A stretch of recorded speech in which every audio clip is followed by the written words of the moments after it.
right? I'm not going to be messaging, you know, like a random chatter and like demanding like a ton of emotional consolation from them. It's going to be like a close friend or Melina.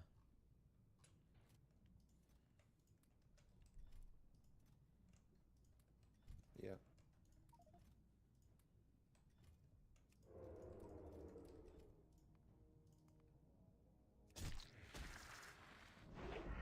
Yeah, I think you take responsibility to offer. Yeah, But probably. it's weird because it feels like if you know you have the ability to just like compartmentalize and just like you know do whatever the Mm-hmm. more responsible thing, Mm-hmm. then it's like you're making a choice to be emotional. A little bit, yeah. But I mean, if you have the capability to, like, why not? You just have to make sure you're not like abusive towards yourself, because other people can take advantage of that, right? Well, that's exactly why I think I am abusive towards myself, and people do take advantage of it. Yeah. But then it's important to find the people that you feel like you can share yourself with or take care of you, but that's going to be a challenge, right? Yeah, but I think part of the way I find people like that is by not Ambushing getting them in sucked into live. this time. Yeah, no, by not getting sucked into the dynamic of like, no, it wasn't. I wasn't planning on saying any of that. It wasn't an ambush. It was just like I'm just gonna say what I'm thinking. I didn't have a plan. Sure, but I'm just saying that that's kind of what happened, right? But I'm saying there's other ways you can find One people that. ambush implies that I did have a plan. Not necessarily. It doesn't have to be. Okay, I feel like ambush means that you had a plan Okay. and you Well, sprang it on find a somebody. different word to take somebody unaware and then thrust upon them an intensely emotional conversation where they're expected to have a high level of emotional care or being able to take care of you in a situation where they feel like they need care. That's a really difficult position for most people to be in, especially if they weren't prepared for it or weren't planning on it. Especially if they have their own problems too. But you don't think she ambushed me? No, I mean, or maybe you can argue you in a way it felt like you both ambushed each other. I know, but you don't feel like that. You feel like I just possess a greater ability to When tamp I down look my at the feelings. norms of humans and the things that are being discussed between the two of you, the feeling I She's a have. lady. She's a No, that's woman. not. I don't care about that. The Okay. feelings that I have are that the particular topics being discussed, my expectation would be on you to manage the emotional sides of things more than her. That'd be my guess, based on the norms of like what's being presented in the conversation. But for various reasons, each of you could feel differently about that, But doesn't you don't think it's gendered? right? I don't know, it could be. I don't think it is, but if it makes you feel better, you can say it is. It only makes me feel better when you say it, Steven. Okay, well, then no, I don't think it's gendered.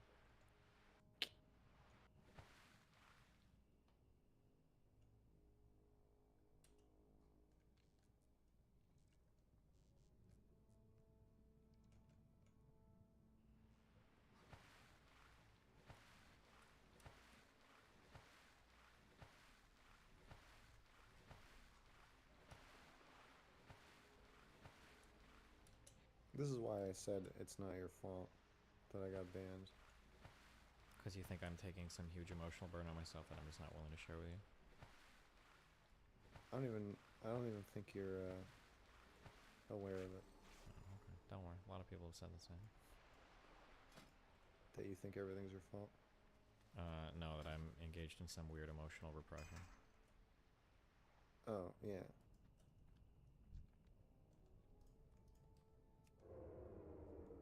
And I identify with With those people. no, with you. Oh, okay. Identify with what I think you're feeling. I can really relate to what you're So, saying yeah. you're not feeling, but The I think empath that you thing. are. Yeah, I understand. Yeah. There's a version of It's me inside your head, and man, that version of me and you are just two peas in a pod. these guys were remarkably similar. Yeah. What a coincidence.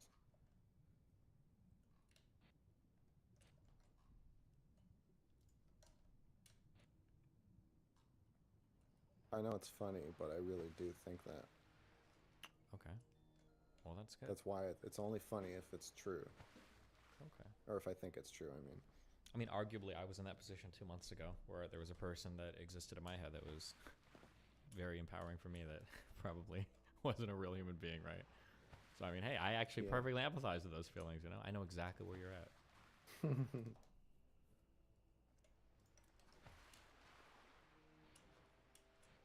Welcome to the schizo well, we can never world. really know each other ourselves, so it's all projection. It's not all projection, right? We assume a certain mental state. Certain mental states produce certain actions, and as we are around each other more and we see each other act more, we as in like humans We'll in general, see. Yeah, you will we can see. figure out like the internal mental state. Right. We'll see if you do what I predict you're going to do. Yeah. Based on my thinking that you feel responsible for everything, but experience it as never feeling guilty. Yeah. True.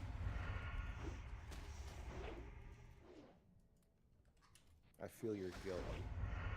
Okay. I don't have any, but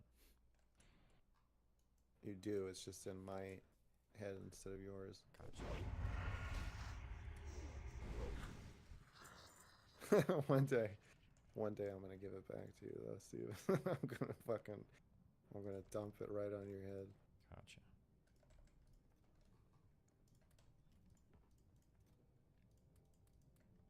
What do you got going on this week? So you're a busy man. What's the plan? Tomorrow I have a real life debate with a libertarian guy that I think ran for president. Spike Cohen. And then the day after that on Sunday, I fly to Texas for about a week, like 5 days. Oh yeah, I saw the thumbnail. Changed my mind. Yeah, I'm doing a Crowder-esque thing. We'll see how it goes. I want to do more like real life stuff. And talking to people with different political backgrounds seems to be a strength of mine, so yeah, it should be good. Yeah, I assume you're not going to beat them over the head with your binder and try to make them feel as stupid and humiliated as humanly possible. Yeah, that'll be the goal. Although, regardless of how you feel about him, I think that for the real life events, I think Crowder tries to come off as like pretty reasonable. Like, based on what I've seen of him, he's usually like, "Oh, don't you agree with this?" and blah blah blah blah blah. Like he's trying to look good and have the college kids agree with him. He's not trying to be like super evil or aggressive. At least. Ist nicht gut. Fuel is a little arrow. Which one?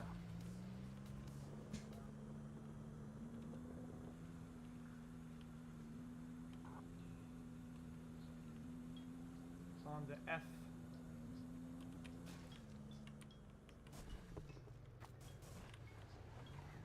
No! I need the pizza! No!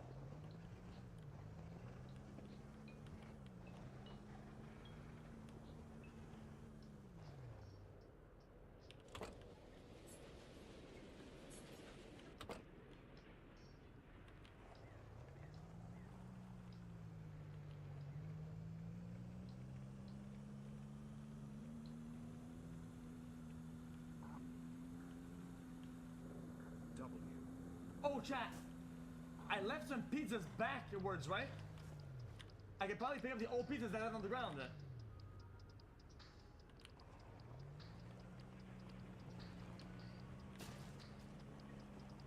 On the road behind me. On the road behind. Not possible.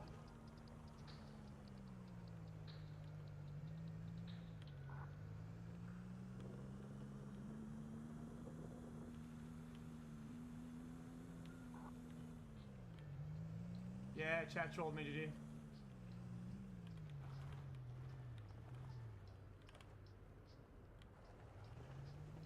Yeah, GG, man. Yo. Wait. What the fuck, chat? I thought it was like a toll booth. XQCL. Wait, there goes wrong. Is that the wrong place?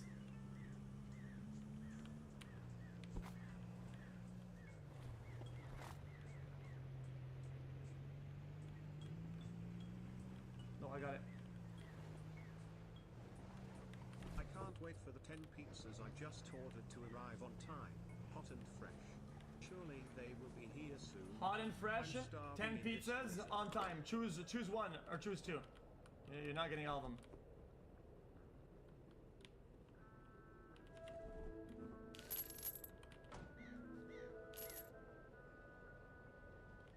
$20, not terrible.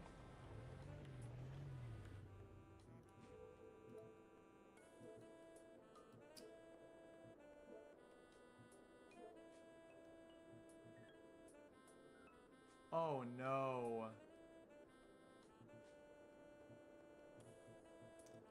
Let's do like a, might as well do a big one.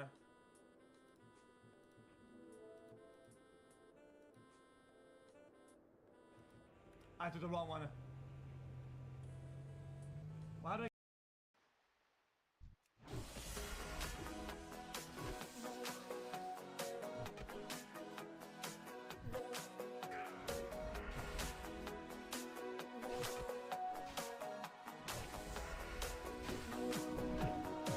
I am not a baby anymore.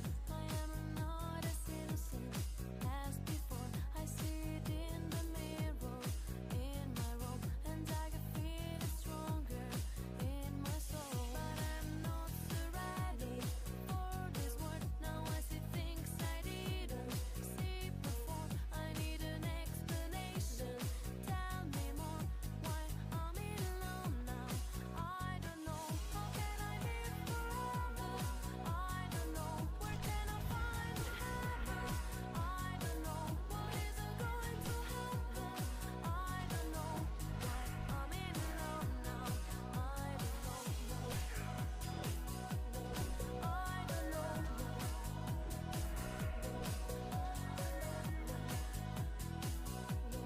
I don't know why I'm in love now. I don't know.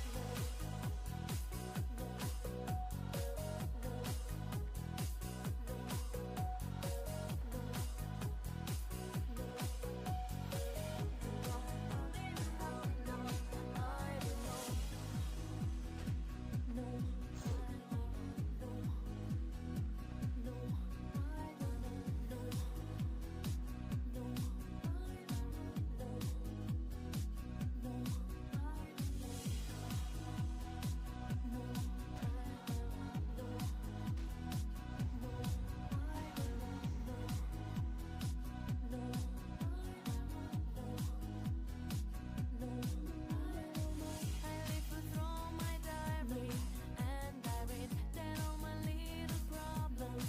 Now I think I want to live my feelings day by day. I like to give emotions in my way, but I'm not so ready for this world. Now I see things I didn't see before. I need an explanation. Tell me more. Why I'm in love now? I don't know. How can I live forever? I don't know. Where can I find heaven? I don't know. What is going to happen? I don't know. Why I'm in love now? I don't know. I don't know.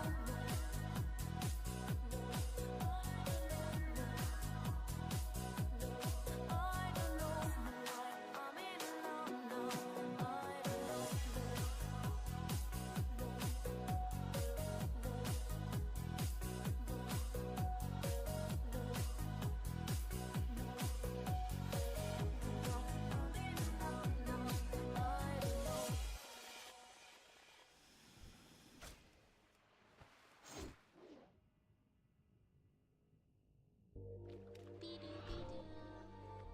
Oh boy.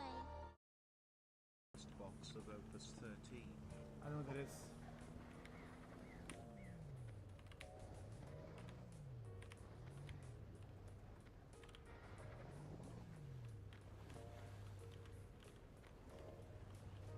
Hold on now.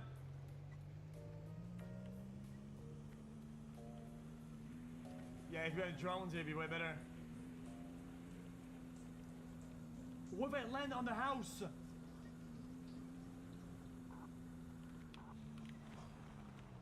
No!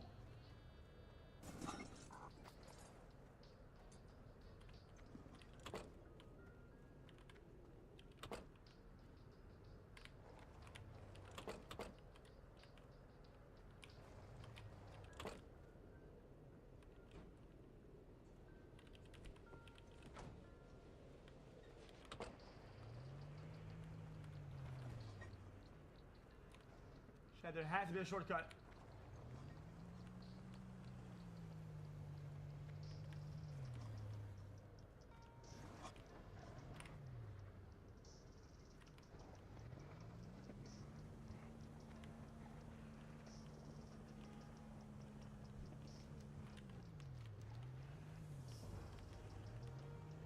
Not bad.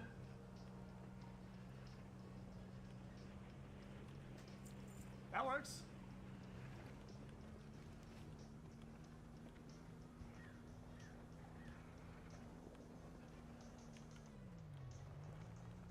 That should be right here, right?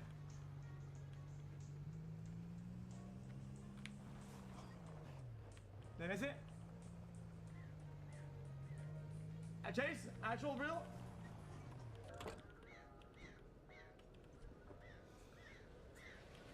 Link it.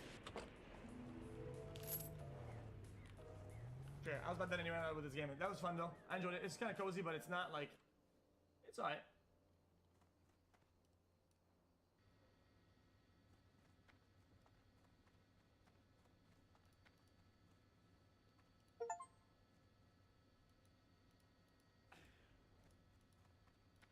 Yo X, can you welcome me to the jungle? Massive It's my problem for 41st IRL time stream. starting to Damn, lose they're faith. tapped in. They got all the lingo down and shit. Oh, you guys can't see. Holy Oh. shit, you can rewind streams now. This is epic, but.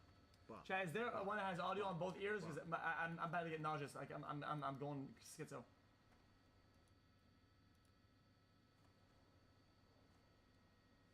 Back 2 minutes.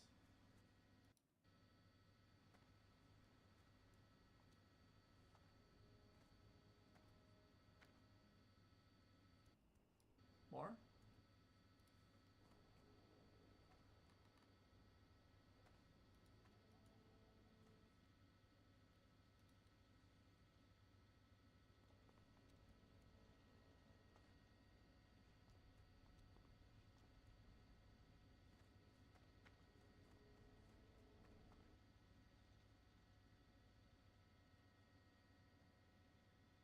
Mega bonk for the juicers.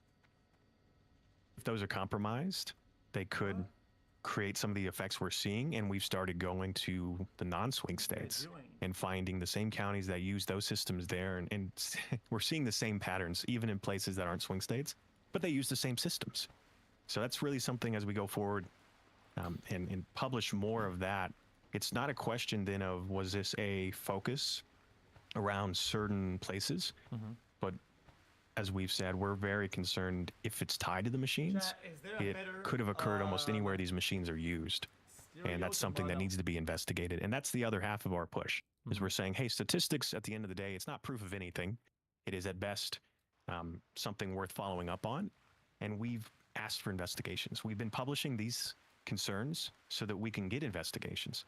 We've actually reached out to governors and secretaries of state for some of these swing states that we've published, and even places that we've not made public yet, and we've sent them like individual packets of data, sat down and asked for meetings, went to some of the election boards of some of these counties we're finding problems in, and you would be surprised the type of response we get. And it's a little frustrating because the people who have the ability to actually start these investigations, and these investigations don't have to be very big in scale to start, right? We're saying, hey, this entire county looks weird. Let's look at the top 5 precincts in this county. Let's go and do some hand counts and figure out, does the physical ballots match the digital report? And every response we've gotten so far has been, we're absolutely crazy. The concerns are unfounded. It's impossible to have pulled this off. So I didn't know if you had any questions or thoughts about, like, what are your thoughts on, is this even a possibility, right? Have you seen some of the quotes made by certain individuals about the election that kind of comes up time and time again about the vote counting computers? Have you heard or seen anything about that yet? I mean, I've seen a lot of different statements about the voting computers, but there's a lot of misinformation about it as well. So I haven't like dug through to verify the veracity of any of the claims. I feel like the most interesting thing would be, or the most telling thing, what's the procedure for like keeping old ballots? Like how long are these kept for? It's 22 months by federal law, I believe. Okay. And yeah, Because I feel like that would and be so that's really that'd be like the instant like thing is to fixate on one state, say here's a huge discrepancy, like let's count them, and you know like Yes. if a hand count happened, you could either immediately see it lines up completely, so we must be missing something in our data, or you would see a huge discrepancy, and then everything would obviously be blown wide open, and now there would have to be a huge like taking across everything. that's exactly what we're pushing for now. So that's the other half of kind of what we've been doing. Is the reason why we make these things, our findings, public and go and talk about it, is we're trying to generate support for doing these investigations and getting these recounts. As I said, we've been turned down. Like, for example, we actually sent a formal letter and like a full package to the Secretary of the Commonwealth of Pennsylvania, who has the authority to do an investigation. And they sent us a whole paragraph, like 7 different points of why we're wrong, and they're not ever going to take a look. And what sucks is the only people, like by law in Pennsylvania, you can't open the ballot boxes. We've talked to some of these counties, like Philadelphia County and Erie and Allegheny, where we're finding statistical problems, and they don't even have the authority to open the ballot boxes to do recounts. The only people who can is like the state or a court of law or a judge. Sure. So that's the next step, is because these states don't want to kind of come to the table. We're having to look at, well, let's do litigation, right? Let's bring our problems and our findings into the court of law, and let's see if we can convince a judge that a recount is, you know, an actual hand audit is warranted, and we go from there, and it's that simple. Yeah. Trying to think of anything. The most incredulous claim to me would be the actual attack itself. I can't imagine it can't be like a requires physical access thing, because it just seems so unlikely to me that so many different districts, machines, everything would be compromised. So the vector would have to be some kind of like online access, or something that's getting the machines before they're distributed, or something. Yeah, that was our first concern. Is when we started doing this statistical analysis, we're like, the consistency when this effect begins to happen it's too consistent. It's almost all of these precincts or all of these places that are using these systems, and we're like, I feel like it would be very difficult to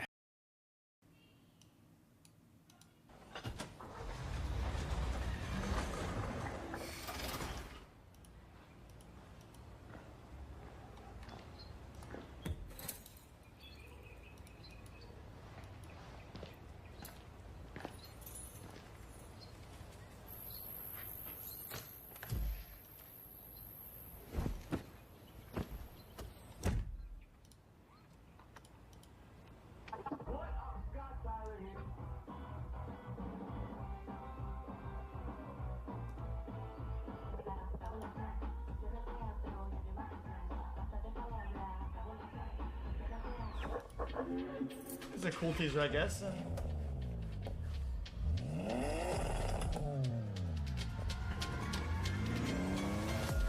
That's Mount Fuji.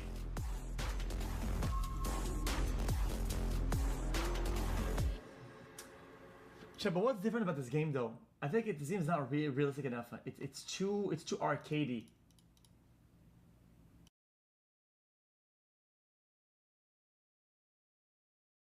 Tarzan versus Natty Nat drama. There's a Tarzan versus Natty Nat drama going on right now, which is based. I will just farm it, bro. I will farm it. Mental Asylum's watch. Is Tarzan reformed after the reformation of Tarzan? Zan hits Chow, Nikic demos the diamond. Who's the real lion? I mean, Nikic sucks at League, bro. He's never been good at the game. Bro, what are we at 8x8? We're at an 8x8 bingo? I thought he was like a satire streamer where like he pretended to like be mad and like troll. Just make it Tarzan instead of bingo. It's just gotta be Tarzan. But no, he's actually just, like a weirdo. He's actually just so insecure and bad at League. It's so sad. Poor little Nikic. Can't. He's actually just so Instead of bingo, it's just gotta be Tarzan.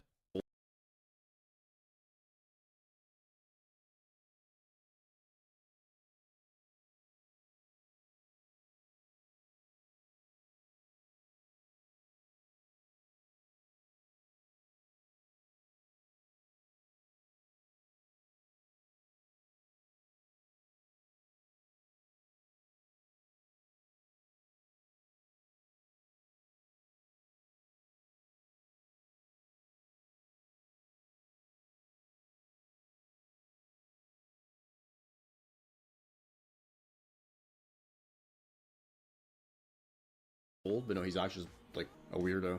He's actually so insecure and bad at League. It's so sad. Poor little Nikic. Can't climb playing Talon and Nafiri, two of the most unskilled champs in the game. I actually feel like Nikic is more secure than Tarzan. Like, why is Nikic getting flamed at the beginning of this? What the fuck is this? Like, huh? Streamer where like he pretended to like be Zan hits Chow, Nikic demos a diamond. Who's the real lion? I mean, Nikic sucks at League, bro. He's never been good at the game. I thought he was like a satire streamer where like he pretended. I mean, I can't really argue with the first part, to be honest. Like, Nikic is my boy. I can't really argue with the first part. To like be mad and like trolled, but no, he's actually just, like a weirdo. He's actually so insecure and bad at League. It's so sad. Poor little Nikic. Can't climb playing Talon and Nafiri, two of the most unskilled champs in the game. And he calls other champs unskilled. It's like the funniest part about it. Nafiri jungle was like so fucking. I mean, bro, if you know what like Nikic's skill set is, it is harder for him to climb playing Nafiri and Talon, even if they're unskilled, than playing something like Morgana or like Skarner, which he used to play before, you know? Broken, he got nerfed. Talon jungle is probably the second Kiana, like after Kiana. He can't learn Kiana. Kiana's the order from obviously, so he can handle this. Tarzan Kha'Zix. How are we shit talking Tarzan Kha'Zix? What happened, bro? I mean, does this guy even play Kha'Zix? How can he shit talk my Kha'Zix? Like, I'm the best Kha'Zix in NA. I just don't play it. Look at this guy's win rates. He is 50% off. He's 50% off Rengar. Like, he's a great Rengar. He's probably the best, but he sucks at everything else except Mundo, and he's like okay at Mundo. He's just full clear deluxes and plays for dragons. Okay. To be fair, I think Natty Nat is the best Mundo jungle player in solo queue as well, to be fair. But if you really want me to react to, give me the actual timer. I'm not going to go out of my way to find the timer of this random Rengar OTP shit talking me because he had a deluxe win rate on the most broken champ no one in Korea knew about. I think he's a great Rengar player. Bro, honestly, I don't think Rengar is broken. I actually think Rengar is. I think the people that think Rengar is broken just don't play Rengar. I would challenge Tarzan to play in Master Elo, just play like 50 games of Rengar. Like, I swear this champion is not broken. Like, you have to be really fucking good at Rengar in order to win games on the pick consistently. The champion feels significantly weaker to play. If you're just talking raw power levels, if you play some of the other junglers right now, something like Kiana is way higher raw power level than something like Rengar. Just those champions that are OP right now, Kiana, Talon, these types of champs, they feel like they're way better than Rengar power level. But, I mean, it's something with a extremely fucking high skill ceiling. So if you're extremely good at Rengar, you can get stuff out of the pick, but the champion is not actually strong. I don't think he's as good as people think he is, though. He's very overrated. Not because he should. Like, Rengar is a champion that's mainly OTP'd, and it's like 49% win rate Master Plus. It's not something that is like, yeah, because random people don't play Rengar. Like, there's champions where like people that play there'll be a lot of people that pick Lee Sin that are not actually that good at Lee Sin. There's people that pick Jarvan that are not actually that good at Jarvan, where it's like, yeah, I'll just pick it and it's like fine. I'll just play it. Almost no one picks Rengar outside of one-trick ponies. It's one of the most one-trick pony junglers ever since the beginning of the game, and the champion is 49% win rate. I mean, because he's just not that good. Me reacting to a Rengar one-trick shit talking me. Rengar is OP as fuck. People say this shit, and then like I see their Rengars, and it's like, and people are just disgusting at it. There's like 2 fucking good Rengars, bro. Kha'Zix game in Korea, when I hit Challenger Korea 3 times playing Kha'Zix as my top 5 characters.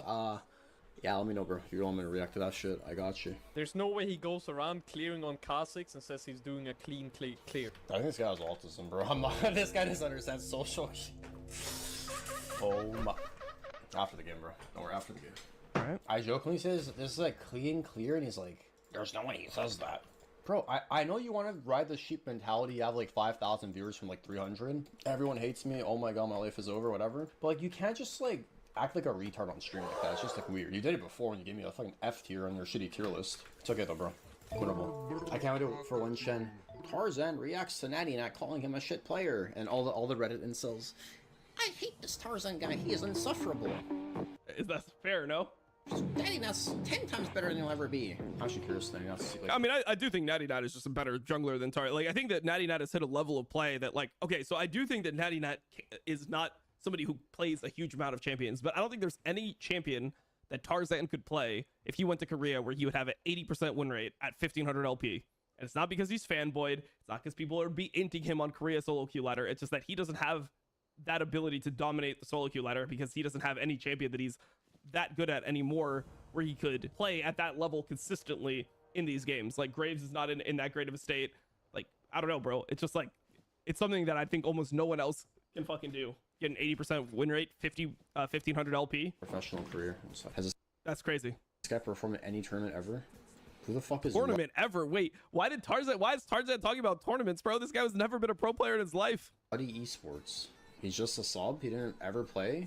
Third, or fourth. Like, bro, this guy's never won a tournament his entire fucking life. Look at the Zanium. Show him. Wait, Tarzan's gonna go for streamer tournaments? He's actually bringing out streamer tournaments. Is he gonna show him losing to me in Dantes Invitational and be like, look, I got 4th place Dantes Invitational. I'm the GOAT.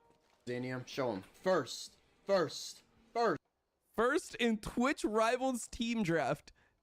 The context for Twitch Rivals team draft is people like Tyler took this shit life or death, where other people were just picking their fucking friends. Like, literally, people were just picking their fucking friends. And Tarzan's playing it like life or death in Twitch Rivals. He is playing with, like, look at Tarzan's team, bro. APA, he's literally playing with 3 pro players in a Twitch Rivals event. Twitch Rivals team draft. He's playing with General Sniper, APA, and Duo King. Like, 3 people that were fucking pro players. This is fucking insane, no? With Vakin as a coach. What the fuck? These tournaments I play for fun, but with like fucking friends. If I played with like a tryhard team, would have won. We would have won both Twitch T1 invitationals. They're just my friends.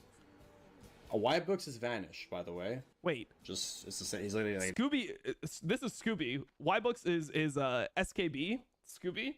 This guy was like 1 KLP challenger. This guy is like not what is he gonna say about him? Masters player. He's not a Masters player. Why is he lying about this, bro? I know Scooby. I know Scooby's literally just a challenger player. He's a challenger booster. That's how he knew Tarzan. Why is he lying about that? Scooby at this time was challenger, right? Maybe now he's fucking master or some shit, but at the time he was challenger, and he was always a challenger player whenever he played the game seriously. He was like a good 80 carry to play in solo queue. I don't know why he's saying this. Don't get jealous just because you don't have those achievements. Bro, Santorin, I know you're loving this. I know Santorin is a prime Tarzan hater. I mean, half the fucking 90% of the server hates Tarzan, but I know you as a Tarzan hater is enjoying this. we won again, and then we went 10-1 in this tournament, or like 11-1, and then we lost because they changed the format when you get a... No, you lost because you played against me. Be honest, Tarzan. You lost this streamer tournament, the Dantes Invitational, because you played against me autofill top lane. And me, Dunn, Chase, my girlfriend, and a Diamond 80 carry won. You had Mechanical Player, you had Duo King, and the VODs are there, bro. Like, and you were so gracious in defeat. Honestly, that was one time where I was like, man, Tarzan maybe turned over a new leaf. Here, this is the semifinals of the tournament where I was doing a bin cosplay. And the top comment is, Dom beat Tarzan's ass so hard, he turned nice. Like, that was what happened. But it's all good, bro. It's all good. The playoffs make this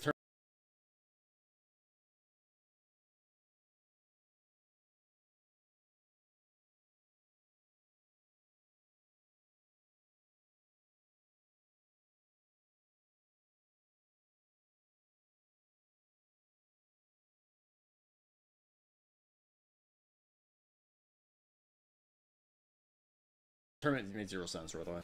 It's fearless after round robin. How does the tournament make any sense? I have no idea. So we lost that one. I agree with Tarzan there though. The tournament did make 0 sense. Quarterfinals was a BO. These acceleration in this game, we get bumped out a lot.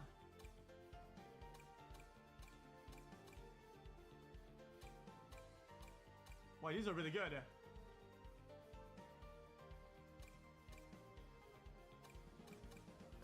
Huge.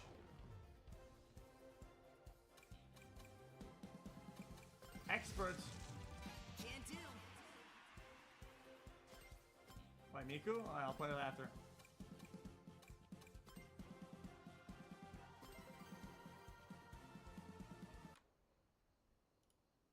Guys, I'm an expert, guys. I was hiring when the game came out last time.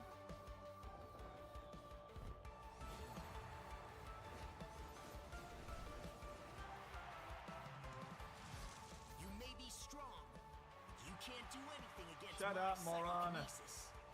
My girl said I would get head if you welcome me to the jungle. What do you say, Phoenix?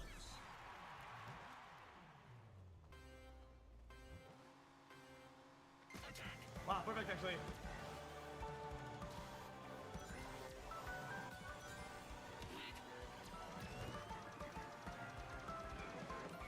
What's up with this fucking audio, man?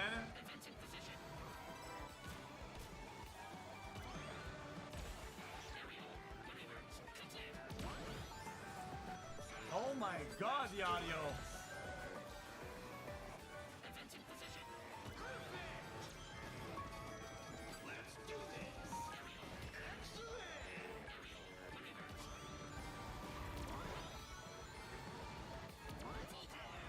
Why is that so fucking scuffed, man?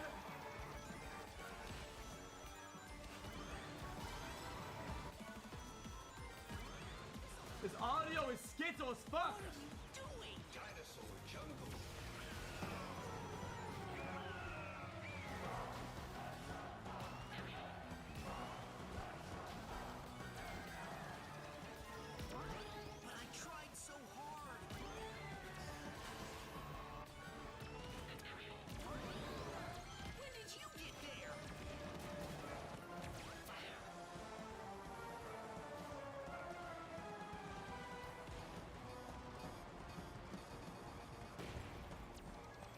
How do you bind it?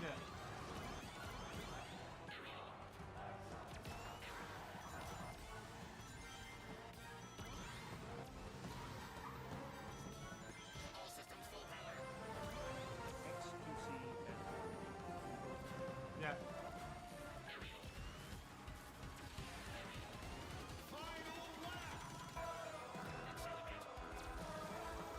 Jesus Christ! Fix the goddamn audio, man! Jesus! That's crazy! Oh my god!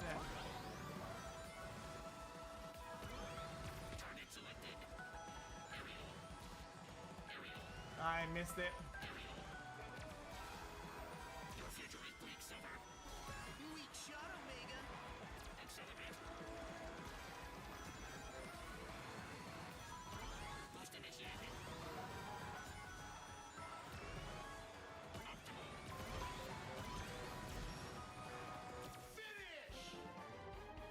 Too easy. Competition obliterated.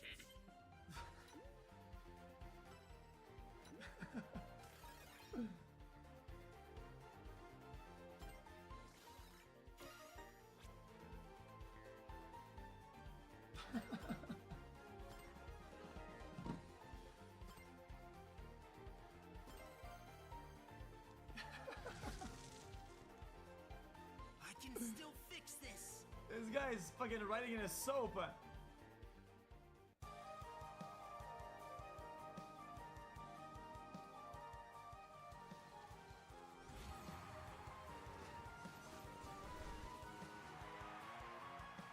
Right, he's writing in a fucking Yeezy.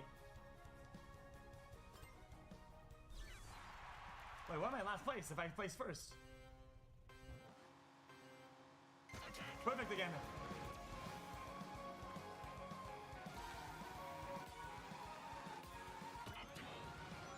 Oh, this map is so no. I hate this corner here.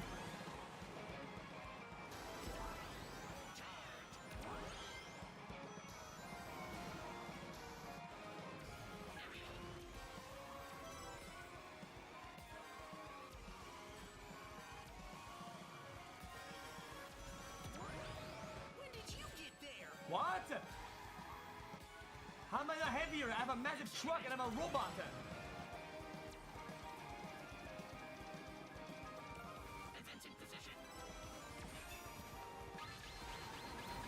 Nope, I'm good on that.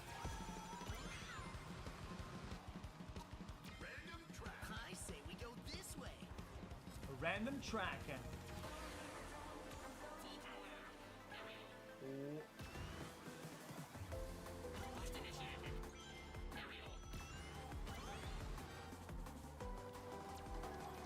Oh, that was kind of a cool transfer. Oh, really? They're colluding.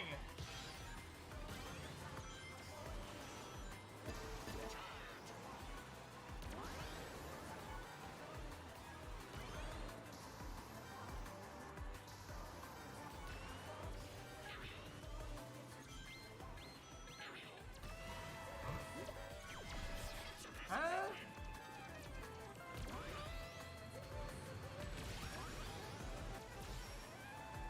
Get fucked, moron. Ah, here it comes, chat. Watch your ears. Here it comes.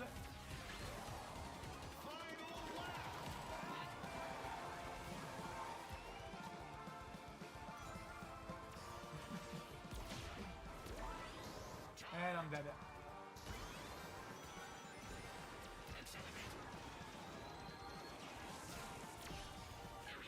When did you get there?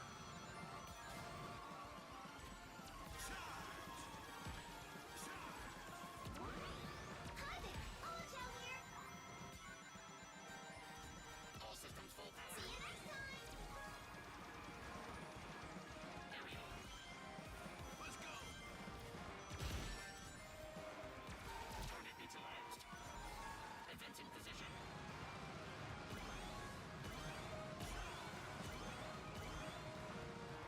Bang! Bang! Bang! Bang! Perfect mission.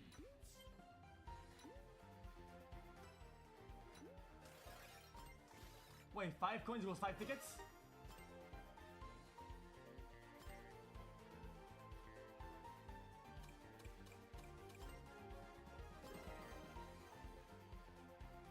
To fix the audio, it's just bugged by default. Like,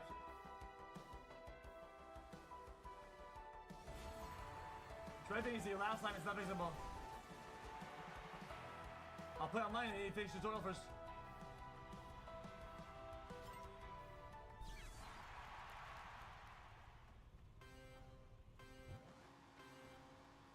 Oh wow, another victim.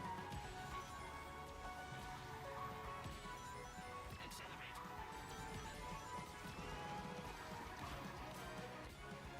Accelerate.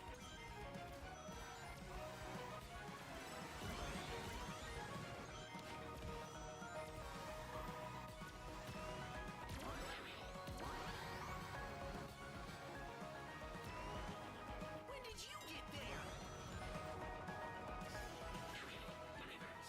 Let's do this.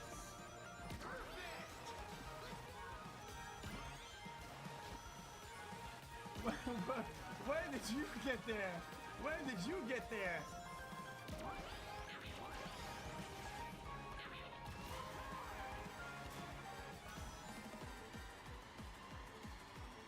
Accelerate. Random track. What are you doing?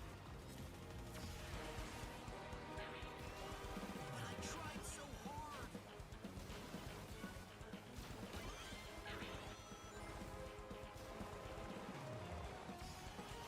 Oh, he's so fast. This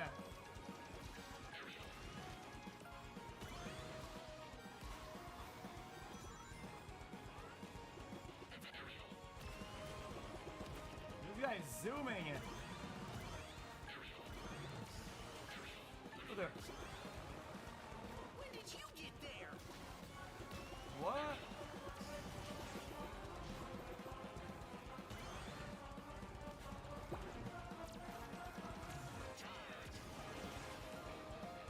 This is so scuffed.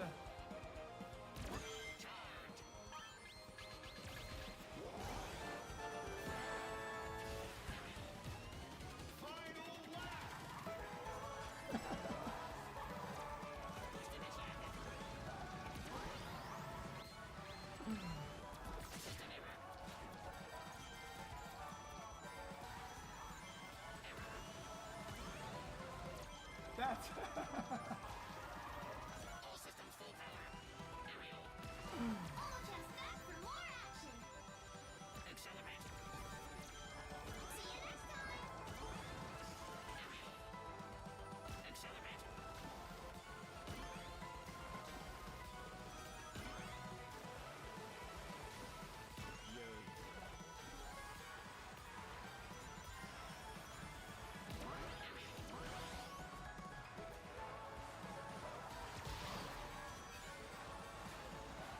Accelerate. it's too easy, chat. It's too easy. Perfect mission.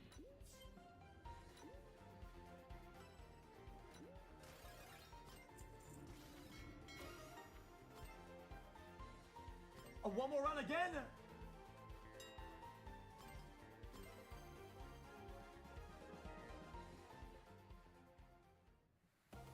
The last race.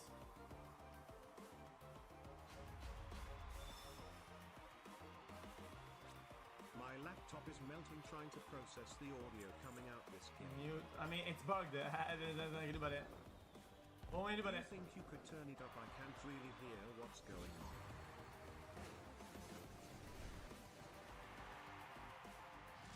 I can't lose. Dude, you already lost. I can go last place. I said win.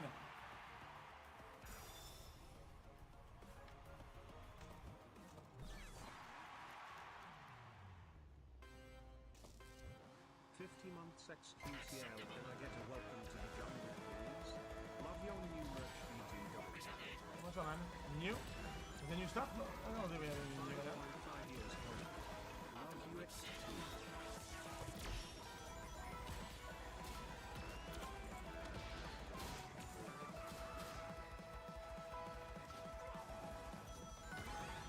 Oh, nah, man. Who is this?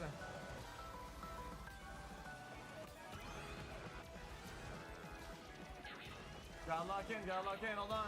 Retard jam holy shit, they fucking DJs on their own bangers and final like retard.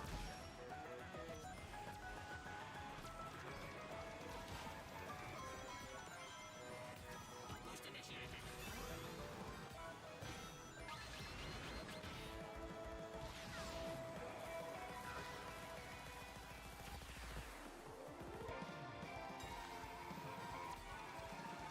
Boost initiated. I'm vision this game, by the way, like, the people, like, literally slow down at the end. Like, being first place slows you down or some shit.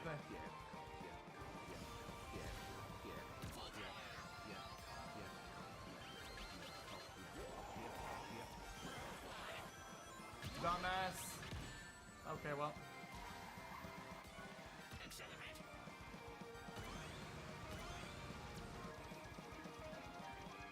Aerial.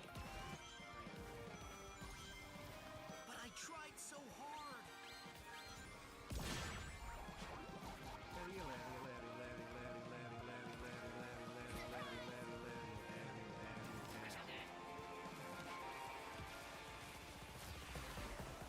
Optimal route set.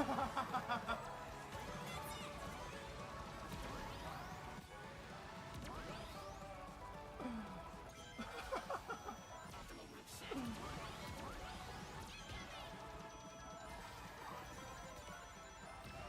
Maneuvers. Accelerate. Aerial.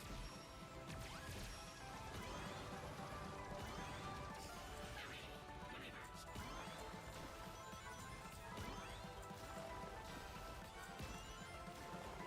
Deploying guard. Aerial.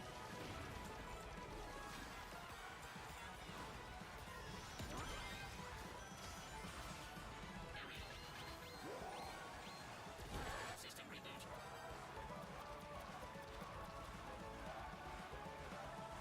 But I tried so hard. Boost initiated. It's too easy. I have the game on expert. First place, first place, first place, first place.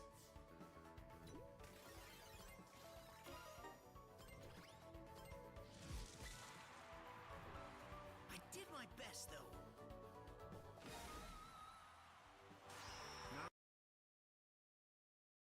One quarterfinals was a BO1 fearless. What the fuck is that, bro? That's a Dantes tournament. That's Dantes trying to cook up competitive formats. He's like, what happens if we do BO1 fearless?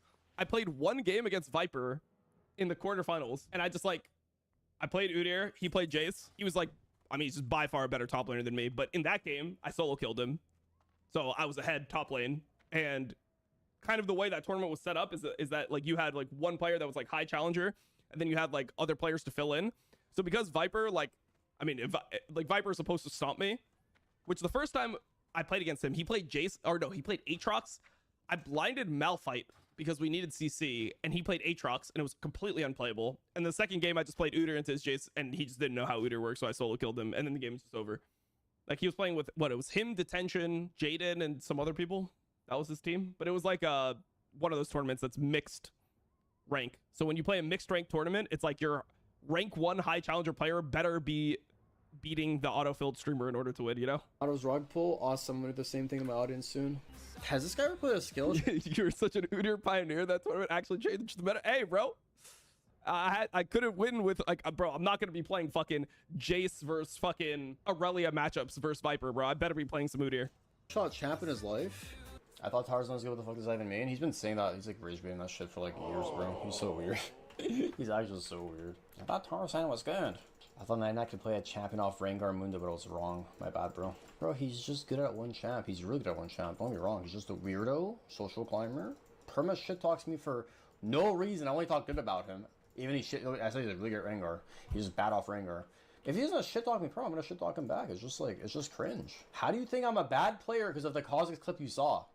But he didn't even shit talk Tarzan. He was just rating him against other high challenger streamers. Because I've seen that clip before, the one that he's talking about. He's just rating him against other like high challenger streamers, and he said that Tarzan was just worse than like other people. But that is considered like a massive offense to somebody like Tarzan, right? If you say that like Tarzan is like, you know, like the 8th best jungle solo queue streamer, you say something like that in terms of skill level, he just takes that as like some personal attack, and then he just starts calling you a bunch of names. He calls you a social climber or whatever, like calls you irrelevant. I mean, he called me like a retard 50 times last time I said anything about him. I mean, that's just how Tarzan is.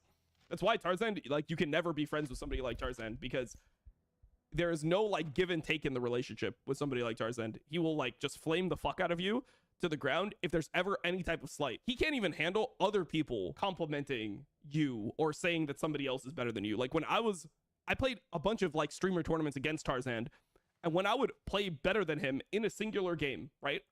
I mean, those times where I just, like, we did a scrim set, I was out jungling him in the scrim set, whatever. And like, obviously I'm somebody that played competitive before, so obviously I have that advantage. I also watch pro play all the time, so I understand how competitive game works. He's a solo queue player mainly, and solo queue player period. And if I like played better than him in a competitive format, he just went on and just talked about how dog shit I was while he was losing to me. Just talked about how dog shit I was for like 30 minutes straight, and then just said that it was banter. Like he'll like personally insult you and then say it's just banter. It's like, nice. So you can't even, you're not somebody who like roots for your friends, right? Like he's not somebody who wants to see people succeed. He wants everyone else to fail and him to be considered the best. That's it. My fucking Seraphine's faults. Really clean clear so far. Like he gets mad I said that. Like, it's obviously like satire. Like, it's because the game is just full clear deluxe every game. There's no way he goes around clearing on Kha'Zix and says he's doing a clean clear. That guy has to have autism, that man. even mean? That's the joke, you fucking haven't even retard. gotten to the only part that you could fuck up, which is the golems. How do you do a Gromp and Baloo buff cleanly? What does that even mean? How do you fail a Gromp clear? 1 second. I don't want to flame this guy. I have enough to research this. 100%. Yeah, he's like looking at the fucking ceiling. Yeah, this is obviously me trolling it, and like the game is just full clear deluxe. Never spoke to him ever. Repetitive behaviors. I mean, he plays Rengar every game. Does that count? Repetitive movements. You know, let's see the rest of this. So far, it's say. What the fuck did he just do? Yeah, I mean, watch the play, bro. I didn't realize Auburn so fucking fast. Watch the play, bro. I was hoping my Seraphine could flash. I flashed before the. I think this is reasonable from Tarzan, to be honest. Like, if he flash E's here and Seraphine flashes, if Seraphine actually has flash, I think it's a fine play to make. Mumu Q went off, right? And my Seraphine has flash. Because this Amumu will just die one shot. I mean, he might die after. He probably won't die afterwards. Echo has no spells. It's early game Echo. Sure. And this Amumu has no flash, and he's isolated. My player is perfect. My Seraphine sucks. It's not my fault I flashed before Mumu Q. What the fuck did he just do? This guy's just a retard Rengar player who has. I mean, he makes it a 1 for 2 there. He probably doesn't die. Seraphine dies. I mean, maybe they all die, but I don't hate it, to be honest. I think it's reasonable. I mean, also, like, if you think about what the play is, probably 2 people are dying no matter what. If you think about what the play is, if he doesn't do this, it's like Seraphine is going to end up in a situation where she probably dies as well. And then Echo's going to be 2-0. So you're playing against a jungle Echo as Kha'Zix. And if you're down 2 kills this matchup, the game is just FF'd. You'd literally rather just have 1 kill, so at least you can fucking buy Dirk on your base. Like, if he tries to go crab here, it's probably hard for him to cross. He doesn't have prio top. Like, he can end up losing top crab as well. He won't be able to base on a Dirk, and then the game's fucked. So I actually don't hate the play. With solo queue, you can't expect the Seraphine to flash it. Yes, you can. Like, this is such a fucking retarded comment that I always see in chat. If you're playing a challenger game, you should expect some level of play from your teammates. You shouldn't play solo queue with the mentality that like, oh, I'm playing a challenger solo queue game. My carries can never flash abilities, or like my support, no one can ever flash abilities. So I will just play like everyone's going to miss everything all the time. Like, what is this, bro? Like, what is this fucking take? Why do people have this take? I see this so consistently. Where does this mindset come from that you should expect your teammates to like sabotage the game all the time and just not do anything in games because you're expecting things to just always go in the worst way possible? Like, how the fuck does anyone climb with this mindset? Play it wrong though. I mean, also this guy should like, yeah, I mean, this Seraphine can space way better. I mean, that's honestly like, yeah, I mean, that's a good result. Like, I'll play the play again, and like, 99's just the fucking retarded hater, right? Because I have to just show you how bad this guy is. I mean, I do agree with Tarzan. I think this play is fine. I do think this play is fine. Yeah, right. So look at my Seraphine, right? My Seraphine. That's my Seraphine flush. Once again, let's look at the play. When do I flash? F it, bro. We lost. All my 80 has to do here is flash Imumu Q, and the game's over. We win the game. He doesn't flash it. And this guy's like, what the fuck did he just do? I'm gonna use my silver viewers as scapegoat here. Let's just pretend this guy played this wrong. No, I played it perfectly. I assumed my Seraphine to flash Imumu Q, and the game's over. He didn't. So my play looks bad. What the fuck did he just do? So hopefully, rewinding that showed you how retarded 99 is. You know, he's just a regular player. It's not his fault. Let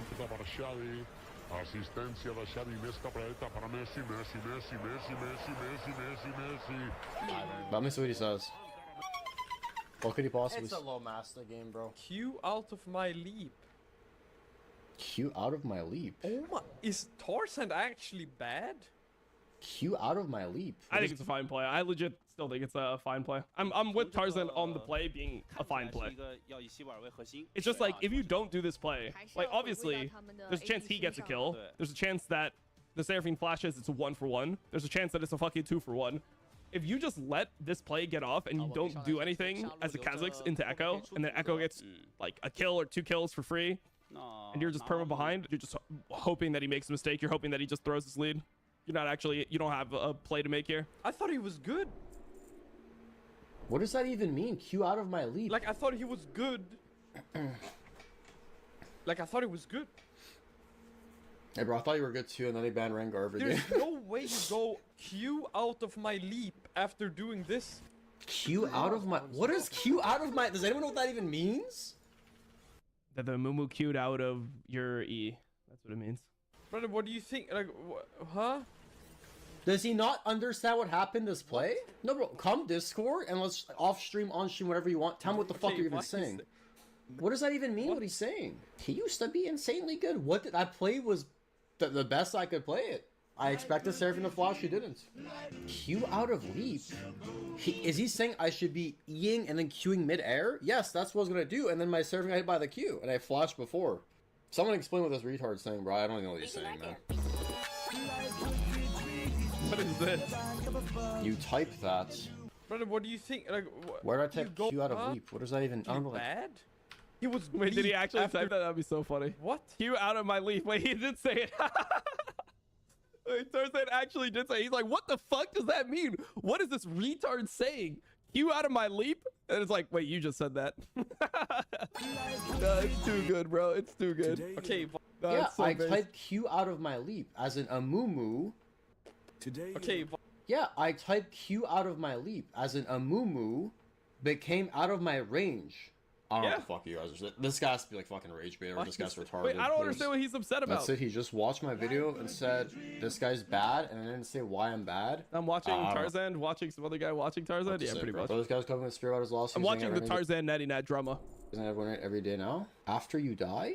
Just watch it, bro. Okay, I'll watch the video, sure. I don't even know like what the fuck is being said. A Mumu Q the Seraphine, which caused him to get out of your leap. It's whatever, man. Yeah, how is that my fault? My Seraphine had flash.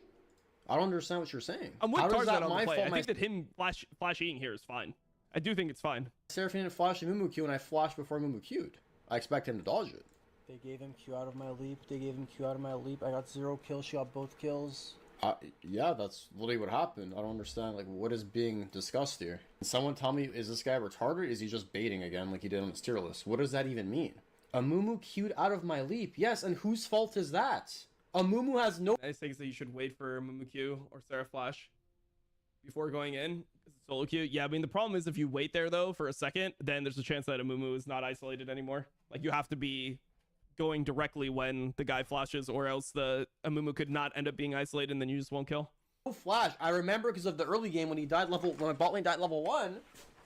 Amumu has no Q. Seraphine has flash. What does Seraphine do if I'm right there ganking? Like, it doesn't make sense what he's saying. That entire play is Seraphine's fault. Like, crazy enough, Seraphine got 2 kills and still did nothing that game. What a surprise. Like, he's just retarded, bro. It's okay. It's okay you play one fucking character your whole life, and yes, you're very good at Rengar. You suck at every other champ. How are you shit-talking the best Kha'Zix NA? I've had highest rank in Kha'Zix every time I go to Korea. I'm like 70% on Kha'Zix in Challenger. NA this year, I've been unlucky as fuck. Let's be real. If you watch my COD game, I'm unlucky as fuck. But what are we even saying? The guy is just like delusional or retarded or trolling. There's no in between. You out of my head. He like, the crazy thing is, like, he read what I said but didn't explain anything. Like, and he just said, this guy's so bad now. Like, bro, what are you even talking about? Explain why it's a bad play so you can just fucking make yourself look worse because you're just retarded. Dude, are you guys bad? Are you guys bad at League? Yes or no? Look at this guy's channel. Chat is super fucking bad at League. That is one thing that I agree with everyone on. Chat is so fucking bad at League.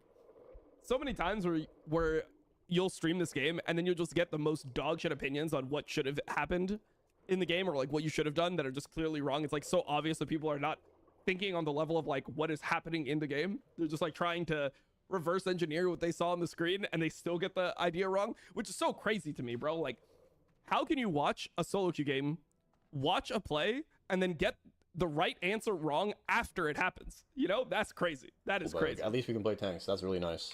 Not nice, bro. You went 3-2 with more deaths than kills in your 2 wins. Congratulations on in US.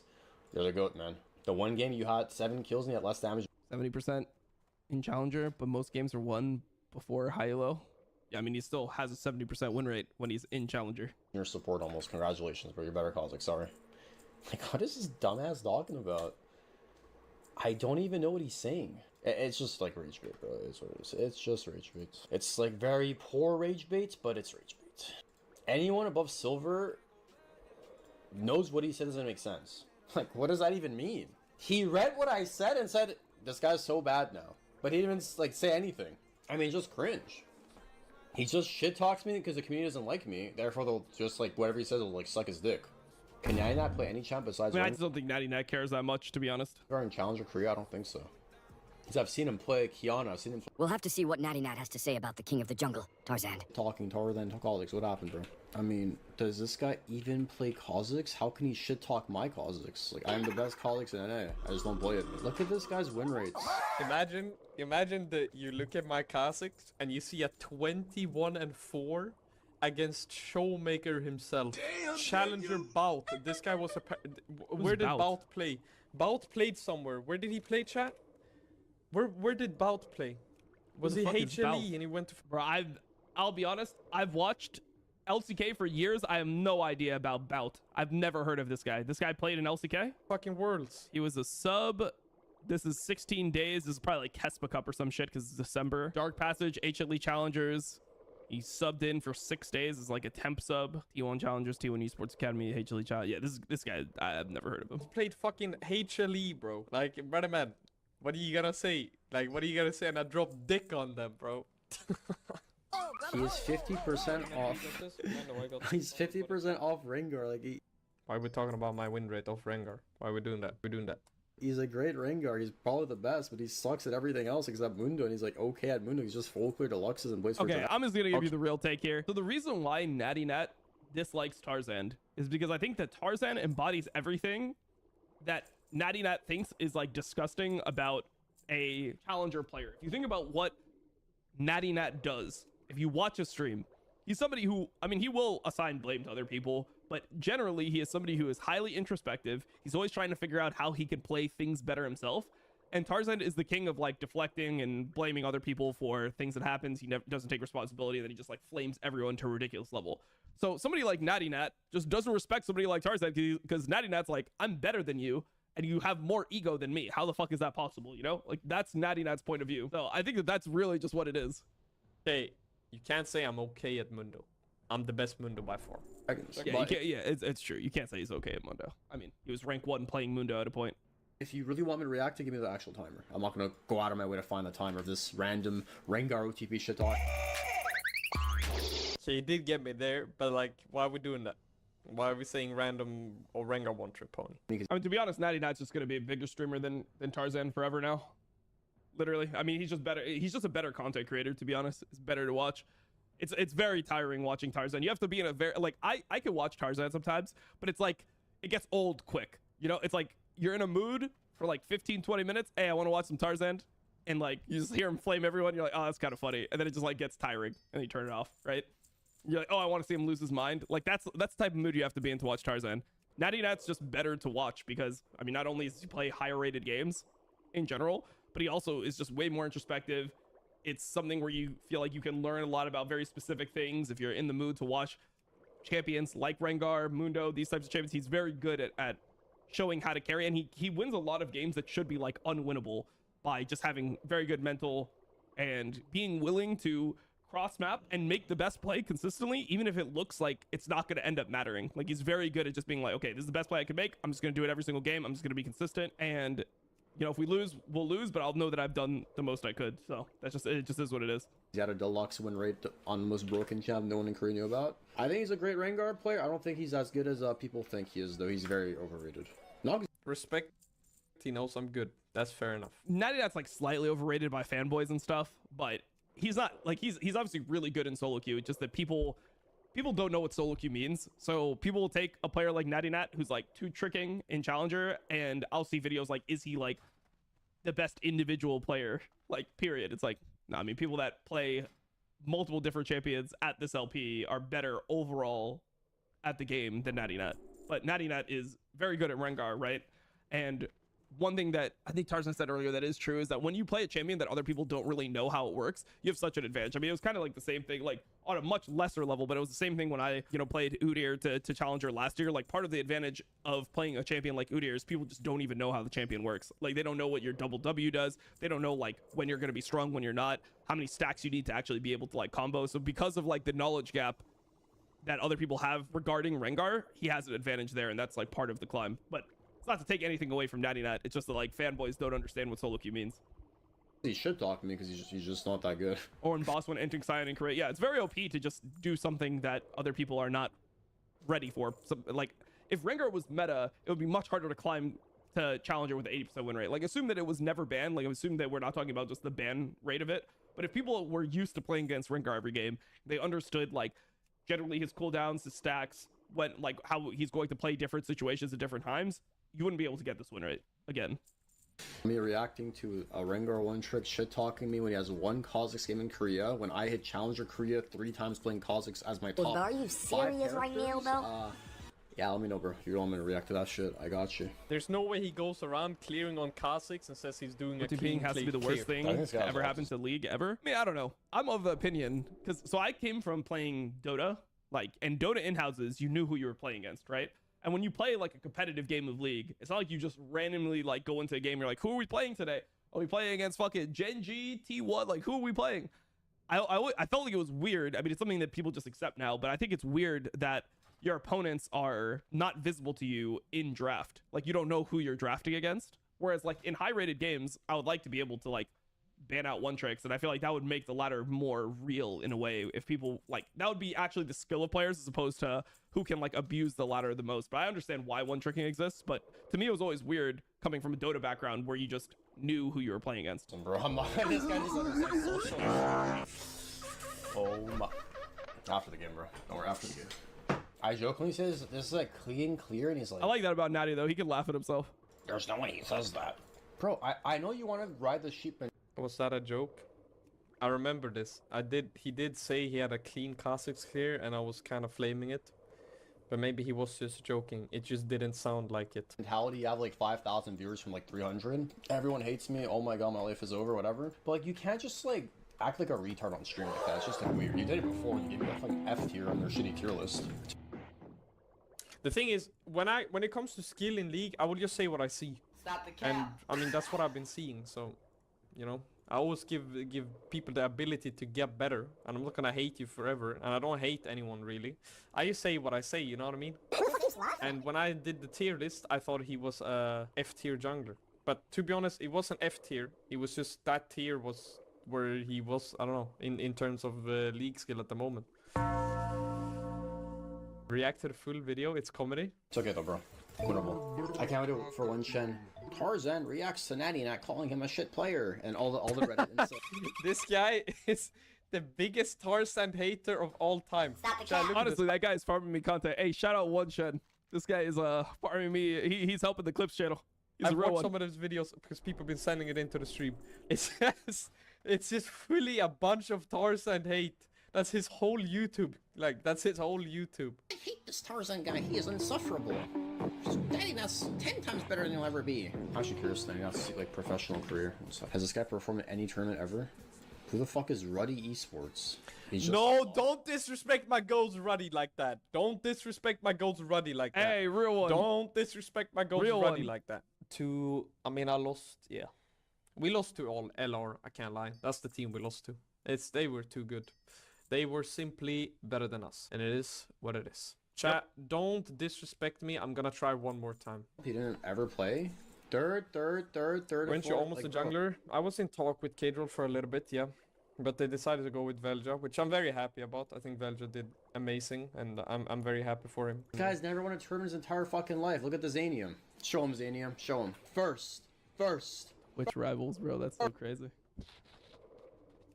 I mean, can I give myself some defense here, Chad? This is Twitch rivals. Yep. Now, to be fair, like, do you know what I mean? Like, this is Twitch rivals. But I also was not very good. That's true. The menu and fix it up.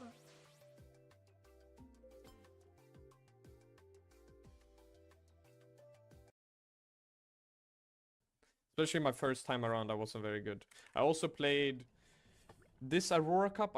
This was 2023. I was really bad here. I just played with a bunch of... This guy is a literal Mundo one-trick pony that played top lane, and we played on him on support for fun. We should have honestly done better. I was not very good. And then the first time around I played Ruddy, we did okay. I mean, we came fourth, which we shouldn't have, and then we came second, which was pretty good. And then EU Masters, we completely flopped, play like shit. Then NNO Cup, we lost to Nemesis team, and then we lost to... this was just a bad team though. We didn't play very good. We didn't have a good team. The thing is, like, I don't dislike Tarzan, and I think he was good once, but I take it as I see it right now, and now I haven't seen it in a while.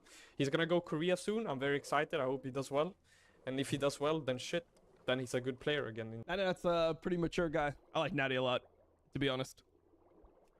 He's a real one. Welcome back to a series. So is actually gay. He's calling out his son for grifting a dangerous radical left disaster as a major terrorist organization. I'll also be strongly recommending that those funding Antifa be thoroughly investigated in accordance with the highest legal standards and practices. And this was obviously in response to the shooter having Antifa rhetoric on their, bullet casings as well. So that's probably what spawned this whole thing. And if we Google Antifa here, is a left-wing anti-fascist and anti-racist political movement consists of a highly decentralized array of autonomous groups that use nonviolent direct action or violence to achieve their aims. And then we got some anti-fascism, anti-Trumpism, socialism, communism. All right, so yeah, it definitely falls under the Hassan Piker playbook here. So then we got this tweet. Excuse me, FBI, I'd like to report an Antifa domestic terrorist who needs to be immediately arrested and deported. His name is Hassan. He's currently crying and pissing under his bed sheets right now. Thank you for your attention to this matter. And we got some Antifa stuff behind him and the anti-fascist t-shirt. So Hassan responded, I am an anti-fascist, okay? Fuck this administration. This administration is a fascist one. I am an anti-fascist. What the f are we doing? What's next? Are they going to openly go, nope, we are a fascist government now? They're going to just say that? Is that what we're doing? Because anti-fascism is just fascism. Bro, don't say that right now. Oh, what the f Get out of here, dude. Yeah, I think your chatter is trying to protect you, Hassan. If you admit you're part of a now designated terrorist organization, you're probably going to go to jail immediately. Just because the name says Antifa doesn't mean it's anti-fascist. You can call it whatever the fuck. I mean, you yourself, you call that dude Luffy from One Piece. Doesn't really make him Luffy, does it? You call yourself a communist socialist revolutionary, but you got a $3 million mansion. You call yourself anti-racist, anti-fascist, but I don't know if that really defines your beliefs, Hassan. Then he says that most people are on his side. Completely delusional. These people are not strong. They're fucking weak. They fear you being united, okay? We have the numbers. There are Americans of good conscience everywhere, okay? And because they're so fearful that if the people stand united, that they'll never be defeated, that they try to pick apart. They try to divide the masses. They try to make an example out of people, okay? And when institutions don't actually respond in defense of the citizens in a country like the United States of America, especially, okay? If institutions don't respond, if people don't respond, if they actually obey in advance, then regardless of how weak they are, regardless of how fearful they are, they win. And it doesn't stop. When they get a victory, they do not stop. That just emboldens them to dig deeper. This is how it fucking works. They do not have enough confidence. They do not have the numbers. Yeah, so Hassan actually thinks he's a revolutionary. Terrible.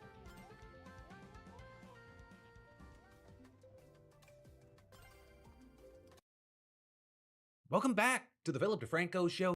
Colleagues. Right, and this is apparently Trump's afraid that files might implicate his friend. And all of this, you know, it started with a bipartisan effort launched by Republican Thomas Massie and Democrat going to get out now that they're threatening their colleagues. Right, and this is apparently Trump's afraid that files might implicate his friend. And all of this, you know, it started with a bipartisan effort launched by Republican Thomas Massie and Democrat Ro Khanna, because they've just been working towards gathering enough signatures on a discharge petition that would force the House to vote on a bill requiring the DOJ to release the files. And now we've been waiting for this. A Democrat in Arizona just won a House seat in a special election this week. It seems like they've secured enough support to get the ball rolling. Right, and that Democrat, Adelita Grijalva, she's already committed to signing the petition once she gets sworn in. And the big thing is she's going to be the 218th person to back it, and 218 has been the magic number here. And so with that, you had Ro Khanna saying we're one step closer to releasing the full Epstein files and justice for the survivors. But that doesn't mean that it's guaranteed, right? Because you have Thomas Massie telling Semaphore that leaders in the Republican Party are trying to get some representatives to now walk back their support. Massie claiming that House Speaker Mike Johnson and, quote, some of the powers that be in D.C. are in full panic right now and dadding. They came back and tried to get the four of us to take our names off the petition. They asked some of my colleagues who were co-signers, and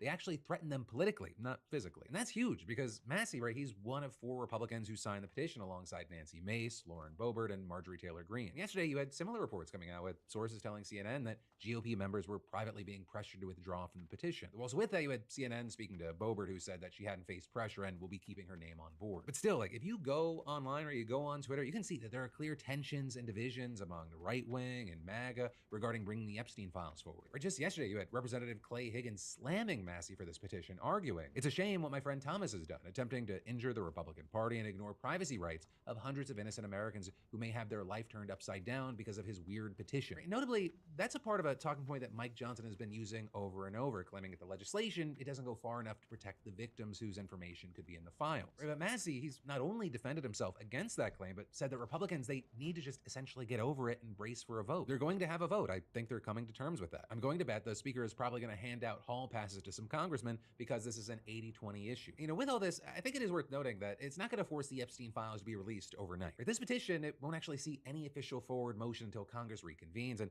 after it officially lands 218 signatures, and they have to wait 7 legislative days to actually vote on it. Right? And that is, you have places like the New York Times knowing that Mike Johnson's gonna likely have a few paths to try to put the vote off on his end. So there you had Massie arguing that if Johnson does try to evade the vote, there's enough notoriety on the issue that people will know that he's sweeping this under the rug. Right? And so you have Massie arguing it would be a very bad look, but also, of course, there's the question of, you know, what is the Senate gonna do if the ball lands in their court? Well, with that, I think it's important to keep in mind that the Wall Street Journal, they just did a piece about the White House's effort to rein in the Epstein discourse. Right? And it basically explained how the Trump administration has tried to handle it from January until right now, and TLDR, it sounds like no one at any point has ever been on the same page for even a minute. Some of the standout moments from the article include the journal saying, Trump has told aides he was worried some of his friends might be mentioned in the files and has complained that people should be talking about the administration's wins, not about Epstein, according to people familiar with the comments. Adding at other times he worried aloud that the files might have been doctored to hurt him. And then on top of that, you had sources reportedly telling them that Trump told aides he couldn't understand why people were so obsessed with the deceased financier and sex offender. People don't understand that Palm Beach in the 90s was a different time. He groused. Right? But also, as politicians aren't giving up the Epstein fight, neither is the public. And I mean that in several ways. I mean, you might have seen a statue of Trump and Epstein holding hands being put up in the National Mall this week. Right? It had a little plaque saying the statue was in honor of Friendship Month. As Epstein previously said, Trump was his closest friend. So there, I'll say after being up for around a day, it's been removed. And that notably, even though, according to reports, the National Park Service did issue a permit for the statue, allowing it to be up until Sunday. But also, you had a spokesperson for the Department of Interior saying that the statue was taken down, quote, because it was not compliant with the permit issued. So there you now have the group who orchestrated the whole thing with the statue, accusing the Trump administration of yet again cracking down on free speech critical of the president, right? Arguing that this is just another domino falling after the Jimmy Kimmel scandal. But ultimately, for now, we're gonna have to wait to see how this continues forward, both with the fight that we're seeing publicly as well as the fight we're seeing in Congress. But then next up in the news, Elon Musk, he may be gone, but it looks like Doge is about to kick into another gear soon. Right? Because with the government shutdown looking more and more inevitable, you've got the White House threatening another round of mass layoffs. Right? And some important context here is what usually happens during shutdowns is that many federal workers get furloughed, meaning they go on temporary unpaid leave and receive back pay when the shutdown ends. But instead, dozens of educators all over the country, they lost their jobs for comments that they made on social media after Charlie Kirk's death. But now you got a lot of them suing for free speech violations, right? And there are a ton of different examples that we've seen popping up. Right? One of the most notable cases has been Lauren Vaughn, a former teacher aide in Spartanburg County, South Carolina. And Lauren suing the school district that she worked at for firing her because she shared a quote that Kirk himself said and then argued that all gun violence is a tragedy. Right? And the quote that she shared is one that's circulated a lot since his death, where he said that it was worth it to have a cost of some gun deaths every single year in order to have the Second Amendment rights, recalling the exchange of lives or the right to bear arms a prudent deal that is rational. And you had Vaughn sharing that quote and then writing thoughts and prayers and then later making it very clear in the comments that she wasn't celebrating Kirk's death, writing, the whole point here is that anytime someone is killed, it's a tragedy. Even someone I may not like, even someone I disagree with, but instead of accepting it, why don't we do something about it? Also commenting that while she disagreed with Kirk, she was sorry that he was shot, and adding, no satisfaction here, just heartbreak for anyone and everyone affected by gun violence. And while Vaughn, she ended up deleting her post later that same night, the school allegedly fired her for violating their social media guidelines, which say that employees, quote, must be respectful and professional in all communications. And so now she's accusing the district of violating her rights to free speech and asking that the court declare that both her termination and the social media guidelines are illegal under the US and South Carolina constitutions, right? And requesting she be reinstated, paid, or given other compensatory payments. Also, another case that's gotten a lot of attention is that of Matthew Cargill. Right, Matt, he's a high school teacher in Iowa who claims he was fired for protected speech after he posted one Nazi down on his personal Facebook account following Kirk's death. And with that, he argued that his post did not threaten any person, did not incite imminent unlawful action, and was not directed at any member of the school community. And with that, claiming that the termination was politically motivated. Then on the other side, you had the school alleging that the post was disruptive, and they said that they received over 1,000 calls about it. And the day after he made that post, just under 10% of students were absent. Right, but then beyond that, we've also seen a number of lawsuits from educators who were fired at the university level. And that included people like Michael Hook, a tenured art professor at the University of South Dakota, who was fired for a Facebook post where he wrote, "Where was all this concern when the politicians in Minnesota were shot in the school shootings and Capitol Police? I have no thoughts or prayers for this hate-spreading Nazi." A shrug, maybe. And while he deleted that post a few hours later and apologized, you had top Republican leaders in the state, including the governor and the state House Speaker, criticizing Hook and applauding his termination. But then you fast forward to yesterday and you have a federal court temporarily reinstating Hook while his case alleging free speech violations plays out. Right on this front, you also saw things like the ACLU of Indiana filing a lawsuit on behalf of the former director of health promotion and advocacy at Ball State University. Right in there, alleging that the school violated her First Amendment rights by firing her for a post where she wrote that she couldn't be friends with people who thought that Kirk was a wonderful person, but added, "His death is a tragedy and I can and do feel for his wife and children," and saying that she will pray for his soul, and continuing, "Charlie Kirk's death is a reflection of the violence, fear, and hatred he sowed.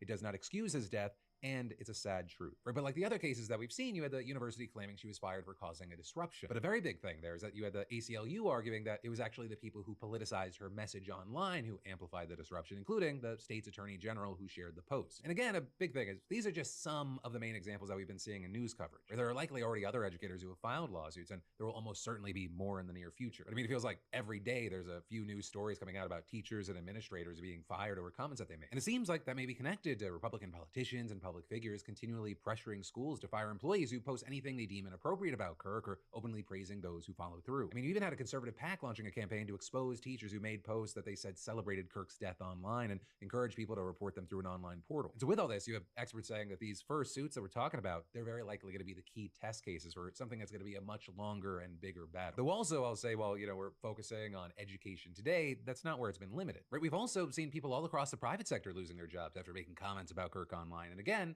that's something that Republican leaders and major conservative voices have pushed for and cheered on. But a big thing there is that you have experts saying it's not a direct one-to-one. It's different in the public education sector because they're public employees. Right? So their employers, they have to meet a higher bar to fire them for speech than someone who works at a private company. They have to show that a staff member's post created a disruption, like interfering with classes or the operation of a school. But with that, you've got people like Adam Goldstein, who's the vice president of strategic initiatives at the Foundation for Individual Rights and Expression, saying that generating controversy or complaints, it's usually not enough to warrant a firing. And with that, arguing that in many of these cases, the teacher's punishment is not proportionate to their alleged offense, especially because there are other disciplinary actions that can be taken without going as far as a full-blown termination. Explaining it's very weird to live in a world where Charlie's wife can forgive the shooter, but we can't forgive a teacher who quoted him. But again, even just today, we're talking about a wide range of posts here. And so as we wait to see what happens in a number of those, I got to pass the question up to you. What are your thoughts, opinions, and reactions to the whole situation or any of these specific cases? But the next up in the news today, this is crazy. Trump's Justice Department has made it impossible for Luigi Mangione to have a fair trial, right? Or at least that's what his lawyers are arguing, and now a federal judge is demanding an explanation, right? Because back in April, U.S. District Judge Margaret Garnett explicitly warned DOJ officials to avoid speaking publicly about the case to make sure that there was a fair trial. But then especially in the wake of Charlie Kirk's killing, we've seen the Trump administration testing that order, right? Pointing to Mangione allegedly killing United Healthcare CEO Brian Thompson as just one example of radical left violence threatening America. Except they've had a tendency to forget about that word allegedly. Right, last week, Trump said on Fox News that Mangione shot someone in the back. As clear as you're looking at me, he looked like a pure assassin. He shot him right in the middle of the back, instantly dead. And now he's like, I'm watching the girls are going crazy for him. This is a sickness. This is, this really has to be studied and investigated. He then had a White House related account posting that clip. The deputy director of the DOJ's public affairs then shared that post and added, POTUS is absolutely right. And the chief of staff to the deputy attorney general then shared that post. So that's also not where it ended, because on Monday you had White House press secretary Caroline Leavitt referring to Mangione as a left-wing assassin. And then the next day you had deputy chief of staff Stephen Miller saying that Thompson was brutally gunned down by another self-described so-called anti-fascist. And so with all that, you've had Mangione's lawyers arguing that the administration had indelibly prejudiced Mr. Mangione by baselessly linking him to unrelated violent events and left-wing extremist groups despite there being no connection or affiliation. And then adding, the attempts to connect Mr. Mangione with these incidents and paint him as a left-wing violent extremist are false, prejudicial, and part of a greater political narrative that has no place in any criminal case, especially one where the death penalty is at stake. And in response, you had the judge agreeing that it at least appeared that the administration had violated her earlier warning. And so with that, she ordered that the government submit a sworn declaration by the end of the week explaining how these violations occurred and what steps have been taken to ensure none occur in the future. And she also warned that any additional violations could result in sanctions, including financial penalties, contempt of court findings, or what she called relief specific to the prosecution of this matter. And actually, notably with that, she was just talking about those Justice Department officials reposting Trump. She also said she would consider Trump himself, as well as the comments made by Leavitt and Miller when she considered a motion filed over the weekend challenging the DOJ's decision to seek the death penalty. Right, and with that, you had Mangione's lawyers arguing that the DOJ, they violated his constitutional rights and they prejudiced the case against him, including by turning that whole arrest into a spectacle with that highly choreographed perp walk that his lawyers argued was done solely to prejudice him and without the slightest legitimate law enforcement objective. And so, we're gonna have to wait to see what happens, but I mean, it's happening fresh off the heels of another legal victory for Mangione, right? Because as we talked about earlier this month, a New York State judge dismissed terrorism charges against him, though of course leaving the murder charges in place, which of course is also separate from the federal case where he's potentially facing the death penalty. But still, it's gonna be very interesting to see how all this legal wrangling plays out and what happens when we get to a trial. But then next up from that, another crazy news, though this time international, the Gaza aid mission with Greta Thunberg aboard has said that it is under attack by Israeli drones, and now Italy and Spain, they're deploying naval vessels to help keep them safe. Because the Global Samud Flotilla, or the GSF, it's trying to get aid into Gaza through ships setting sail from ports across the Mediterranean. And it's reportedly the fourth and largest challenge to Israel's naval blockade, right? A blockade that notably it's been in place long before what's been currently happening in Gaza. Right? And you've got Israel arguing that it's needed to keep Hamas from importing arms, while Critics have called it a form of collective punishment that helped turn Gaza into an open-air prison. But in any case, right, the GSF, it's reportedly made up of over 50 small vessels from 44 countries with over 500 crew, including Greta Thunberg. Right, and she was part of the so-called Freedom Flotilla, which was intercepted by Israeli forces back in July. Though notably, that was also after activists on board said that they had been targeted by an Israeli drone in international waters off the coast of Malta. And there, the IDF didn't deny involvement, and an Israeli Air Force cargo plane was picked up on flight trackers circling waters near Malta for an extended period of time before the attack. And now, in the case of the GSF, activists have reported several attacks since they set sail at the start of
Okay.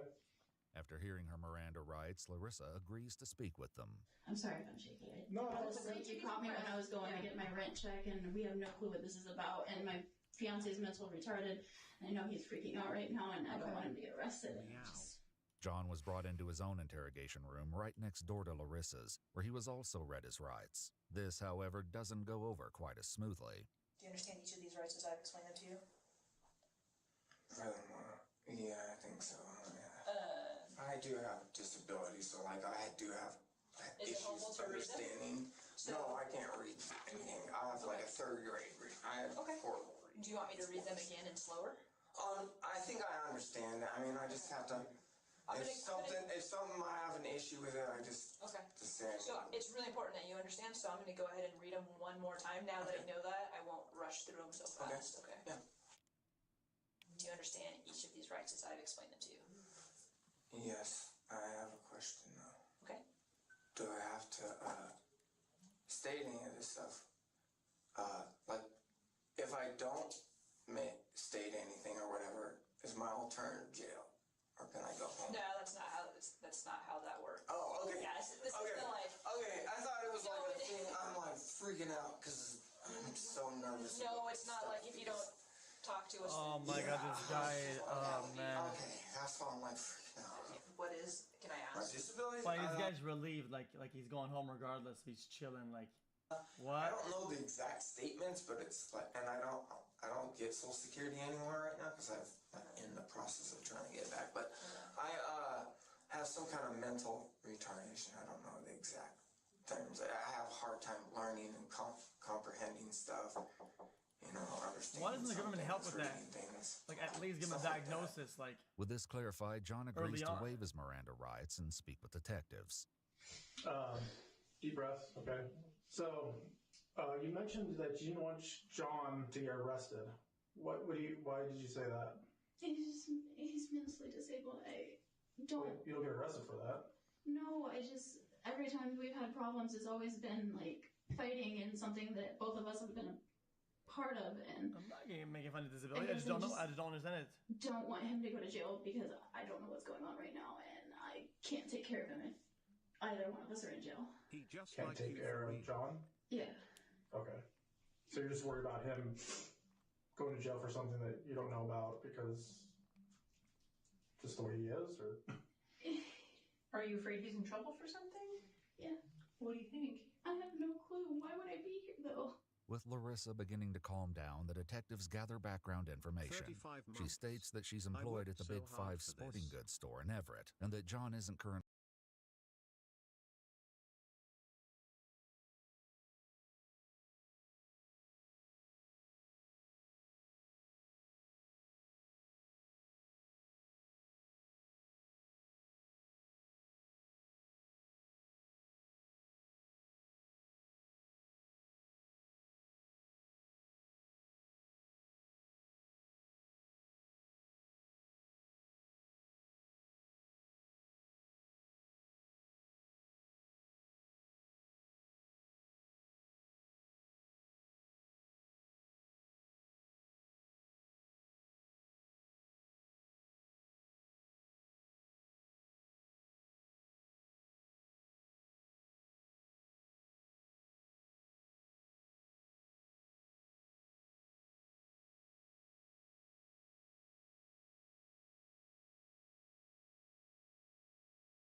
to be child for and your guys' definition and mine, the only way to be child is one if she's trying to make money off of it, and I'm talking about not necessarily just a picture of her.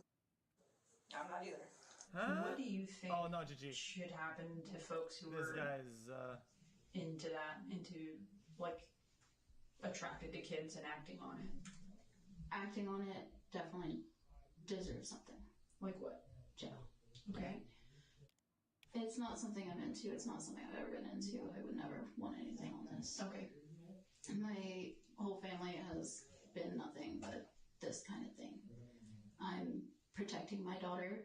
No one will ever touch my daughter ever. Okay. Certainly someone's trying and may have. Okay. And that is clearly someone close to you. And I'm not trying to be mean about it, but I want to protect her too. I do too. Can I describe this picture for you? Go for it. I still don't think. Well, we just don't want to like overwhelm you with it. Yeah. Okay. It's a graphic photo. Okay. And it was sent to somebody on Kick or something? Yeah, no, see, I don't really know anything about it. How does it make you feel to know that that on the internet? It's there and it will never come back. yo. It's K-I-K. We can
Almost, really, man? It was completely harmless too. It just ended up being sent to somebody. No. So one step forward, two step backs. These are harmful pictures. Did you send that to who? The second one? The same person. Okay. Was this the same time? Or a different time? Might have been the same time or very close. Okay. If Panda wanted to see other kinds of pictures of her, would you have sent them? No. But you just said that when maybe drunk you could have done that. I would never hurt my daughter. I believe that. I would never hurt her. But if someone wants to see a picture of her and she's already in the tub, that wouldn't hurt her. That wouldn't injure her. I don't do it to her, no. And these were all innocently taken and misused. What happens when you get drunk? Drunk. I don't remember anything. It's like somebody else takes over. And what does that takeover look like? I've been told that I am moody and aggressive. Have you ever been told you're dominant? Only towards my fiance, yes. How does your dominance present itself?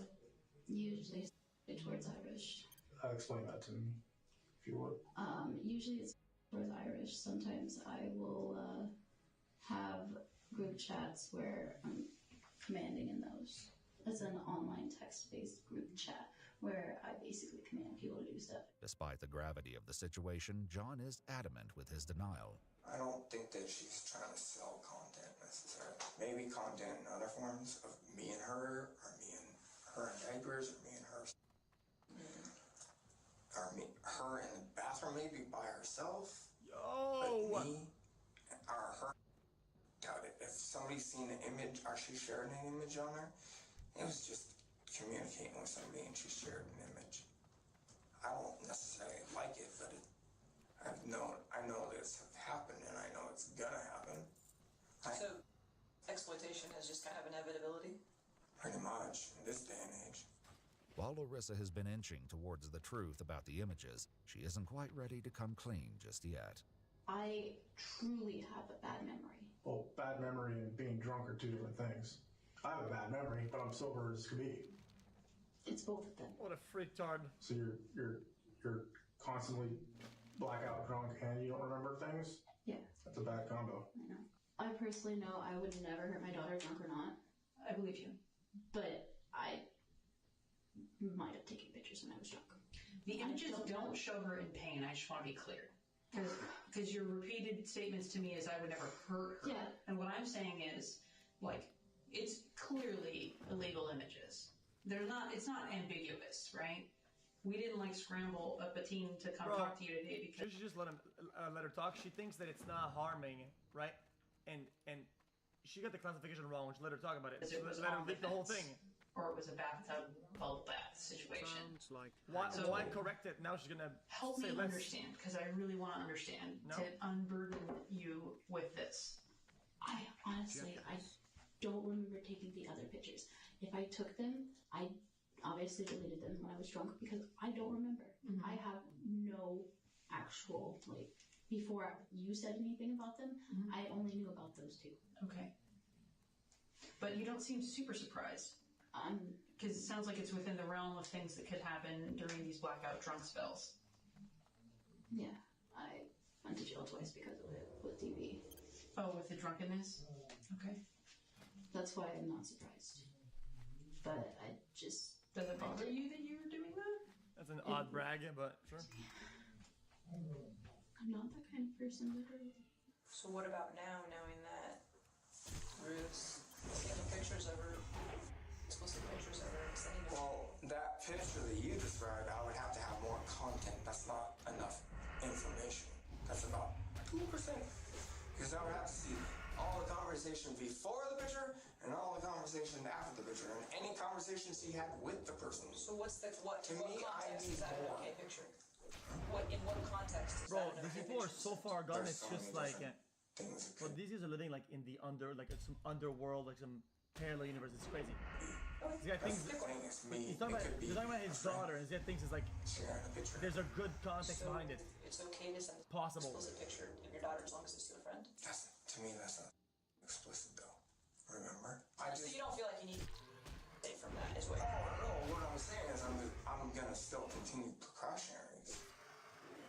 I guess. I don't know. How are you gonna keep her safe from that? Rue? Yeah. Talk to her and figure out what's going on. In her interview, Larissa claims that her conversations with Panda had recently taken a turn. When did things start to get a little bit different with Panda? A week or two ago. Okay. Does he ever mention anything about being into kids? Yes, he has mentioned. Okay, so tell me what he said. He wants to eventually have a family so he can just look at them. Is that what he said to you, or is that what you guessed he meant? It's not the exact words, but basically what he said to me. They once again return to the topic of the images. Tell me what he's asking for. He just wants to see her. Okay. He says, does he know her name? I think I might have said it to him once, but he calls it tears. Oh, okay. Okay, let me say the same sentence, but a different way. Okay? So I sent explicit images to a guy on Kick who's excited by children images.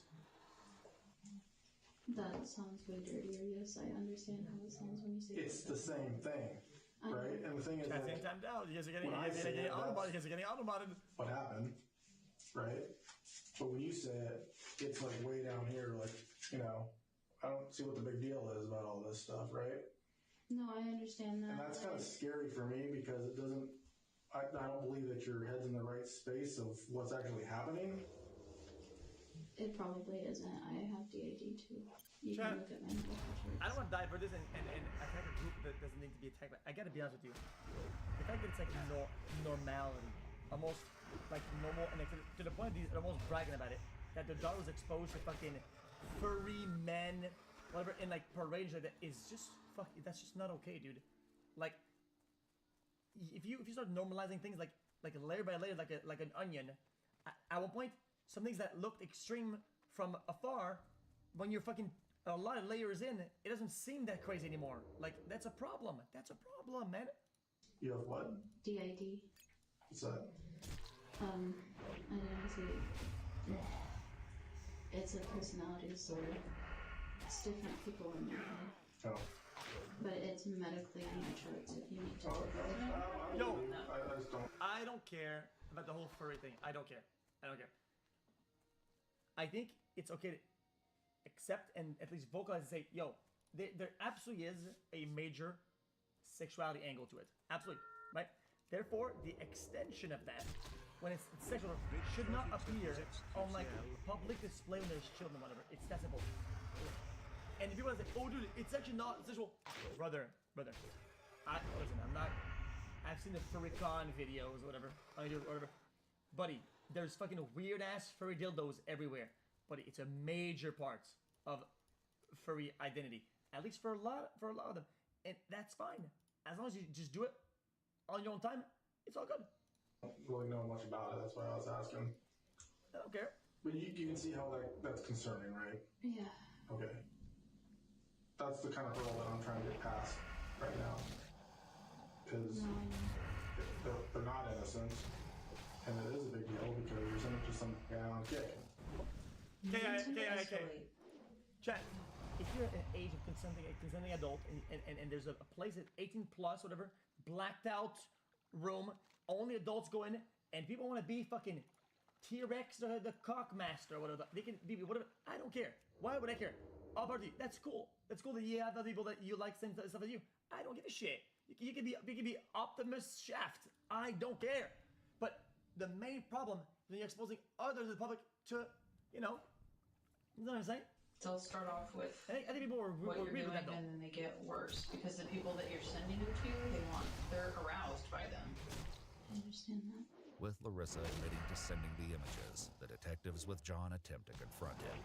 You're just admitted. Are you trying to tell us something What? I mean, abusing. Again, I need more. Abusing means I don't she's. disabled. I I don't don't know. know that. She's. Does it matter? Did they bring Yes, her a menu because there's message? two different contexts. Okay, Like so I if said, she's getting off, is it better or is it better if somebody else is getting off? if she's getting off her, it's her own team. I don't. Okay, can't so really it's judge again Can you help me understand that? Well, you should though. because it's two different people and two different contexts. Like I said, two different scenarios to me. Well, help me understand that because to me it's not. To you it's not, to me it is. Like I said, it's two different scenarios. You explain it yourself. One's somebody else, one's her. One's her parent. So it's okay for her to as a child, just not somebody else. I'm gonna tell you something right now, John. I don't think that you can keep her safe. Why? Because you're telling me right now that it's okay that Rue is using her, but that's fine. You absolutely just did. You just told me that it's okay. Yeah, I just said it's a different. No, you said it's fine. You said that's her. Strategy input. Chad, what do you do to pressure a little bit about the fact that she's talking to other guys and shit like that? Because this guy clearly is insecure about her talking to other people, whatever, right? And kind of poke at that, but this guy flips on her. Just too easy. Her thing, and it's no big deal. But if she said She's talking to this guy. Boom, boom, boom. I can't judge you. How are you going to do You know, you don't. I can't judge Rue based on what she's into. I don't care what she's into. She's into your daughter. That's her daughter. I'm into my daughter, but not. Okay, you see the problem here? No. The problem is My that. brain doesn't, I guess. Okay, and that's a huge problem. If you can't see that, then I know that you can. Oh no, I can't. Because I can tell you right No, now. what I'm saying is I can keep her from Rue. God, No. that's not what I'm. You can't. Yes, I You can't keep her safe. I'm because not you're gonna okay. let her. It's new evidence. That's why I can't say anything about her or the other person. It's two different scenarios. I will never, and her body will never touch her in that type of way. I accidentally took, not an accident, I took the photos. I deserve what's gonna happen. There's no reason for it. Well, Larissa, thanks for being honest about it. That's huge. I do really only remember those two pictures. Police documents reveal that despite Larissa's claim she only sent 2 images, a video of her 4-year-old daughter using the toilet was also the sent. guy is A shower curtain and disabled, potty but- training seat visible in the video were matched to items in Larissa and John's home. Not to the extent where he doesn't understand it. I'm sorry, this thing's like I'm staring like right at Jay's stomach. I did not even recognize that might be Oh what you're shit, looking this at, but lady, thanks for the or heads whatever up. that is. Would it make you at all feel better to write a letter? Apology letter? Is this something you want to do? Okay. As revealed by police documents, Larissa's apology letter reads, "I've done you wrong. You don't deserve to be seen in that way yet. You are the reason I continue. There are no words that can express the guilt I feel knowing now the consequences of my actions. I love you, my angel. Mommy would never do anything to hurt you. I'm sorry your images are exposed. I deserve whatever happens to me. I hope you never ever go through this again. I would give anything to keep you completely protected." Rue is abusing her. I don't know what you're not understanding about that. Rue is over there writing an apology for the way that she has abused and exploited her daughter. Your daughter that you claim that you're obsessed with. Your daughter that is your life, that you love, that you have wanted your entire life, that you don't want to be apart from, that you've just told us that you would do anything to protect, that you won't let her be alone with other You should people. also mention the But dogs, that but woman it's all who good. helped you create her, who helped you raise her, one of the 4 people that changes her diaper, is abusing her, is Do you exploiting know how her, often she changes and her? is sending pictures to God knows who online. And like I told you before, that picture is out there and it will never go away. That picture will be passed around from pedophile to pedophile for eternity. And your reaction right now is why I know I'm not safe with you. Well, what? So I'm a different person, though. You're probably trying to say I'm not capable of taking care of my kid. Oh I'm not trying to, I my am actually fucking saying god, I it. can't. I am capable of taking care of my daughter. Bro, this guy's like in a fucking 3 I IQ don't think feedback I'm loop, capable man. of taking GG, care of man. her because I didn't know what's going on. This is the No, kid thing. it has nothing to do with you not knowing what's going on. I've seen people not know what's going on, and that's absolutely horrible. It's tragic. I have seen that repeatedly, and it breaks my How heart do to I watch know that. what's going on? You are telling me right now that it's okay, that you can't judge her. I can't say anything. I have to have a conversation with her. I would lose my mind if I found out I'm that somebody was disabled. My abusing mind my doesn't child. work that way. You guys don't know me is the problem. I think you need some help, and this is maybe the first step.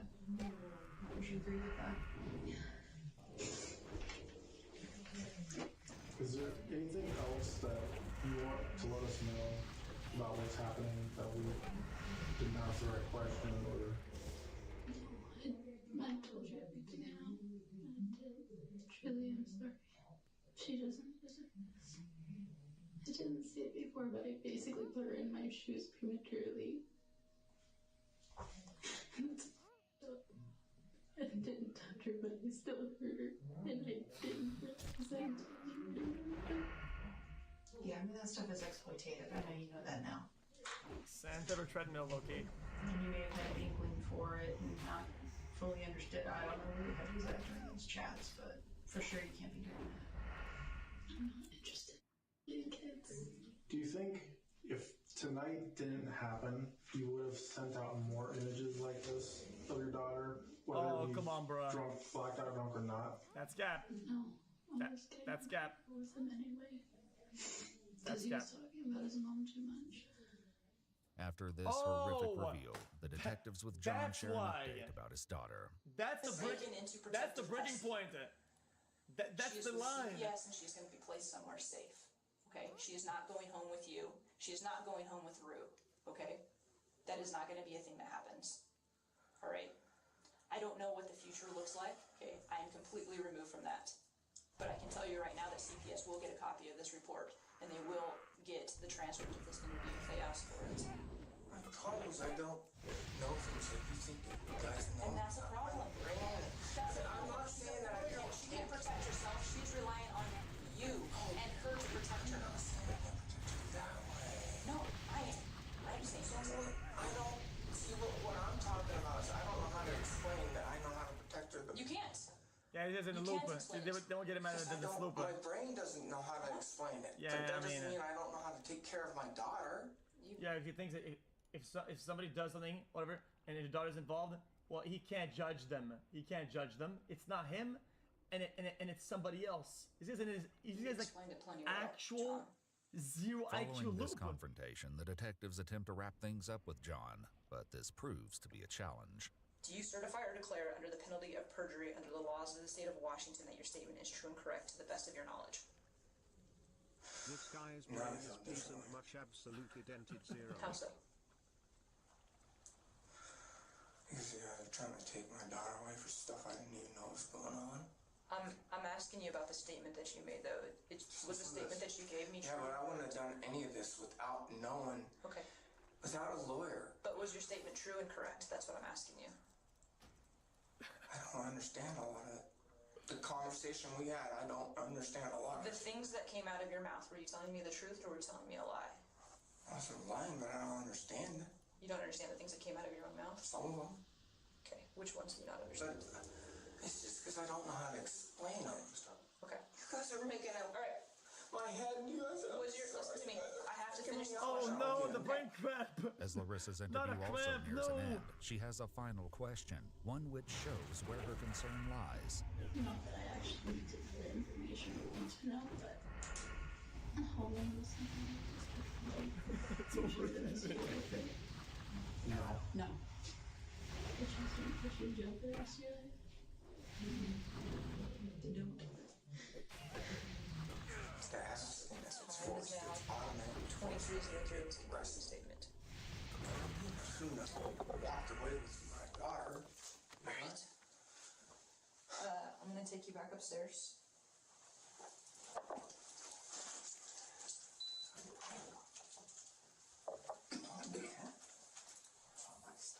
As Larissa awaits her I want you to fate, know you she make my shares life one better. last regret. Today's been horrible. Thank you for streaming. It means the world to me, I man. think that's why I just Oh, what? all for the satisfaction of someone else, not me. I think that's why I just feel so bad because I didn't even do it for me. I did it for somebody else, and she doesn't deserve that. Following their interrogations, What? John and Larissa were both arrested. Soon after arriving at the jail, Larissa began contacting her boyfriend Devin Lowry over recorded video jail calls. Hey, I love you. I love you too. How are you doing? Huh? I cry every day. Despite the gravity of the situation, Larissa appeared to have no problem keeping the mood light. And yes, I am embracing the triple L. I don't even get a hairbrush, but look. No. My hair is all brushed out still. I use my fingers. John was released soon after his arrest, while Larissa remained in custody. During the Yo, what about this guy though? Was this guy not? their call, Devin revealed that he'd been in contact with John. I had gotten him a temporary phone at least so he could contact the CPS person. Thank you. Well, it's not Panda, but he's got panda eyes though. He's not allowed to have internet. Oh, he did not tell me that part. He told me that they had dropped everything for him. Stupid. Anyway, I know we're not supposed to talk about Yo, who's taking a shit? What the? Yo! Is she taking a shit? Stupid. Anyway, I know we're not supposed to talk about that stuff, but yeah. He keeps asking me for boxes to pack up all your stuff.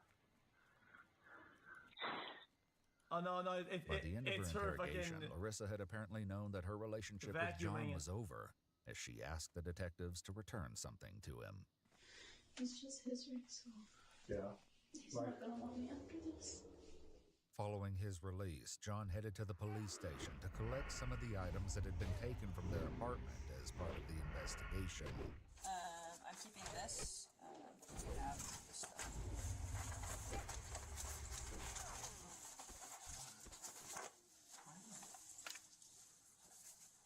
It's basically a contract for the dom-sub relationship that you guys had. With her and John's relationship evidently finished, Larissa had other things on her mind. Mike said that he's gonna work on the divorce while I'm in here so we can get married when I get out. Okay. I don't need a ring.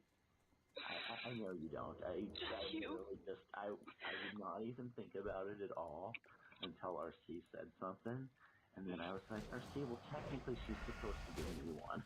No. If I had money to get you a nice ring, it would be going to the family lawyer right now.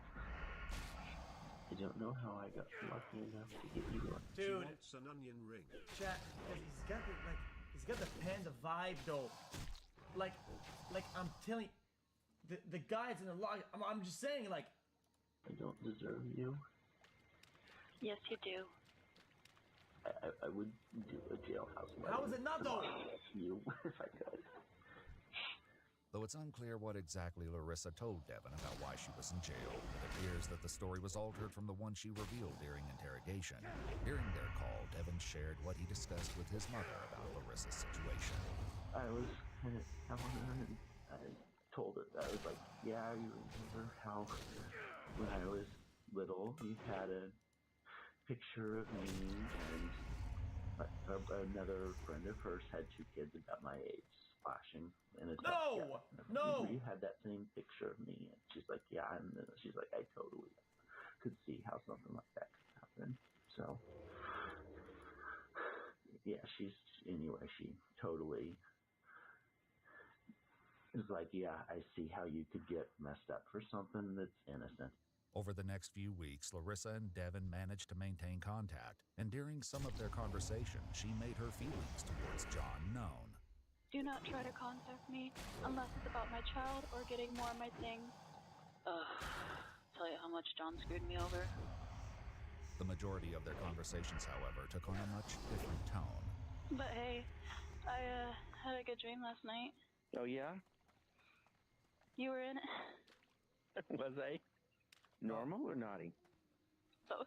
No, You're such no. a pervert, and then you smile about it. Because it's fun to see your reaction.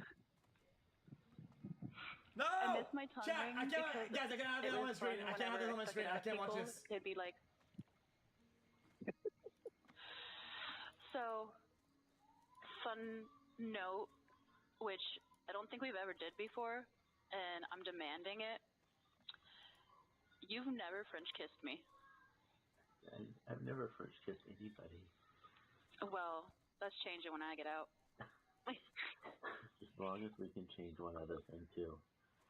My last name? Okay, two other things. What? Or a diaper. Oh. Yeah, on the same note. Jesus. I was actually thinking about that the other day. Yo, I don't think this is gonna last for. Oh my god, yo, there's more of this shit. This is outrageous. Speaking of, that's one of my other annoyances with it only showing your face.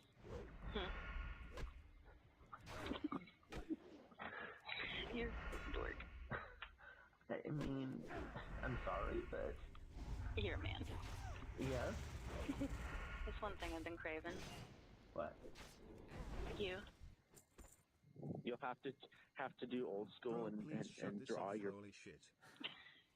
Hey, girl. I'm Hey, so Beth. confused. Is this How a are you video chat or doing? what? Why As does good she as I have can a phone be. in her hand Yeah, and why was he I bet. walking looking at his Not me, phone? I'm just looking at your first.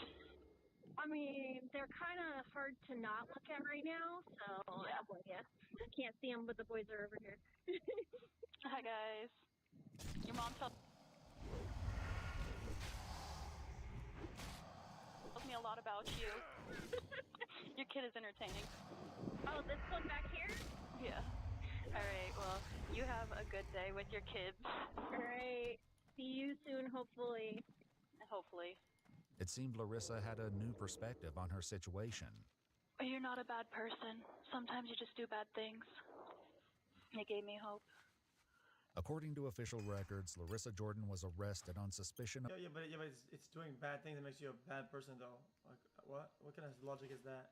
of animal cruelty, exploitation of a minor via live performance or photograph, and possession and distribution of depictions of a minor engaged in explicit conduct. Her bond was set at $250,000 and she was held until May 8, 2025, when the state charges were dismissed.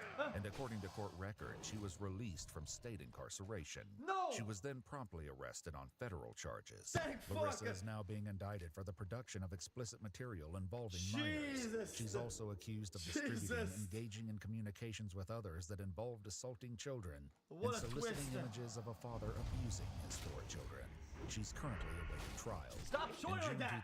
What the 2025, fuck? John Yo, Whitwell this sought a video. domestic violence... Yo. Sometimes the editing these videos are weird. Yo, guy YouTube. protection Guy order against YouTube. Larissa, where he included allegations of her physically assaulting him, including giving him a black eye and breaking his toe on separate occasions. He was denied because Larissa is in federal custody. He refiled in July. Their daughter is currently in foster care and is the subject of a dependency proceeding. At the time of this video, there are no other updates available about the identity of the person Larissa sent the images to. KXQC. If you'd like to watch our I'm videos in without dire need of censored help, and brother. muted words I'm throughout, down a lot and I with don't more know what to information do. included, I can be sure send to proof. check out our Please, Patreon. Matt. Go to patreon.com No. /EwooCrew today to sign up. Jeez. So I guess it's Against Larissa. Is it still pending? Is that like it's still ongoing? Probably. Hi chat, Pagman is my favorite emote. Can a couple of you pag with me for a bit?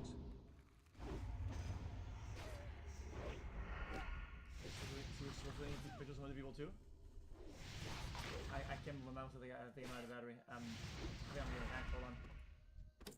I can't click anything. It's bugged. Victim is Guys, my whole computer is frozen right now. Guys, I can't click anything. Paper conveyor belt floor. The floor is moving very slowly and never stops.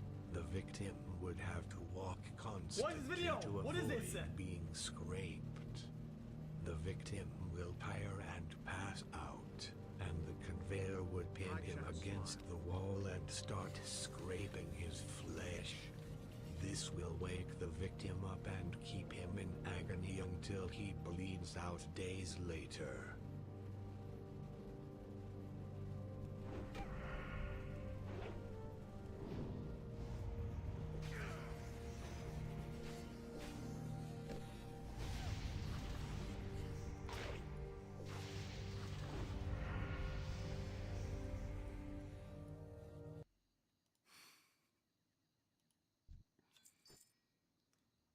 interesting.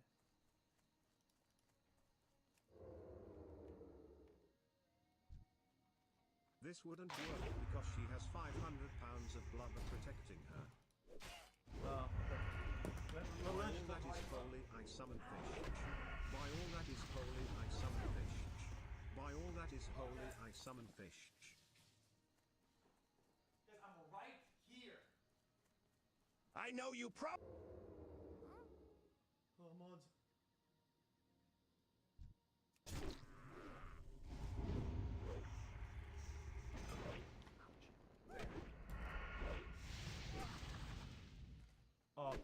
Anyway. It doesn't matter if it doesn't work. Yeah, the TTS sometimes is all of it. Oh, it comes gonna lag. Hold on, let me fix this up. Bang. Minus Bang. 63 months.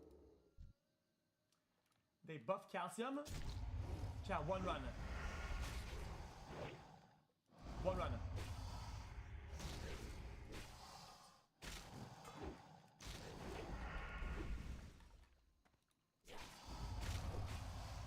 Chat, listen, chat, guys, I'm gonna keep it, guys, I'm gonna keep it a bug. I'm gonna say how it is, okay, today, chat.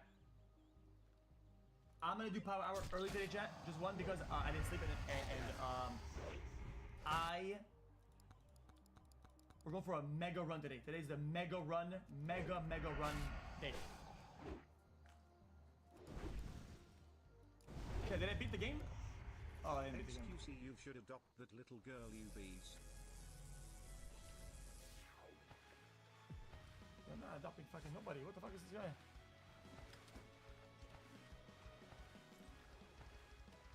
Wait, chat. Is he on the left? Shut up and play the game. Chat, I have 3 slots. Whoa, hold on. Guys, I have 3 slots for guns and tomes. They updated it. Dude, just as I did the quest, of course they changed it. Really, brother? Really, brother, man? Really? What the frick away? I spent the entire week working on this shit, man.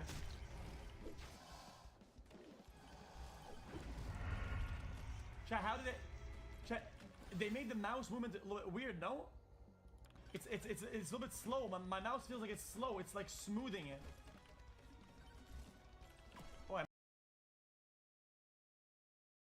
September. And the latest appeared to come this week, with GSF saying in a press release that at least 13 explosions were heard, and claiming that these attacks were part of a sustained Israeli campaign of intimidation. And with all that said, you had the Italian defense minister condemning what it called an attack carried out by, quote, currently unidentified perpetrators. You also had the prime minister speaking of her total condemnation of the drone strike on Tuesday night, and adding that Italy is conducting its own investigation to determine who's responsible. But also a big thing here is she also criticized the flotilla as dangerous and irresponsible, and arguing that it was aimed at creating problems for her government. But still, the government reportedly dispatched 2 naval vessels to assist Italian citizens on board, and you also had the Spanish prime minister saying it's sending a ship to assist the flotilla, quote, in the event of any difficulties and for a potential rescue operation. And as for Israel, at least as of recording, it really hasn't addressed the drone attack allegations, instead arguing that the flotilla is organized by Hamas and is intended to serve Hamas. Now with that, they also claim that they would be willing to transfer the aid from Hamas and is intended to serve Hamas. Now with that, they also claim that they would be willing to transfer the aid from the flotilla to Gaza through report in Israel. But there appears to maybe be a lack of trust, and they reportedly refused. And so you had the foreign minister responding by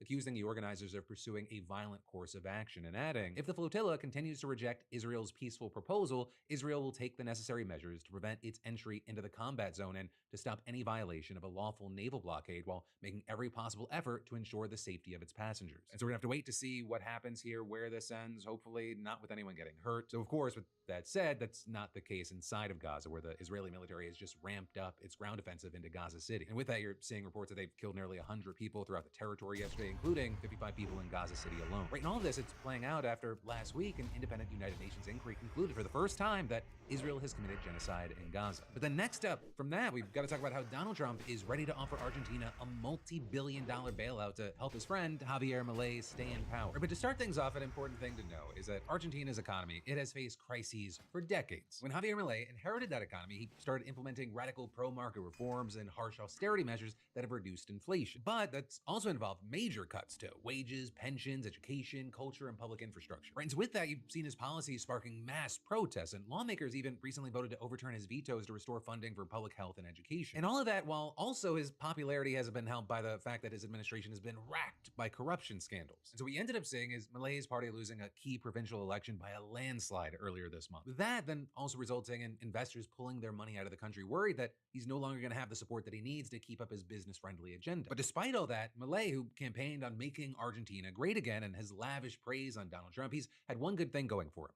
Trump loves this guy. And when you had the two meeting at the UN this week, you had Trump announcing that Milei had his complete and total endorsement for re-election as president. And while that election, it's not actually happening for a couple of years, congressional elections there are happening next month, right? And so it's a pivotal election, and what we've seen with this whole situation is the White House serious about helping Milei. You've got Treasury Secretary Scott Bessent writing on X that his department is ready to purchase Argentina's USD bonds and will do so as conditions warrant, is prepared to deliver significant standby credit via the Exchange Stabilization Fund, and is currently in negotiations with Argentina officials for a $20 billion swap line with the central bank. You've got Bessent even saying that the U.S. stands ready to purchase secondary and primary government debt. And so as far as, what exactly does that mean? It's all technical and it's kind of besides the point. What's really notable here is that Bessent has made it very clear that this is aimed at helping Milei ahead of next month's election. He's even described the aid as a bridge to the next election. All of which, at least one expert saying it doesn't make any sense from a realist strategic perspective, saying this kind of stuff only really makes sense within an ideological framework. And so with all that, you had the likes of Elizabeth Warren arguing that this is a far cry from Trump's promise to put America first, writing Donald Trump wants to lend $20 billion of our money to bail out a political ally and his global investors before an election, and adding, oh, and Argentina just struck a major deal with China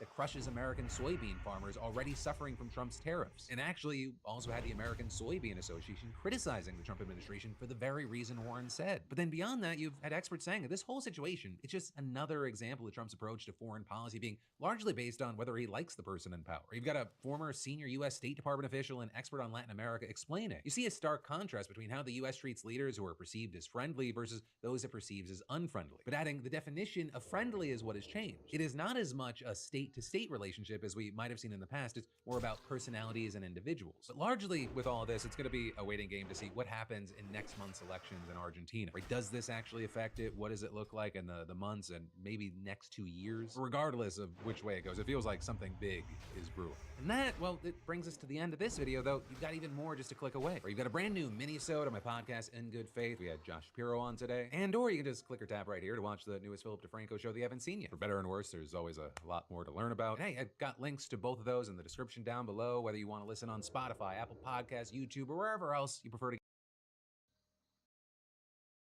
have a bad faith actor go in and plug in a USB drive on every voting machine or every tabulator.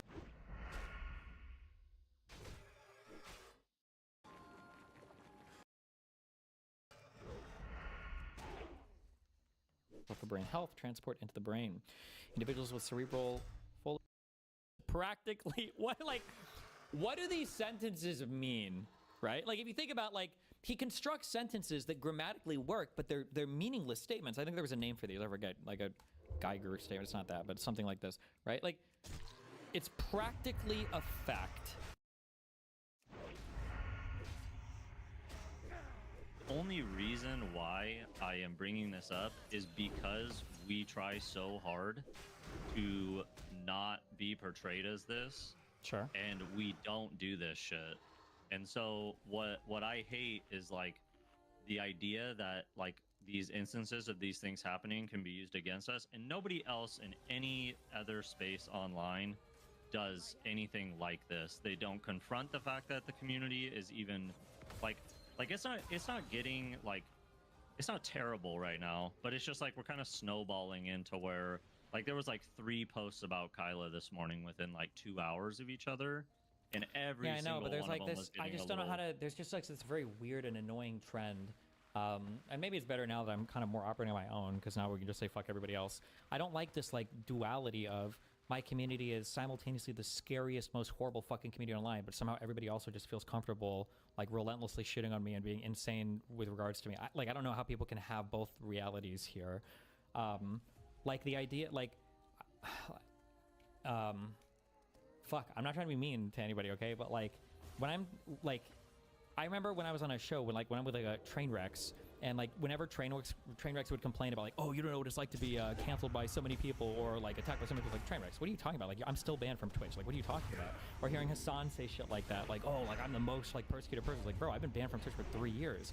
When I was having that argument a few weeks ago with Pisco, and Pisco was like, do you know how hard it is when I'm out here trying to like build bridges with people and like your community is shitting me? And I'm like, I know that you're not asking me that, motherfucker. You're insane. Like, do you have any idea how much restraint it took there not to just fucking go absolutely nuclear? Like, what is it like to be backstabbed and attacked by every single motherfucking person on the internet constantly, like your entire like friend group included, as you have like my biggest hater, #1 enemies are frequenting your chat or co-hosting your show? Like, so it's like, I guess like the irritating thing I have is that like, it's so funny because I go above and beyond, I would say, for my community more than anybody else's when it comes to harassing or bullying other people. Like, I don't know any other community that my size in the politics space that tries so hard to like carve out that space to be, hey, like, we're not going to relentlessly shit on people, we're not going to do weird personal attacks all the time, et cetera, et cetera. But somehow, like, I still have like this reputation of having like the Voldemort Hitler community.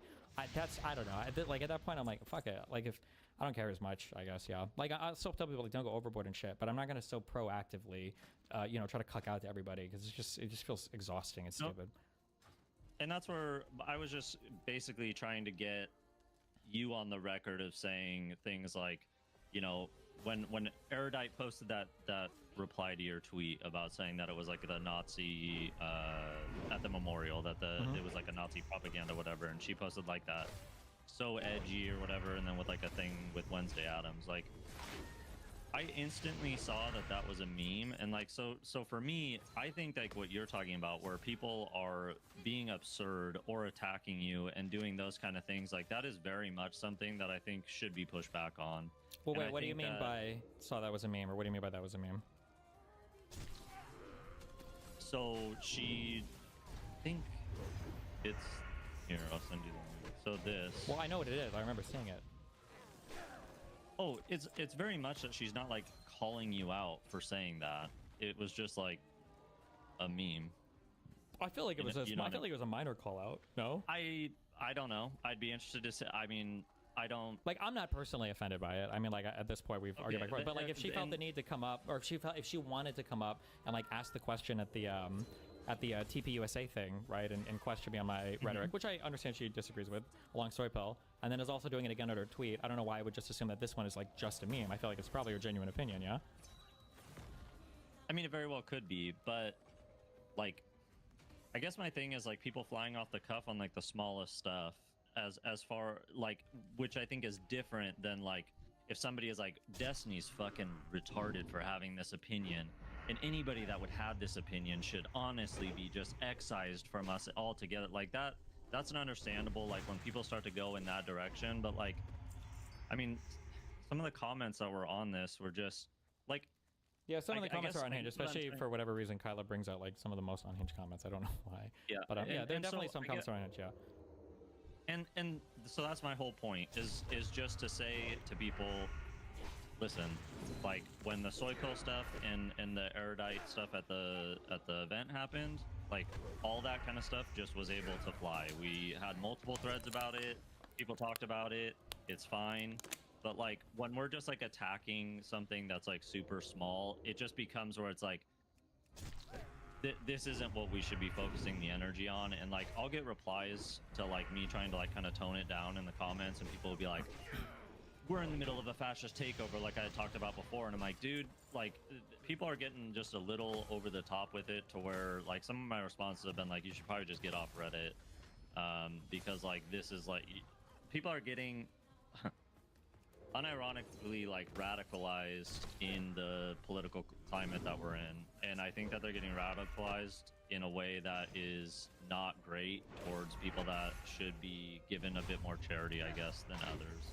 Like, I'm not saying that we need to like say that these people are endlessly correct or whatever it might be, but it becomes it's a weird position that we get put in as moderators of this stuff, to like have to read through this stuff and like find the fine line. So like, when there's like 3 posts about a certain person, that's when we're gonna start stepping in on it. And I just basically wanted to get your opinion on how people were reacting, and it sounds like you think that people were being kind of over the top, and that you have seen people going after people in a way in their chats and things that you don't like. But ultimately, people are open to do whatever they want to. But a lot of people have been. I mean, I like this, all I'm saying is like I can do this because I'm whatever, a sociopath, or I'm like equipped to do internet shit for whatever fucking reason. But like, I don't think that it's not going to be sustainable for the vast majority of people, my audience included, to maintain the position of infinite charitability for every single other audience, but for every other audience to be able to flip on us and go fucking unhinged or insane, or to just be generally aggressive or unsupportive, like no matter what. Like that's just like we can try to. Do you see that through like Hutch and IRI and like I don't know about Pisco. Honestly, I don't know what his chat looks like, but like do you like for IRI? Like No, Hutch, I don't think my it's community is that negative towards IRI. For Hutch, I don't think that I don't look at his chat, so I can't say. I'm not sure. I don't know. But I mean, I think it's probably just going to be at some point, like if the only thing that you see from people is negative, that's just going to be the impression that people get. I think that's a pretty human thing. Like I can put that aside for whatever reason. I'm able to do that, but an ordinary human being will not be able to do that. They just can't do that. Yeah. That's the thing that I had to memorize, like for my interpersonal relationships. Like I have a tendency, I don't say nice things often. And sometimes I'll show up and just like criticize, and regardless of how much I love a friend or a partner, like if you do that, they're gonna think that you fucking hate them. It doesn't matter what your actual thoughts are at all. It's actually totally fucking relevant. If the only thing you ever bring is criticism, no matter how positive you feel about the person, they're always gonna get the impression that you fucking hate them. And that's basically every single community's position right now with regards to my community. So there's no way that you can moderate away that feeling. I understand that's difficult or stressful for you guys, but like if you have a thing where I like just looking for the average community person, right? And again, like I try not to cry or whatever bullshit, but like if I'm getting swatted, attacked by all the largest figures in the United States, and there's a whole bunch of shit going on, and then you've got these other communities that are ostensibly like friendly with us, but don't ever talk about me ever, and then the only time you see them say anything is to like criticize like my verbiage on something. It's not surprising to me that a lot of community members would like have like a very negative reaction towards that, like that's pretty human. I don't know how you could possibly like moderate that away or get the average person to buy into the idea of, well, hold on, like trust me, like this guy's cool, he's an ally, he's just never ever going to say anything positive about you or this community ever, no matter what, and will only say negative or critical things, but like they're kind of sort of aligned with us, at least in vision. Like that's a really hard sell, right? Do you understand what I'm saying? I'm not trying to justify people being unhinged. I don't think people should be unhinged, but yeah. I absolutely do. I guess just what I'm saying is like people are like I'm fine with everybody saying like whatever it is up until a certain point. Like with Hutch, people are just like saying, like people are like going after him for I don't even want to say it because like it's not, but like looks and stuff, and like there's things that like we have these rules for, and it puts me in a shitty position when people like make me have to enforce something when like I mean, you see people breaking rules or like making fun of like that's what I'm saying is like that, or like with Erudite, people talking about like, do you think Erudite's on an Anna Kasparian arc? No, I don't think so. If you saw something like that, just she's drifting, like no. These are just things that but then ban him. Yeah, just ban him. Fuck him. And this is just, I'm wanting you to vocally say like that you think these things, because I think a lot of people see your reactions to small things, or they want to speak for you, and just having the idea that you at least like don't say those things. Like I brought up in one of the threads that like it's a pretty big deal that Erudite said like we've been friends for 3 years in public. Like, that's a pretty big deal for her to say that. Just because of the climate that they're in, and like I don't know, I see certain stuff that's like that, or it's hard with Soy Pill. I don't know much about Soy Pill, but like his shit seemed a little bit less genuine and more just irritated that he kept having to fucking defend you for whatever reason. He felt like he needed to defend you, but like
there are people that are genuinely, I think, good people that people are going a bit too hard on, and I just wanted you to, you know, say that was the case. And if you don't feel like that's the case, and you don't feel like people are going too hard, then that's what it is. But no, I understand. I understand that. I will say that I think that people shouldn't go super hard or be super unhinged. But like, there's gonna be like a certain there's a whole bunch of like really horrible black types of people that I could like watch on stream, and I wouldn't be able to do that for weeks and weeks and weeks and not expect my audience to start to become racist. Or I could like host a ton of like the worst, most horrible women ever and not expect my audience to become sexist. Or host like the worst Indians or Japanese people or whatever. Like at some point I'm gonna know, like, okay, this might not be good, might not be great. We need to find better representation of these people, right? That's all I'm saying in terms of that, like that the response is gonna be very predictable. So like, again, I'll say it, like people shouldn't be like unhinged towards other people. I've said this many times, I'll continue to say it. But like, if the only time those other communities ever bring me up is going to be like negatively or critically, like there's no possible way that I can shift the whole response to my community to just like never worry about it or never feel a certain type of way about it, I guess. Yeah. Sorry, I'm repeating myself, but yeah. Yeah, and that's all I wanted, because like I think that a lot of this stuff is just people trying to take out frustration and finding like an easy way to do it. And I think that the political climate has people like seeing any sort of pushback towards anything as something being like people are acting like these people are like a threat to our republic because of their opinions. Like, because Erudite and Soy Pill pushed back on you at that event, like they might as well have been MAGA.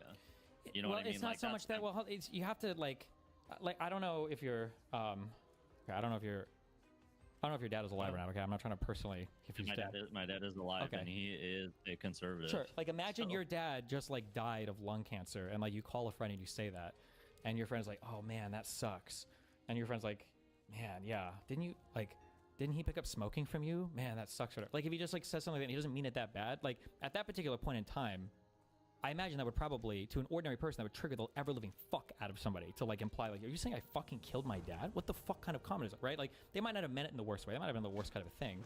But like, again, like when we're at like, I feel like when we're at a juncture where there's like so much external pressure, and then we just came off like the most random, retarded fucking other community Ethan backstab in the universe, that then at a Turning Point USA event where there's, I think, unless people are memeing, like I think genuinely there are people watching who are like actually worried that I'm about to get fucking shot on camera, and then two people appear, and then it's to repeat the same like, shouldn't you tone down the rhetoric comments that like have been like.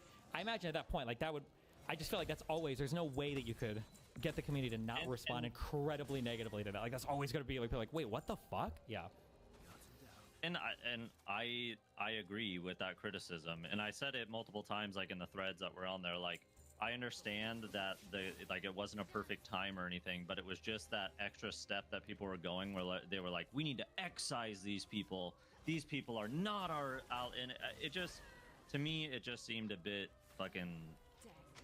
It seemed a bit crazy. But sure. Yeah. Yeah, I can understand that. You know, and that's all I wanted to bring up, because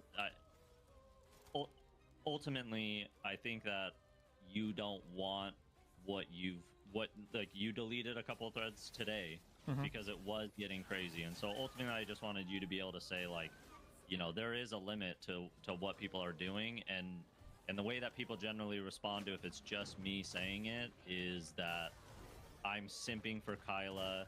I'm doing, you know, it. Back when I first joined the community, people thought I was like some Bosch plant or Hassan plant. Like, it's just always a thing where people are like trying to say that you have some ulterior motive. I ultimately just do basically what you've lined out that you want to be done, and I end up taking the heat for it, which is fine. Like, that's the whole point of why I'm doing what I'm doing. But like, it is nice like to have just a little bit of. That's actually pretty good.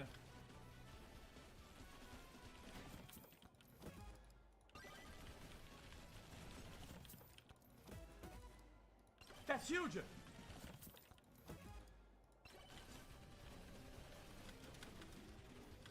Chad, I think this is the win 100%. I mean, the mobs are getting fucking clapped.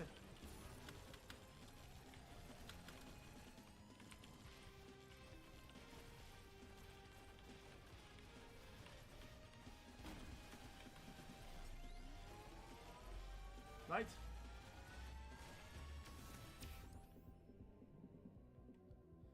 I think I like 3. 1 is good, but 2.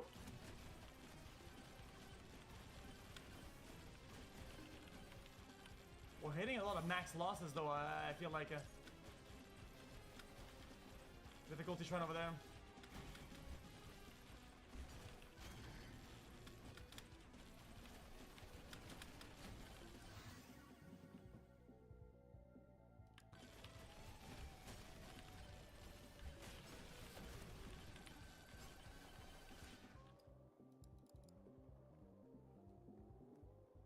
Chat, beer, for real, for real.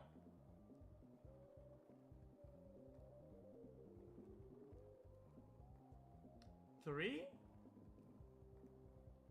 Guys, beer is fucking... Guys, that's another multiplier, is it not?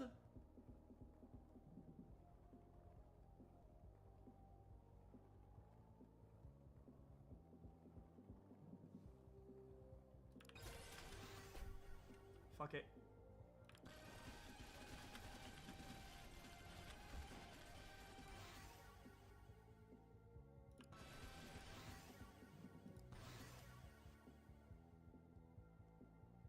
Kinda need that.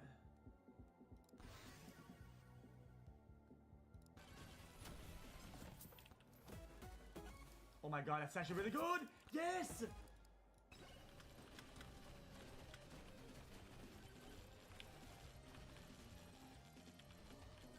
Go boss. Oh no, yeah, I need to do the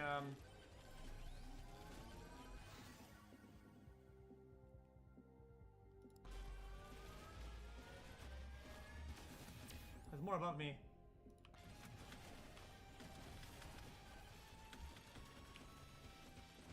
Dude, this is insane. Chat, this is it, right? This is, like, no way I lose at this point then. I can't lose it. Extra jump, for real. I need those jumps.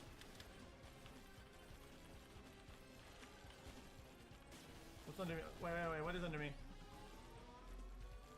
That's my right there. Evasion my set. Wir sind die Generation Zoll. Wir stehen für Gleichberechtigung. Ohne Gender Pay Gap. Wir machen Karriere. Unabhängig von unserer Herkunft. Machst du mit? Dann bewirb dich jetzt und starte deine zoll-karriere.de. XQCL. What is that? Oh, fuck! Oh, terrible.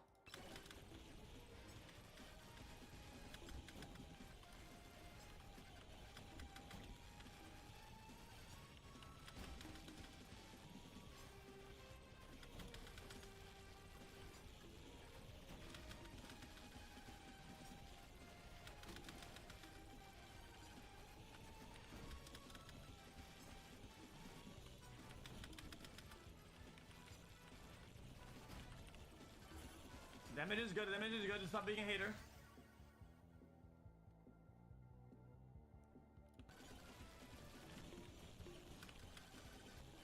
Do boss now? Oh shit, you actually might be right there.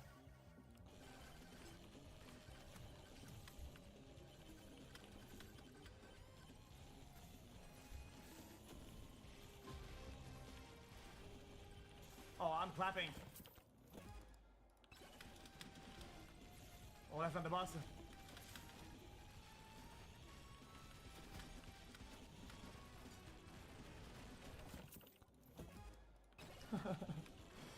Yeah, it sounded kind of weird actually.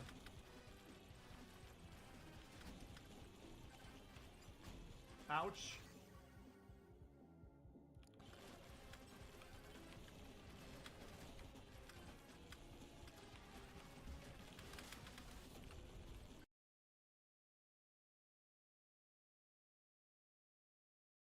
Distrack gehabt. Oder nicht.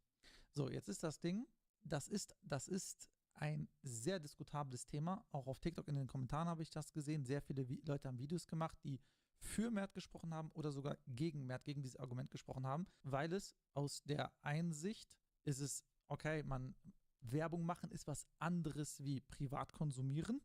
Und für die andere Seite ist, naja, es ist heuchlerisch, wenn du ein Produkt kaufst, wo das Unternehmen sagt, danke für deinen Einkauf, für deinen Support, ne? Und zeitgleich sagst du aber, ja, aber boykottieren tue ich. Ne?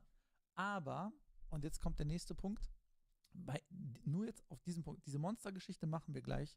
Wenn Mert, also jeder Mensch hat ja trotzdem seinen eigenen Standard. Das heißt, wenn für Mert aus Mert seinem Kopf es einen Unterschied macht,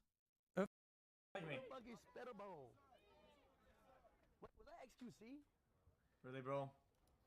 First ever warrant, 1702, bro. Shout out Spitterbone, bro. Who is Spitterbone? Shout out to Bay Area? Shout out to the Bay Area. Spitterbone. Who the fuck is Spitterbone? Was that XQC? Interesting.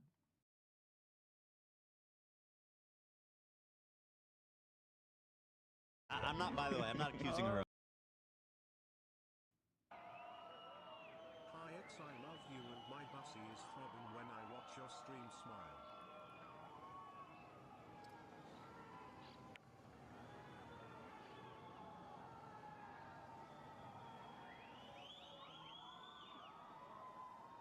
The fuck?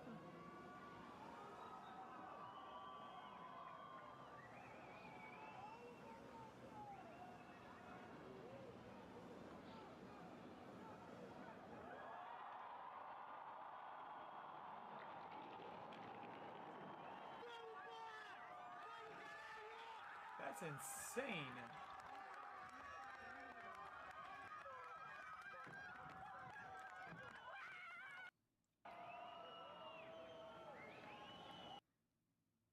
Chat. They probably had to do some massive math calculation or whatever to figure out a way to like handle the force of gravity as you get to like the apex of it, no? Because how would your legs even fucking handle that much pull?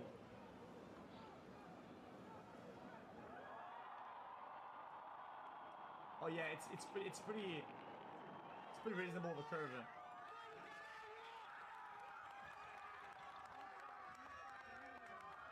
That's cool though.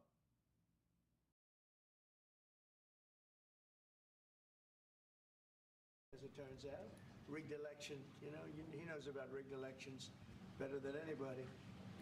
But when I was in exile, we were still friends. That's always a good way to find out, test of friendship. But of Turkey, unfairly, as it turns out, rigged election. You know, he knows about rigged elections better than anybody. Jeez, this guy. Jesus, this guy. When I was in exile, Chat, what? Chat. Why does he do this all the time, chat? Chat, he fires shots at people at like melee range, and he does this weird handshake thing, chat. Guys, chat, what is this man up to? Chat, what is he up to? Unfairly, as it turns out, rigged Look at election. You know, he knows about rigged elections better than anybody. Look at him. When I was in exile, we were still friends. Yeah, the That's planet always a is good dying. way to The find out, government test of hates friendship. us. But The animals are leaving. The aliens aren't contacting us. We might be alone. It just might be you and me. But that's okay. Because do you really need anyone else?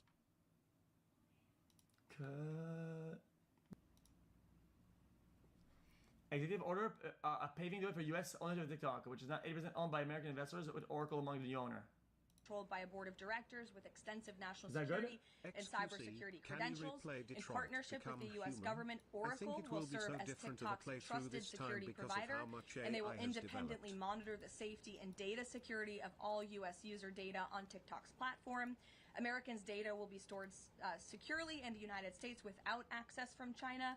All U.S. user data will be stored on servers operated by Oracle in the United States, protected from surveillance. I feel much better, chat. Guys, my information in the server in China by the Chinese guys. Whoa! Dude, whoa, don't fucking do that. Dude, what the fuck is that? No, wait. data on American servers. Woo! Woo! Yes! Finally, yes, U.S. government, take my information, please. For interference Jesus, by man. adversaries. And the algorithm, I know this is a question many of you have had, will be secured, retrained, and operated in the United States outside of ByteDance's control. And TikTok will remain globally interoperable, meaning TikTok users in the U.S. will be able to see videos posted by users in other countries and vice versa. While I don't have a number on the specific deal, we do expect that thanks to the president's leadership and the securement of this historic deal, businesses using TikTok will generate as much as $178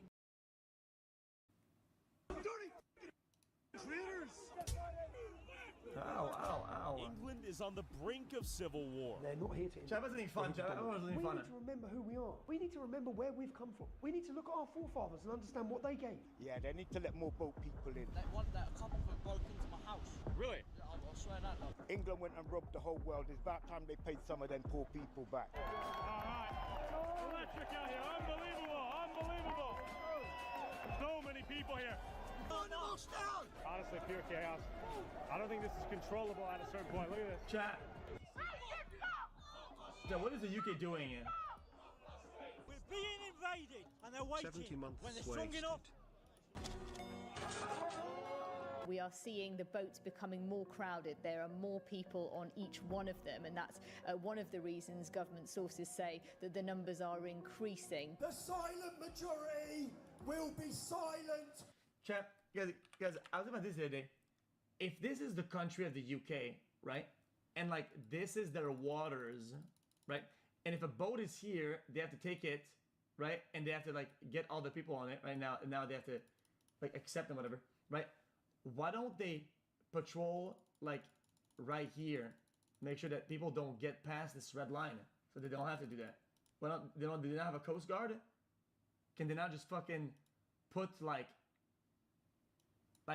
boats like around the island? I don't get it. Can they not just do that? Too much water, they can't. They're letting them in, okay. Well, I mean, well, I don't know. No longer. This country is amazing. I have a few ideas, but if I say them, GG. It's just having a downturn. That's me at the largest protest. I was have good ideas for fighting for free speech, Christian values, and against mass migration and the Islamization of Britain. 11 months ago, I met up with the leader of this protest, Tommy Robinson, before he was sentenced to 18 months in prison for contempt of court. Don't die in there. You know what you have to do, brother. Join when you're there tomorrow. Just stand in, take it in, and think that a resistance has grown, man. And how far we've come, and that they can't put the fire out. Tommy, be safe, be smart. I will, man. See you later. He was just released May 27th of this year after spending 7 months in solitary confinement. 16 years ago, when I first started speaking out against Islamic rape gangs that were plaguing this country, from that point on, I faced relentless attacks from the British state, wielding lawfare as a weapon in order to silence me. So that gagging order, these attempts at censorship, to silence, to cancel. Yeah, but what did he actually do though? It hasn't worked. Before I meet up with Tommy, now that he's out of jail, I said, well, you're the expert, you're the psychologist. What is 9 months of total isolation going to do to me? And she said, it's going to be devastating. I said, so how are you doing it? I made a film, I'm a journalist. I'm still not myself. And attend what may be the largest protest in British history, I want to take you to what could be the super diverse future of Great Britain, Luton. The town is majority non-white, 32% Muslim, 38% foreign-born, and speaks an estimated 150 languages. What does a super diverse future for Great Britain look like? Who cares though?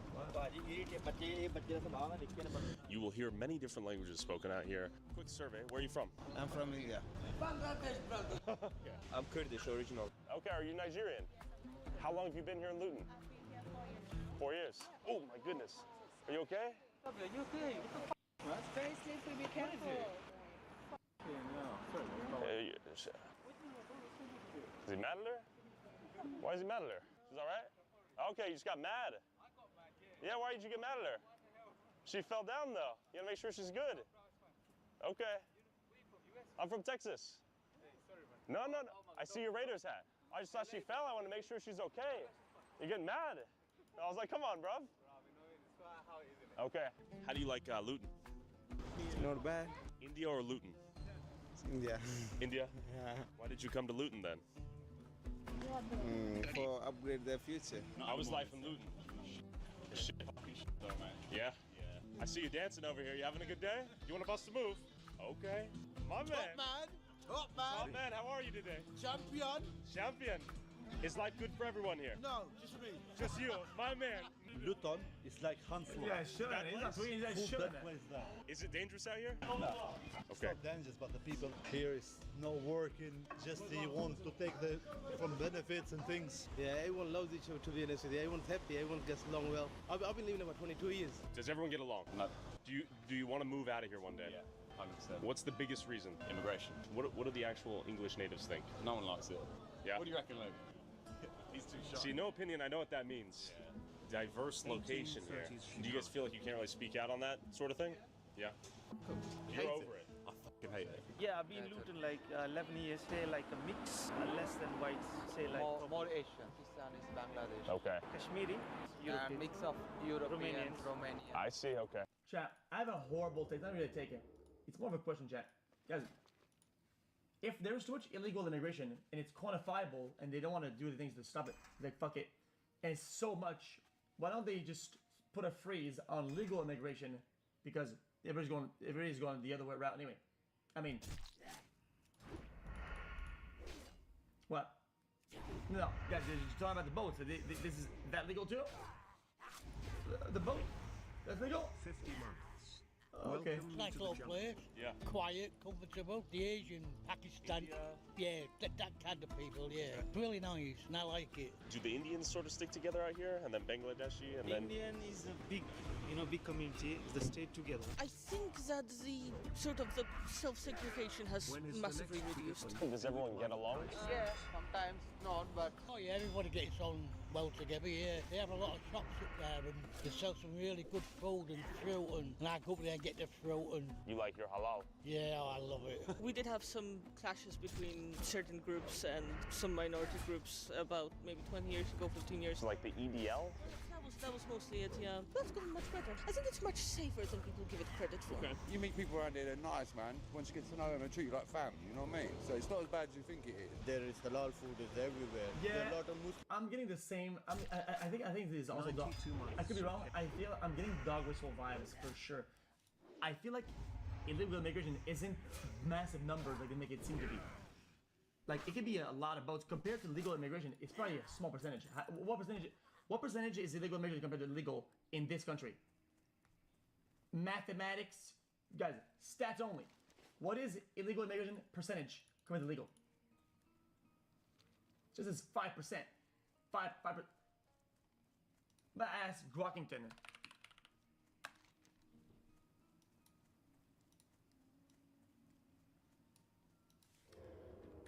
What is the percentage of illegal immigrants in the UK?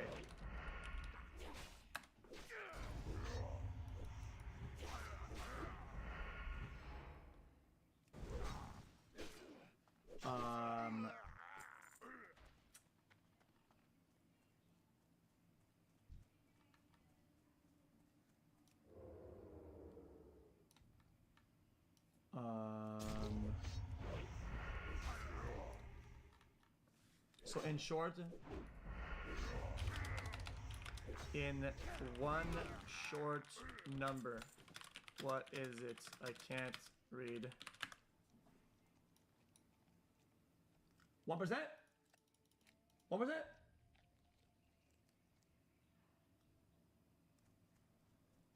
Okay. That's pretty crazy.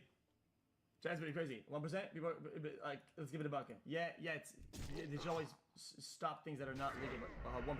Community here. As a Muslim, I am happy to live in Luton. So you came to... Oh, I didn't compare the population. Oh. No. In comparison to legal immigration, I meant.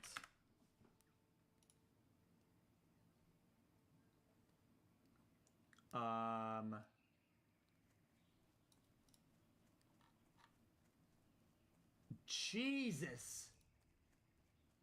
I mean, that's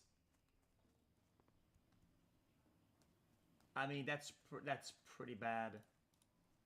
Luton to live with more Muslims? Not for the Muslim, but if I like the desi food. You know, there are a lot of Indian and Pakistani food here, and that's why I come here. I'm not a good cook, that's why. And you guys consider yourself British? Not correct? Really? This country, we be in here, obviously we need to support this country. I'm a good student then. It's literally on the internet. First, we are humans. That's it. Okay, so humans and then nationality? Nationality, that's it. Are you proud to be British? Nah, not anymore. Used to be. And then you got cunts like Keir Starmer and them coming in. Supposed to be Labour. Proud to be British and we're complicit in killing poor people in Palestine. How could you be proud of that? If you're born in Britain, you're British. Yep. Get on with it. No matter what part of the world it comes from. Me, I'm Pakistani, but I'm proud to be British because I'm born here. These guys have given me a home, given me opportunity and all that stuff. I don't know, I just see a lot of uneducated people are just doing stuff in it. Not really educated people talk about these matters. That's the one main problem I say. Really and truly, we all should be all in it, so one as all as one. Okay, unity. You know, I'm proud of where I come from, but I don't mind people flying their own flags and doing their own thing. Okay. It's all about tolerance. Exactly, how hard is that? Tolerance. What? What are your thoughts on this big nationalist rally tomorrow in London? With the Nazis, I hope they get their comeuppance, mate. And that geezer who's supposed to be from Luton, that Stephen Nancy Yaxley, I hope he gets a proper beating. They're going to be big problems in Jesus Christ, this guy. Other flags. Oh, other flags. Except Britain. Okay, so you're saying people need to Jesus. assimilate and sort of... Of course, yeah, they need to respect. They want to be like what they were in their country. They want to be making this country as the same. Yeah. not being British? See, we can say on the mic it's a British. At the end of the day, they're going to support their community. But you know the some of the communities, they're based on the religion. They don't care others. Yeah. You're referring to the Muslim community? They're not secular. Am I safe out here talking about these things? As long as you don't blame their gods. Yeah, they need to let more boat people in. England went and robbed the whole world. It's about time they paid some of them poor people back. I think there's just currently a atmosphere This guy's a little radical, political unrest. What are your thoughts on Tommy Robinson? I used to like him, but he's a bit of a shield for Israel now. What are your thoughts on his takes on, I guess, English? Yeah, he's still right. He's still right. He's from here, right? Yeah, he's a Luton boy. Are you going to London on the 13th? Well, guys, it's under my understanding that we've become civilized. We've become a civilized world where we have laws and some level of order or whatever. And there's a way to do things. You can't say, oh yeah, let's do all these things that aren't legal because these guys stole back in the days. Is whatever. Like you can use historical references or whatever, sure, but I mean, to what extent though? Because you can always wind back the clock and say, well, that was my gold, that was my land, that was my. You can always wind the clock back way before, and you can always there's always a time you can go even further back and further back. And what are you really doing at that point? You're just being disruptive. See what's going on. Why? Just get in trouble. Yeah. It'd be messy, yeah. There's a Christian church right there. And then we have Discover Islam. Guys, are you gonna give all the fucking land all the way in Asia to the Mongolian Empire? Are we gonna give all of Europe to the fucking Holy Roman Empire? Are we gonna give everything back to the British Empire? Like, no, man. Like, you can always wind the clock back, further back, and this is somebody else's. I mean, at one point, there's gotta be a cutoff, man. All right, here. Many different groups. How you guys doing? I wanted to come in here and talk to you guys. We're trying to talk to folks out here, see if everyone gets along, all the different groups, Christians, Hindus, Sikhs. Okay. The Ottoman Empire? Okay. And you guys are giving all this out to people, right? That's cool. Donations for people that come in and struggling.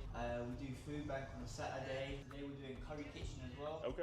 Anybody's welcome to come in. So if you know anybody who's struggling, tell them to come. Okay, so they can come check out Discover Islam? Yeah, of course. Okay. Now that you've seen a glimpse of Britain's potentially super diverse future, I want to take you to where many of Britain's migration problems come from. Behind me is the English Channel, where migrants come in on small dinghy boats from countries like France. Okay, but bruh. Me is the English Channel, where migrants come in on small. Really? Really? UK? Really? You guys get people say, oh, there's too much water to fucking to protect. You can't just fucking put a boat, put some nets or something like that. Put what? You can't. The fuck is that? You kidding me? All dinghy boats from countries like France into England with the hopes of a new life, benefits, etc. But the question is, why do they pass through several safe European countries that offer them asylum? Why do they go all the way through to here, England? Can you really be called a refugee if you go through several other countries that offer you freedom, safety, housing, shelter, food? I don't think so. Have you guys seen a boat? Immigrant. Yeah, migrant boat. No. Chat, I don't think you guys understand it. Like, you cover this and cover that, right? People can't leave France on some boat. Can't enter here. How are they gonna come? The boats aren't spawning in. Where are they going? How is there so many boats going? Why? Okay, fair enough. Then explain why there isn't fucking 1 million boats going to USA then. How come the boats get stopped? How come the people try to boat? They stop the boats. No? It's like France into England with the hopes of a new life, benefits, They etc. have even more land to cover. Several safe European countries that offer them asylum. Why do they go all the way through to here, England? Can you really be called a refugee if you go through several other countries that offer you freedom, safety, housing, shelter, food? I don't think so. Have you guys seen a boat? Immigrant. Yeah, migrant boat. This way. Okay. All right. Win. That couple of broke into my house. Really? The problem is small boats. When I put a wave machine at the border, put a massive wave machine, creates huge waves. Small boats, you go, oh shit, what the fuck is this? We can't do this shit. They have to turn back. You had some migrants break into your house? Real story? Smashed up. Real story? Yeah, no, yeah, 100% genuine. Smashed up my car. Is it a big problem here in Dover? Yes. Yeah. It is thousands. Yeah. It's more thousands. It's not murder. You see the massive waves, you don't go there. It's a nuisance when you see them arriving. You've seen it before? Oh, only on the telly. Okay. They keep saying they're stopping it, and of course they don't. It's a very, very difficult problem. I see. Are people here in Dover fed up with it, or what's the sentiment out here? Yeah. I live up just up the top in Aycliffe. Literally They land on the beach. They're in every single day. If you carry on walking down towards the docks, you'll see where they bring them into the marina and they're changing all the marina for them. Like intake centers for them? Yeah. We're trying to tell you on the media that they're trying to stop it and that, but they're not. And so, you know, a case of a young chap only been in this country for 2 weeks, straight away came onto the girls. As you know, in many parts of the world, women are not human. I mean, they've got better clothes than me and better phones than me. Cracked. Where I live, and they were bragging I've had a family move in next door to me last year. A migrant family? Yeah. Fresh off the boat. There's tons in the lifeboat. Yeah. They're in every day. Do you see them spill over into town here in Dover? No. No? They intake them and ship them to other cities? You have no clue. I don't know where they go. But you see the boats? Little dinghies? Yeah. No, big dinghies. Big dinghies. Big dinghies. This country is going downhill at the present time, and it will continue to go downhill. It's such a shame, but we're over the peak. Yeah. A bit like the Roman Empire. It went over the peak and it was gone. Oh, you think this is the... What about one of there's another law. It's like if you're a moving vessel like a boat, right? You cannot unload the boat just freely. What if some guy came up with some bad goods, let's say cocaine or whatever? You can't unload the boat. The vessel would stay there, right? Whatever. But you cannot unload the boat. I don't get it. Yeah, it's to turn back. You can't stay there. Tail end of Great Britain's greatness? Oh, definitely that. Tell me. Britain has had its empire. It is past its empire. It happens to every empire. Do you think it's over? It's changed. This is what happens to all empires, to all rulers, to everything. They get fat and lazy. This is the end. Striving. And it's the striving that makes humans great. What's your biggest concern right now? As an older man imparting the torch to the younger generations? Biggest concern, yeah. This will sound ugly to you. Tell me. I have no concerns. I don't give a shit about anything. They'll get through. You know how your parents fought in World War II and they... That's been done.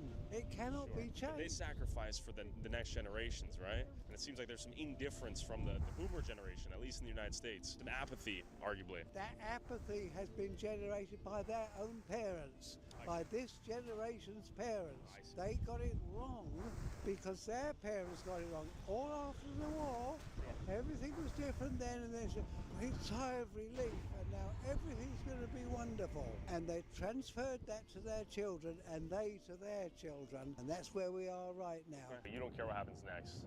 No, I don't care what happens next because I don't know what this guy's overall philosophy is. Change anything.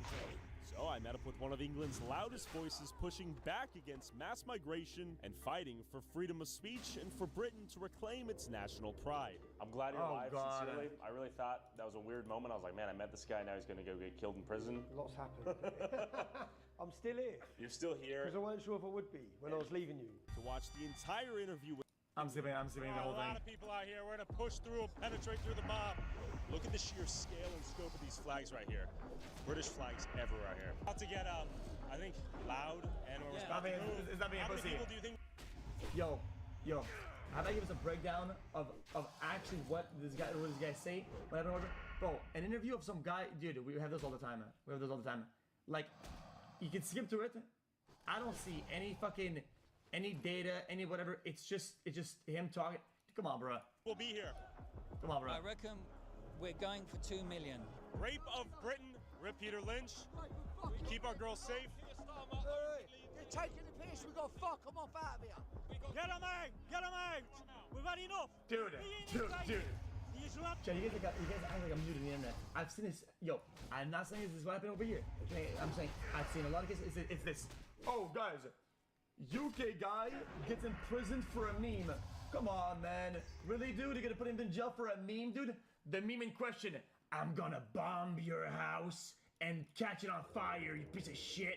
Holy fuck, what the fuck? What the fuck? 1,000 every day, 5,000 a week invading our country, and we're putting them up in hotels, and we're calling it, they're putting them up in barracks. Why are you here? Supporting our country, uniting the kingdom. To support Tommy Robinson and United Kingdom, to support England. Basically, we've been slapped with immigrants. We don't know who they are. Emergency accommodation. I've been kicked out of my hotel because I'm not priority. Me and my girlfriend. Yeah. Like the boaters are. I'm being made homeless. Oh, you're homeless and you've been kicked out? Yeah, on Tuesday. What did they tell you? We're not priority. We need to make. We're a yearling. We're in recovery. You're illegally on a boat. They let you stay. They're being housed. I'm seeing them being housed. We've already said I'm going to buy a dinghy, launch it, come back, and I get a new home, money, new phone. I get. Okay, fucking take. Like some of them are like stuck there, no?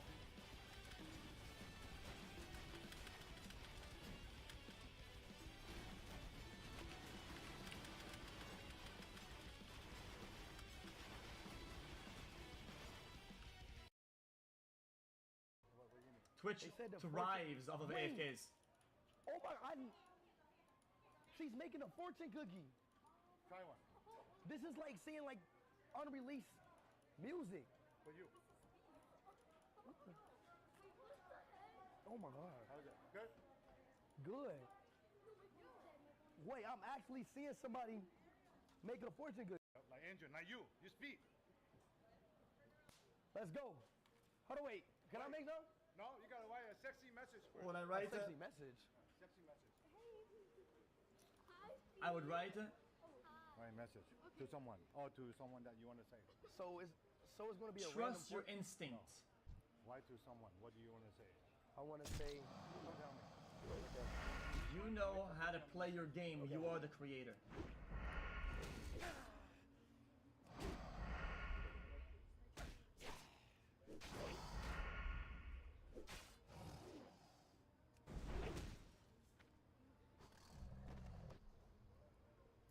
What the fuck is this like?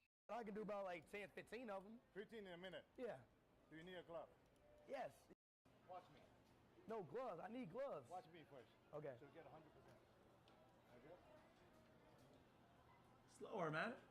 Damn. I can't see. So 15 a minute. Damn.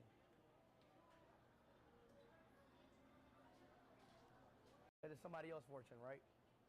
Change game. Just check. What is that? I don't know. That's you. Is that man. bro? That's AI. Fortnite ISO speed. Where did your son get that from? For the kid. The kid love you. I don't know where your son get this from. But can you weigh one? I'm gonna put it on the Golden Gate.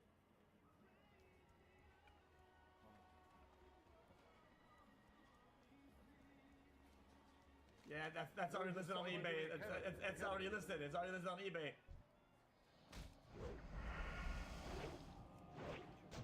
yes, I would take it. Wait, can I make one? I want to make one. Oh yeah.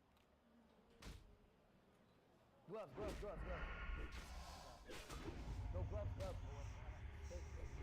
Sanitize is the best way. Hold one out. I'm gonna throw this cookie away. I'm gonna throw this cookie away. Oh, we're gonna throw it away? Okay. Okay, you ready? Gloves. Ah. Gloves. Ooh, making fortune cookies.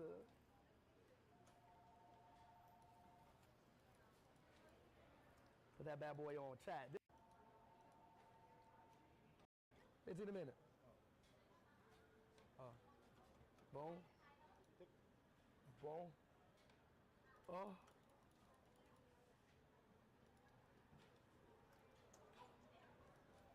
Yo, can you go over some food, please? Oh.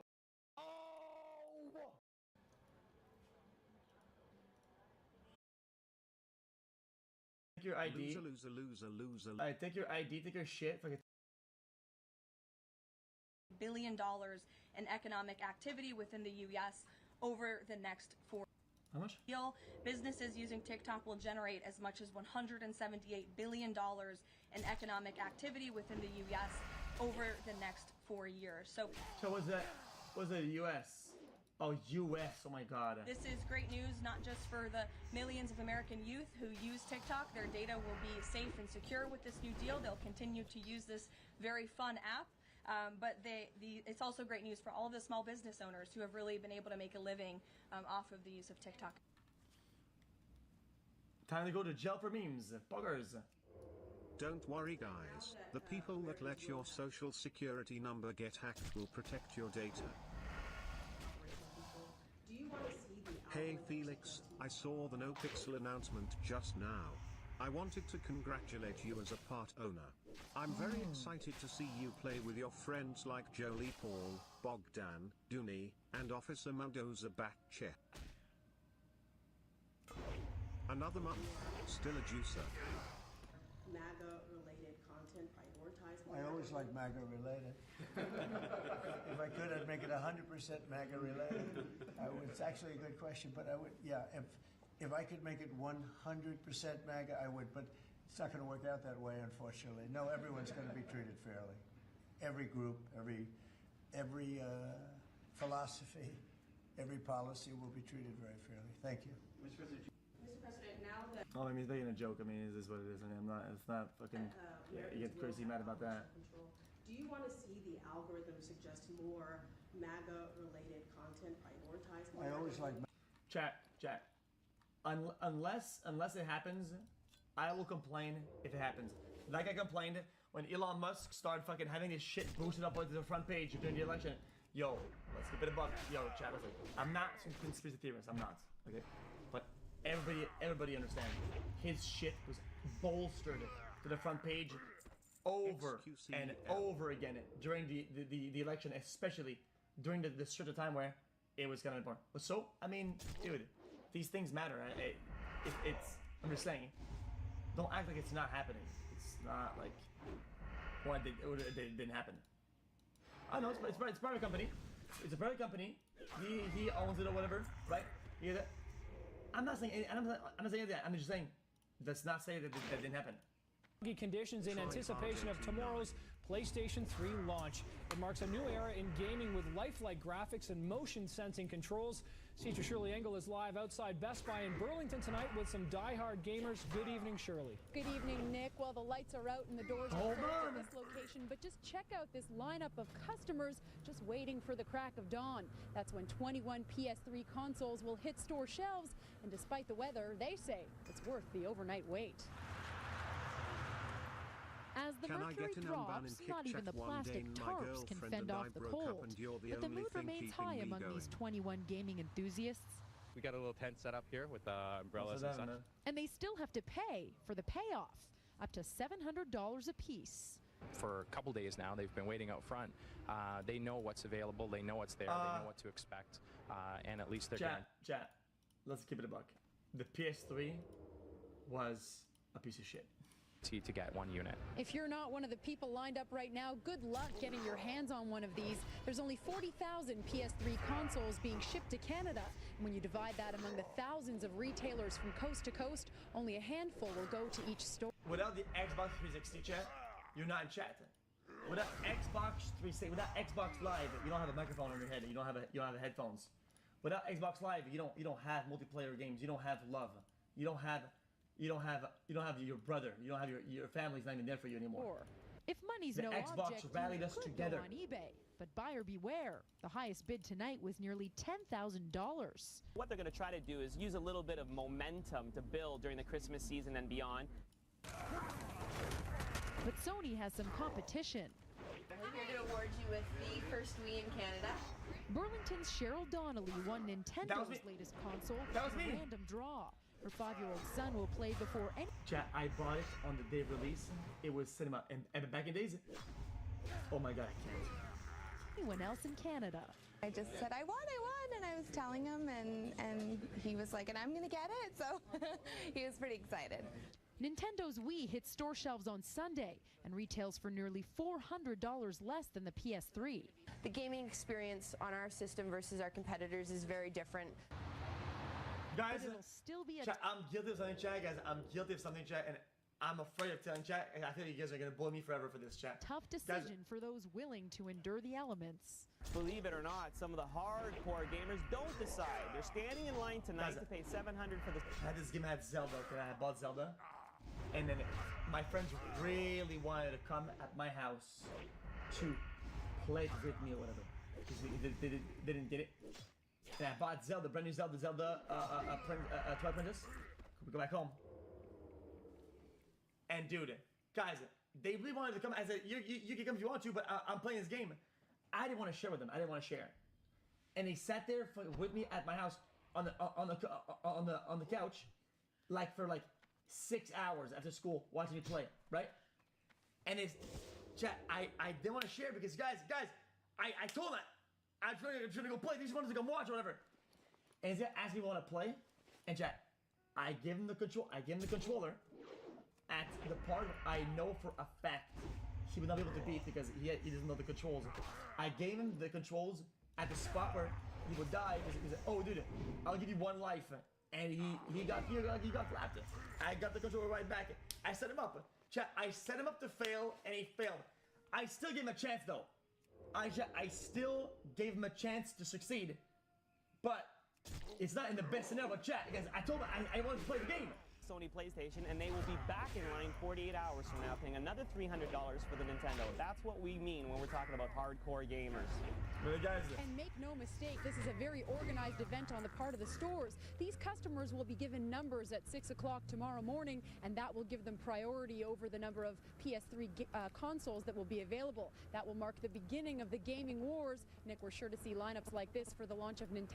Chat, believe it or not, I worked for my money. I was able to buy the things that I wanted because I had made that money. We worked hard. Child labor, by the way. It's the moment the escalator at the UN suddenly stops with the president and first lady on it. Melania took the snafu in stride, climbing the remaining 21 steps in spiky Louboutin heels. But President Trump was fuming, and minutes later made sure the world leaders knew all about it. All I got from the United Nations was an escalator that on the way up stopped right in the middle. If the First Lady wasn't in great shape, she would have fallen. But she's in great shape. We're both in good shape. Thank you very much. It wasn't the only screw-up. The teleprompter didn't work, and the president had to use a paper script. The teleprompter is not working. I mean, chat, guys, I gotta give at least this a little bit of credit.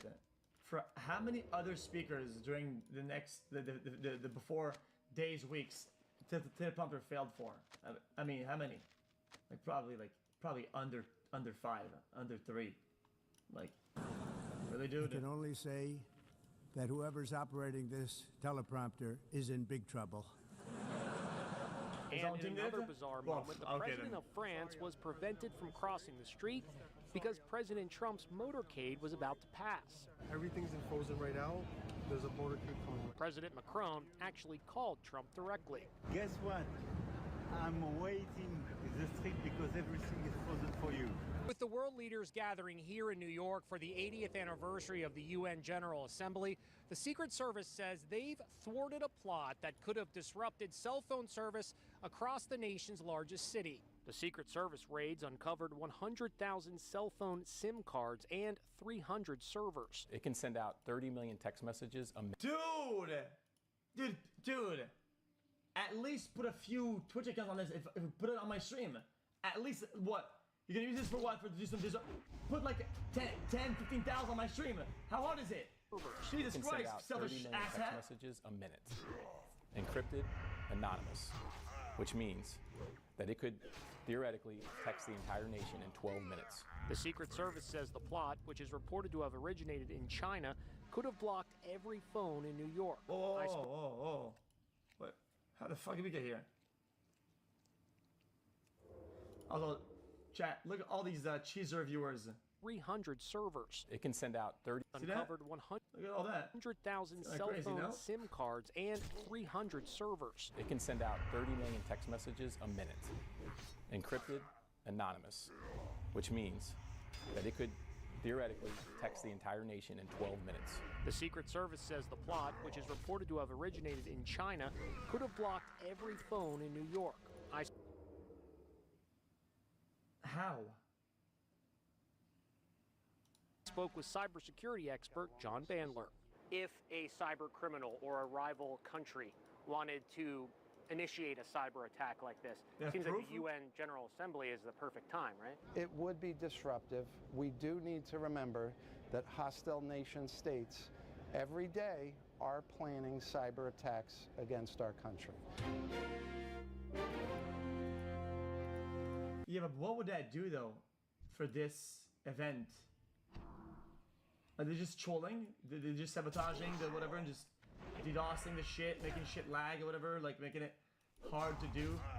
Is that just throwing a wrench in the engine?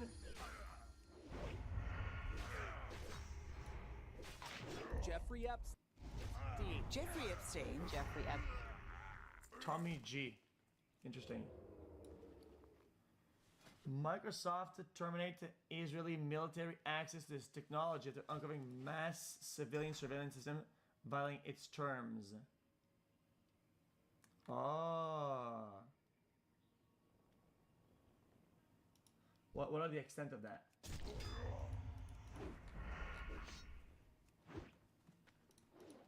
Chat, what is Mossad? I see chat titles all the time, or I don't know what that is.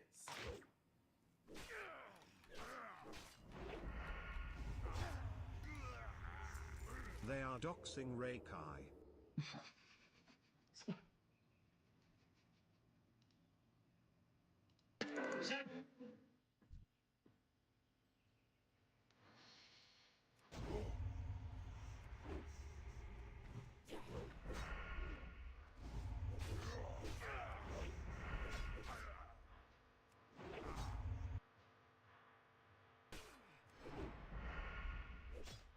Well, hold on.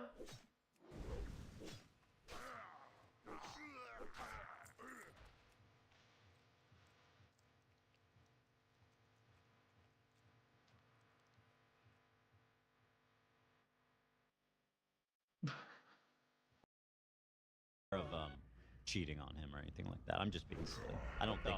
I'm just being silly and sexual. I'm just having weird sexual fantasies about people. Wait, what? But I'm not making any accusations or allegations. I'm just fantasizing about people's sex lives. What is this? That I hate, by the way. Yes. I have a quick question. Bro, Is it... bro, come on. You obviously, bro, you know, me and you all know, let's not pretend that she doesn't wear a strap-on to her forehead. Or no, you wear the strap-on your forehead And that's how you guys have sex. She doesn't allow... You put a strap on. You know what I'm saying? He's got a dick coming from his forehead. I That's the know only what way you're she allows him to please him. And that's not creepy. She allows That's just a fact. him to please him. Huh? She won't let him have sex with her. Got Because it. she's repulsed by him. He smells. Got His ass it. is full of shit. His breath smells. So she puts a strap-on dildo on his forehead.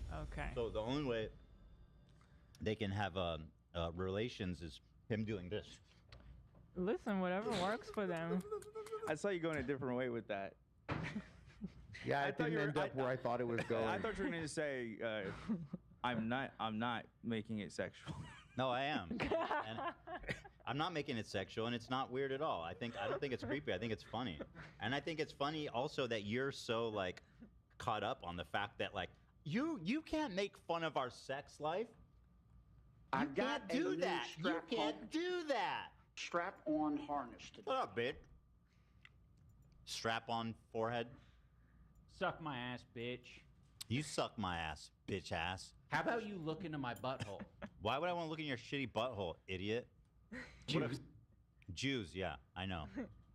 Go ahead, Ian.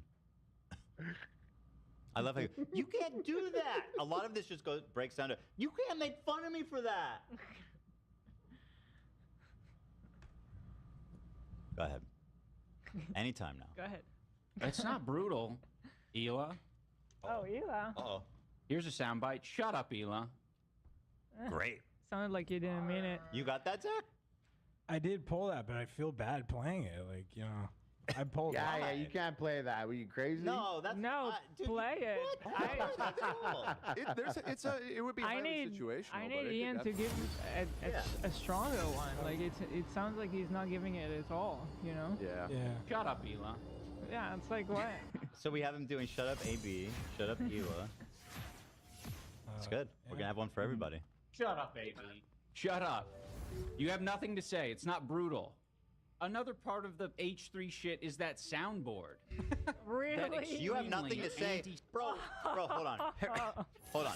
He says, Hila, you have nothing to say. Says the guy who's like, I need my wife to literally talk for me in every situation because I'm such an insecure, cucked fucking loser that I'm incapable. And by the way, it's probably a good idea that she does because I've seen what happens when you go on the camera and articulate your own thoughts. It's not good. Maybe you could learn from you know. Into my butthole. First of all, Hila has a lot to say, but whatever you think about her, you know what they used to say? They used to say, and this is not about you, just to be clear. It is very much about Ian.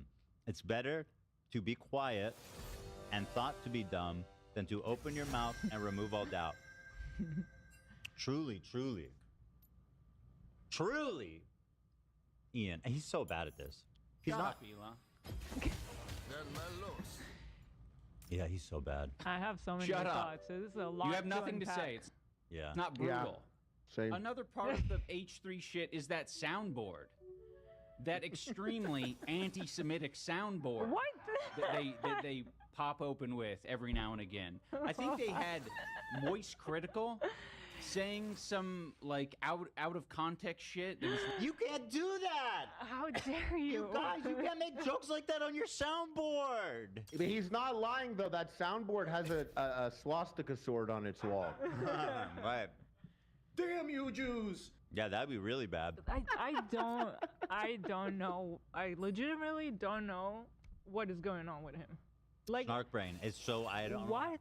Like he cannot understand a joke, but him, like you said, the swastika sword. We were actually offended by that one, and he's like, "Nah, that one's cool. Shut up, Jew boy. I'm not deleting Dirty that boy. picture." I agree. I think there's like a bizarre kneecapping or neutering that's occurred where he went after some enemies of him and he didn't really go after them enough, kind Yeah. of. He didn't really say anything. He was just like, oh, look how they're joking about me.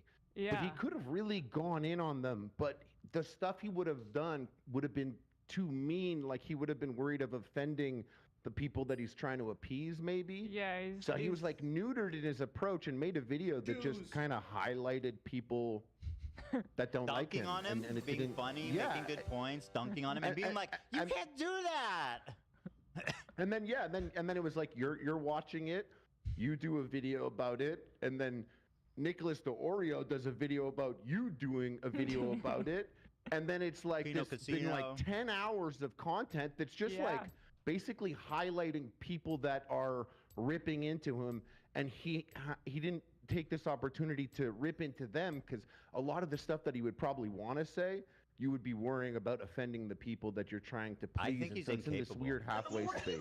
I think you're giving Yeah. too much credit. I think he's incapable. I don't think he. Well, here's what's happening. This is No, what I think Harley is actually kind of spot on because he's like torn between the old items and how he used to basically bully people without He used to hesitation make people laugh by saying the N word. and that. And then the new, like, trying to be leftist.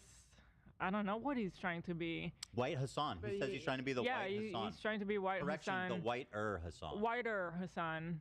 If people see Paler. me That as like motherfucker the is white white. Hassan, Yeah, he's trying to be the whiter Hassan, but he has, I don't know, like, he doesn't know what he wants. He does not know what he wants. This is what's happening. He spends all day on Snark. He spends, literally, he gives them shout out. He goes there all the time. He goes, these are the only same people on the internet. So he goes there. This is, I'm sure, like this Charlie thing. It's nobody out of nowhere would bring this up because it's so dumb. It's obviously so dumb. The only reason you would bring this up, and you can even fact check me, I'm almost certain this is true, that somebody on Snark was like, look at him. He's Right. misrepresenting Charlie. He's anti-Semitic. Their And all- soundboard is anti-Semitic. Yeah, and so he gets these insane talking points that outside of this very niche community of like a few thousand people is dumb, bad, insane, irrelevant, totally pointless. But in this small community, everyone's egging him on, being like, yeah, dude, you got him. You did it. You did it. And he's getting this positive reinforcement in the worst way possible. That's what Snark Brain is. And that's what he's suffering from. You don't have to suffer from Snark Brain. We need a hotline. 1-800 Snark Brain. Get him 1-800 get a life. Get a life. That's good. Yeah. That's what I think's happening. Like, you're complaining about Charlie sound bites? What are you doing, bro? Nobody gives a fuck. Literally nobody. I don't think anybody has a problem with those sound bites. It's clearly a joke to Let me guess. everybody. No, there's Ethan's right. There's one group of people who do. Here. There's Title only of the one group I post, can think of. Maliciously misclassifying and weaponizing anti-Semitism. Is that from Snark? Bro, I told you. I know exactly when one of these talking points is straight from that subreddit because it doesn't make any sense. So out of nowhere, it would only come from there. And it's just like dug up by like these. I don't want to say. I don't like using this word as an insult, but I am having trouble finding another word for it. So forgive me, but there's like these schizophrenic, obsessive people that comb through content all day, trying to like triangulate some insane arguments to prove today. By the way, here's today. Ethan is the worst person alive, part 23. It's like. It doesn't matter, even if I'm as bad as you guys say, there's not that much, right? Be doing like 20. Here's the 23rd post today about Ethan being the most evil person alive. So they're going into these niche old episodes and being like, look at this. Can you believe what he's doing to Charlie? And it's so fucking dumb. Nobody would ever say that. And I know Ian's not doing research. He's not going in. No, hell no. We've been doing that since you were on the show, dipshit. I love all the criticism he has is like, yeah, we were doing that well. You just finished putting a shelf in the background. What research? Oh, did he? Did he finish the shelf? Suck my ass. Shut up, bitch. Suck my dick. Suck my tiny Jewish cock, you fucking mutant. They're obviously doing a ton with Anissa and me. But fucking Zach's back there, like, hitting those buttons all day long, like, giggling to himself. He's like, I take anti-Semitism super seriously, and then we'll hit some button that Wait. that is an out-of-context clip of someone talking about Jewish people. Do you see? He cannot even articulate himself. Are you actually going to sit there and lecture a couple of Jewish guys how they Zach can hates fucking Jews. joke about their own shit? He articulated. I heard what he said. Zach hates Jews. Yeah. True. I'm a self-hating Jew, which is the worst type of anti-Semitism. Well, especially from a guy who's fucking made basically his his stance on the internet of the past year being like, I don't like Jewish people. Right. Yeah. And also, I definitely don't like when Jewish people try to correct my behavior. Right. Then they're hallucinating. Like, bro, nobody would ever come to this conclusion on their mind. And so the snark brain, it's destroying them from the inside. They think it's helping them. It feels good now because they have a community of people who are cheering them on, supporting them. But it is going to rot them from the inside out, and they're all self-owning. How does he make it make sense to himself? Because when we legitimately had a problem with a swastika sword, he said we're crazy and we're hallucinating. This but shit when does maliciously, out of hand. But if we are joking about something and we are the ones joking about it, we're Jewish. Apparently, he thinks that's anti-Semitism. Do you think that he would go to a black creators channel and be like, hey, just so you guys know, I heard some of the jokes you guys were making about black people, and I just want to tell you as a white, liberal, fucking newly woke man who knows everything about class struggle and race relations, that you are racist. You need to correct your behavior, people. I mean, what are we doing, dude? And and by the way, I hate to compare it to the stuff that black folks go through. I know there's no need to compare it. It's just, I apologize. It's just an easy thing to pull from.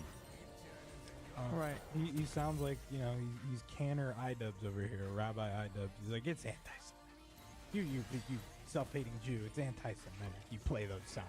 Just imagine the fucking goal of this guy to tell us. The chutzpah, if I say. Yeah. There's 4 Jewish people talking, Ian.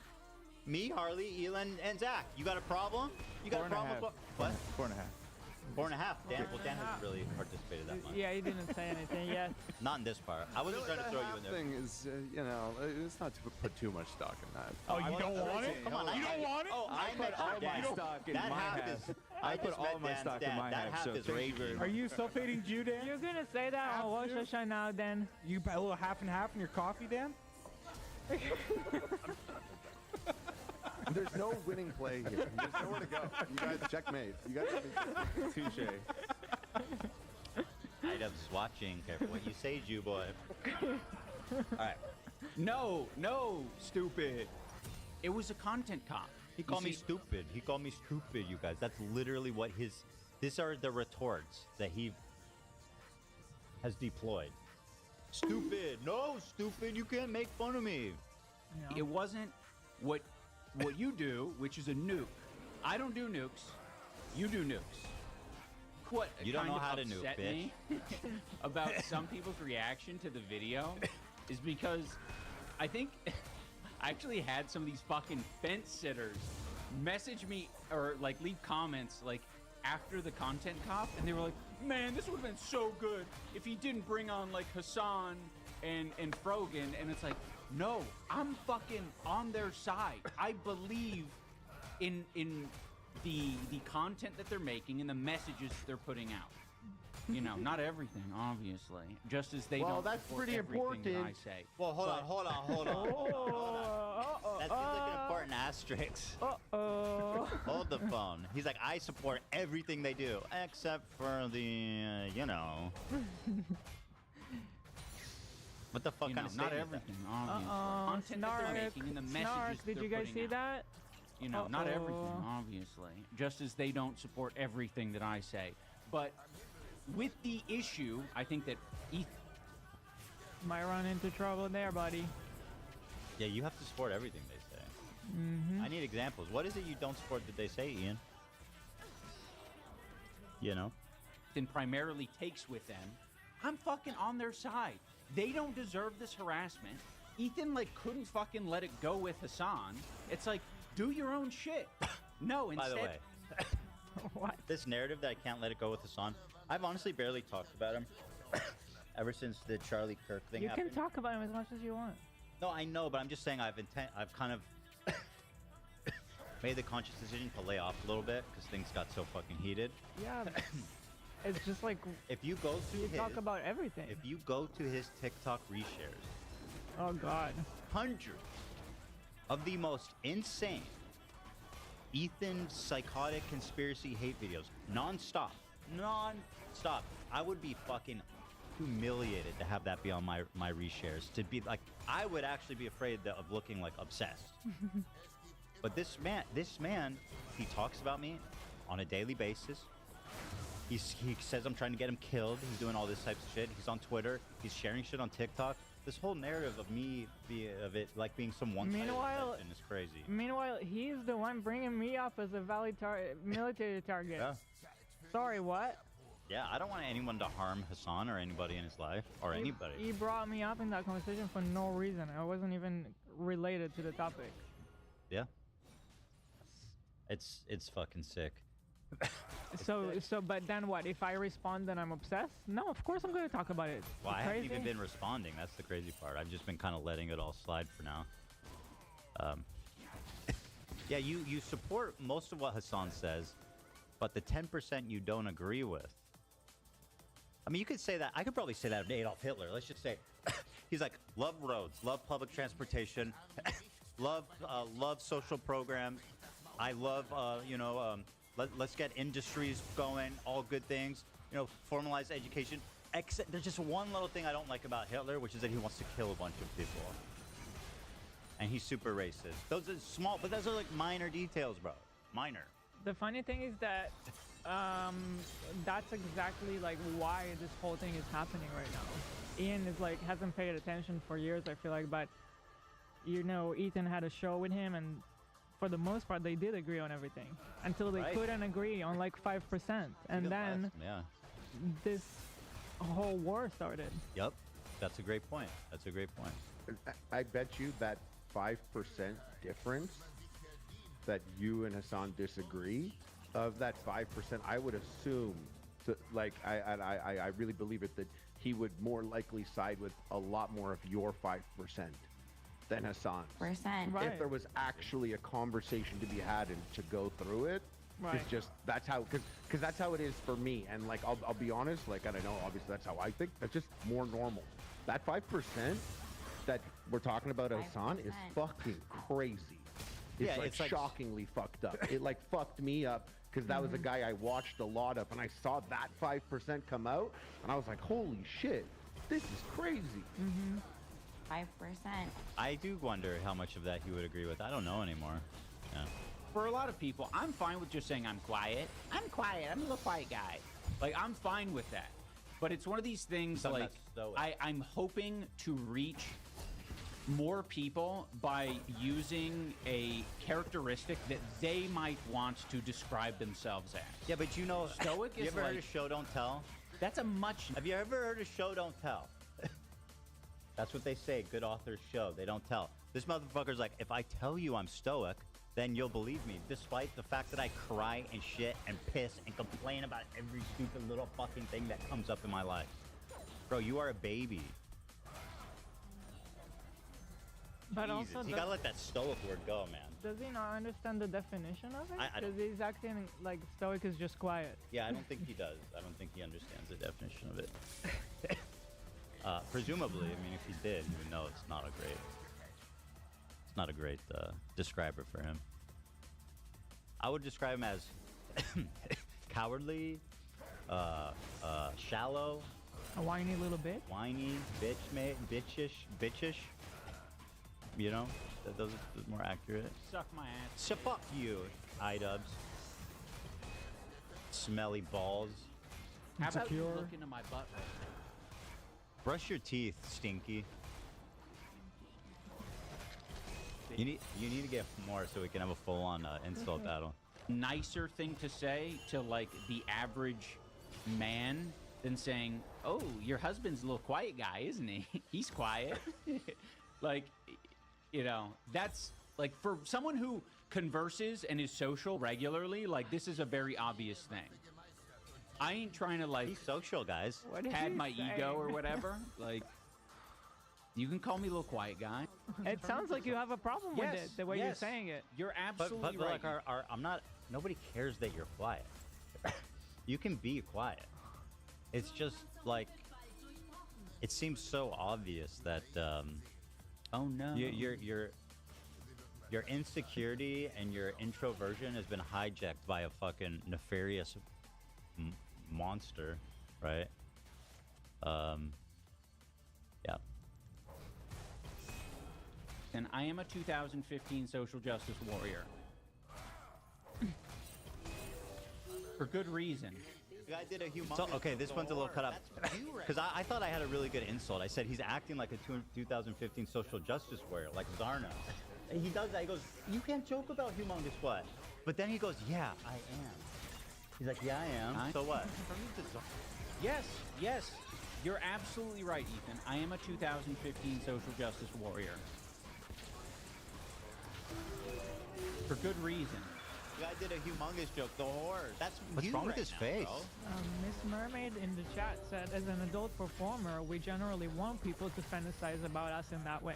True. Yeah, that's. It's good for business. True. True. See, she's even back. It's good for business. Wow. What? A child bride. That's your fucking what? He didn't even address the good point. He just made fun of your accent or something. Yeah. But like, are you trying to promote your OnlyFans or not? I don't know. She wants to. She definitely wants to eat her cake and have it too, as they say. With that one, she wants like. She's like, I'm gonna be an OnlyFans model, but nobody's allowed to make fun of me for that. Nobody's allowed to point that out. And or also, you're creepy. You're creepy for thinking about my own. Oh, are you fantasizing about what's on my OnlyFans? Creep. She's a succubus. No offense, but. Why why would anybody want to just have their cake? Because it's pretty. People care about that enough to just Well, like. think about I had that thought. Think about a wedding cake. These wedding cakes, they're big, they're beautiful. You hate to cut into it because then it's ruined. I never understood that until right now. I have thought about always that thought before. of cakes I worked as like it out in my McCain mind. cake. I always thought like a little McCain cake in the tin tray, so I was like, I don't need to keep it. I want to eat it. Yeah, but if exactly. if you ever get like a good cake, you're like, wow, I hate to cut into this now and It's a work destroy of it. art. Yeah. Well, so Yeah. maybe there's No, a it took better me a minute analogy to than grasp cake, that. like Tylenol. I just feel like a cake is there to be eaten. You know what I mean? No It matter is. how pretty it is. Okay, Dan has an issue with For the sure. expression. We're gonna work on that. We're gonna bring that back to the drawing board. Think of something. I better. agree with him though. I have no loyalty to the cake not being eaten. It should Exactly, be eaten yeah. for sure. You guys, when you spend like $5,000 on a wedding cake, right, Hila? And you see this big fucking monster cake come out with Shrek and Fiona on it. We're not cutting into that cake, man. You know what I mean? We're not doing it's it. a green swamp-like cake. It's got Donkey and the whole ensemble. I'm Come on. trying to think what would be better than the cake in this sentence, but I can't. Drugs? Because you like having, you like that it's there. You want to get high without the Yeah, calm down. that's true. You do. You do. Right. I like to have some loaded. You know, It just feels in case good. it's there. No, and then not having the drugs makes you anxious. Because you're like, Because then, what if an emergency party happens? you're just floating around. There's nothing to smoke. So maybe drugs. Yeah. No, that makes way more sense. I'd rather have my weed than smoke it. I don't Better know. to have. She wants to have her weed and smoke it too. Yeah. Yeah. Unironically, that is a better. So much better. Killing it. Killing it. Killing it. There it is. This is from a live stream, right? That we're watching. Yeah. Yeah, yeah. Be a 30-something-year-old who's an asshole that slanders me online. That's possible. It's okay Talking shit to on say Tom. that she's dumb as rocks. It's fine. Yeah, it's. I mean, it's fine. You're just a dumb. You're just pathetic. You're just pathetic. That's it. Dumb as rocks. Come on, bro. Just pathetic. He did say that. He did say What a... Let's give it up for Dan. You got this shit, Dan. You're so smart. I love that. Yeah, Dan coming in to say, yeah, I'm fucking glued to Ethan's rectum. Yep. Super glued to Ethan's That's rectum. Dan. Everybody knows I that's can't Dan. say anything else. The I human can't be centipede. honest about anything. I'm fully super glued. The whole internet's talking Oh about my your new God. video that's about to drop, and then So it he's immediately tweets, "Fuck Oh. The comment you made was like Ethan's rectum. I can't say anything So else. look- I can't be honest about anything. I'm fully super glued. The whole internet's talking about your new video that's about to drop, and then Oh, I didn't go back enough. What did Dan say that set him off? I'm not sure. It just cut in at that point, so yeah. I remember it being something really. You got this shit, Dan. I just love how he's like, I'm Lenny from Mouse and Men. Dan, that's so fun. That's honestly, you're not allowed to do that. What he just did, that's fucking totally ableist and unacceptable. Tell me, Unless a he's little just bit. being That's what himself. I'm curious about. That's what I'm curious about. Is he just like? Sometimes he feels kneecapped or neutered, and then other times he's like. He's doing the Simple Jack voice. Yeah, that he's Simple Ian. Jack accents are on the table. If it's like, well, if that's on the table, you could do so much, but that you don't do. And then what's the problem that started all of this, really? Tell me about the rabbits. Say what? What? Tell me about the That's the line from Mice and Men. Oh, tell me about the rabbit. Tell me about the rabbit. I like Dan's. Oh, see, I'm not gonna do it. That's fucked up. I don't know about that. Let's give it up for Dan. But I don't know. First of all, he starts here by saying, First of all, I'm Dan is so neurodivergent. smart. I'm sorry, but I just want to say this. I am literally on the Don't neurodivergent think scale. that gives I am now. all No, up I on feel that. like now. I feel like I was like IDub telling you that you can't make the joke, and then it's like, oh, yeah, I think you can. That now, one actually. you can't really though. I was just saying he's being himself. But you gotta be careful though. You were there at a place. You gotta be careful. Yeah, I'm definitely on a thin ice here a little bit. Sorry, Hila, go ahead. He starts by saying, Dan is so smart. Like he's saying that Dan is not, because Dan is so smart, Ian. And he always Like, agrees with me all the time. Seriously, no joking. Dan is one of the smartest people. Dan is my biggest detractor. Come on. He's very smart. In my first-hand experience, I've noticed that. So. Thank you. Yes. You'd be surprised, Dan. I mean, is he the smartest guy alive? Probably not. One of. Is he extremely intelligent? Obviously. Yeah. Yeah. Is he always glazing me up? I wish. No, that's another thing. Dan is always disagreeing with Ethan. Like, what are you talking about? It doesn't even matter what I say. He just fucking hates. That slanders me online. kidding. That's We don't- possible. It's okay to say that she's dumb as rocks. That was about Kate. Yeah. Nothing. He did say that. He did say. What a. Oh, that's what you said. Let's We give said. it up for. So we said. What has Ian ever done? I said. And you said he did say the N-word a lot, which is okay. fun. That's Even he should be funny. able to concede, like, yeah, okay, you got me. That's a joke. I'm the N-word guy. Wait, that. Okay. So that's what set him off, Dan. and that's why he got all mice and men on you. Tell me about the rabbits, Dan. Why? Because Dan said, "Are you saying why?" Yeah, but there's like why? So why? So I said, "What has Ian ever accomplished?" And Yeah, Dan yeah. said, Oh. Dan said he said the N-word a lot. Okay. Which is true. Which is true. And then You made got a him joke. with one. Snarky. It was a little snarky comment or whatever, but you know. But when you're the N-word guy, you gotta let that shit roll off your back. But like, it's Ian. He said, I feel like I'm gonna become a broken record, but he said that sending us human skulls was humorous. Yeah. What Dan said is a joke. Is an example of humorous joke. Very funny. I thought the skulls thing was kind Sending of, skulls is not. He's smart and funny. That's not humorous. Yeah, Dan is smart and funny, and he's got blue eyes. He says Hazel. Well, He says Hazel, but he's lying. they're blue haze. And he's half Jew. So. All right. What? He did say that. He did say. What a. Let's give it up for This is Dan. ableism. I'm not You comfortable got with what he's this saying. shit, Dan. You're so smart. I love that. Yeah, Dan coming in to say, yeah, I'm fucking glued to eat. Yeah, Dan. Got this shit, Dan. Let's give it up for Dan. You got this shit, Dan. You're so smart. It almost seems like he's doing a character where he's actually happy. He's like, I'm Dan's. Oh, see, I'm not. Fuck, I keep falling into the trap. I'm not gonna do it. He's like, I'm Dan's biggest fan. I love Dan. Everybody cheer for Dan. If he did his whole last video as that character, I think he would have slapped. True. I don't want to. I don't condone. No, this. he did. Wait, I what don't do you mean, condone Harley? this He at did. all. I was gonna say I don't condone this at all. I don't think it's the move. I'm just saying, and I think the state of the internet today is disgusting.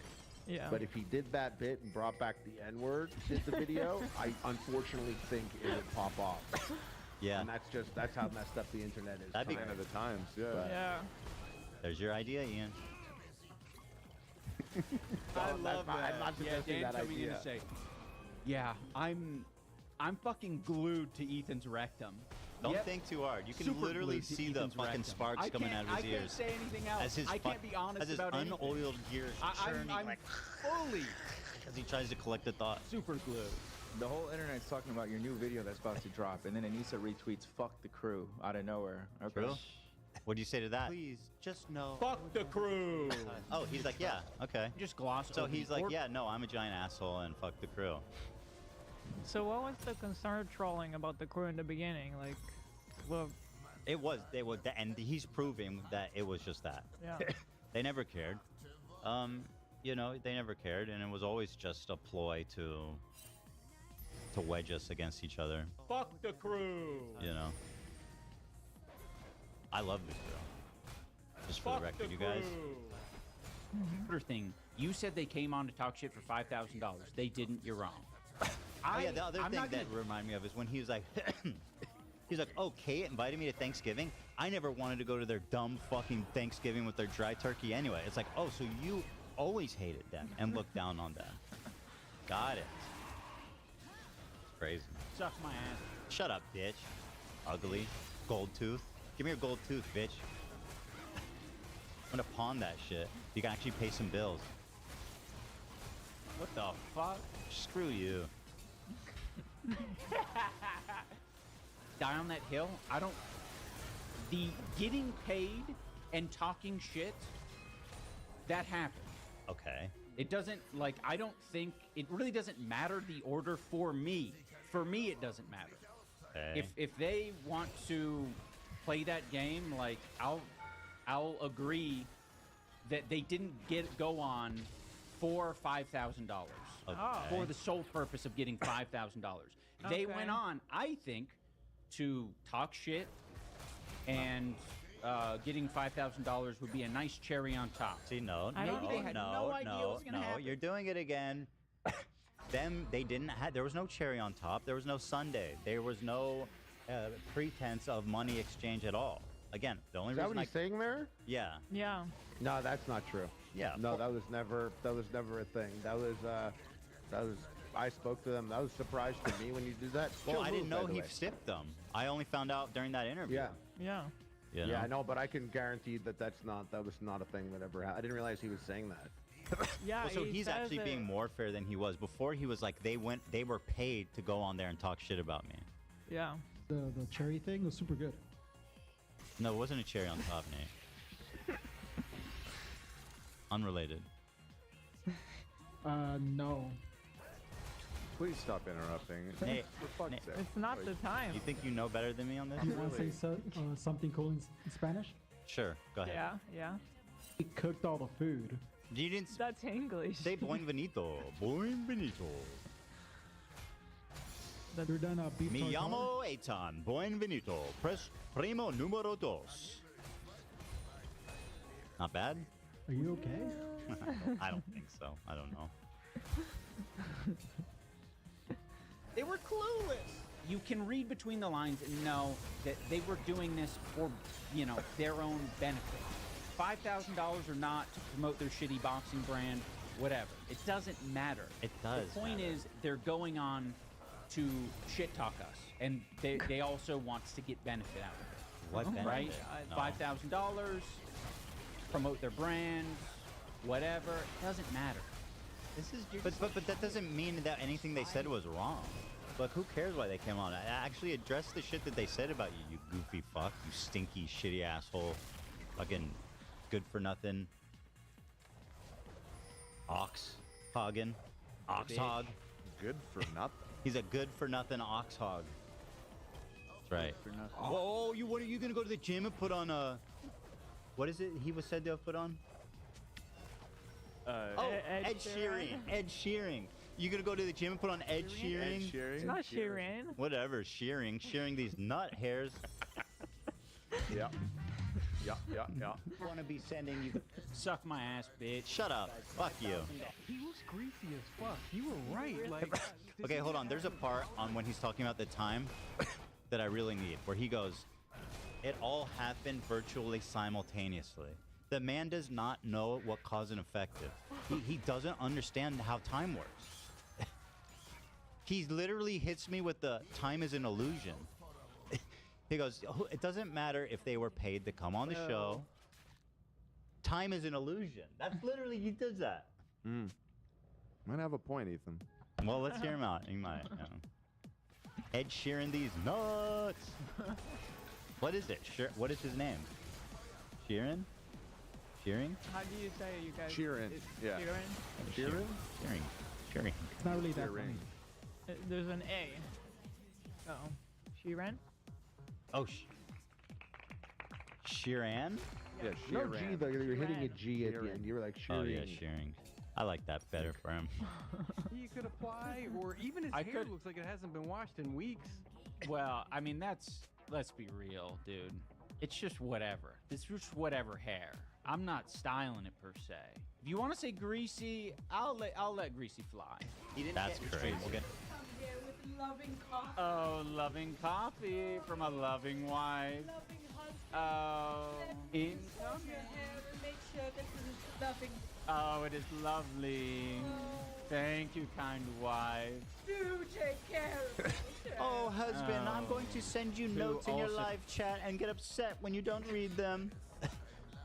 Oh, husband, your cowardly, manipulative wife will sit on the background and deliver you uncut bagels and a dollop of jelly.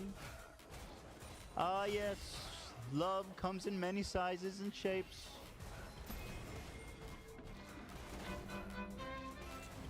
She actually is in his live chat being like, tell them how Michael sexually assaulted me. Yeah. And then Ian goes, I don't remember that. What a bunch of losers. I do. Is it not? Hold on. I don't know if it's updating or if I'm in the wrong room. Oh, here. Yeah, I got it. Yeah. Here's the clip I want to show you guys. Thank you. So here is him walking back, quote unquote, walking back in full. His defamatory claims that Michael and Kate came on the show in exchange for money. Betray your trust. Yeah, the whole internet's talking about your new video that's about to drop, and then Anissa retweets "fuck the crew" out of nowhere. Okay. Please, just know. Fuck the crew. Your trust. Snark was my like, yeah. God. So pathetic. He said it. Decided to go on the H3 podcast. They already spilled their guts. They were getting paid like $5,000 to go on this podcast. That's such an insane lie. Possibly a No defamatory response, one? just a smile. I think so. Honestly, Pretty you guys, crazy thing. you to guys throw know out I'm there. lawsuit heavy. He's so pathetic. I when I heard this, I was like, that might be defamatory, but honestly, I think it'd be defamatory towards them, not towards you. right. He's claiming that they were paid to come smear him on the show. So this is a great moment where I am able to exercise empathy. Pay Right? attention, guys. Let's pay attention to how it works. Everybody pay attention. This is big. It's totally Who says possible that? my boxing Someone who's coach- he's a PhD in empathy, dude. He's a Wait, free wait. lesson. Where is he going with this? He's about to apologize for being wrong. What is? Okay, let me just hear. Yeah, he's about to discre- apologize. It's totally possible that my boxing coach, my disgraced boxing coach, just wanted to come on and talk shit. And he had no expectation of receiving any money. Not possible. But What happened? he did receive money. Okay, that's different. And that was in the live stream. So it see- all happened simultaneously. So this would be an example of humility when you're able to admit that you got something wrong. I'm not understanding what this has to do with empathy. No, but he's not even admitting he's wrong. He's actually being like, I was right. He's saying, actually, here's an example of empathy. I was right. Okay, even better. So his point, again, he does time as an illusion. He goes, it all happened on the same stream. The order is insignificant.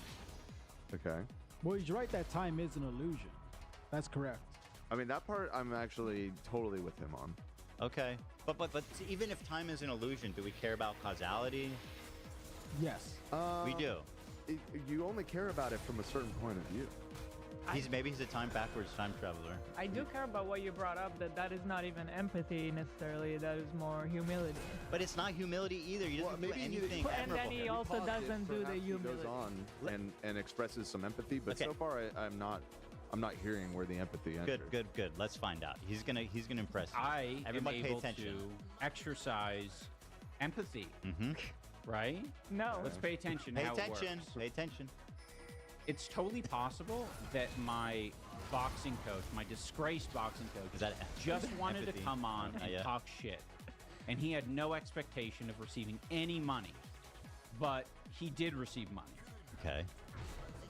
And that was in the live stream. It all Yes. happened simultaneously, basically. No. That's They not can, how time you know, works. fucking squabble It didn't over all it. happen Well, they came on simultaneously. and then One happened as a result of another one. Could be a non-linear being. Time is very complicated. Is that what you're saying, Ian? Do you experience time differently Where than us? time and space is just sort of a four-dimensional block Right. that he's just experiencing all at once. Everything all at once, but even okay. All right, maybe that's what he's saying. So maybe. Dad having the conversation with us in the beginning and them having the conversation towards the end of the conversation, it's all one long fluid worm. It's a dot. It's happening right now. And therefore it's all happening at the same right time. now. It is still happening right now. And it's going to happen again they and say- again Yeah. forever. Yeah. Yeah. Even So they're always getting paid from you. You're always paying them. I am always paying It just them. is. And they're always shitting on him. Yeah. Okay. And he has always have a strap on his fucking He's always on there. his forehead doing this. He never leaves that moment, Ethan. That's the closest he ever gets to. I'm surprised he said bona fide boxing was disgraced. I don't see it that way at all. Yeah, why Shout would out he to say bona that? fide boxing. He keeps saying it. I don't get it. I mean, listen. That was like one of the nicest guys I ever met in my life. Yeah, they're AB so says nice. the same thing about him. Yeah, You know? he's really nice guy. And then Kate is like this incredible survivor. Like, bro, I was like, Yeah. you do not want to attack them. Even if you disagree, even if Yeah. you hate them, like, what a terrible target. I hit it off with them right away as soon as I met them. Yeah, I mean, I enjoyed having them on the show. Someone said Tremaphledorian. Yeah, that's what I was thinking too. That's a Kurt Vonnegut reference for anybody. Well, he's right that time is an illusion. Yeah. No. Yeah, we already said that. That's correct. Yeah, that's from a Slaughterhouse 5 thing. Great book. One of the greatest American classics. You are a Vonnegut head. Yes. But so maybe that's what he means. Let's He hear. paid them. They didn't. They had no idea. No. Here's proof they had no idea. They were paid. That's the fucking point. Getting paid is the point. It's not the order in which things happen. Yes, it is, Ian. Now, anybody that is very much the point. Like, imagine going into court. Your Honor, yes, she's dead. But when did it happen? And does it even matter? She was going to die of old age. She died a little early. She was dead the moment Truly, she what was is the born. difference? Aren't we all Right. dead, Your Honor? Yeah. At the end of the day, aren't we all walking dead? Yeah. That's an interesting point. It's true. We all are going to die. He's got a point. But it's interesting them getting paid was something that was related to the expectation of what they were going to get paid from. He ripped Creator them Clash. off. Yeah. Yeah, Ian ripped them off. That's why I gave him the bonus. Or the 5,000. You know? They hate that because it's like... they hate that I have money. They're obsessed with counting my money. So that was like the perfect fucking diss in their mind. Where it's like, not only am I acknowledging that they ripped off this great couple, but also I'm using my vast fortune. But it's funny because, like, Every coin accounted for by Ian and Anissa. I know that you didn't even plan to do that. That was just, It's obvious. yeah. Suck my ass. kid. Shut up. Shut up, liar. You're a liar, bro. Look into my butthole. Okay, you know what? You're getting creepy now. You need to get off the Yeah. topic of your asshole. It's time to Enough get with your butthole. Think.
throw it in the water, and fucking take a small boat and do a U-turn.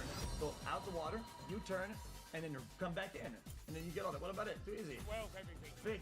Problem fixed. What about it? Feel, and then I'll keep on sick. I don't want to be English. No more mosques to be built in Britain. That's what you said. I was listening. Sorry.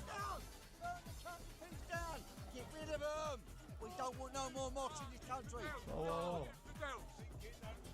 Deport all illegal immigrants now. Okay. They will take over. Reform. They will take Reform. Every so-called child or woman or man that dies crossing the channel is down to Keir Starmer for not stopping the boats. He's got to go. I was a... Classic. It's a classic. It's like that. The main reason why I'm here is because I'm just sick and tired of getting my country destroyed by people who are supposed to be in charge of us. They're supposed to be looking out for us. What are the biggest problems going on right here, right now? Illegal migration. We welcome migration, yeah. It's not the... It's Shut illegal and get on migration. Super People. And you they are nostril. literally raping, murdering our people. It's a fact. It's not propaganda. People that come on the boats, they're young, healthy men. They're not fleeing war-torn countries. If they are, why aren't they taking the children? I came in the right way, but at the moment, you know, it's a small island. You cannot accept everyone. Well, the reality is, like if you turn up on a boat. Chat, if you're seeking, XQC let me ask this, chat, if you're actually seeking asylum, right? I mean, I think these countries are pretty good at onboarding, and a lot of other neighboring countries are very good at onboarding asylum seekers. There's just so many choices for they could just do it. You can do it. You can go to the front door and say, "Yo, asylum seeking from this country." Boom, and if it's true, you're chilling. No, you was great with that. And immigrate here, or all our money seems to just disappear into foreign nations, and there's nothing here. Our services are disrupted. My taxes are through the roof. So what I can't get to see a doctor. I was like, I live here. I serve this country, and I fought for it, and I get put in the back of the queue. Why have we had 12 million foreigners turn up into the land? Who does it benefit? Doesn't help me. Doesn't benefit the country. The GDP's worse. NHS worse. Yo, then in France, the problem then, when they come into the boat, whatever, they should get a clicker. Oh, 10 dudes, 1, 2, 10, and you send them a bill. Send a bill to the fucking France. France, motherfucker. Here's the bill.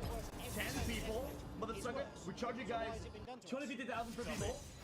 Boom. I don't think anybody Trust the bill. That's all good. Nobody voted for it. I'm from Tipperton, I am, in the Black Country. There's going to be 20 hotels. For migrants? Full of migrants. Nobody voted for it. Nobody got a choice in the matter. It's just the government. The governments. They throw their passports out in the English Channel. So how do we know we're letting in? You know, we don't want criminals in our country. So they don't care about us. You know, they're worrying about more people from elsewhere. You know, we need to look after our own before we can go anywhere else. You know, charity starts at home. Any thoughts on freedom of speech out here? Yeah, what are we? Just when Tommy Robinson was arrested the last time, I just posted a picture of Tommy Robinson on Facebook saying free Tommy, and I was banned from Facebook. Oh, you were banned from Facebook? Yeah, oh, Facebook, Instagram. Is that all he said? Only X. Only X. I wasn't banned from X. We can't say what we want to say. You know, anything we do say just passes racist. All that said is type GG, really, man. Guys, I've ended my game of League. I typed GG. You know, so we just want to be here. We just want our rights back. We want to be able to do what we want to do. Yeah. Do you think at any point this escalates to some form of violent confrontation in the future? Game. No, not here today, but just generally speaking, if things continue in this direction that you've articulated. I can't say civil war. No, I wouldn't say civil war or riots. I'd think, if anything, it could be just, you know, a start of a revolution for the right reasons. I said GG 5 times, and now I'm banned from playing this stupid game for 72 hours. Come on, game. Get your priorities right. It's not unlikely. Unfortunately, I think it's getting closer and closer and closer. We need to get Labour out. Starmer's a dickhead. And we need to get somebody in Parliament that cares for the English and British people. All the far right join together and start deporting and get Britain back. Hey, the legend! How are you, man? Violent revolutions are terrible. John F. Kennedy, I believe, said it. Those I've seen a few on Twitter, yeah. Will make a violent one inevitable. I don't want that. Nobody wants that. This country is amazing. It's just having a downturn. Oh no, I need some representation from the ladies. I wasn't reading from And for Charlie. actually trans, so I shouldn't be here, should I? So at the end of the day, I'm here for my country. I believe in our country, and it's wrong what's happening to it. The government we've got don't represent the people. They're against the people. They're putting people in jail for freedom of speech. It's wrong. So we want to change that. We want to get back onto the right path. What's the immediate change you guys would like to see? Keir Starmer gone. Yeah. Vote and no. The Labour government gone. The whole government, basically. Does it feel safe to be a woman right now in London or Britain? No, not at all. Not at all. Women have always had to be more careful. That's fair. But now there are huge crowds of men who we don't know their backgrounds. We don't know whether they've got criminal convictions, they're rapists, murderers, and they're all congregating out on our streets. They are illegal immigrants, and I don't feel safe. And after talking to the crowd, the march had begun and the turnout was insane. Boy, I was there.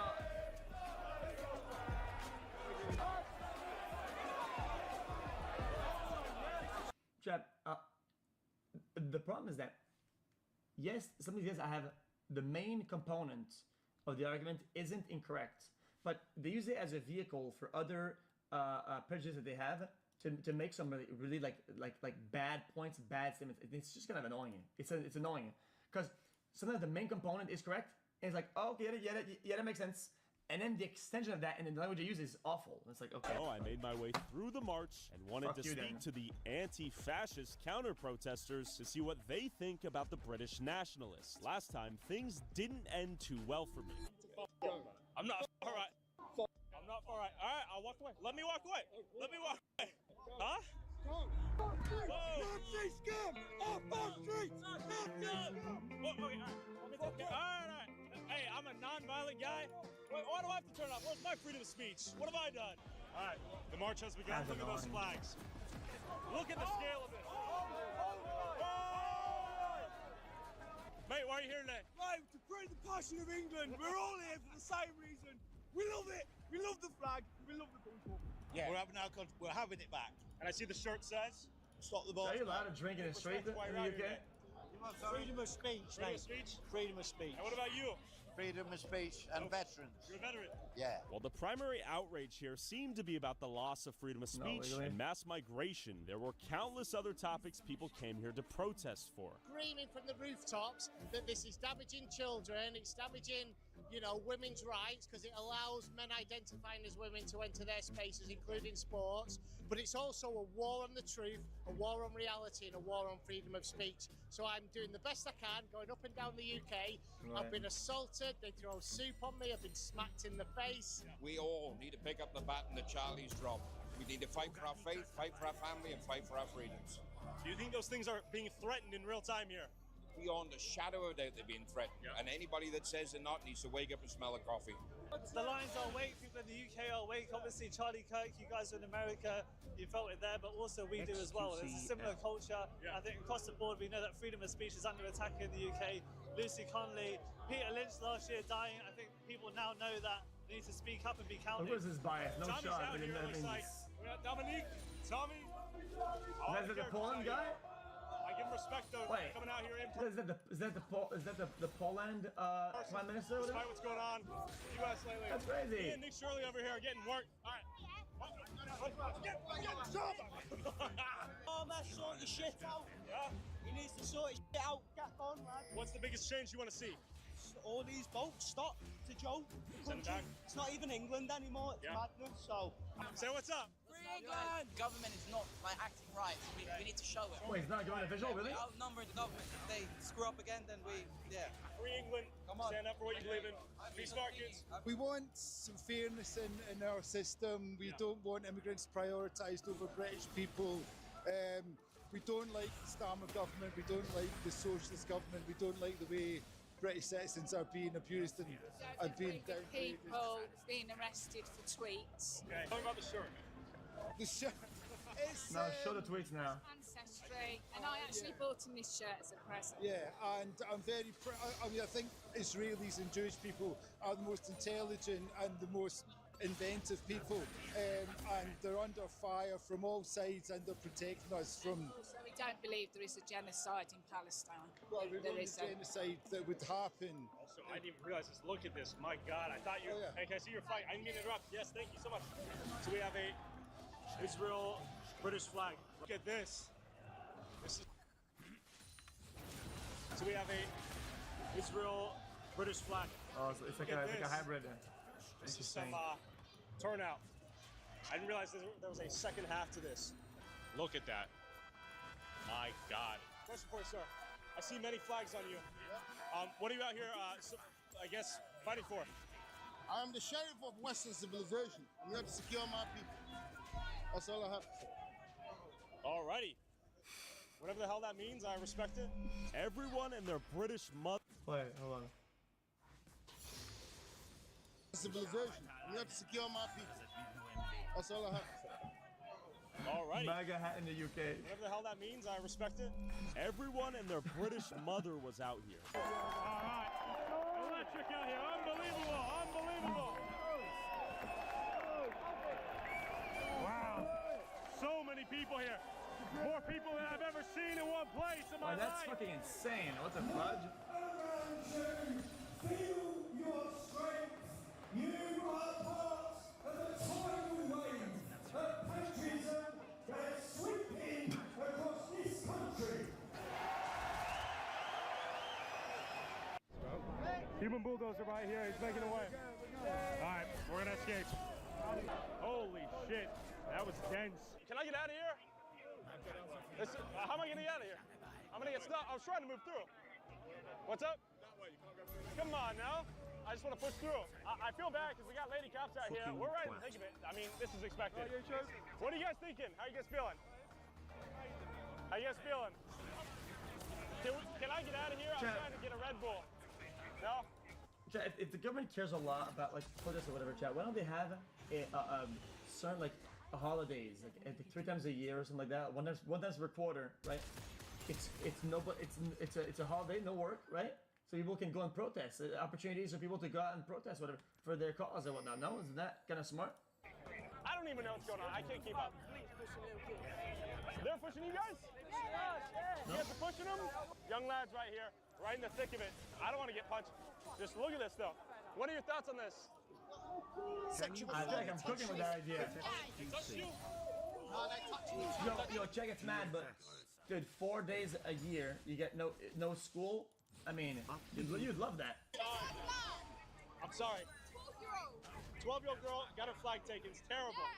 Am I gonna go use the bathroom? Oh, the weekends. Oh, yeah, it makes sense actually. Make a grown man shit his pants. Can I use the restroom? No? Huh?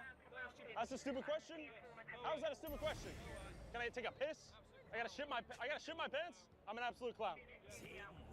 He's a clown. I can't go take a shit apparently. That's a stupid question. Come on, We keep police spotting guy. out of thin Come on, air. police guy. Let's see a little bit further here, just to see the Have scope. some decorum, buddy. Oh, some fireworks. That won't end well. Maybe it will. Maybe it will. Look at this. Look at this.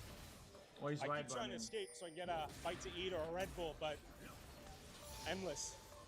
Look at the Legion here. A lot of yellow vests. A lot of yellow vests.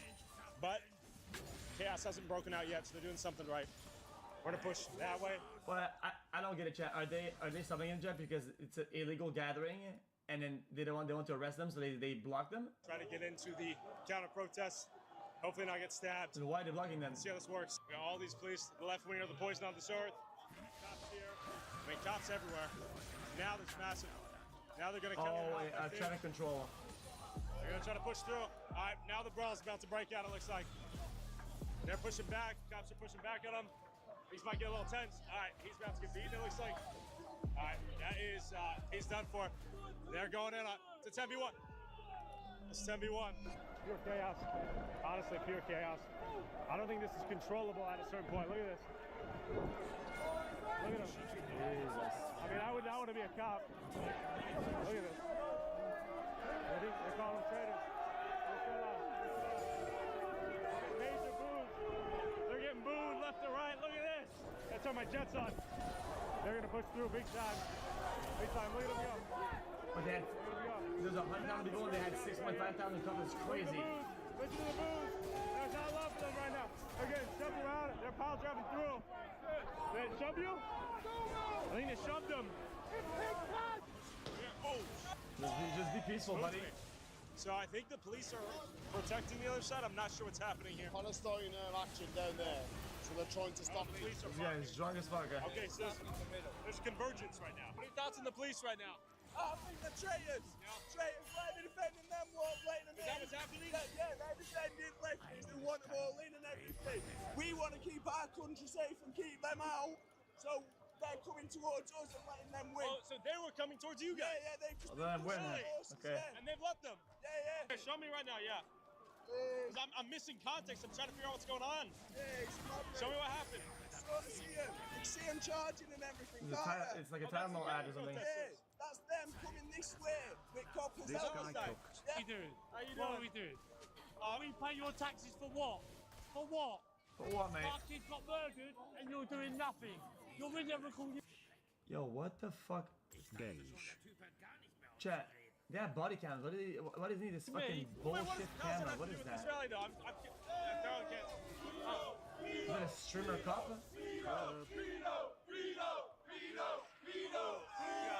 Ah, shit.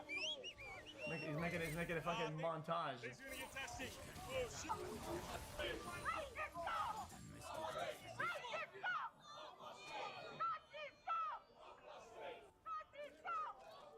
I don't like the throwing though. This can't end well with the throwing shit.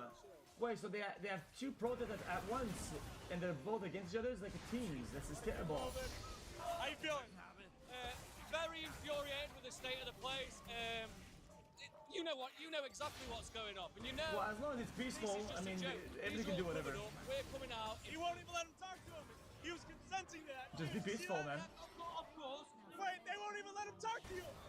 He wanted to talk. Just say you're a buster, wanker, plonker, whatever, and then move on. Hey, what are your thoughts on this? You don't want to be. Do you think things are gonna end peacefully today? That's up to them. That's up to them. Up to who? Them? We're ready to do what we have to do, but it could have been resolved so much easier. Do you think the police are treating this side fairly? They're all facing us, none are facing them. We're not the one masked up, we're showing our faces. We are proud. I didn't even realize it, but we were getting sealed in the whole time. Not because there's more people than Bottles I are would getting assume. thrown. The cops are pretty calm despite the oh man. Oh, he hacked a loogie. He hacked a loogie. I can't support the loogie.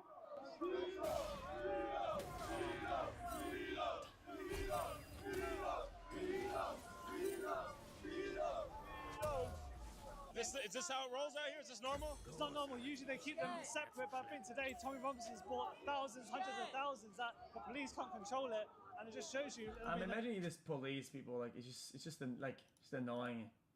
Numbers of people. Yeah, but they're trying to come in, right? Yeah, they're gonna post it online, making it look like you're biased, like fucking, like weirdo or whatever, and you're just fucking showing up for your shift, I was like confused. I didn't even realize just they were here lame. until like 5 minutes ago. Yeah, I mean, this is Antifa. These were the anti-fascists that murdered Charlie Kirk.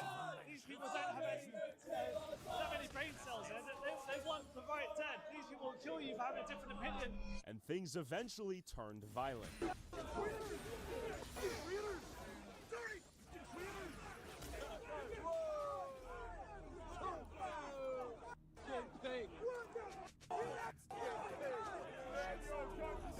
Jesus. Well, they're throwing shit at him and whatnot, man. That's kind of annoying. Like, really, dude.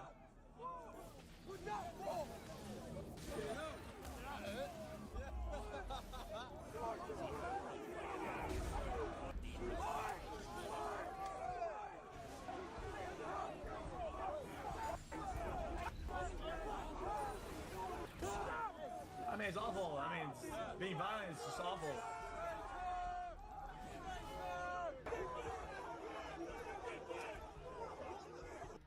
Yeah, I mean, that's also annoying. Like, what the fuck? I mean, you shouldn't go there, but.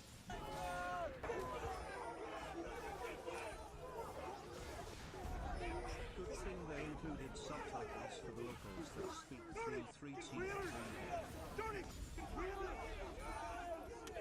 Yo, a good hit of one of those sticks will break your arm. It's crazy. Yeah, have you seen one of those things before? Those things are crazy. Dirty traitors!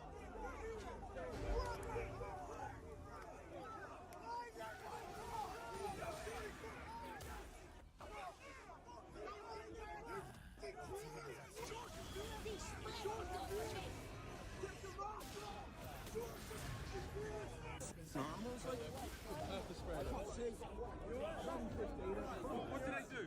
Spray. Pepper spray. Pepper, yeah. Oh, dude, you see people escalating, you see people fucking turning into throwing shit, whatever, right? Clearly you think that the temperature is going up. When I stay melee range, I mean, dude, do your thing, but I mean, there will be a fucking, like, brother. You know what's gonna happen. When you take away people's freedom to speak freely, it builds up, and then it powder kegs, then things explode. Million showed up, Tyler, and I told you, it's going to be the biggest protest in British history, because I've got my finger on the pulse of the way the country's feeling, and you saw it. And main rhetoric on Twitter right now is you're like controlled opposition hired by Israel and Mossad. Are you a Mossad agent? Yo. Or are you paid by Israel? Imagine a drone with pepper spray. True.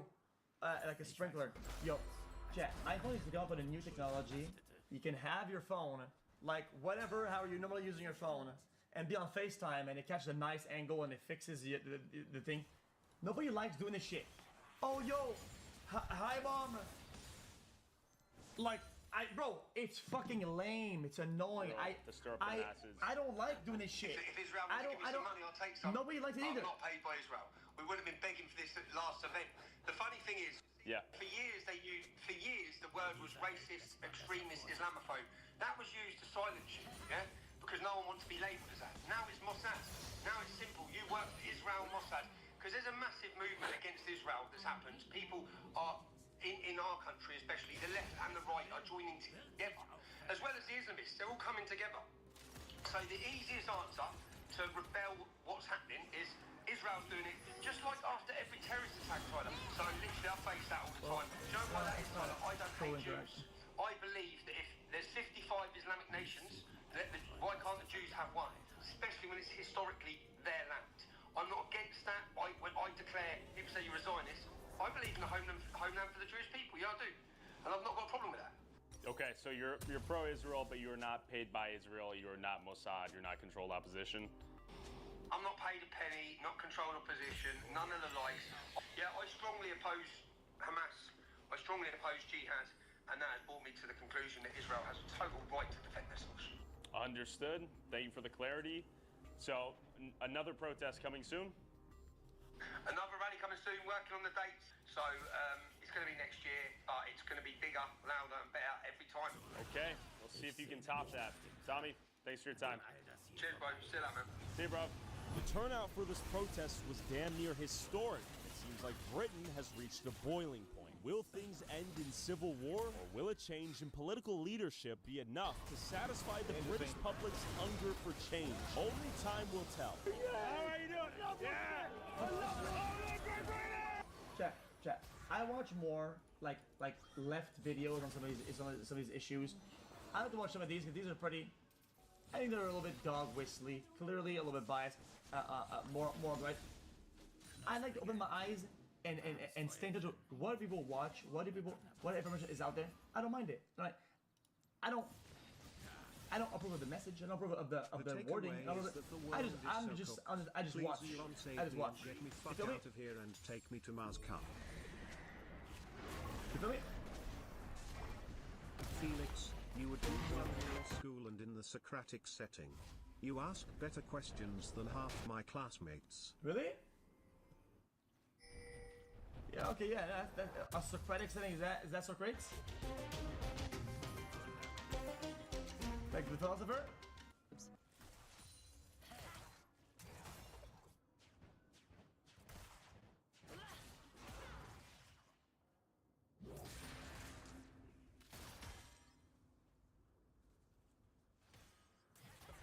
I could see Max having big problems with my community and maybe problems relating to me and my community, but I think that even if that continues, unless it gets really rocky, I think that in general me and him will be okay. It might be a bit tumultuous, but I think it'll be okay. Because for all of Max's faults, I don't think he's like a bad person that would try to me over or backstab me. I don't think he's that kind of person. If Dan me over, I would be upset. That's a person who I'd be like, wow, didn't see that one coming. If we go through a certain situation where you could me over and you choose not to, yeah, well, let's test it right now, okay? You ready? We might have a big fight right now, okay? Ready? Okay. So he's trying to put people into his life right now. I think he's been burned by so many people, and he thinks like, oh. Steven is such a unique individual that he curates a safe space for some of the most other unique individuals, and those unique individuals tend to be mentally ill, and mental illness with a lack of introspection causes chaos and drama. When their first view of me for the last couple weeks is me like yelling at women and like being really aggressive, like I can't expect them to see anything but that. Hopefully with time.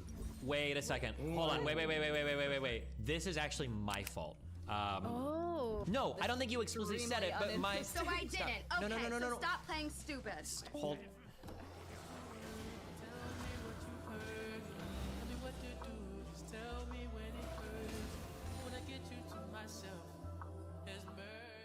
Hi, can you hear me? Oh my God, loud and clear. What's up, bud? Hi. I just talked to Cherry. It was really nice. Nice. Yeah, it was really good. But there's something that I wanted to talk to you about. You said something in the stream when you were reacting to me yesterday, and I just wanted to clarify. But I'm kind of running low on spoons, so just like forgive me, okay? No problem. I got so many spoons right now. I'm so tired today. Basically, you said that I misrepresented something you said about, like I said that you wanted to move people in your direction, and I think you said that was wrong. I'd have to see the exact clip. I don't know if that's misrepresenting because I think I've said that in the past, but I don't think it's much. That's not generally my stated goal anymore. But okay. If I said I disagreed, I don't think it was. I would hope. I'm not saying I'm disagreeing with you. That's just not exactly what my stated goal is. Okay, so just to clarify then, what is your goal as like a content creator and thinker? Is it to move people in a direction closer to like your narrative, or is it just for you to understand how people think who are different from you? Like, what is the goal? I think right now it's just to show like some level of like some base level of like empathy or understanding towards some people, and then from there I hope things happen as like a byproduct of that. But like my explicit goal isn't like moving people closer to me or converting people necessarily to like my point of view. Okay, and then I have a question in relation to this, because you know how you guys, I came onto your stream when I was high and Lav and Mr. Girl and stuff were having their moment with me. It was very much like, why are we taking ourselves so seriously? But then Cherry just said something interesting, and she said that we were basically discussing what does it mean to be serious about our work. I think my levels, as an example, is a very efficient tool, and I think it's really good for some people. Okay. But I don't think I'm an academic. I know I'm not. I know I'm not serious in that way. And I don't want to convert people to my way of thinking, but I do take myself seriously as an adult, as a contrast to what Lav and Erudite and I were talking about. I take myself seriously enough that, yes, I do want to be treated without kid gloves, but at the same time, what does it mean to be serious in a bubble on the internet where we're yelling over drama? Like, what does it mean to be serious given how we spend our time? You know what I mean? Okay. What does it mean to be serious? Yeah. Like if someone said, Steven, do you take your work seriously? What does it mean to be serious? I guess it's going to depend on the type of work. So like, for the type of work that it's going to depend even on what we're talking about in terms of like being serious. So like for me, like being serious might be like preparing in advance for a debate, or it might be taking like the things and words I say seriously because I know they have an impact on people. Maybe that's like a form of like being serious. Yeah, but obviously that's going to vary based on the type of, if I'm like playing League, that's going to be different, right? Yeah. Okay, so that's where I'm trying to find like a happy ground where I feel like I do it. I live on my little island, and sometimes I talk to you and sometimes I talk to other people.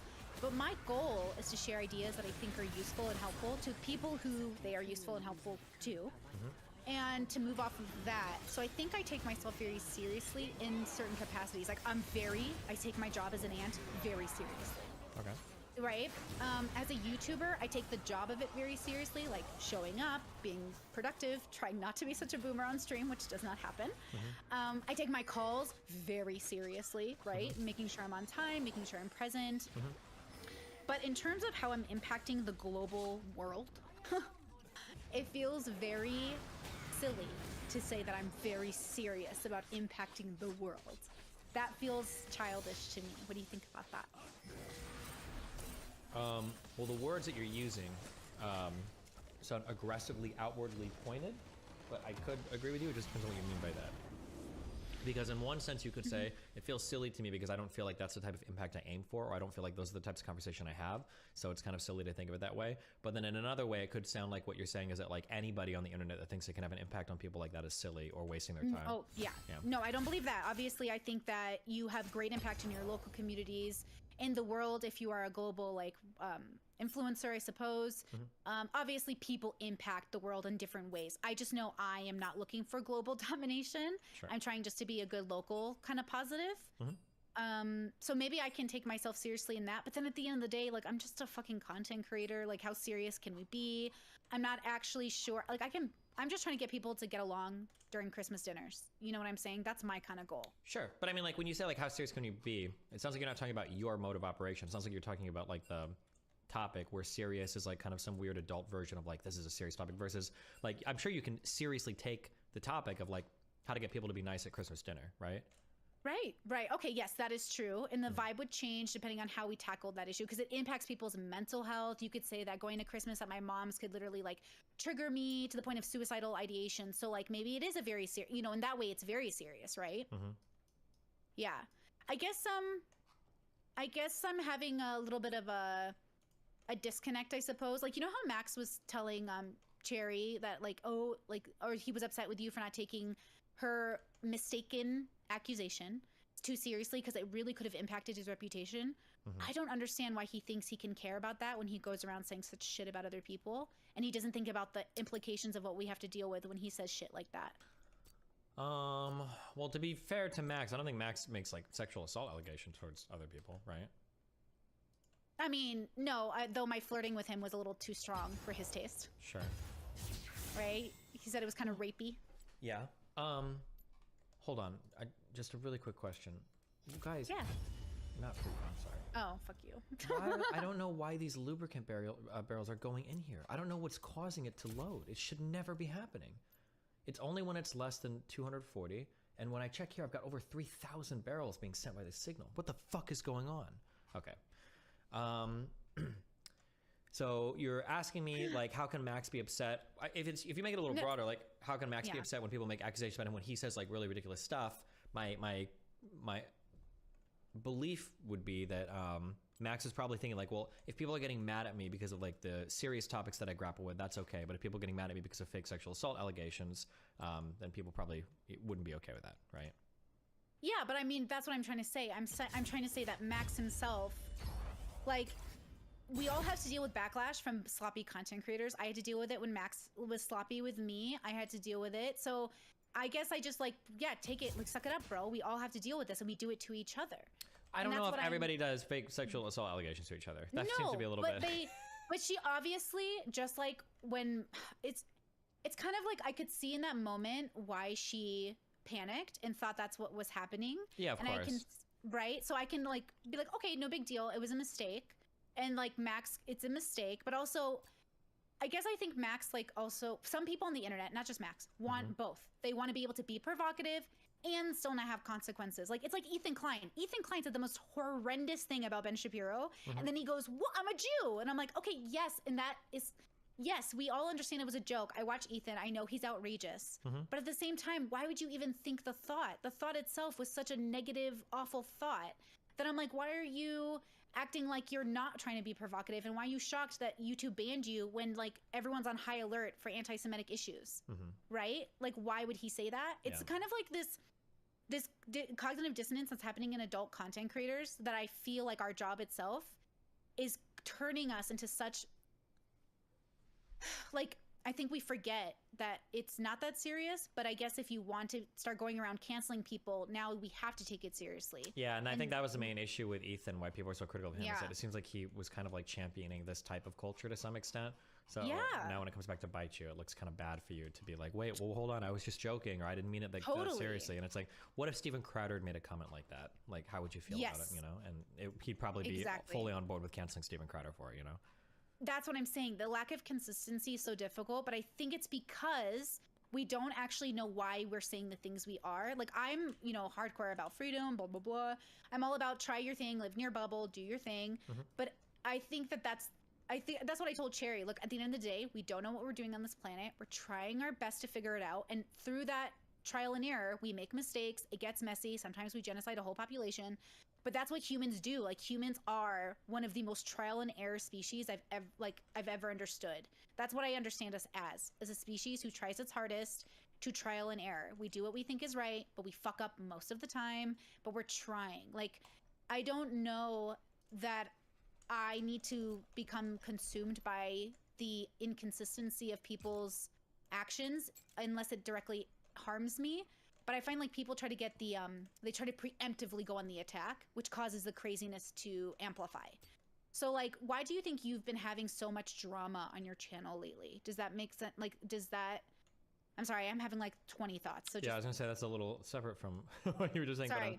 But, I'm connecting it to the idea that these things keep happening, but then we wonder why they keep happening. But it's like, but what is the pattern you're exhibiting that allows this to exist? Like this energy, like why is Lav or Max, or why are we having yelling matches on these panels? Like, why do you think that happens? For me, if I were to try to like single it out as a single issue, I think it's generally because people are generally very unempathetic, or they don't understand where other people are coming from. I think that's where the vast majority of shouting matches are coming from, is somebody failing to understand the position that somebody else is taking. Like, I think that's where, yeah, I think that's where most of Max's issues are. I think that's probably where most of Lav's issues are. Well, wait a second. Then why did you struggle to understand Lav's position about her being like pro-sex work, but also doing anti-sex work, but also doing sex work, or maybe her issues, like, did you actually have issues with her stance or just the way she handled it? No, I think that, well, firstly, her stance was incomprehensible. But my issue isn't with her stance. I've said this a lot on stream. I like Lav because I think it's interesting. I think she's relatively intelligent. I don't think she's an idiot. I've never thought that before. I like Lav because it's interesting to me to see somebody that has obviously been severely affected by something, who's reasonably intelligent, going through a big like transitionary period in their life. That's something that's interesting to me. I like to watch the change. My issue with Lav, and I'll say this every time somebody asks, is that while she's in this highly transitory period, she is aggressively attacking other people, but then it seems like she's changing her opinion the next day. So like her really aggressive statements about like you, her really aggressive statements about Miss Genevieve, her really aggressive statements about sex workers in general, like all of these were framed in a really aggressive manner, but then they change the next day, and then people are like, okay, well hold on, you were just shitting on these people for now something that seems like you've come around on in 24 hours. I think that was the issue. Yeah, but like we know she's going through a transitionary period in her youth, and this is so normal. Don't kids go back and forth all the time?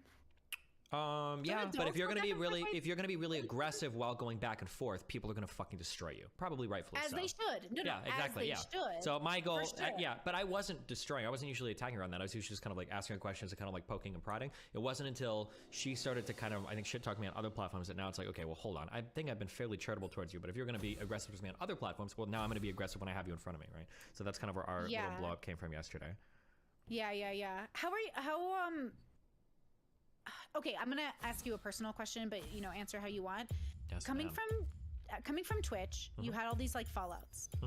Coming here to YouTube, you've made like kind of better friends, but then also it's been chaotic. Do you feel safe with your YouTube friends or streamer friends? I feel like I have a really good handle on where people are at and what people are capable of. Like there are certain people that I can tell like could flip or things could happen with, and then there are other people where it's like I don't think that person would. And for the most part, I think my internal reads are generally pretty correct on people. Nobody's like, I don't know if anybody's like shocked me where it's like, oh my god, I thought this person would be like loyal to the end, and then it's like, oh fuck, they turned on me for something. So I think I generally have a good feel of people. One thing that I think that is true in life in general, like I always ask, if you go to, you know what Denny's is? You know what Denny's is, right? Like the restaurant, Denny's? Yeah, if you go to Denny's and you get a steak, right? It, like you enjoy your steak at Denny's. If you go to a really expensive restaurant and you get a Denny's steak there, you're going to be really upset. But like it's the same steak. Why would you be mad in one place or the other? And I think that the issue is that most of the disappointment in life comes from the mismatch between expectation and reality. So when I'm befriending certain people, there are certain people it's like, I know that depending on how things go here, this person could flip. And as long as I'm expecting that, like when it happens, it's not like surprising to me, you know? Like I know that Lav has her things and she does her things and like she's fun to talk to and I don't mind like hanging out with her, like that's fine. But like if Lav is like trying really hard to be friends with Mr. Girl or some shit comes up where she's getting shit on my community, it's like, yeah, I wouldn't really really surprise me if I was like, fuck Destiny, this guy's a piece of shit. It's like, okay, whatever. Like that's not like a shocking thing to me. Like it's within like the world of possible expectations that I would have for her.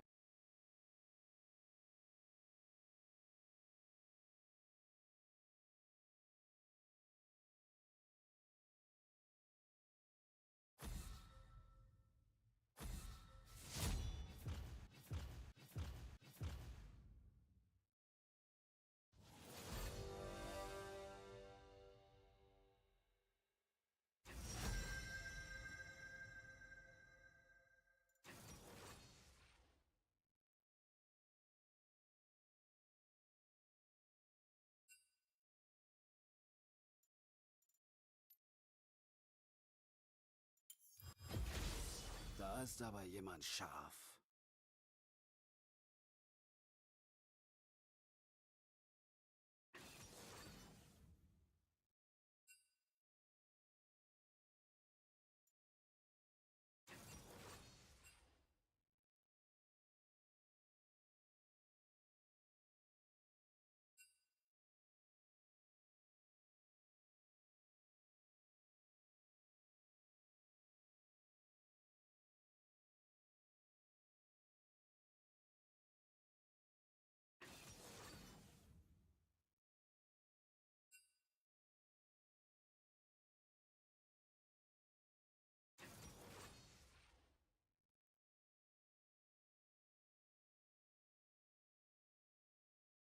Quote.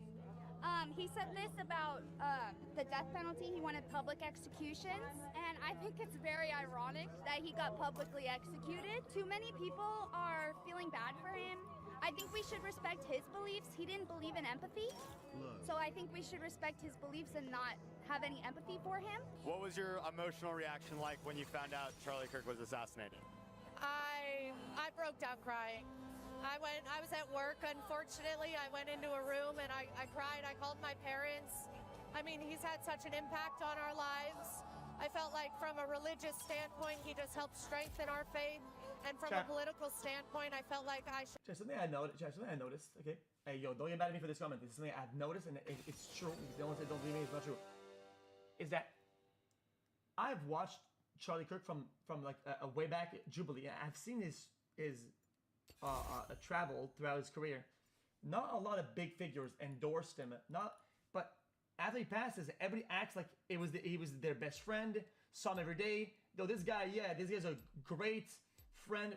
It's like, dude, like, how about you guys stand on business and associate people that you want to instead of like grifting. I think it's performative. I think it's bad. Make good and associate people when they're alive, and not when they die, dude. Never back down from what I believe in. He had such a heart.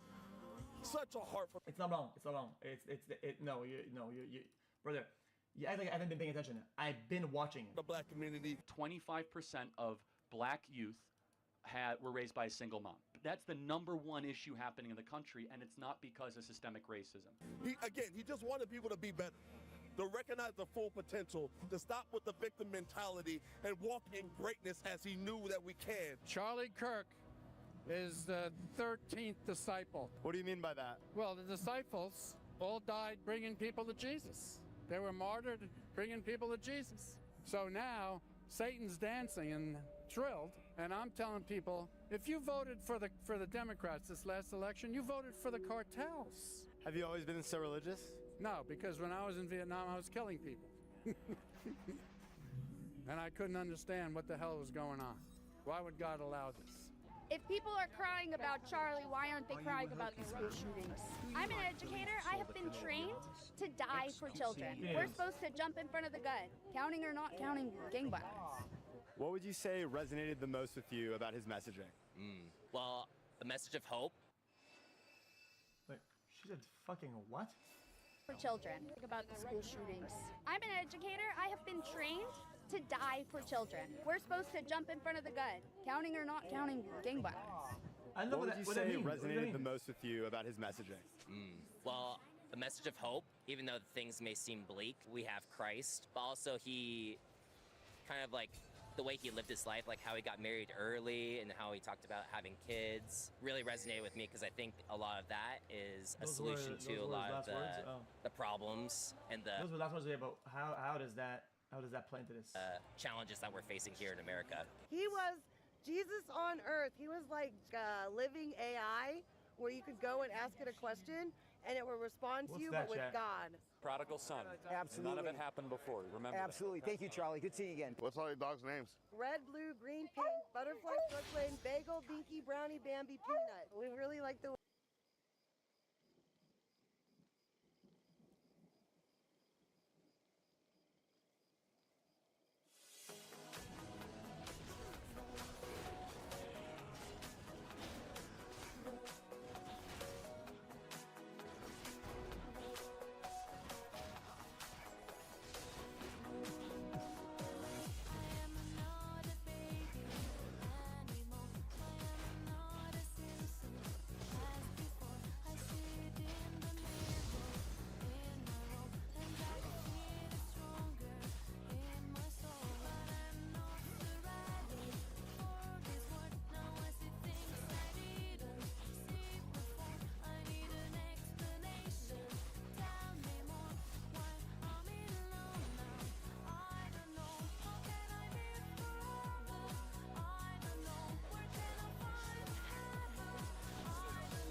soundcloud.com/hosting.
soundcloud.com/hosting.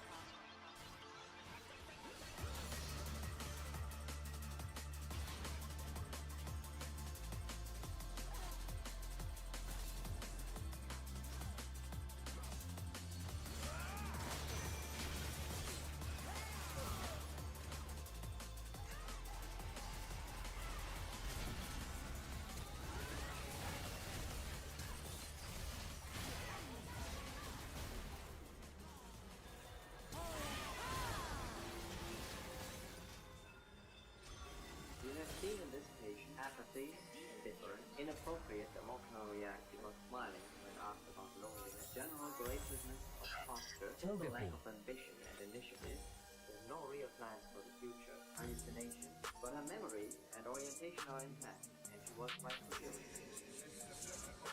Can you tell me what they're saying? Characteristic picture, chronic, simple schizophrenia. I don't pay attention to what they're saying.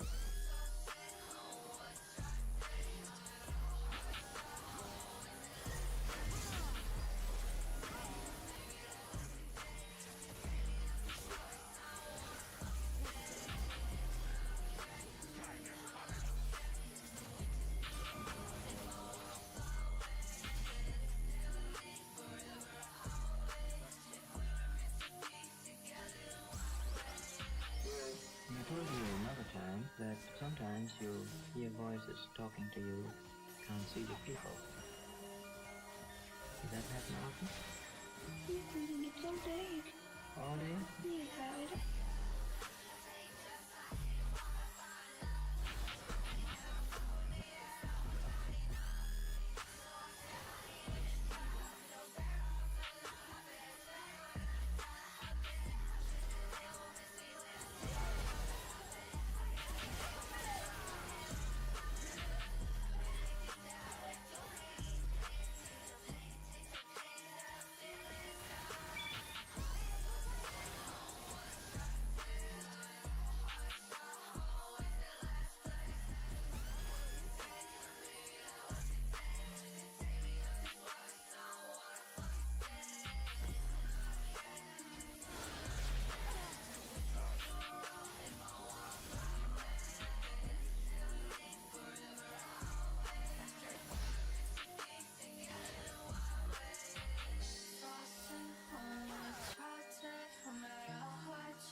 later.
wenn du willst. Aber wir können stattdessen singen.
leading this anti-fascist movement here. I don't think you have the numbers, pal. He legitimately thinks the entire world agrees with him and this small fringe actually disagrees with him. But that's just not the case, man. I assure you more people dislike you than like you, Hassan. In fact, there's a big industrial complex going on here of not liking you, actually. Now, when he says they do not have the numbers, I assume he's talking about the president. Is he trying to compare clout with the president, dude? Like, I mean, you first gotta, dude, I think there's levels to this. You first gotta beat Ethan Klein, then you gotta beat Asmongold, and then you go, like, why are you trying to clout check the president, man? I feel like he's got a few more numbers than you. I don't know. I'm like, not a fan, but like, just telling you the objective facts here, you know? Right, so then he starts crying about Trump going after Antifa. These are the actions of a weak administration.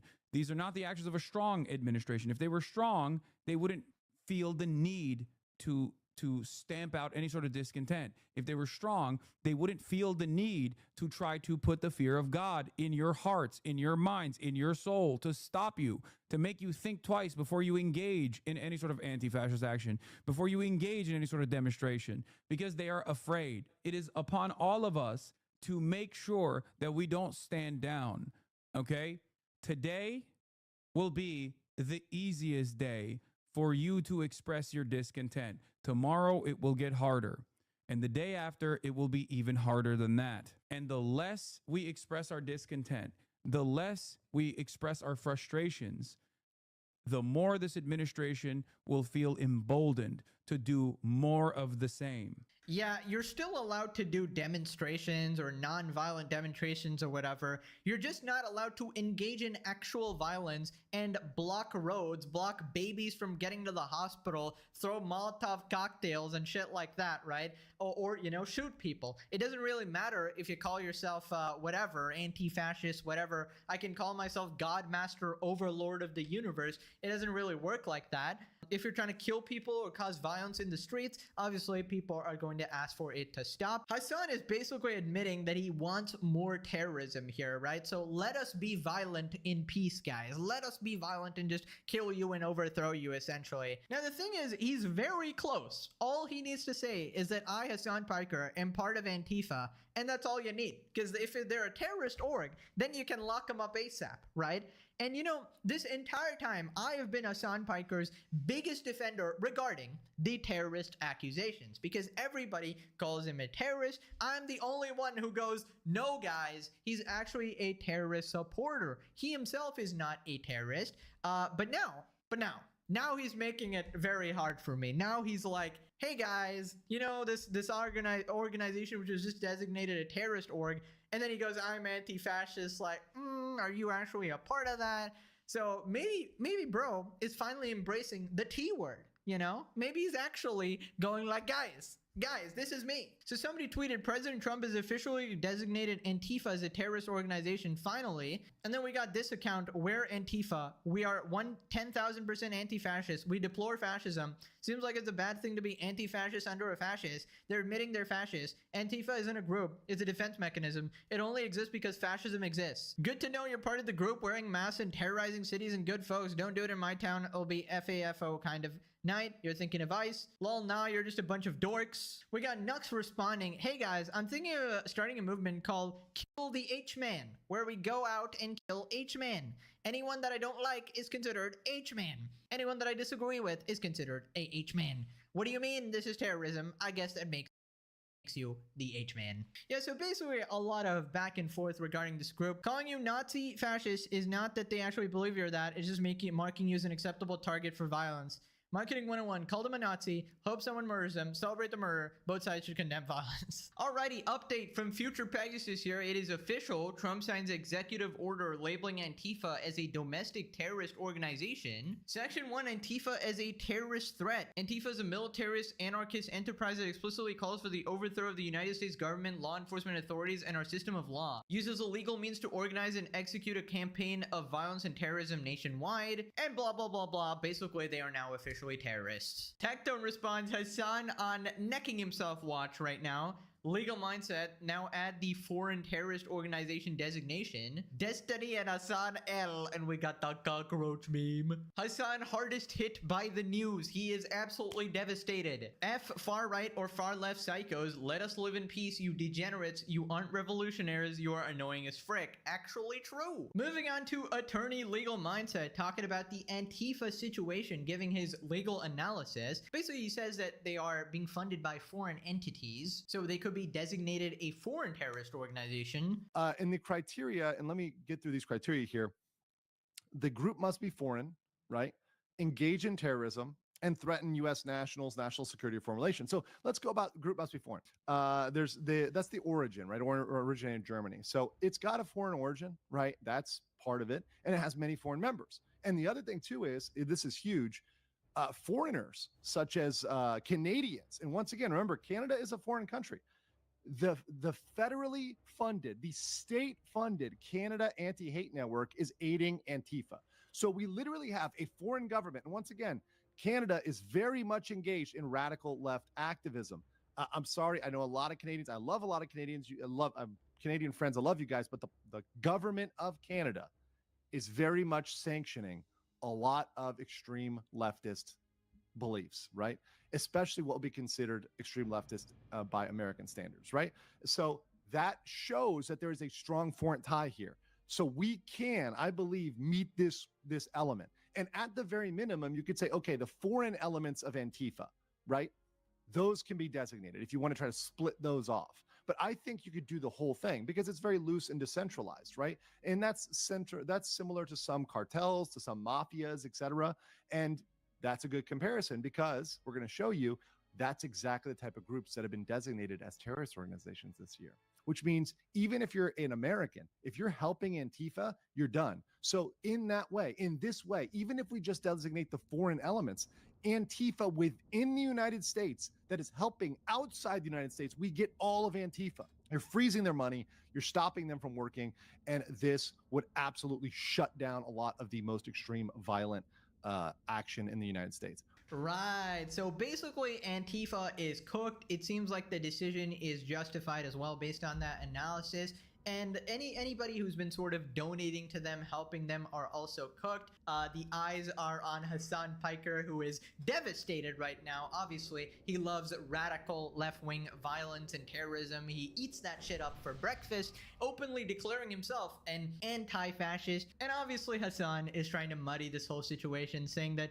oh my god, are you not against fascism, bro? Are you not against, like, Hassan will call everybody Nazis and be like, if you disagree with him, are you not against Nazis, bro? Like, obviously that's like the name of their org, but they don't have to, embody those values. And the same thing with Hassan time and time again, right? See, the problem with these terms is that meaning of them has been changed completely. Before, you would only call fascist.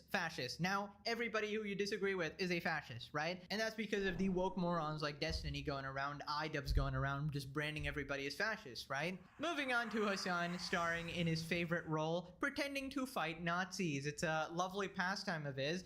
The context here is Trump is talking about somebody violating Charlie Kirk's memorial and like kicking the flowers. This maniac runs through the flowers, kicking them all down and stepping and stomping on them. Unfortunately, somebody grabbed him and gave him a rap. But the guy looks like a normal guy. And who would do that? I mean, who would do it? I think this will all blow over quickly. The actions of Abbott are inherently Nazi-esque, but that's not scary for a simple reason, in my opinion. The Nazis successfully improved the economy and increased employment for the whites. This Abbott is making more expensive, has higher unemployment, while taking rights away for everyone. This is beatable. Oh, no, I agree. I mean, to be fair, the economy was in dire straits as opposed to the brief moment of industrial prowess. No, that's not suspicious. This chatter is not actually saying something wrong at all. He's saying that the Nazis were harder to defeat because they also did improve material conditions, at least albeit for a brief period in time, especially as a consequence of how bad the material conditions were already, that they were more difficult to deal with. They were more difficult to resist against. Whereas this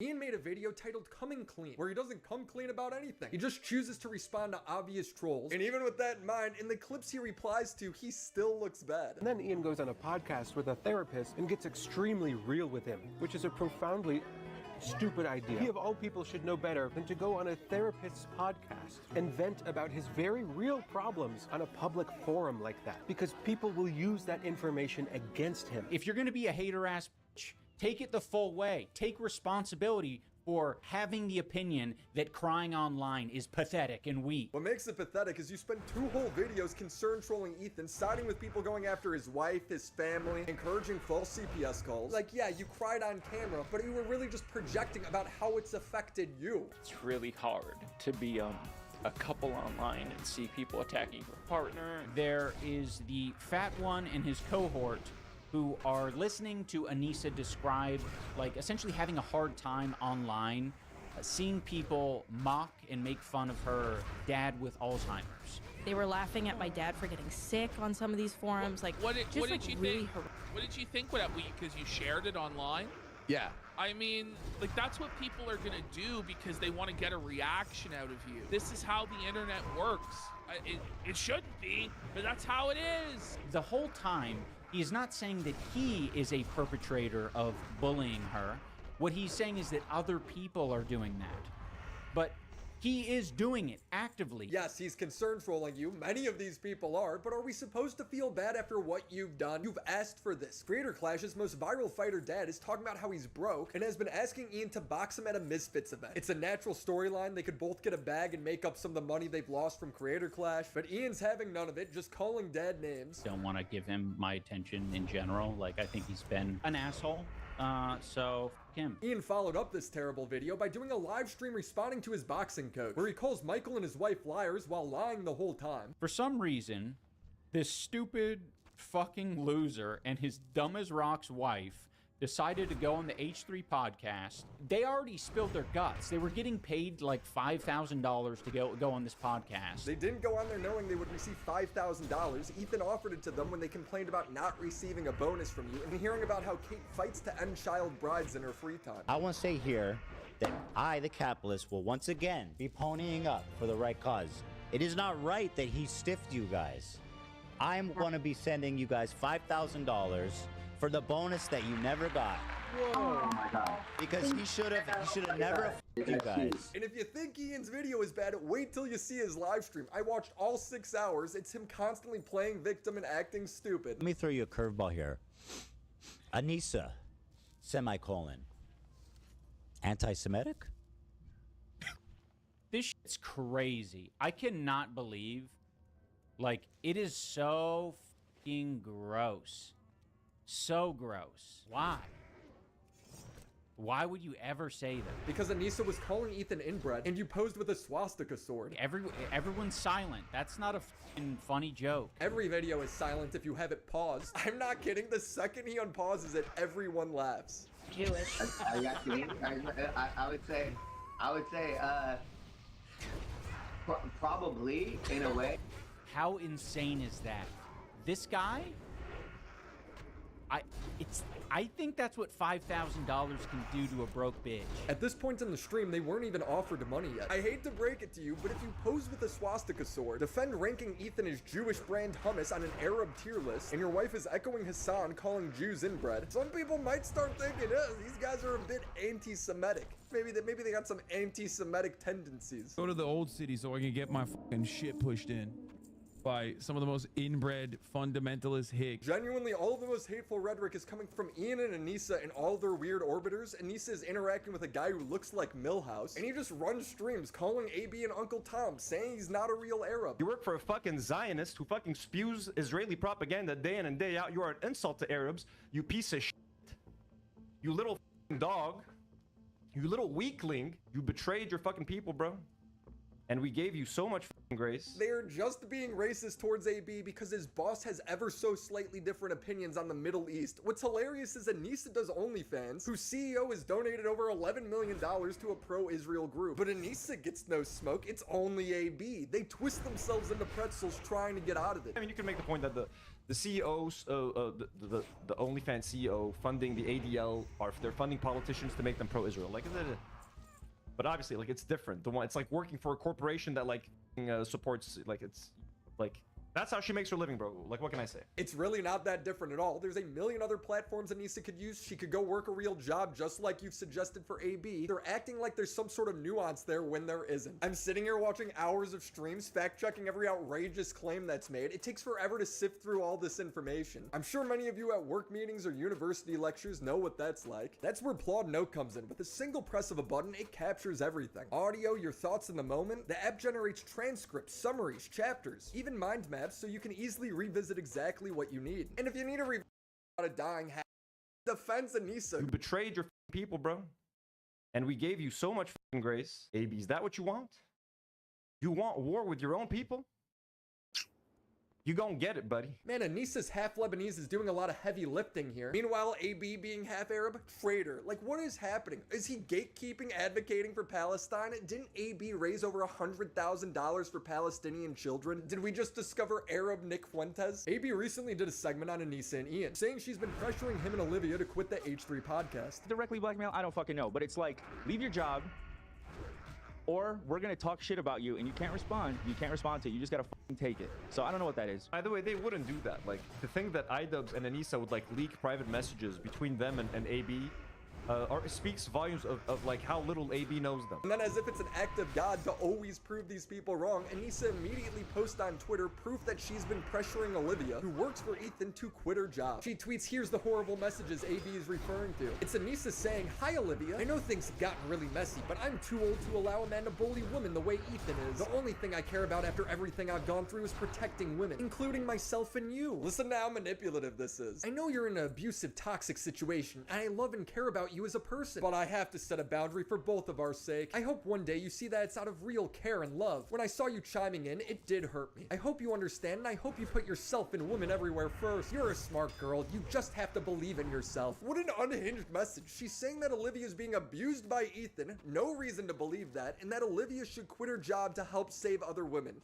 Which women? Nobody knows. Not important. Just make up crazy shit. Presumably Casey Tron and Denims, who are being sued, but they aren't being sued for being women. They're being sued for stealing content. She's tweeting how the lawsuit is frivolous, not true, and how she might have to foreclose on her house. But she doesn't tag Ethan in this. She tags AB as if he's paying the lawyer. Anissa is pumping her up. "I love you, Casey. You're so smart." No, she's actually a complete fucking moron. Casey's currently being sued for copyright, and she's still watching TV show episodes when she's not even there. No reaction. These people like to sell that their core identity is being a woman or being Arab. It's not. It's being a victim. Ethan replied to Casey Tron saying the settlement is off the table. She's writing tweets about how she comes from an abusive household and that what he's doing is class warfare.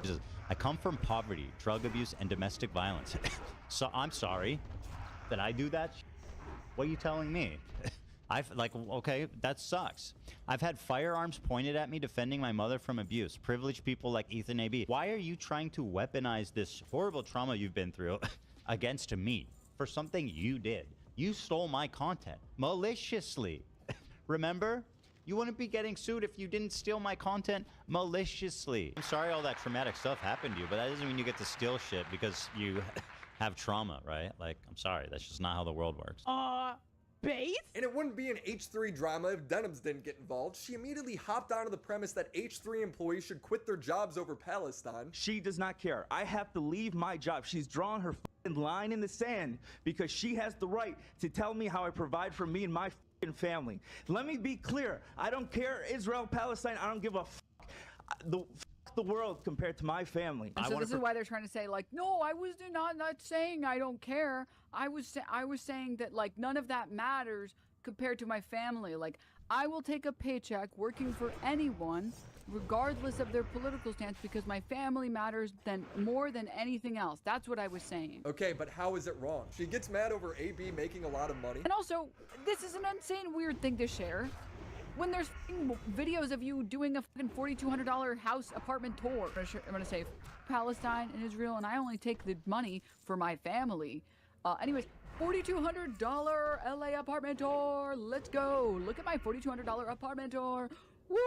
let's go. Do. Who cares? Bro, Denims also does OnlyFans. Denims, you work for someone who directly donated $11 million to APAC. Ethan's never done that. How can these people be this unself-aware? Look, at the end of the day, they're mad because they couldn't get AB and Lena to quit. Right. Which was always their goal. These people being so nasty is exactly why Ethan won't settle with them. They want to be seen as human rights activists, but look at what they're doing. Look at what they're saying. They're going after AB because he doesn't act Arab enough for them, which basically just means he doesn't agree with them on every single thing. Like when he hears another Lebanese man saying that, like, yo, motherfucker, you f***ed up, that hurts him more than someone else saying it. And I understand that. You know what I mean? I get it. I'm right here in Lebanon, where you wish you were. I'm out here getting bombed by fucking Israelis, where you're sitting comfortably in Los fucking Angeles. If that's the case, I don't think AB wants to be in Lebanon. I have more of a fucking claim of being Lebanese and talking about this fucking crisis and this fucking genocide while you're out there fucking cosplaying as an Arab. And actually trying to cosplay as a white person. He's trying to... Anyways, AB wishes he could have my approval. That's what he really wants. He wants me to be like, listen, guys, AB's one of us. This guy's gross. They claim to be standing up for women as they are targeting and trying to manipulate Olivia because she's a woman. Ian and Anissa are so angry and spiteful, they wouldn't even help their old boxing coach's wife's agenda to end child marriage. I think it was Kate specifically. She messaged me about this child marriage thing, and it was very importantly right after Michael Briggs requested that I be his guarantor on a loan to open like a boxing gym. According to Michael and Kate, this is like 5 months apart. Why would you be mad for 4 months after? Yeah. He's saying he was mad because I asked him to be a guarantor, not a loan, a guarantor. He's like, I lost my ass on all this stuff. And first of all, if you constantly talk about how much of a millionaire you are, and then you're mad, I don't think they are, by the way. I think they lost. I think they lost the vast amount of their fortune. But I was short with him. I said, like, in no world would I ever be able to do that, because I wanted to express like very clear boundaries. And I did. I don't know how long later it was. I wasn't done being angry about it for sure. But Kate did message me about like a child marriage bill thing. And I didn't pass it along to Anissa. I looked at it and I closed it. I was just angry at them, and I was like, you know, you guys, I'm not going to be boxing anytime soon. And yeah, I'm done with this shit. But at least for the child marriage thing, like, they didn't message Anissa about that shit. That was definitely a me thing. Me being like just kind of angry and uncaring about it. Like, whatever. You could have just said no to helping them out with the loan and still help them out with the child bride stuff. That's an option. I can't believe in that screenshot, that the DM that she shared, right, to try to expose, you know, Olivia. Like, she said in there that, oh, I care about women and, you know, children or girls. I'm just like, you're fake. Being so mad about me asking not for a loan, but a guarantor for somebody that's supposed to be a millionaire, Just say no. multi-millionaire. Well, just say no. Something. But also, something you nice. can't tell me you're extremely mad about it, and then 4 months later, the latest I asked him was September. My wife asked him in January the following year, 2024, about supporting a bill, and he's still so mad that he can't even show the message to Anissa and just closes it. It's like, bro, how much did you hate us? And why did you hate us so much? Ian's somehow a worse activist than Hassan. But I also might want to stream while Hassan's streaming, because he deserves like a little competition, especially if people see me as like the white Hassan. Hassan is already white. You dumb cracker bitch. During Ian's stream, he has this lie counter. It gets to over 60 by the end of the stream, but he doesn't prove that anything is a lie. Most of the time, he ends up confirming it to be true. Hard to get Ian to train because he doesn't like boxing. He doesn't like boxing. Well, that seems to be... I do like boxing. I didn't like boxing around you. Then why did you hire him to be your trainer for 2 years in a row? Ian immediately follows this up with, yes, sometimes you gotta do stuff you don't like. I don't know. Have these people never done something that they don't enjoy? Like, isn't that what like a lot of jobs are? You know? Isn't that just like a lot of, you know, raising a child? I think a lot of people actually do enjoy being parents. Like, there's a lot of things that you might not enjoy that has difficult moments that you do because it's worth it, because there's something else that you're doing it for. I definitely didn't like boxing for the first week, but as it happened, like, now I watch boxing all the time.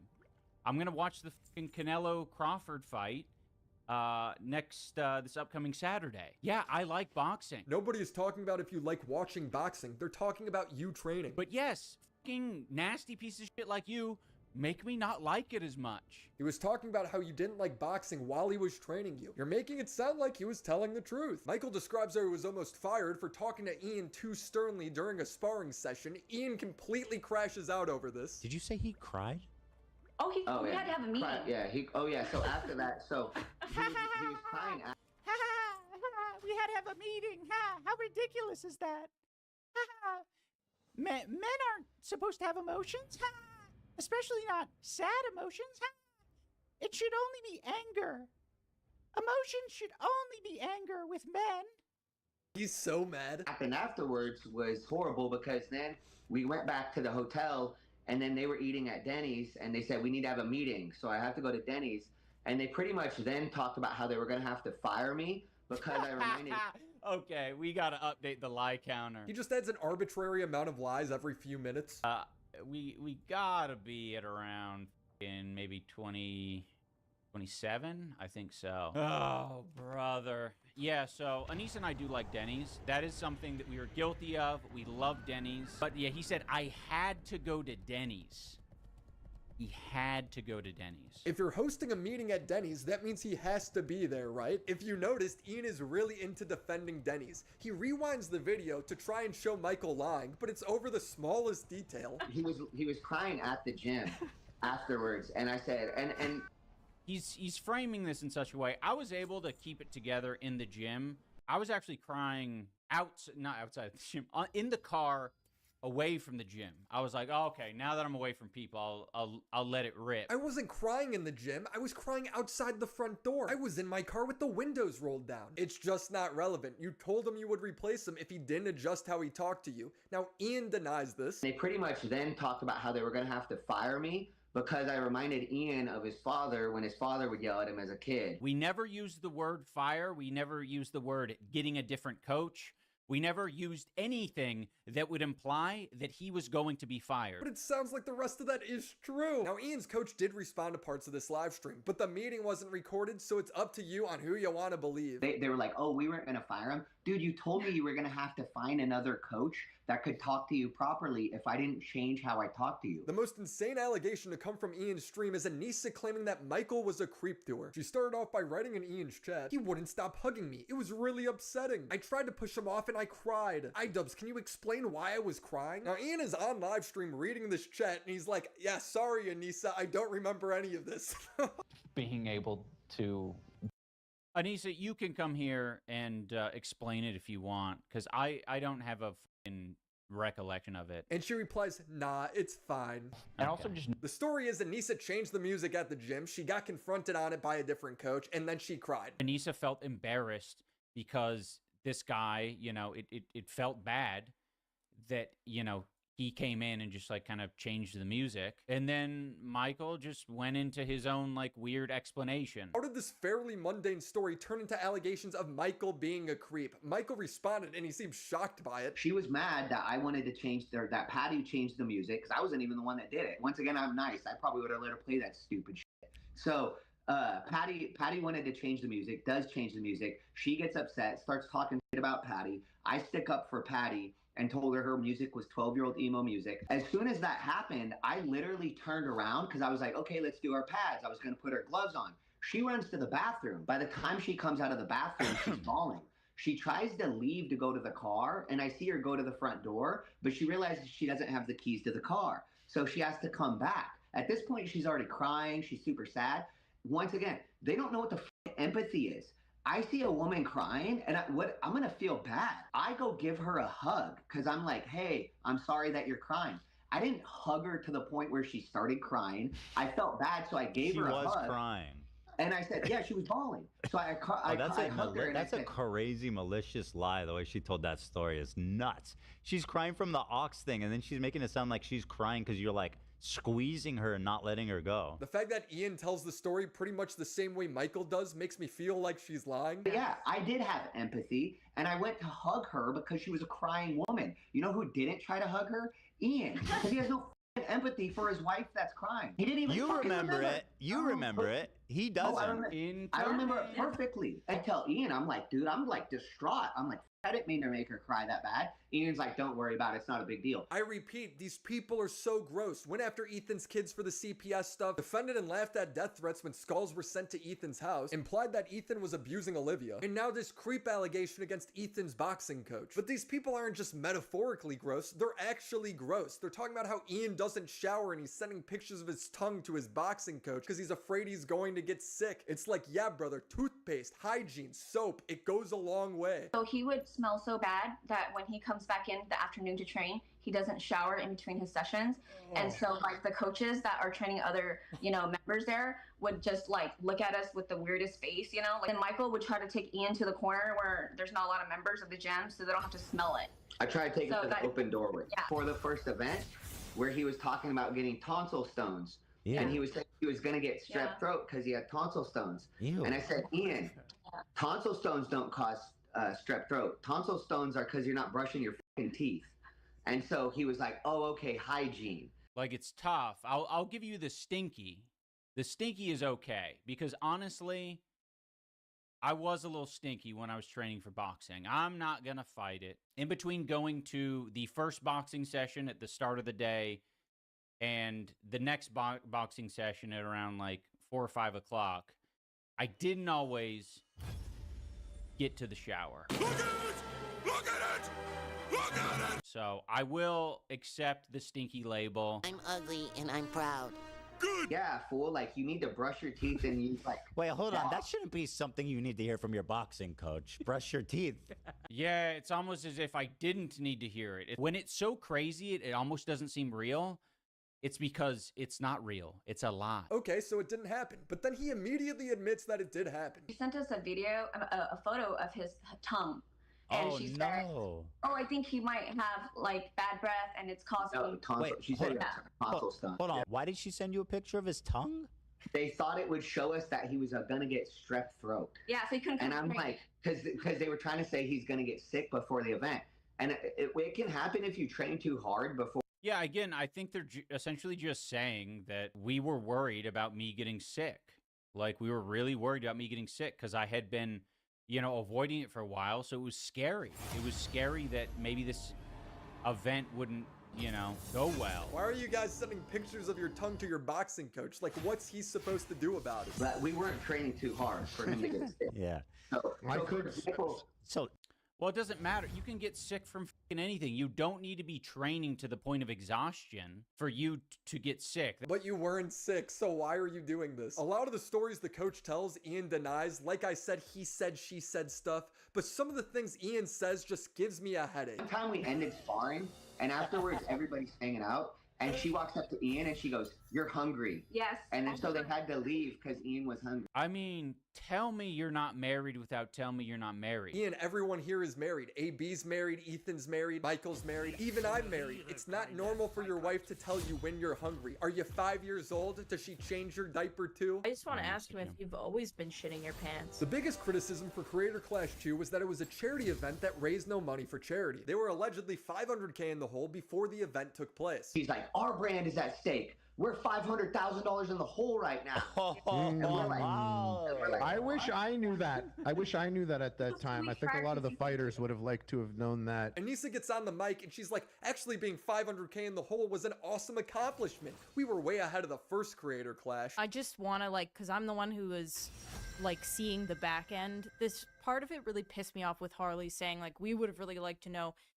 Being $500,000 in the hole year 2 is actually amazing. Year 1, we were $1 million in the hole before the event, and that's normal because production, broadcasting, renting the arena, paying fighter purses, all of these things cost money. Second year, we are actually less in the hole. All the sales come in 48 to 24 hours, so nobody needed to know that we were in the hole. It's normal business. If it's so great and normal, then why are you freaking out to Michael about it? 2 weeks before the fight, I'm like, we need to do your 2-a-days. And I said, my brand is at stake.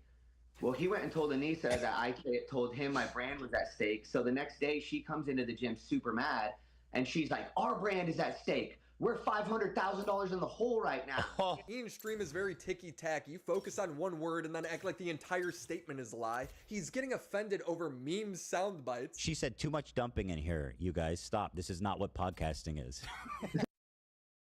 It isn't what podcasting is. They think that that's a fucking hilarious line, but they talked about their dog and shit, having giardia and all this other crazy shit on their podcast. You can't talk about your dog getting sick on a podcast? That's too much? That's the line? Dude, your own wife talks about you shitting your pants. How is the dog too far? But there is a glimmer of hope. Ian is officially stating he's against the false CPS calls, and he's doing it by rewriting history.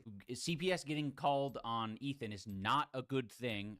I condemn it. Bro, if you just said that from day one, you wouldn't be in this predicament. Putting people in a position of like, okay, make a public statement about us, or you're... Hey Follower, das ist mein Outfit of the day. Brille, Turm. Gürtel, Turm. Werkzeug, Turm. Maleranzug, Turm. Und jetzt gehe ich streichen, weil ich bin kein Model, sondern Selbermacher. Turm. Respekt, wer es selber macht. You turned into a lesson.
Are now on our harassment radar.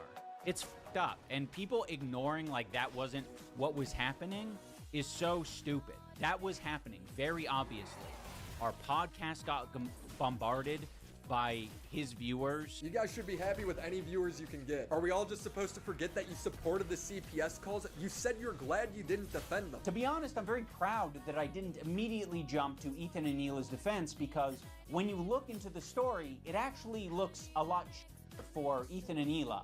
And I do mean that literally. He was proud that he didn't condemn the false CPS calls because Ethan talked about his dog and kids getting sick. Look how much he's lying.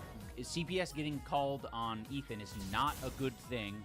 I condemn it. And when other people see that he's talking about his children getting giardia from dog poop, people are quite reasonably concerned.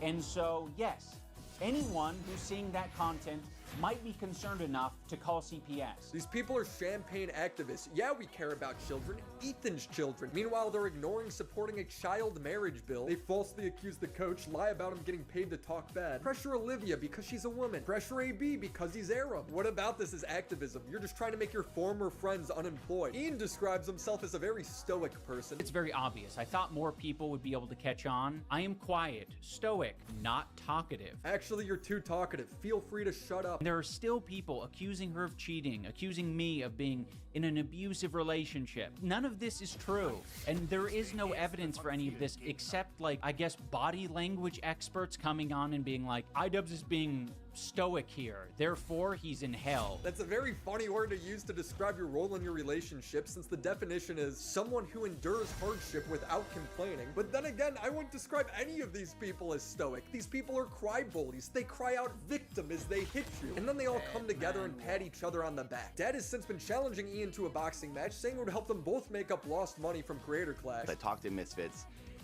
and they're talking about like big money that would change my life for a very long time. And I feel that Ian, you know, who couldn't use money when you're grinding on the internet all the time, it's hard to earn a living. He hasn't responded. I texted him, you guys saw. Ian's been texting Dad back to kick rocks. Then Ian goes on Millhouse's show where Millhouse tries so hard to suck Ian's cock the entire time. I always want to defend you guys. Like even the stuff with like Dad right now, like someone's trying to give you like, dude, Dad has been trying to farm clout off of this for the last like few weeks, ever since Creator Clash was canceled. So when he says I'm farming clout off of Ian, I guess that's his way of negating my valid complaints that I. Es war ein Mammutprozess. Jahrelange Ermittlungen und 3 Monate Verfahren gegen Frankreichs ehemaligen Präsidenten Sarkozy sind heute vorerst zu Ende gegangen mit einem teilweisen Schuldspruch. Ein Gericht in Paris verurteilte ihn wegen der Mitgliedschaft in einer kriminellen Vereinigung. Freigesprochen wurde Sarkozy von den Vorwürfen der illegalen Wahlkampffinanzierung und der Korruption. Das Urteil für den 70-Jährigen: 5 Jahre Haft. Sarkozy hat Berufung angekündigt. Er weist weiter jegliche Schuld von sich. Mesdames et Messieurs, meine Damen und Herren, ce qui s'est passé aujourd'hui. Was heute in diesem Saal des Strafgerichtshofs von Paris geschehen ist, hat für den Rechtsstaat und für das Vertrauen in die Justiz eine extreme Bedeutung. Pour la confiance qu'on peut avoir pour la justice. Michael Strempe in Paris. 5 Jahre Haft für Sarkozy. Darf er die denn auch, wie bei den vergangenen Strafen, in Fußfesseln verbringen? Oder geht es für den ehemaligen Präsidenten tatsächlich ins Gefängnis?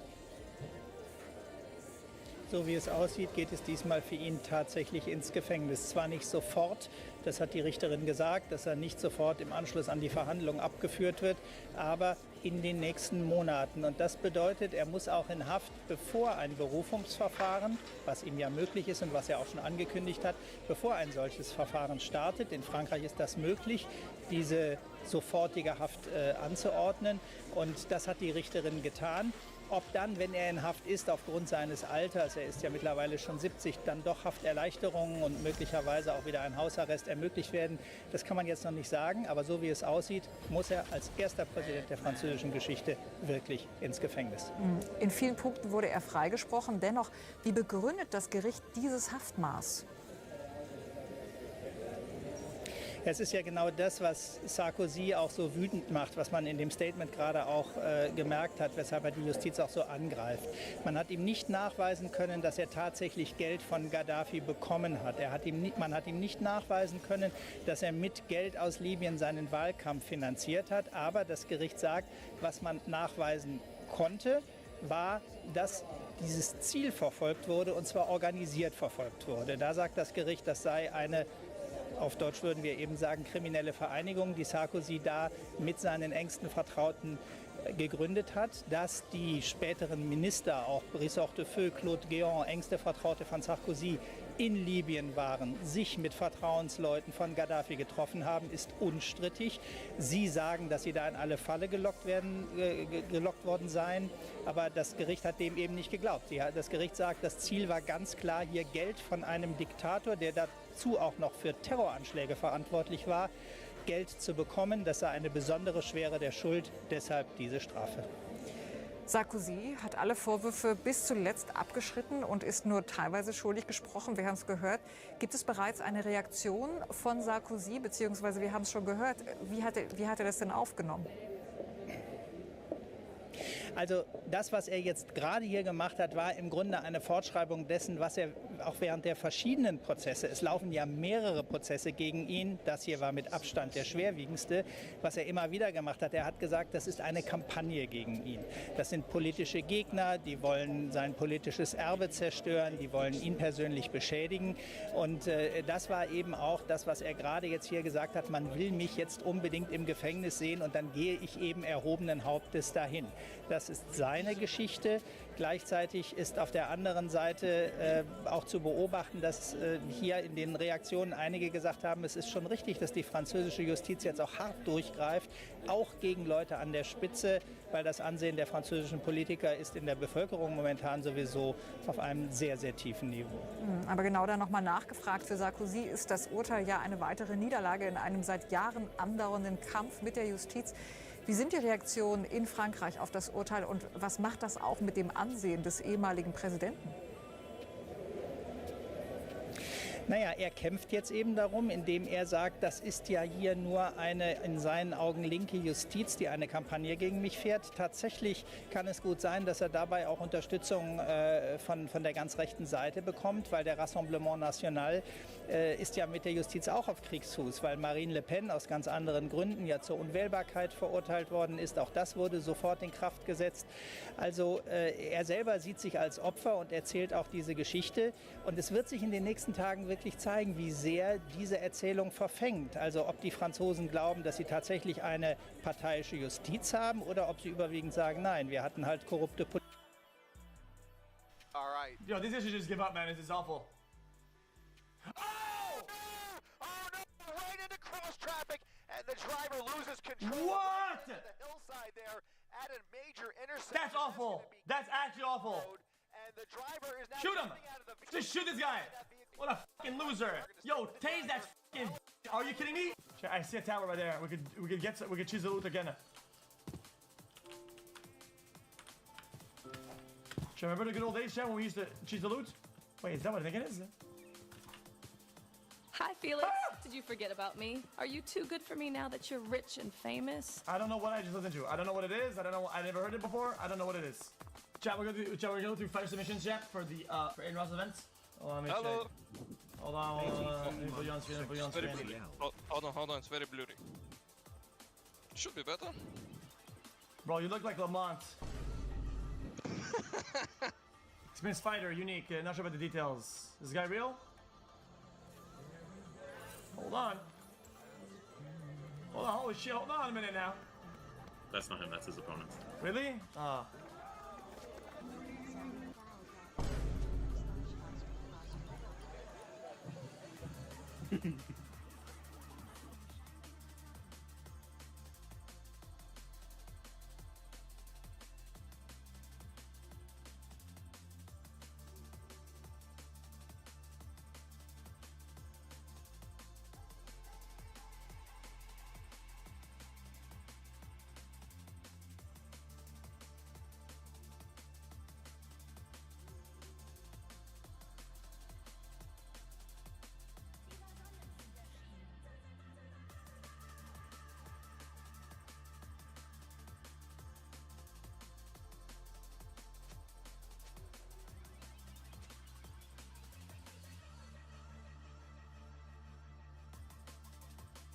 The way that Charlie Kirk thought about marriage I'm single and in my 40s, and maybe there's like been a little bit of Chat, are these like, is that a fucking Chihuahua, like German Shepherd mix somehow? What the fuck is that? What the fuck? Or like Rottweiler mix? What is that? What is? It's like a rat mix hybrid fucking radioactive or bullshit maybe I'll fucking find my rodent. perfect man. You know, you're not gonna find really anything at the bar or So Rottweiler. stuff like that. So, yeah. Although I have 10 dogs, so I don't really need a man, but it would be nice to maybe find out one. What about Charlie Kirk's message resonated with you most? The fact that he swung the vote as a single human being, and then all of a sudden he passes, and his voice just gets louder. People don't die for a lie; they die for the truth. Have you heard some of the more outlandish theories about that?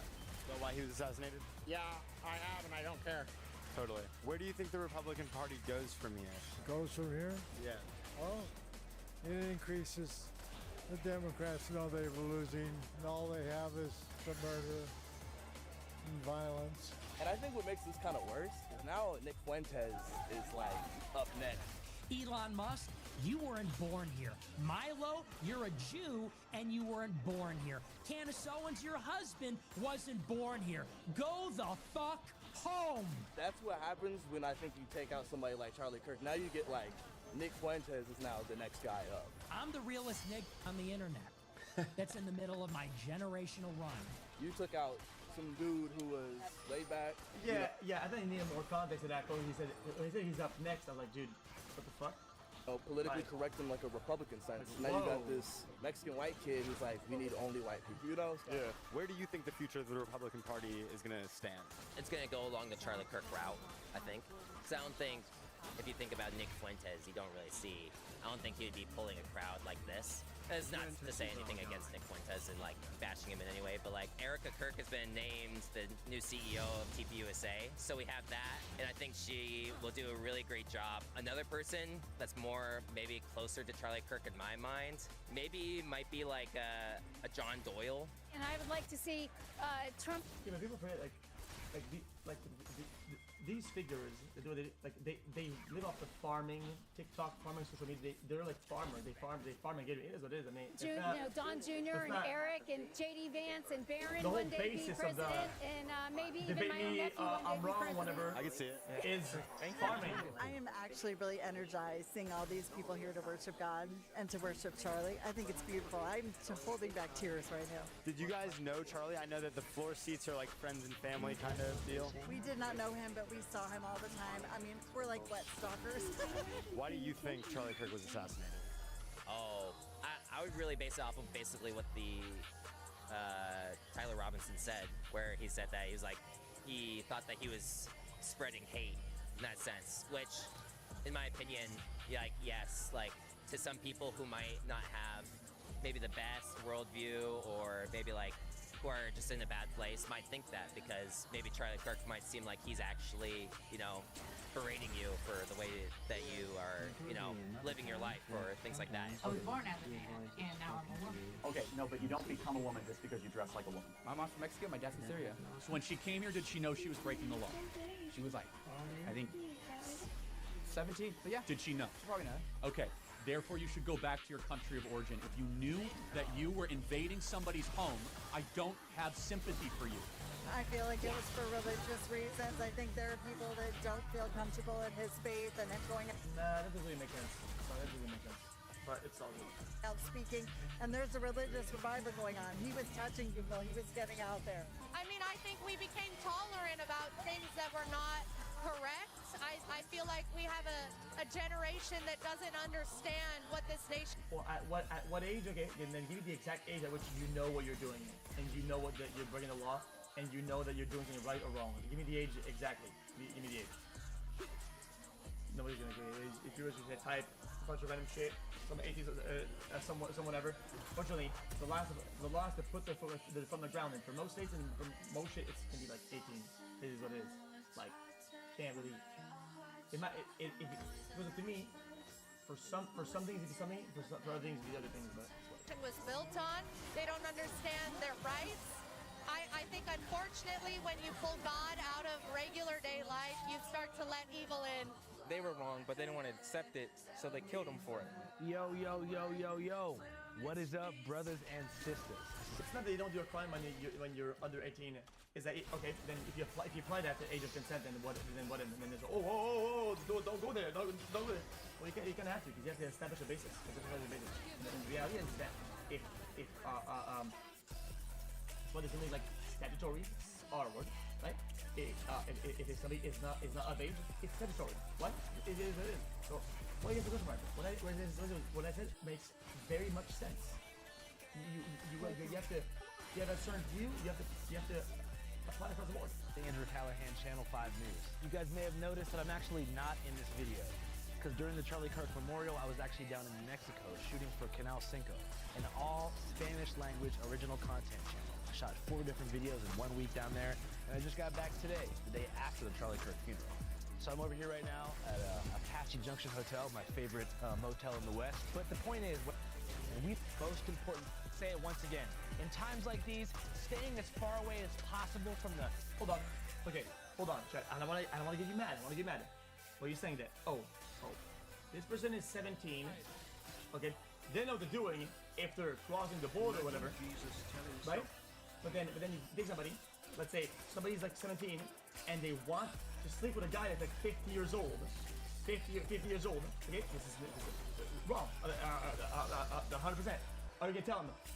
Oh, dude, you knew what you were doing. You knew what you're doing. No. The law will actually go backwards and say the opposite. It's like this. It's this person's perpetrating whatever, and is statutory victim. What is the question mark? I'm correct about this. So how can you say, oh, well, this one is that way, but that one is that way? You don't get to really like. I think it's a hard point to defend. I would see you would struggle to defend this point. Fear-mongering 24-hour news cycle and all of its salacious elements is so important, and I want to make sure that you guys are protected against misinformation. For example, let's take the Charlie Kirk Memorial right now. As you can see, using the ground news, covering a story, their blind spot tool, using sign up, can keep making water of Glendale. Challenges be transgender because God chose a gender for you already, and the challenge is to work with it.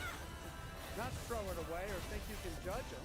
What do you guys? Well, in that train of thought, I thought you would choose your sex and not your gender. Because I know there's a social construct that's gonna pass the sex being certain Y, X, Y, whatever the fuck or whatever, right? At that point, it's different. It's a gender. So this guy, again. To work with it. A lot of times people have these arguments. People don't disagree with them. They just don't understand the premise of the two separate things. Not throw it away or think you can judge them. What do you guys think is the biggest threat to American values? I'm not saying they're right or wrong. I'm not putting a stand. I'm just saying they don't even talk about the premise properly because they're ignorant to the terms they're using.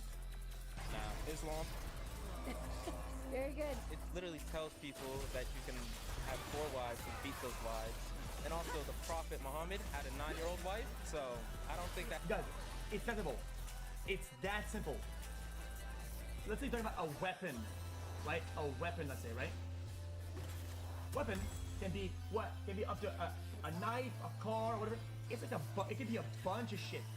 You say, oh, yo, it's a gun or whatever. It will be like what? Like AR, like pistol, like whatever. There's only a few, right? So yeah, I get it. Weapon, but a gun can be in there, right? But it's a lot broader than that. Does that make sense? So like, you can't say, oh, it's the same. No, it's not. That's representative of American values or values of the West. And is it okay to have another religion besides Christ? Not in America, because our Constitution's based on Judo-Christian values. If you're a Muslim, a Sharia law Muslim, you believe that you have to kill Jews and Christians. If you're a communist, you believe that you have to control the world. Well, we don't control the world. We're not looking to control the world. We conquered the world in World War II. The whole world was ours, and we gave it back. No, really. Japan is Japan. Germany is Germany. We didn't keep it for ourselves. We're for freedom in the world. Losing Charlie's really sad, but I think it created a million more Charlies. and I look forward to seeing what the future has to bring to the United States and around the world. Have you heard the theory that Charlie Kirk was assassinated to distract from the Epstein files? No, that's not true. I have never spoken to President Trump about the Epstein files. How old are you? I'm 14. I think 99% of the time people say that something's a distraction from something else is absolutely brain dead. 99% of the time people say, oh, this is happening as a distraction. It's just incorrect. Okay, it probably happens rarely. 14. So it seems like Charlie did a lot for young men specifically. When did you first find out about Charlie Kirk? In the 2024 election, I started seeing his videos. What resonated with you most about his message? Is how he would debate and stay calm, and also how he would prove them wrong as well. Where did you go to college? I went to Arizona State. Okay. Would you say that there was like a lot of liberal messaging in the university? Absolutely. Yes. So I graduated in 2020. I played college sports. We were all required. I mean, I wasn't on the team when they started mandating this, but it was vaccines. You had to wear the like LGBTQ pride shirts to honor that. And so I missed a lot of it in the sports, but by the time I had graduated, it was ushered in. And even my classes, I felt were very liberal leaning. It was Jack, am I being a utopian Andy by saying that I feel like educating institutions should be sober of any opinionated or choice like thing. It should be just gonna, oh, we teach you. You want to know about X? We teach you X. We teach you A, B, C, whatever. Why do they gotta indoctrinate people into any direction? And not if it's left, right, or religion. I don't give a fuck. Why don't they just, oh, you're here to fucking. How is it to just be objective about what you want to learn and move on? Fortunate what happened. It was terrible what happened. It was disgusting what happened. But when you see the Charlie Kirk effect, this is all he ever wanted, is for a revival within the United States of America and all over the world. This is all he ever dreamed and hoped for. This is all he ever preached. So to see it come true, unfortunately, when it comes to his death, it's a bittersweet moment. Do you think freedom of speech is under attack? I do. Jimmy Kimmel got fired for making a joke, which is just ridiculous. Like, he was even asked to apologize. He refused, which I'm proud of him for refusing. I think, if they can say what they want, why can't we? I don't think there's any right or wrong. Chat. Jokes are fine, and I get this 100%. I agree 100%. Okay. Jokes about death, in my opinion, are too far, but in some rare cases, you know what, chat? A joke about it can be done properly, right? But if you do make a joke, and it's kind of like about that, and it's very early after it happened, you're gonna get public scrutiny. I'm not saying it's right. I'm not saying I'm just saying it's understandable that there will be some public scrutiny, if it's about death and it's very early on. What if somebody made a 9/11 joke the day after it happened? What if 9/11 joke, big talk show? Oh guys, what about those guys? Haha. What do you think people would do? People would like, she's off the rails. For anybody, they believe what they believe. But yeah, it's a joke, but and you can't fault them for that. How did you feel about Jimmy Kimmel being taken off air? Ratings, he didn't have it. That's probably the only reason. Wasn't political. Just he didn't have the ratings. I actually don't like it, because ultimately, Charlie wouldn't have liked that. Charlie is the ultimate advocate for the freedom of speech. When people stop talking, that's when violence happens. So if there's any type of government coercion in regards to that, that's something that Charlie would have been against. Even when it comes to disparaging comments, he would let the people come, at the college campus, Charlie would let the people come to the mic and say what it is that they want to say, and he would debate them in good faith. And if, freedom of speech... Well, in good faith, does come with its risks, and that includes those who want to use disparaging remarks to put people down and then try to destroy one another. But at the end of the day, he still stood for it, because that's the American way. That's how we get any type of headway in our country, is through dialogue. And it's still a dialogue. At the end of the day, it's still a dialogue. It's still a whatever. It's still somebody can still show up and fucking to the mic. What do people want to replace this with? People that don't allow dialogue and just do a one monologues with big microphones and people just listen and get fucking whatever. Is that what you want? I mean, because that's kind of what you get when you do shit like this. People don't want to go show up to events. Don't want to have a dialogue. All they want to do is sit at home and fucking spew bullshit like I do fucking at the computer all fucking day. But you know what I mean? And that's not a better place either. Like what? That's why I'm a bit upset at the conservative response when it comes to Jimmy Kimmel. All right, here's the thing. Again, I'm going to tell you truth again. The population of America is 4% of the world's population. We're 4% of the world's population. You had a 96% chance of being born someplace else, and God gave you the gift of being born free in the United States of America. What are you going to do with the gift? We got to come together, man. Just one love, one idea, one country, man. We're all in the same battle, man. I think America's got a lot of work to do, man. People need to start having mutual respect for each other. Yo, low-key look at 4% of the world and 9% of the swag is crazy. Yeah, think about the influence of the United States over fashion and clothing and style and shit. Holy Chad, I cannot. And we need to stop using dehumanizing languages like calling each other fascists, white supremacists, racists, when we're all Americans and we're all humans. I think the political divide in the news media, they will say things that aren't facts, and they will get people hyped up and believing that Charlie's a racist or the people that follow Trump are horrible, bad, evil people. That's the media, when lady, it's that's the media. That's the media. That's not left or right thing. That's the media. The media is dog shit. The media is dog shit. Whatever you see on TV is dog trash, fucking steaming fucking mud. media spinning words and using their words to cause harm to people who believe different. The trilogy of freedom is our family, our country, and our God. Do you think he'll forgive you if you throw your life back in his face when you commit suicide?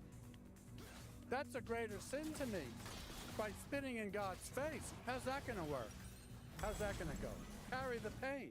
Because carrying the war, you're killing people, and to carry that, it's not easy.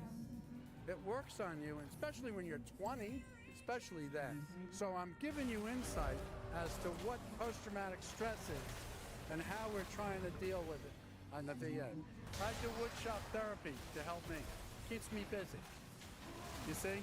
So I'm making something and look at that. And I could give it to my family and they go, oh, wow, thank you very much. Fair enough. So that works for me. So I can say, okay, I can get off my riverboat and I'm going to give you insight on that. Please. Okay? Some veterans wonder if God will forgive them because they don't understand the difference between killing and murder. What's the difference? You kill someone because your life is in danger. So you're protecting America because they're attacking the world and they want to destroy America. So you're killing them, all right?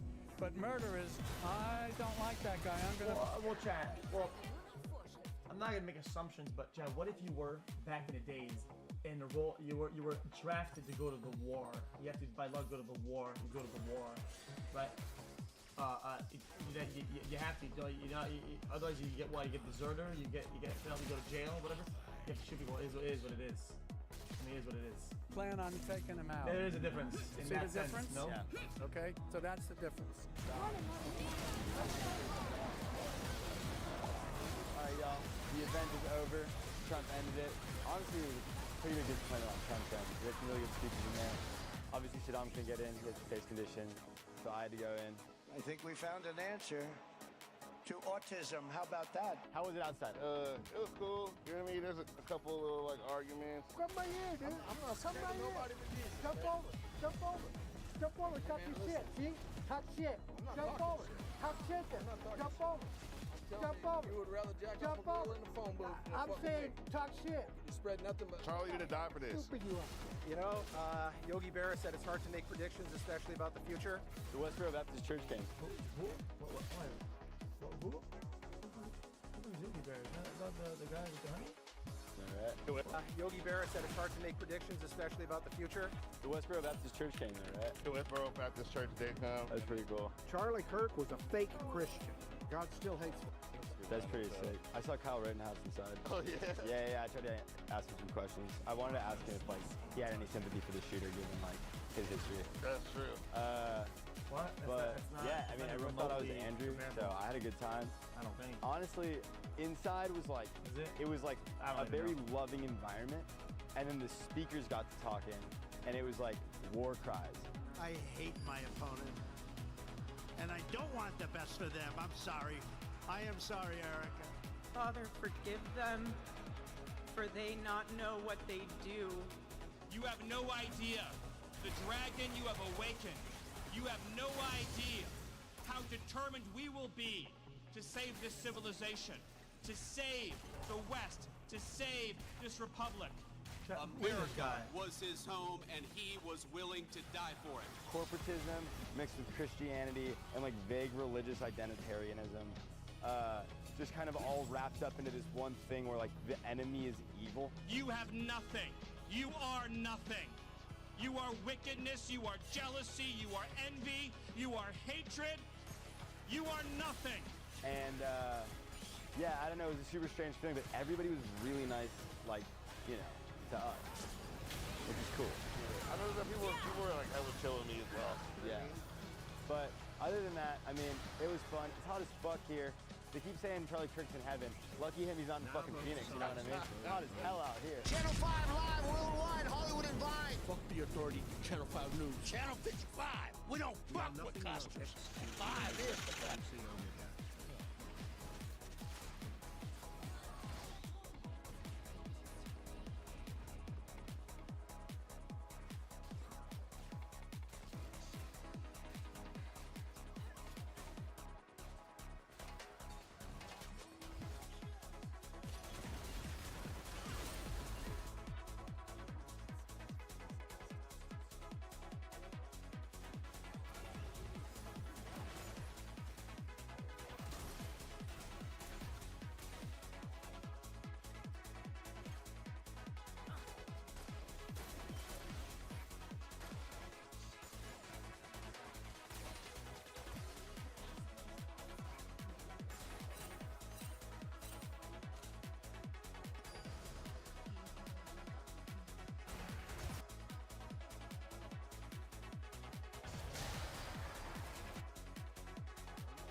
there's no health bar for you or for enemies. And as you get lower HP, the screen becomes darker and darker and darker until it goes fully black and you die. You can't tell what the enemy's life is. You can't tell what your life is really. Oh, we gotta reach one! Ah!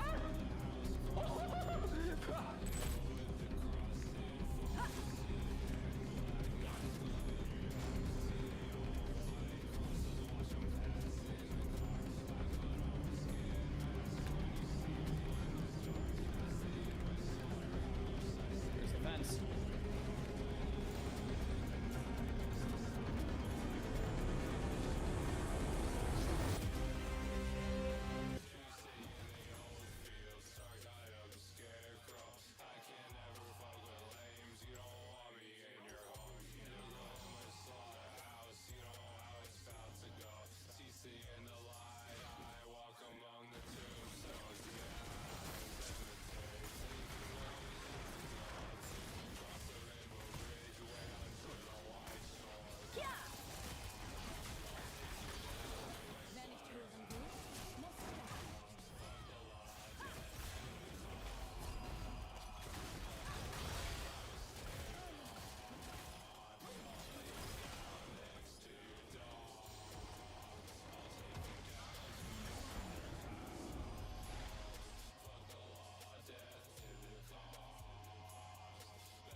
Okay, so we have light, which is hide player frame depth indicator. I think we're at least doing experiment recommended.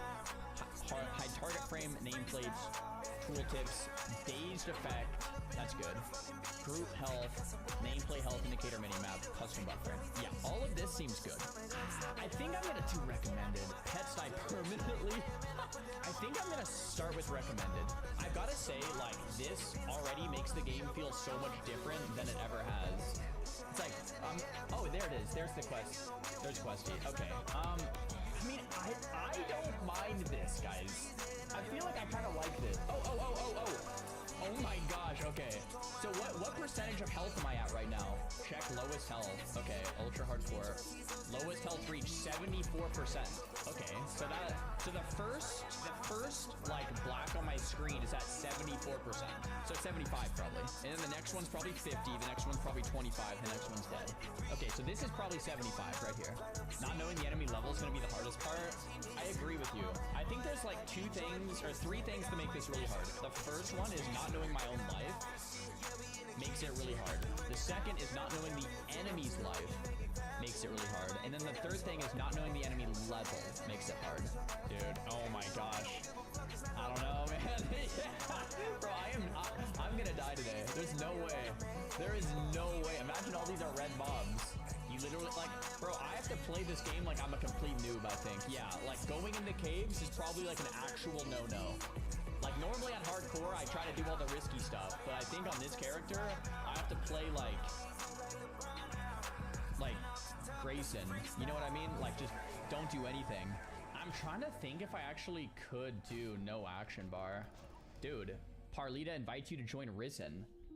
Guys, there we go. W. Oh my gosh. We have a guild already.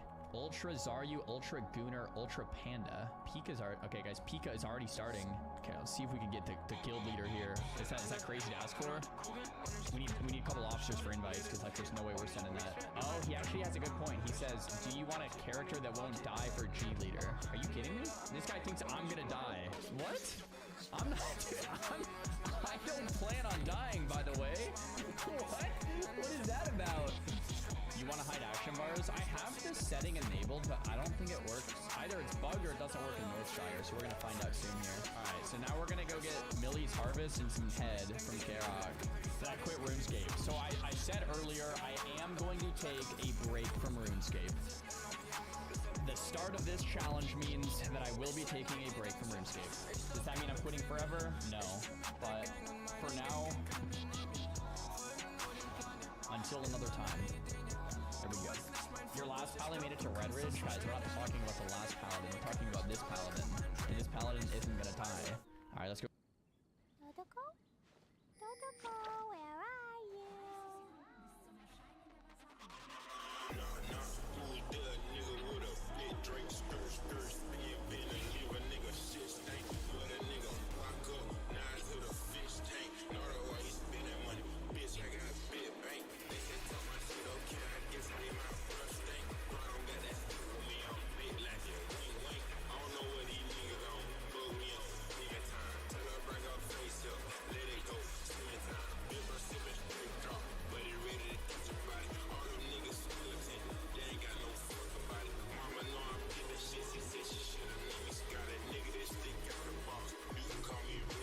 Administration is so hyper-capitalist that they're not even posturing in that direction. They're not even trying to improve white people's living standards, and therefore that resentment will continue brewing. Right, so the Nazis were harder to defeat. Hassan talking like he's actively out here every day fighting the Nazis. Dude, you were sitting in your goddamn $1 million mansion and you're screaming to a bunch of radical lefty lunatics. You are not fighting Nazis. I feel like a large portion of Hassan's fan base is literally just a bunch of rejects who have nothing going on for them in life, so they try to pretend they are some sort of revolutionaries. They're actually, you know, changing the world, when in reality they're just unemployed fucking losers. You're not stopping the rise of Nazism. Like, if they were actual Nazis and fascists, you wouldn't be able to voice your opinion here. Hassan, you wouldn't be allowed to openly support terrorists and tell to K people, to murder people, to advocate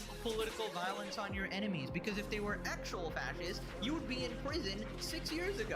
When you said America deserved 9/11, that's enough to lock you up, alright, in a fascist regime. And I feel like a lot of these words have completely lost their meaning, because this guy essentially pretends that anybody at all who disagrees with him is a Nazi, right? Whether it be Asmongold or whether it be some random slop tuber, he will brand them a Nazi. He just doesn't like any sort of dissenting views, and instead of actually arguing with them, he would rather just people discredit them, you know, just call them racist, call them PDF files, call them Nazis or fascists, and then nobody's gonna listen to you. And it's a brilliant strategy. You know, it has brainwashed a lot of people, I will say, but I feel like nobody with a shred of common sense is actually buying anything he's saying right here, because it doesn't hold up to the slightest bit of cross-examination, right? If they're fascists, why are they allowing you to speak? Now, remember last time how Trump was calling out influencers celebrating the death of Charlie and sort of justifying it, and Hassan immediately thought he was being targeted, even though, you know, he didn't say his name or anything, but Hassan was like, oh, that sounds awfully similar to me.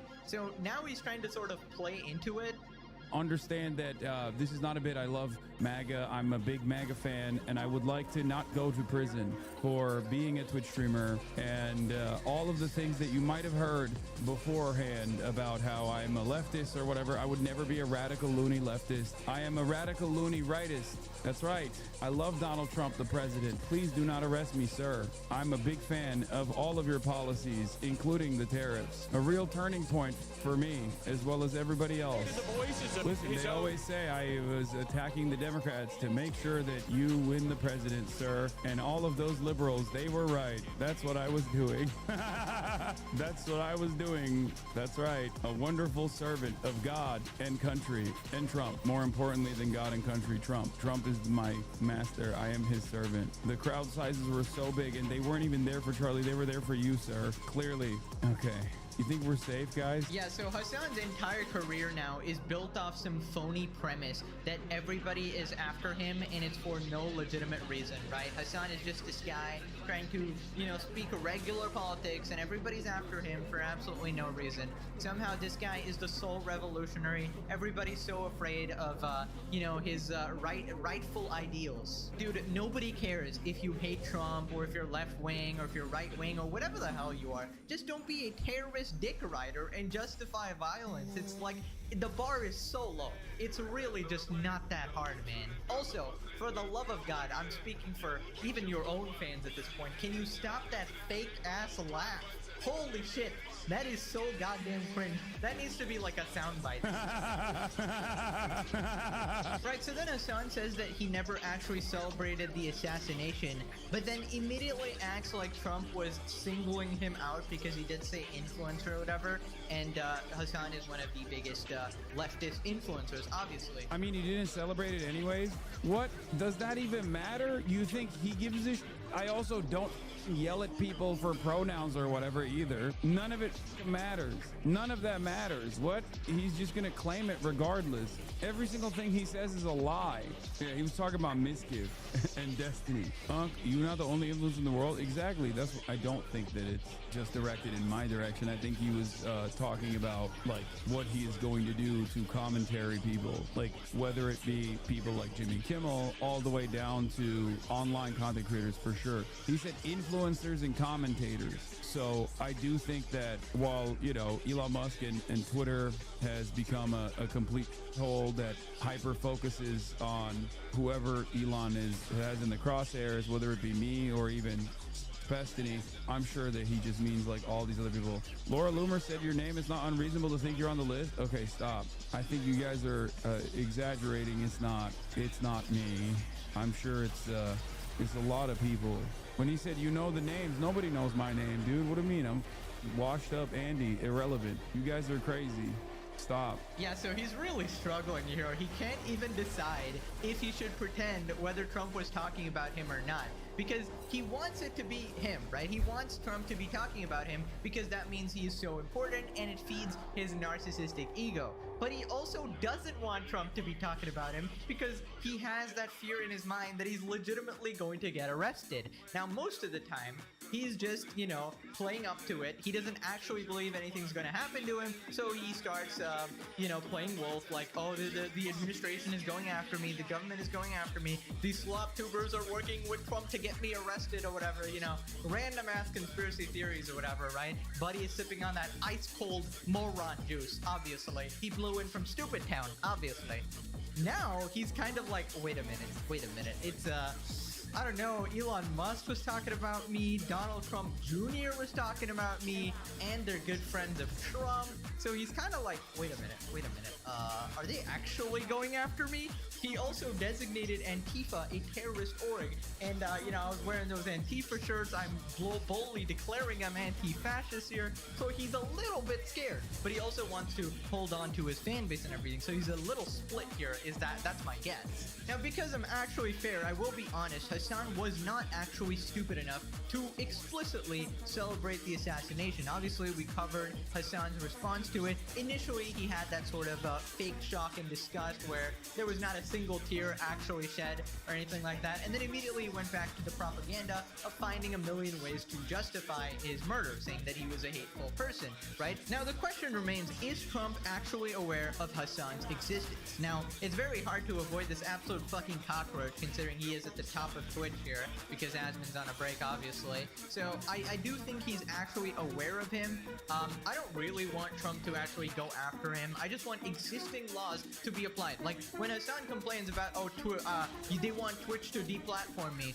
No, we just want Twitch TOS to be enforced. So when we say we want you to face the consequences of your actions, we're not saying, oh, the government should go after you. We're saying the existing laws, which is, you're not allowed to advocate violence and you're not allowed to, support terrorists by promoting their propaganda and, making a million excuses for them, essentially. Yeah, we want those sort of laws to be applied, right? And when you go around, like, doxing people, threatening people, waving around a gun on stream. We just want some level of consequences for that, right? So then he continues. And the same commentators who this week are screaming fascism over a canceled late-night TV show where the anchor had no talent and no ratings. A lot of other people have said that too, guys. Come on, it could be anybody. Everything that he just described, including all the exaggerations and lies, he could mean anybody. Remember when he said influencers and commentators? He meant so many other people, I think. I'm listening to this and I don't think I think it's a lot of other people. I think it's a lot of other people. I don't know who they are, but can't be me because I have a Trump hat. But there's one part of our political community. Do people think he's talking to you? I doubt he knows you. Yeah, I don't think he's talking to me. I think he's just like signaling what he's going to do to people like me. I don't think I'm on his mind. I don't think he knows who I am. I mean, a lot of prominent conservatives who do have his ear, including Elon Musk, obviously are talking about both myself and Destiny as well. Right, so my theory here is that he probably wasn't aware of you before this, right? But in the recent, past few weeks, I feel like he probably does know of you, just because, Elon Musk, Donald Trump Jr. both tweeted about Destiny or Hassan, right? Both in the same sphere, and they do have direct contact with Trump, of course. But honestly, I don't think that's why he should actually be worried, because it's not up to Trump to prosecute you. It's literally up to you and your own actions, right? It doesn't matter who actually comes to arrest you in the end or who actually deplatforms you in the end, because it will be for something you yourself did. Nobody can just go after you. That's not how it works, because unironically, you're not living in a fascist time over here, right? Because if you were, they could just for no reason come into your house and arrest you. But now they actually need a valid reason, and you are giving them plenty of valid reasons here. And of course, don't worry, the lovely cell with Destiny is waiting there. Cockroach Hassan and Soy Cuck Destiny can have a wonderful time in their cell. Alrighty, moving on to Hassan calling out Metatron. So we talked about him a couple videos ago where he was absolutely destroying Destiny, exposing him for calling for violence to conservatives and just being a disingenuous piece of shit, right? So I called him a random YouTuber in that video. Sorry about that. I didn't actually know who he was, honestly, because he was some history YouTuber or something. Still not too sure. But yeah, he seems pretty cool. And Hassan is malding about him, calling him another Asmongold. Is anybody surprised he's brought up Asmongold again? Hassan throws shots at Metatron for trying to be another Asmongold. Who on head is indeed at it again? Wait, what? What is this? I would rather fucking immediately give up my rights and be destroyed in Guantanamo Bay than to watch a second of whatever the this is that you're presenting to me. Okay? Why would I do this? It's when you present stuff like this to me, I'm like, I might as well have rusty nails that are slammed into my fucking eye socket in a black site by some CIA torturer than to have to suffer through whatever the that is.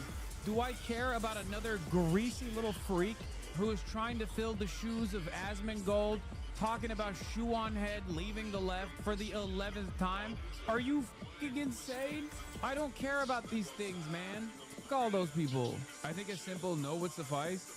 No, there's a difference when someone comes in and says, hey, can you watch this ABC coverage on another thing that's happening? That's a simple no. But when someone comes in with that video, I'm like, a simple no is not going to suffice. I need you to understand how painful this is, that someone in my community is bringing this shit up. Dude, oh my god, the utter meltdown over the simple request to actually just watch an opposing viewpoint.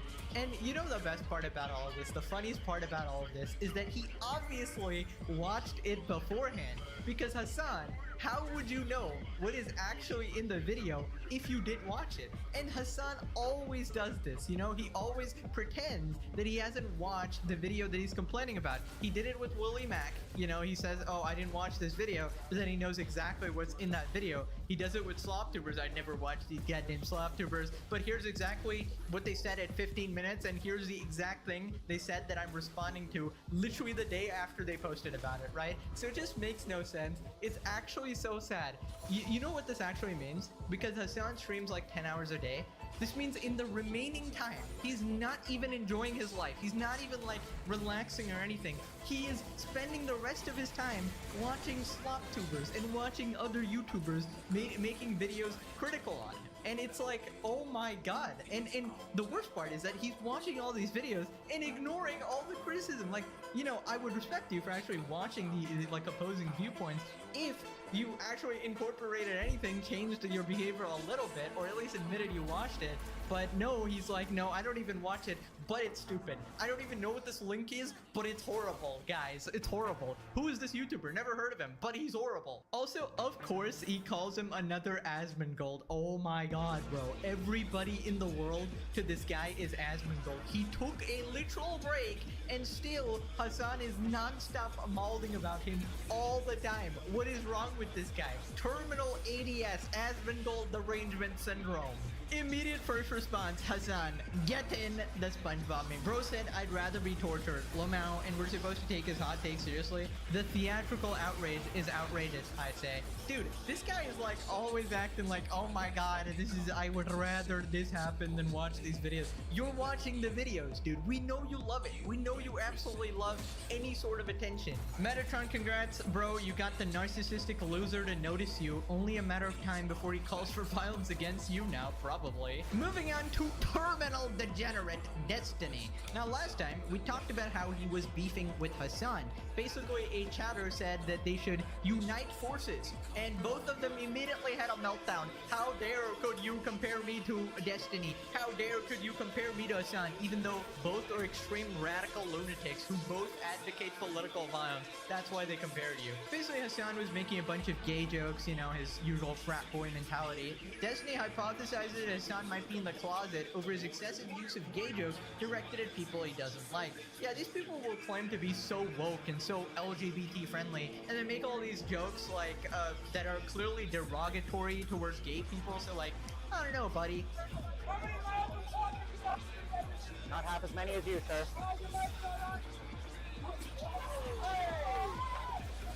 Wasn't Hassan making jokes about you sucking Flint's dick? Yes, Hassan is like still like mega socially like in the frat boy part of his mind. So like misogynistic plus homophobic.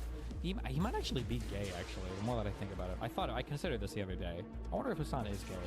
Because it seems like he doesn't do much in terms of like women Playboy stuff on stream ever. I know that he quote unquote dated a porn star, and he makes a lot of really weird gay comments. He seems to obsessively talk about that shit a lot. Like, dick sucker or whatever. I've even picked up some of his insults from listening to him. Clips of shit. Yeah, I don't know. Maybe. Dude, what the heck is going on? I swear to God, who else has mentioned the fact that Hassan has dated a prawn star except me, like recently, right? I feel like nobody's mentioned that. Maybe they have or whatever, but it seems like Destiny is another fan of the legendary series. Turns out, guys, Newton's fourth law of motion. Nobody can stay away from the ultimate cinema that is the legendary series. Also, yes, Destiny, he did in fact date a prawn star, and also he admitted that she slept with other men, and he didn't care, making him the ultimate punk, alright? Just like his buddy, I-Dubs. And just like you and your failed open relationship as well. Oh my god, how many pucks? Destiny and Hassan arguing is equivalent to how 11-year-olds argue. That's quite generous. I would drop it down to 9. Or up it to 15. I heard Destiny really likes the age 15. Right then, Destiny calls out Hassan for grifting about Palestine. Destiny doesn't think Hassan cares about Palestine, just uses it to attack people. That's kind of spot on. Hassan, look at these rats jumping shit. Yeah. Alright. Remember, especially for people like Hassan absolutely doesn't give a fuck about any Palestinians, okay? He loves and cherishes Palestinian death because of what he talked about in the stream. These people will never, ever accept a position change or accept any kind of apologies or anything relating to the Israel-Palestine stuff because they don't care about it. They're not looking to change minds. Israel-Palestine is a wedge issue that they use to separate themselves from center-left people that they can use to infinitely attack center-left people. So it doesn't matter like what apology you give or what you would say about it, or even if you fully change your position on it, unless you also completely adopt the socialist, tanky, commie, whatever mindset. This is just an issue that they use to separate you from them, right? This is a wedge issue that they use to fight on. Yeah, like even what somebody just said, Rat's changing ship is so revealing about how he sees it. Yeah, exactly. Loved Israel so much he lost one of his coolest friends and blew up a successful podcast. Don't even get me started. Jesus Christ. Bro, did he just agree to call himself Ethan's coolest friend? Oh my god, bro, what a narcissist. But yeah, it's no shock that Hassan is the UGG, you know, the ultimate Gaza grifter. Whenever you try to criticize Hassan ever, just wait, and within 5 to 10 seconds he will bring up Palestinians, use them as a shield for any criticism ever. You know, if you say, Hassan, stop advocating violence. Well, actually, I support Palestine. Yeah, it's completely irrelevant to the conversation, but therefore he can just say whatever he wants, right? I feel like if Hassan was like a primary school teacher, right, and he was teaching a math class, and then the student handed him 2 + 2 = 5, Hassan would immediately check if they wrote Free Palestine on the paper, and then immediately give them an A+.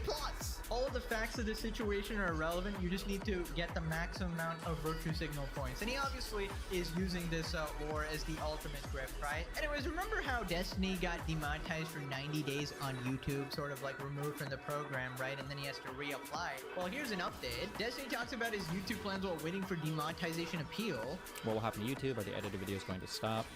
I'm not sure. I have to figure out what I want to do with my YouTube stuff. If it's not making money, then it's a huge money sink. But I mean, obviously the thing I want the most is the exposure and everything. I don't want to lose all of that. I mean, I imagine I would still keep it on to some extent. I'm just not 100% sure what that looks like yet.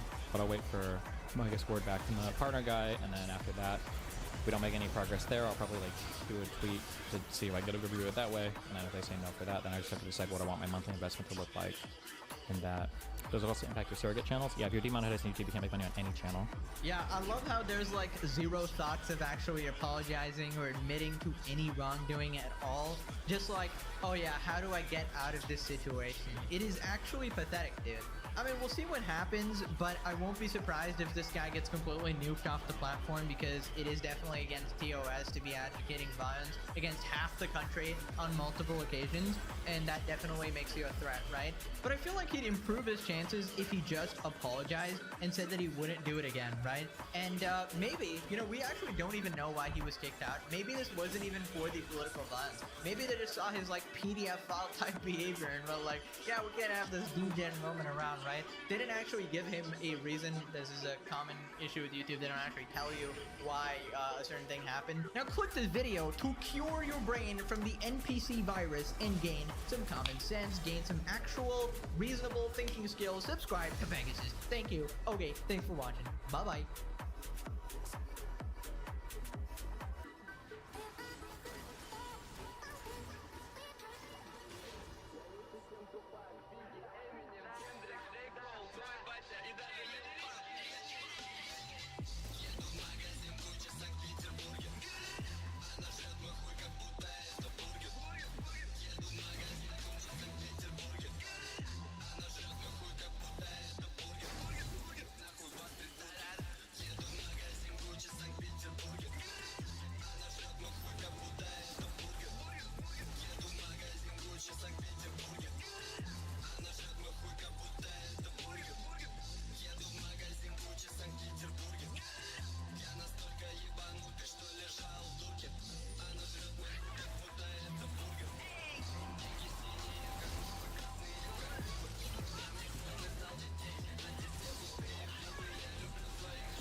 Details. Is this guy real? Hold on. Hold on, holy shit, hold on a minute now. That's not him, that's his opponent. Really? Ah.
Nevertheless, you could see the damage on this vehicle, but the rest of the Locals are loving damage this. looks on those rear wheels, but you know, at this point, guys, I think they've The had guy in this several opportunities. Chad, the if guy they on were the camera going was to a give a juicer. go-ahead for that pit Who maneuver, the and juicer? fact You're not that getting we on have not video. seen it yet tells me.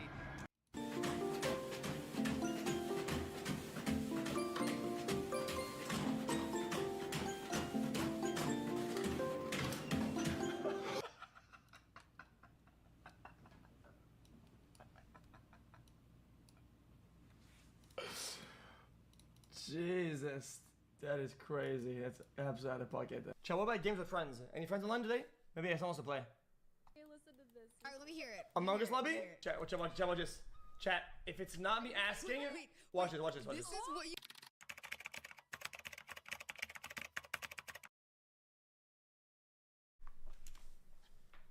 Would you want to play an Among Us lobby? Do you want to play Among Us? I cook. Yes, maybe. Why do you look so sus right now? I don't know. What is? Yo, there's a fucking Really, linky ass man? goblin in my chat that asked if you want to play. Not me. You? Okay. Did you just call me a linky goblin, bro? What's good with you? No, it was the other goblin. What goblin? What other goblin do you know on Twitch? Chat, I've lost all my titles, even Goblin at this point. I've lost it all. Is asking you? No, he asked play if you Among want. Us? He asked if you want to play Among Us. I'm a snitch. He's asking me to play Among Us through your Yeah, chat. yeah, that's what I did. Yeah. That's what I did. Yeah. Wait, why did you go in her chat? Off as threatening? Yeah. What the fuck? Yeah, Do I come you off fuck as ass loser. Why did you go in her chat? That's what I did. I'm gonna be honest with you. I think he might be bored because he's washed at most games and he gets washed by like.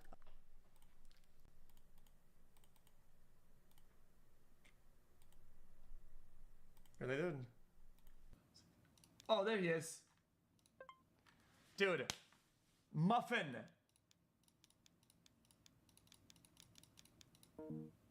Dude, fucking what?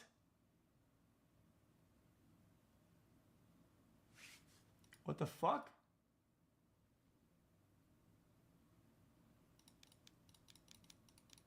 They changed the prompt. Guys, they changed the prompt.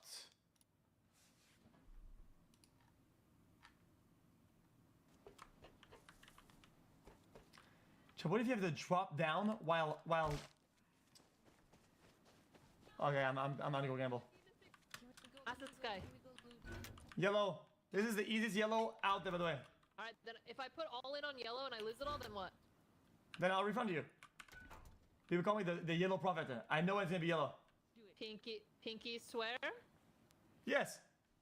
I don't trust you. That's okay. I mean, you're poor, so it's all good. There's a reason why I'm full of scrap and you have nothing. Okay. You're not even on the leaderboard. Yet. Chat, I'm feeling green. I'm not gonna lie. I'm feeling green. He said yellow. I put yellow. Oh, I mean yellow. Sorry, I'm yellow. It's gonna get.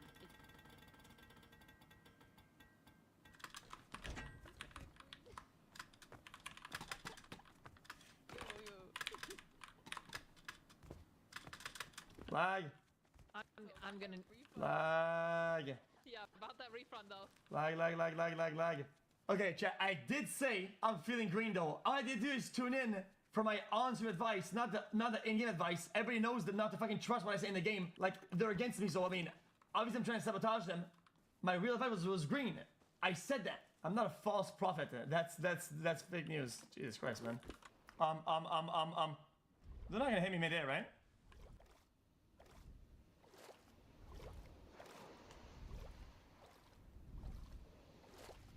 Can you do something funny? Like getting one shot? XQCL.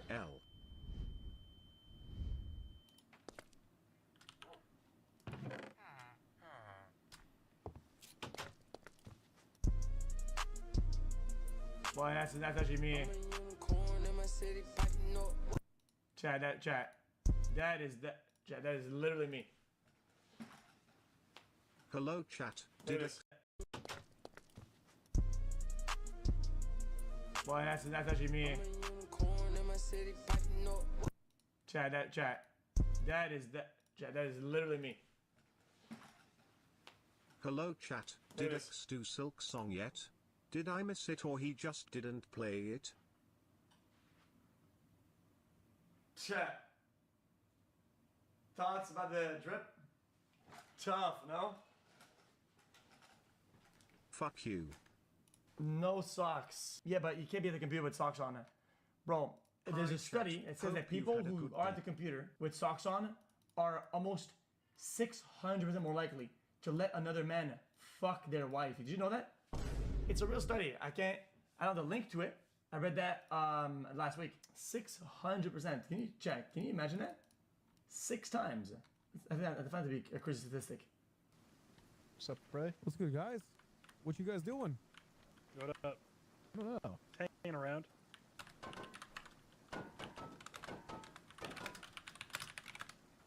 Does that actually give you anything? I don't know.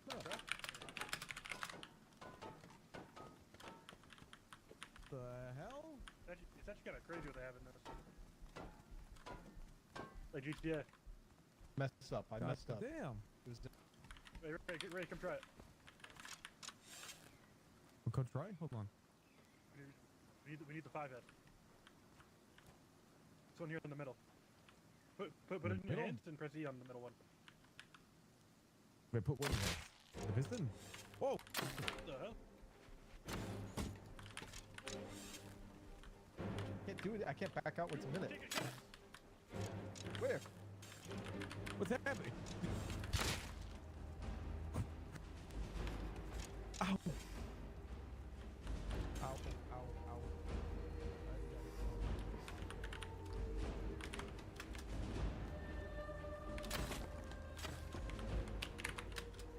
What the hell?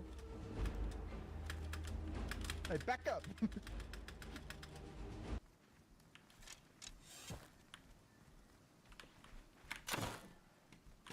Hey.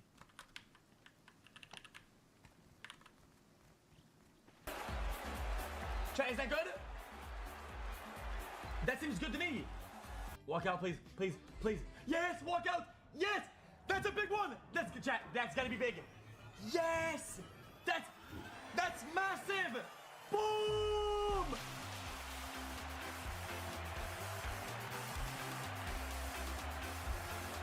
Who the fuck is that? Who the fuck is this? Who the fuck is that, man? These stats are awful. Oh my god, dude. Bro, I'm refunding FIFA. This game is fucking straight dog shit. No, not a walkout. Not a walkout. I'm charging back this fucking game bullshit. Jason, I'll watch it in the mail. Oh my god, yes! Oh my god, GG. This, I can't fucking do it anymore. I'm on the brink. I'm on the brink. I'm on the brink. I'm on the brink. I'm on the brink. I'm on the brink.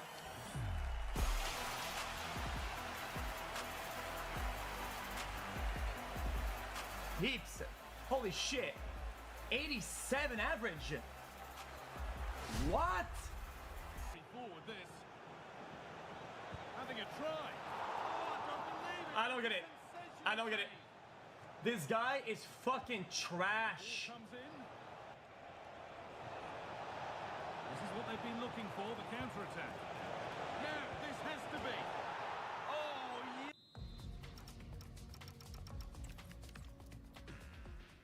Try hard. I was doing better than he was the entire game, except for the last goals.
Leute, was geht? Herzlich willkommen zurück zu Cake TV Uncut. Ich will ja direkt mal sagen, dass ich mein Mikrofon ein bisschen geändert habe. Schreibt mal bitte in die Kommentare, ob ihr das jetzt besser oder schlechter findet.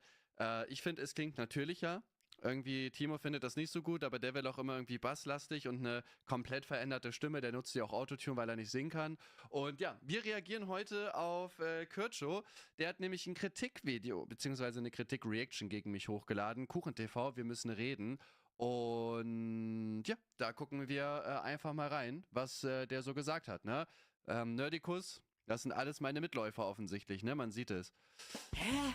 Also erstmal crazy, dass er auch den Aljoscha gemacht hat und jetzt geht's auch wieder in diesem Video um... Ich meine, das ist schon crazy, dass das ein KuchenTV sagt. Hä? Weil, machst du nicht auch andauernd Witze über sowas? Du eigentlich nicht so schlimm bist. Was passiert jetzt in diesem Video? Ich weiß es nicht. Aber wir gehen jetzt erstmal rein. Lass ein Like und ein Abo da, um nichts mehr zu verpassen. Wurde er schon bei der WhatsApp-Gruppe entfernt. Ich habe extra eine WhatsApp-Gruppe aufgemacht und habe ihn da rausgeworfen, damit er das denkt, Ganze. er ist raus. Und ja, Sarah habe ich dir geschickt, sind glaube ich 2 Stunden. Ja, das müssen wir auch noch mal gucken. Aber jetzt erstmal Kuchen. So Tim, was machst du schon wieder hier mit mir? Jo, Freunde von Deutschland! In diesem Video möchte ich einfach mal so ein paar Sachen ansprechen, die mir in letzter Zeit so auf die Timeline gekommen sind. Denn in Deutschland sieht es ja momentan ungefähr so hier aus. Wer die Finger hält nicht still, der wohl länger sitzen will. Okay, das war's. Ihr könnt wieder gehen, raus hier. Und okay. Ja, es gibt generell so einige Sachen, da kann ich momentan tatsächlich einfach nur den Kopf schütteln. Unter anderem geht es um Heidi Reicheneck. Die war nämlich gemeinsam mit Jens Spahn bei Maybrit im ZDF unterwegs und da wurde unter anderem Folgendes gesagt.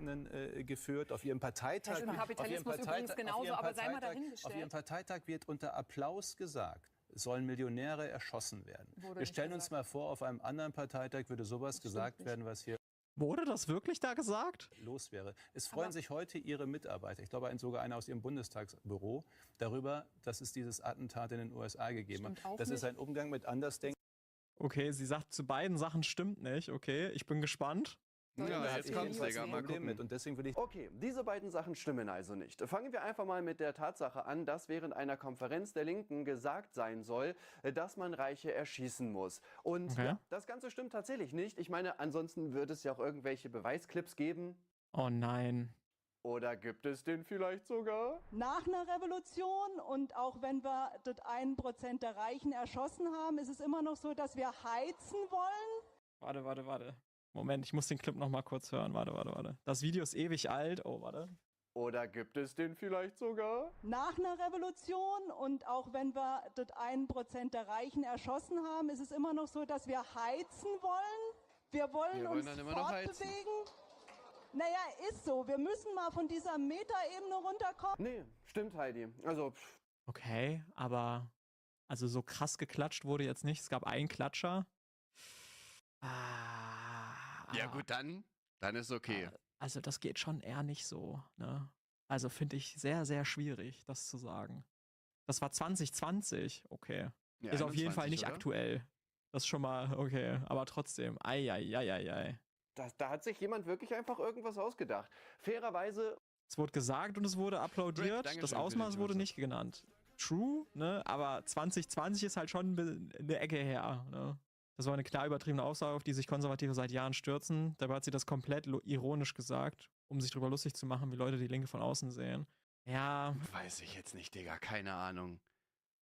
Aber Ironie wird meistens nur Rechten zuteil getragen, ne, Landrader. Das ist halt das weggelassen. Für mich kommt da keine Ironie rüber. Weißt du, aber ich finde, das ist halt auch generell einfach so das Ding. Ich finde, es kommt auch immer drauf an, wer sagt etwas und wie wird halt etwas gesagt. So, es gibt auch Safe-Themen bei mir, wenn ich jetzt so einen ironischen Witz mache über, keine Ahnung, müsst ihr selber wissen, wo ihr mir vielleicht weniger glaubt, da kommt die Ironie einfach nicht rüber. Ich habe es jetzt ehrlicherweise auch nicht verstanden. So, aber selbst dann, also mir geht es ja einfach darum zu sagen, dass Heidi Reicheneck hat da gelogen. So, die hat da einfach gelogen. Selbst wenn das nicht ernst gemeint gewesen ist, es wurde da gesagt. Und da kann sie nicht sagen, nee, das stimmt nicht, sondern da muss sie sagen, das war eine ironische Aussage, wie wir Linken von außen gesehen werden oder so. Aber einfach zu sagen, das stimmt nicht, das ist halt falsch. Es gibt diesen Clip. Und da ändert auch der Kontext nicht dran, weil das wurde gesagt. Problem, aber ja.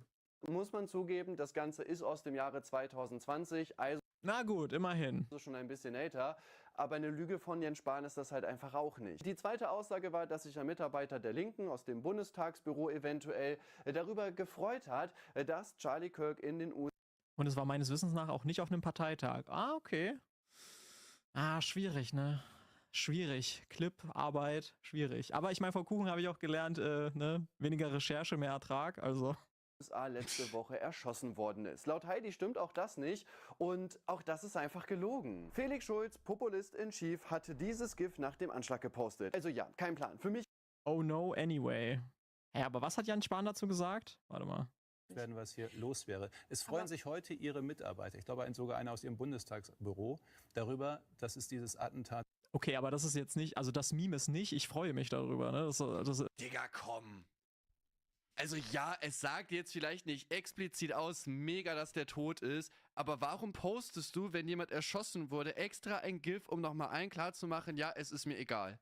Oh no, naja, egal.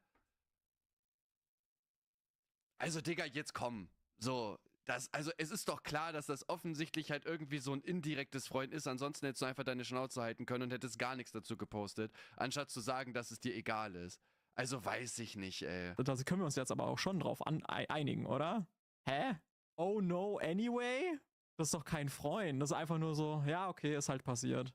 Nach dem Anschlag gepostet. Also ja, kein Plan. Für mich klingt das ehrlicherweise schon nach Freuen oder zumindest mal im Sinne von, naja, egal, es trifft ja den Richtigen, das ist schon in Ordnung so. Nachdem er... Maybe. Ich würde eher sagen, also ich würde dieses Oh no, anyway meistens so verwenden von wegen so, oh no! Ja, okay, der Tag geht weiter. Aber ja, Bad Faith von Kuchen, schon sehr Bad Faith, ne? Aber ich meine, er mag die Linkspartei auch gar nicht, ne? Ja, Digga, aber wie soll man das denn sonst interpretieren? Also für mich ist das halt schon so ein indirektes Freuen, weil dann halt doch einfach deine Schnauze. So, es ist ja extra nochmal wichtig zu sagen, wie egal dir das Ganze ist. Ja, Digga, dann sag doch einfach gar nichts. Also, so, und generell da nach dem Tod halt sowas zu posten, also ich weiß nicht, also für mich kommt das schon so rüber, als ob man sich da schon gefreut hat. Man hat halt nur das gepostet, ne, weil, ja, und ich finde, das reicht halt Er hat sich schon, über das Attentat gefreut. Er spielt es halt runter. Schließlich gab es an dem Tag so circa 40 andere Leute, die an dem Tag in den USA... Safe von dir. Ja, Digga, safe. Also, dass ich mich über die geringen Strafen von Vergewaltigung von Minderjährigen aufgeregt habe, ist ein riesen A-Take von mir gewesen. Da kann ich schon verstehen, dass dir das Video nicht gefallen Verschossen hat. Ne? worden. Ja, true. Dafür dann Warum muss das ein Politiksprecher tweeten, so dumm? Ja, das kommt halt auch das kommt auch dazu, ne? Also, ja. Anyway, klickt für mich nach, ist egal. Ja, ist auch eher das, was man interpretieren würde. Aber ich kann auch verstehen, dass Leute sagen, ja, der freut sich drüber. Wahrscheinlich dachte er sich so, ich muss jetzt irgendwie das so vermitteln, dass nicht erkennbar ist, dass ich mich drüber freue. Das könnte man vielleicht so auslegen, aber ja. Eigentlich war es so eine Aussage, so wie Nico gerade, ne? Das war eigentlich darf mir J.K. Rowling egal sein? So eine Aussage war das. Aber ja. Extrem scharf kritisiert worden ist. Sagst du auch einfach mal gar nichts oder gibst du zu allem deinen Senf? Ich als Meinungsblogger bin eigentlich bekannt dafür, wirklich zu allem meinen Senf dazu zu geben. Der Post wirklich einfach absolut respektlos ist. Hat er übrigens noch eine... Habt ihr was geschickt? Ich schick dir noch mehr. Halte mich zurück, aber bin so kurz vor den Rubikon zu überschreiten. Warte. True. Bro ist eine Paprika wie ein Apfel. Ja, Digga, normal. Gestern habe ich hier ein Bild gepostet. Dieses wurde heute früh von Rechtsradikalen in einen Kontext gesetzt, den es so nie gegeben hat. Um weiteren Unterstellungen vorzubeugen, habe ich es gelöscht. Klar, die Rechtsradikalen mal wieder, natürlich. Also wer auch sonst. Das hat sicher kein normaler Typ irgendwie mal kritisiert gehabt oder so. Das waren wirklich einfach alles nur Rechtsradikale. Hä? Gestern habe ich hier ein Bild gepostet, dieses wurde heute früh von Rechtsradikalen in einen Kontext gesetzt, den ich so nie gegeben habe. Ja, okay, gut, er hat nicht gesagt, dass es nur Rechtsradikale gewesen sind. Okay, safe. Aber ich meine, mein Kritikpunkt danach ist halt, also was war denn der Kontext davon? Also was sollte dieses Bild denn genau aussagen? Das wurde halt nicht gesagt. Also, ne, also mein Kritikpunkt ist quasi, es werden irgendwelche nicht näher genannten Leute, werden einfach mit einem, wie nennt man das hier, mit so einem Angriffswort, also Rechtsradikalen, die werden einfach in irgendeiner Schublade gesteckt, wird einfach gesagt, dass das aus dem Kontext gesetzt worden ist. Der Kontext, den die gemacht haben, wird nicht genannt. Die Gruppe wird nicht näher erläutert. Es wird kein Beispiel gezeigt und es wird auch nicht gesagt, wie dieser Post überhaupt gemeint gewesen ist. Also ich finde, nachdem man Scheiße gepostet hat, sich damit rauszureden, zu sagen, ja, hier diese Rechtsradikalen haben das aus dem Kontext gezogen, finde ich schon ziemlich peinlich. Stellt euch mal vor, nach meinem krassen Skandal vor ein paar Jahren hätte ich gesagt, ja, Rechtsradikale wollen mir jetzt sonst was unterstellen. Um weitere Unterstellungen vorzubeugen, habe ich es gelöscht. Okay. Da steht nicht, dass Leute das... Das Meme bezog sich angeblich auf die zweite Schießerei, die an dem Tag stattfand und keine Beachtung bekommen hat. Dann schreibt das dazu, Digga. So, also wenn ich jetzt irgendwelche Postings mache, die komplett offen lassen, auf was das halt bezogen ist, da muss man sich halt nicht wundern, wenn Leute halt vom Realistischen ausgehen, sag ich mal. Also dieses Meme, also es ist doch klar, dass wenn Charlie Kirk stirbt und das so eine große Aufmerksamkeit bekommt, dass dann jeder so einen Post auf den bezieht. Warum schreibt man da nicht dazu? Es hätte nur einen Satz gebraucht. Wieder ein Amoklauf an der Schule in den USA. Und dann dieses Bild. Und dann hätte jeder den Kontext verstanden. Nur kritisiert haben, ne? Kuchen? Also, Tim, also das mit dem Lesen ist auf jeden Fall immer so eine Sache, ne? Hier steht nur, die haben das in einen anderen Kontext gesetzt. Also, weiß ich nicht, ne? Ich freue mich zwar nicht darüber, aber groß traurig war ich dadurch auch nicht. Finde es aber ein bisschen komisch, dass Mr. Schwarzer Humor sich drüber aufregt. Das stimmt natürlich, ne? Von Rechtsradikalen in Kontext gesetzt bedeutet halt nicht, mich kritisieren nur Rechtsradikale. Das stimmt, ne? Das stimmt. Ja, da gehe ich Punkt. Sehr realistisch. Was dieser Tweet denn eigentlich aussagen wollte und was der Kontext war, das wurde natürlich nicht gesagt. Es wurde einfach nur gesagt, naja, aber so habe ich das ja gar nicht gemeint. Jetzt hat er anscheinend auch seinen Twitter-Account gelöscht, also beste Entscheidung, einfach nicht auf Twitter existieren, true. Zumindest bei mir ist der auf jeden Fall nicht mehr aufrufbar. Also offensichtlich sind beide Dinge, die Jens Spahn hier angesprochen hat, einfach nicht gelogen. Und Dankeschön, Jazz, ich küsse dein Herz. ich verstehe nicht, warum man dann lügt, anstatt einfach zu sagen, ja, okay, das sind Fehltritte, das ist scheiße gelaufen. Oder ich meine, selbst wenn das nicht so gewesen ist, wie Jens Spahn sagt, dann geh doch einfach vernünftig darauf ein. So, weißt du, das sind wieder so Sachen, wo ich nicht verstehe. So, keine Ahnung, vielleicht ist die Linke ja auch gar keine schlechte Partei. Vielleicht kriegt man einfach nur immer falsche Sachen mit oder so. Ja, ich check halt zum Beispiel da aber nicht. Okay, bei Jens Spahn, ne, was der gesagt hat, zuerst noch sage, safe, sehe ich ein. Das war jetzt kein Parteitag oder sowas, also nicht so ein großer, wo das jetzt irgendwie rausposaunt worden ist. Und was jetzt dieser Felix genau aussagen wollte, okay, sei jetzt mal dahingestellt. Gehe ich mal Good Faith rein und sag einfach, okay, er hat jetzt ja nichts dazu gesagt. So, aber dann kann man das ja auch richtig aufarbeiten, anstatt einfach nur zu sagen, nee, stimmt nicht. So, aber es gibt ja Postings, auf die der sich bezieht. So, warum sagt man dann einfach, dass es nicht so ist, obwohl es ja zumindest zum Teil ist es ja halt richtig und dann hätte man das ja auch einfach vernünftig aufarbeiten können. Das müssen wir aufarbeiten und dieser Felix Schulz, der sollte auf jeden Fall seinen Job verlieren. Digga, Junge, ganz kurz. Digga, ich öffne Twitter und sehe das. Ich glaube, das ist der schlechteste Bindestrich, den ich jemals in einer Überschrift gesehen habe.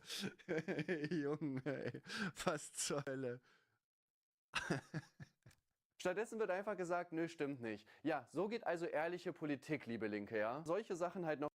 Okay, aber wenn es darum geht, dass Leute ihren Job verlieren sollten, also ich würde dann nicht bei dem anfangen, sagen wir es mal so, ne?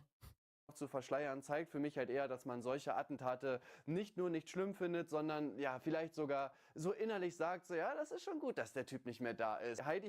Oh, come on, aber das ist doch ein Stretch. Was? Das ist doch voll viel zu hart. Was? Hat dazu nämlich noch andere Dinge gesagt und auch den Clip zeige ich euch einfach mal. Der ist ja ermordet worden, ne? Ja, von einem anderen Republikaner. Und das ist. Und das sie wundern sich. Naja, ob es ein Republikaner war, Groiper halt, ne? Dramatisch. Oder das, was wir bisher wissen, eher Groiper, damit werden die meisten nichts anfangen können. Das ist so eine andere Art von Rechtsextrem als Charlie Kirk. Aber es führt zu weit, das nochmal auszuführen. Aber das ist das, was so gerade am naheliegendsten ist. Dass er halt große Probleme mit Charlie Kirk hatte, weil er zum einen pro Israel war und die Art von Rechtsextrem ist halt vor allem komplett gegen Israel und vor allem glaubt die halt auch an die jüdische Weltverschwörung und so weiter und die denken halt, dass Charlie Kirk halt von den Juden kontrolliert wird und so weiter, also, ja. Ich check auch nicht, wie man so eine Meinung haben kann, ne, dass so, keine Ahnung, die Juden irgendwie alles kontrollieren und so weiter, Digga, also sowas blicke ich nicht. Groiper-Theorie schon schlüssig, aber dass Heidi das als Fakt hinstellt, auch falsch. Ja, das ist halt, also vor allem, wann war das Interview hier? 15. Zu dem 14. Digga, kannst du nicht lesen, das ist genau hinter meinem Bild, aber genau hier steht der 14.9. Punkt irgendwie zu sagen, das war ein anderer Republikaner auch irgendwie, das ist halt Mutmaßung, weiß ich nicht. dass man das betrauen kann, wenn jemand ermordet wurde? Ich weiß nicht, ob das jetzt die Person ist. Ja, also ich habe auch mitbekommen, dass der ja linksliberal als rechts irgendwie gewesen sein soll oder generell sich eher auf die linke Seite auf jeden Fall radikalisiert hat. Per se aber unpolitisch war wohl, was so Wahlen und so weiter angeht. Ne? Anscheinend war der so unregistrierter Wähler und seine Eltern waren Republikaner, das ist halt richtig, ne? Aber das ist halt auch wieder das Ding. So, es wird halt, also... Keine Ahnung, es wird die ganze Zeit darüber sich aufgeregt, zum Beispiel auch von der Linken, wenn die AfD lügt oder so, das soll man noch machen, das ist auch richtig, dann sollte man aber doch mit einem guten Beispiel vorangehen und selber ehrliche Politik machen und nicht sowas halt, sagt, ne? oh, er war so ein guter und er war so ein rechtskonservativer. Nee, der war schon sehr problematisch. Aber wie gesagt, das muss man halt wissen, wem man da eine Bühne bietet. Er ist Rassist, also das ist ja wirklich krass, diese Aussagen, die er tätigt. So. Und ich finde, man freut sich niemals über den Tod von irgendjemandem, aber man muss auch an der Stelle kein Mitleid oder keinen Respekt vor dieser Person haben. Ich bin immer wieder sehr überrascht, dass eben jetzt genau die... Räuber zeichnen sich auch aus durch Tarnung mit Hilfe von links aussehenden Memes. Ja, deswegen ist es halt ist ein Fiebertraum.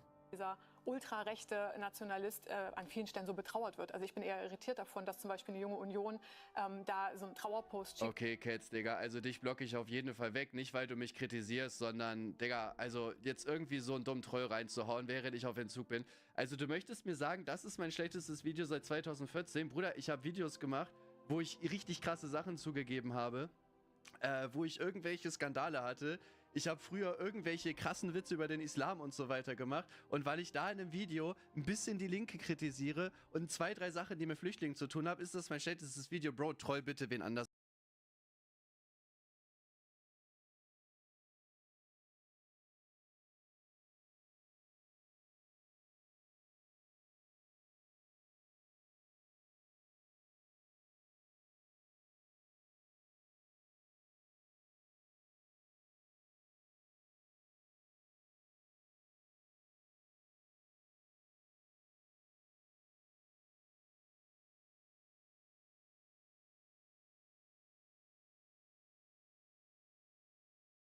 Alter, ich bin nicht in der Stimmung, um jetzt so dumme Trolls irgendwie zu erleben. Wenn man überlegt, was das für eine Person ist. Das ist der Titel der Republik. Okay, dass die junge Union aber einen Trauerpost schickt, wundert mich jetzt nicht wirklich. Also ich würde sagen, die junge Union ist schon eher neben...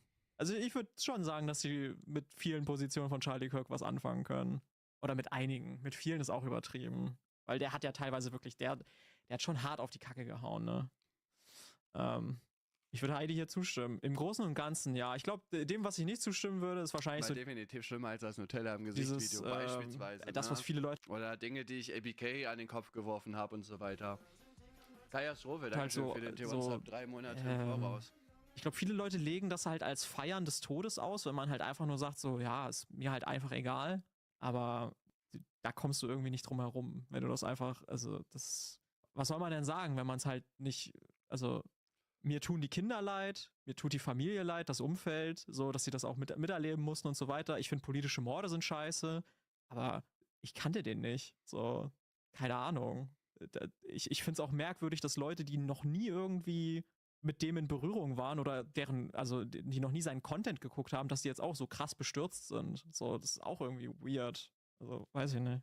Ich kann damit nicht so viel anfangen. Gewesen ist. Das stimmt, by the way, auch nicht. Also vielleicht einmal bei den Fakten bleiben. Die Washington Post hat gepostet, dass er eine linke Ideologie hatte. Das Motiv ist aber bisher unklar. Ja, linke Ideologie, wegen Schusspatronen, ne? Weiß ich nicht. Dazu ist der... Ja, also das Ding ist, ne, man muss dazu sagen, also das war ja generell... Wann habe ich das Video gemacht? Ich glaube am Montag, ne? Das war am Donnerstag müsste das Attentat gewesen sein, weil am Freitag kam ein Video dazu, glaube ich, oder so, oder Mittwoch, auf Donnerstag war es. Auf jeden Fall irgendwo halt da auf jeden Fall. Und ja, da ist man erstmal halt davon ausgegangen, ne? Das waren halt die Anfangssachen, aber ich sag mal, er war halt kein Republikaner, schon zu der Zeit halt einfach nicht. Das wurde halt einfach behauptet, weil halt die Eltern Republikaner gewesen sind. Das ist halt Fake News. Es stimmt halt einfach nicht. So, und das ist halt wieder das Ding, wenn man sagt, eventuell oder seine Eltern waren Republikaner oder so, oder man geht davon aus, solche Sachen klingen auf jeden Fall schon mal anders, als wenn man halt einfach sagt, so ey, als wenn man halt sagt, so nee, der war auf jeden Fall Republikaner, der ist von einem Republikaner erschossen worden. Die Seite selber ist schuld, weil die wollen immer Gewalt, wir wollen das gar nicht. A-Take von Kirch und sowas nennt man Empathie. Bro, ich weiß nicht, also ich erwarte jetzt auch nicht, dass jeder bei jedem Tod irgendwie traurig zu Hause sitzt oder so. Ich bin jetzt selber nicht der Empathischste, um ehrlich zu sein. So, ich finde, Also ich finde auch, man kann sich halt genauso über den Mod lustig machen wie über alles andere. Es wurde ja auch reingepostet. Wenn sie das als Sex... Keiner von uns ist auch nur im Ansatz misogyn oder frauenfeindlich. Und wie gesagt, gibt es auch keine Belege dafür. Schaust du das Zoe Mattea-Video? Bockt mich jetzt auch nicht so krass, um ehrlich zu sein. Also geht halt um OnlyFans. Ja, ist halt scheiße offensichtlich. Ne? Steffi, Dankeschön für den Tier One Sub. Wenn sie das als Sex-Experiment machen würde, dann würde ich auch reinpayen, aber...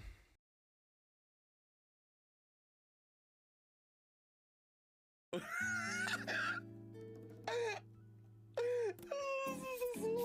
ist stramm. Ich hatte 20 sozialversicherungspflichtige Mitarbeiter, bis der Staat es mir kaputt gemacht hat. Mit haltlosen Anschuldigungen. Mieseste haltlose Anschuldigungen. Die sogar...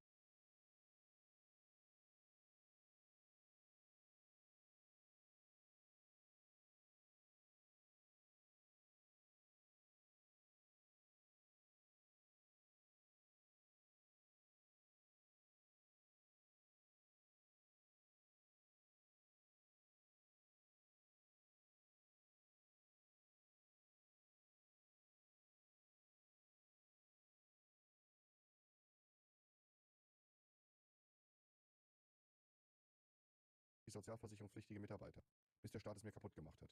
Mit haltlosen Anschuldigungen. Mieseste haltlose Anschuldigungen. Die sogar darin endeten in Strafverfahren. Warum hattest du Stress mit dem Finanzamt? Ich glaube, das waren politische Gründe. Also das war mein Verdacht. Es ging einfach darum, mich zu hängen. Gegen den Staat kannst du nichts machen. Amtshaftung gibt es auch nicht. Vergiss es. Diese Fantasie, dass es gibt da keine Gerechtigkeit. KuchenTV hat halt auch einen Humor, der auch manchmal falsch war.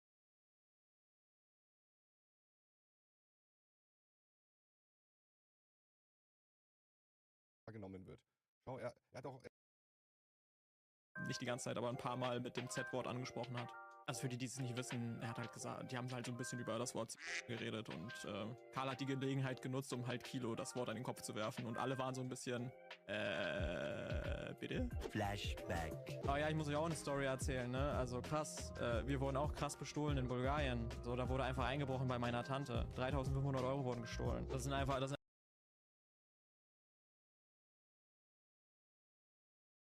Finde ich von den Influencern persönlich nicht nur stark, denn sie verzichten logischerweise wahrscheinlich auch auf relativ viel Geld, sondern ich finde es auch einfach richtig und wichtig. Denn anders als die Ankerkraut-Führungsebene haben die Influencer verstanden, warum man vielleicht lieber nicht mit Nestle zusammenarbeiten sollte. Insgesamt kann man sagen, dass Nestle eine Firma ist, die nicht nur super ungesunde am Freitag soll Trimax nicht nur Let's Hugo gewirkt haben, meiner Meinung nach, ich glaube, dass... Ja. Solche Clips, Digga. Zum Thema Frauenschlagen. Wenn ich mir so angucke, dass es so eskaliert. Das habe ich ja gar nicht zu verantworten.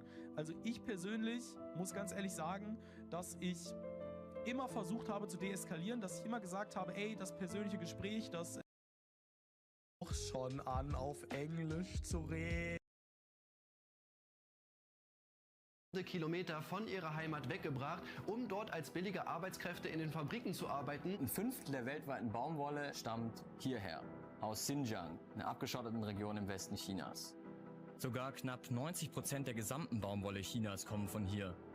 Man kann also kaum chinesische Baumwolle bekommen, die nicht aus Xinjiang stammt. Das Problem?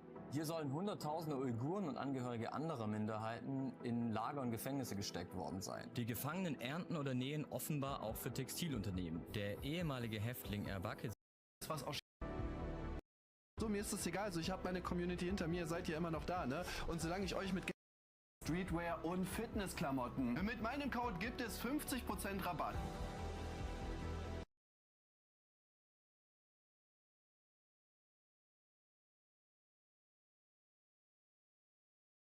Ein Fünftel der weltweiten Baumwolle stammt hierher.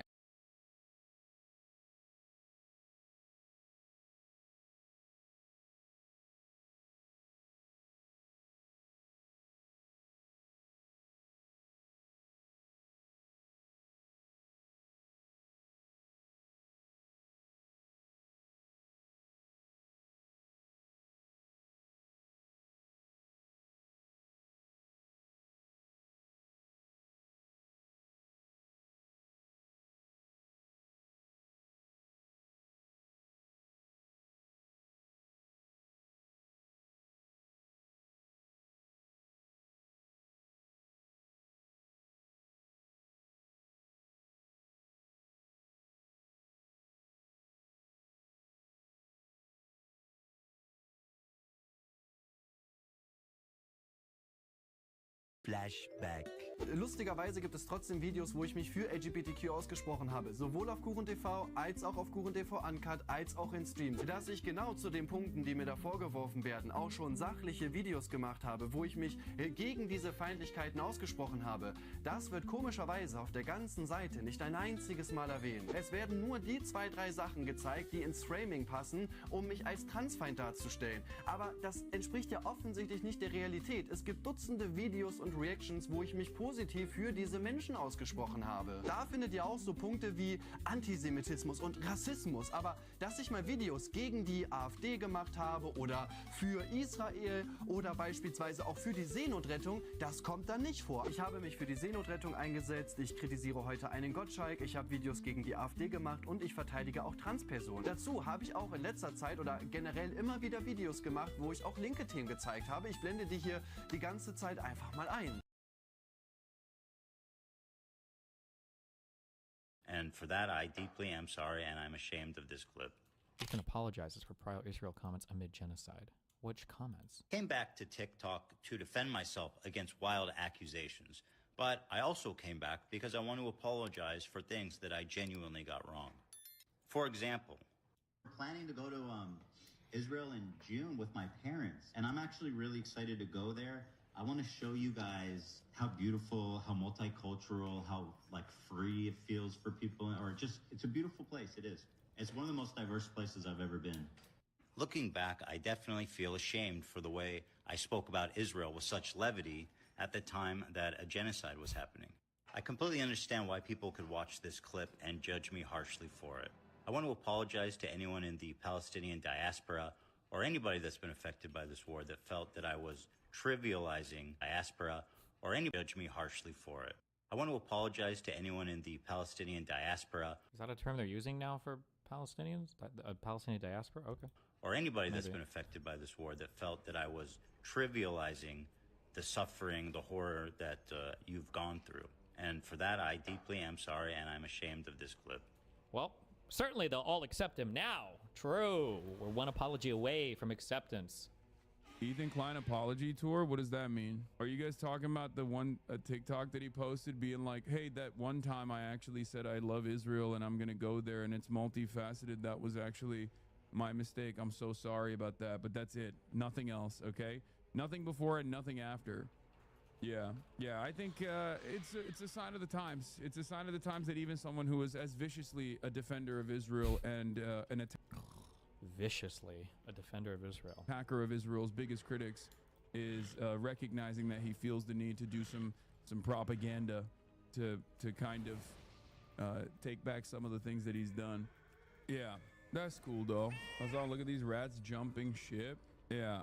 All right. Remember, especially for people like Hassan absolutely doesn't give a fuck about any Palestinians, okay? He loves and cherishes Palestinian death because he gives him more to talk about on his stream. These people will never, ever accept a position change or accept any kind of apologies or anything relating to the Israel-Palestine stuff because they don't care about it. They're not looking to change minds. Israel-Palestine is a wedge issue that they use to separate themselves from center-left people that they can use to infinitely attack center-left people. So it doesn't matter like what apology you would give or what you would say about it, or even if you fully change your position on it, unless you also completely adopt the socialist, tanky, commie, whatever mindset. This is just an issue that they use to separate you from them, right? This is a wedge issue that they use to fight on. Banger episode of the Fear and Podcast. Oh yeah, that's right. The Fear and Podcast came out. Yeah, like even what somebody just said, rats changing ship is so revealing about how he sees it. Yeah, exactly. Loved Israel so much he lost one of his coolest friends and blew up a successful podcast. Don't even get me started. Jesus Christ. That I can't let it go with Hassan. I've honestly barely talked about him ever since the Charlie Kirk thing You happened. can talk about him as much as you want. No, I know, but I'm just saying I've kind of made the conscious decision to lay off a little bit because things got so fucking heated. Yeah. It's just like if you go to you talk about everything. If you go to his TikTok reshares, Oh God. hundreds of the most insane Ethan psychotic conspiracy hate videos, non-stop. I would be fucking humiliated to have that be on my reshares. To be like, I would actually be afraid of looking like obsessed. But this man, he talks about me on a daily basis. He says I'm trying to get him killed. He's doing all this types of shit. He's on Twitter. He's sharing shit on TikTok. This whole narrative of me being some one-sided person is crazy. Meanwhile, he's the one bringing me up as a valid military target. Yeah. Sorry, what? Hundreds? Is it really that many? 3 posts. Politics is about the distribution of resources and power, including violence. Who gets to do it? Who is the recipient of it? Structural violence, direct violence, state violence, and the like. And democracy is about extracting concessions from your elected representatives. Jeffrey fucking Epstein! No! How the fuck? You are so fucking stupid. I'm stupid. Ah! Dumbass. Release the files. No, he looks so healthy. You look like a Fallout ghoul, man. Closest ever with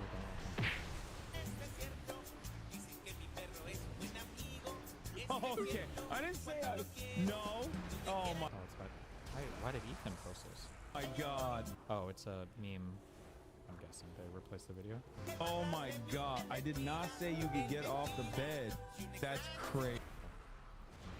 What's he talking about right now? Destiny or Israel?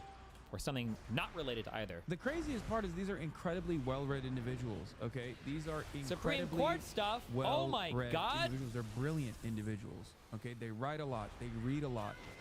But when you have horse blinders on, when you have lost the capacity to dream, when you have lost the capacity to look at everything that you have defended your entire life as maybe being wrong, you will stunt your growth. Your intellectual capacity is stunted, okay? The problem is these guys actually do have room for growth, but in the rightward direction, which is precisely the reason why so many liberals find themselves in the throes of reactionary politics like this, or at least find themselves aligning with reactionary politics like this, because there is a limit. There is a limit to how far left they can go. They will never go beyond abolishing or even reconstructing capitalism. They will never go beyond. Oh, nice. He's making my point, though, what I just said earlier about how, remember, they'll never view you as an ally. You can never be apologetic enough or have a position that's accurate unless, I think I just said this, right? Unless you fully buy into the whole tanky ML socialist bullshit.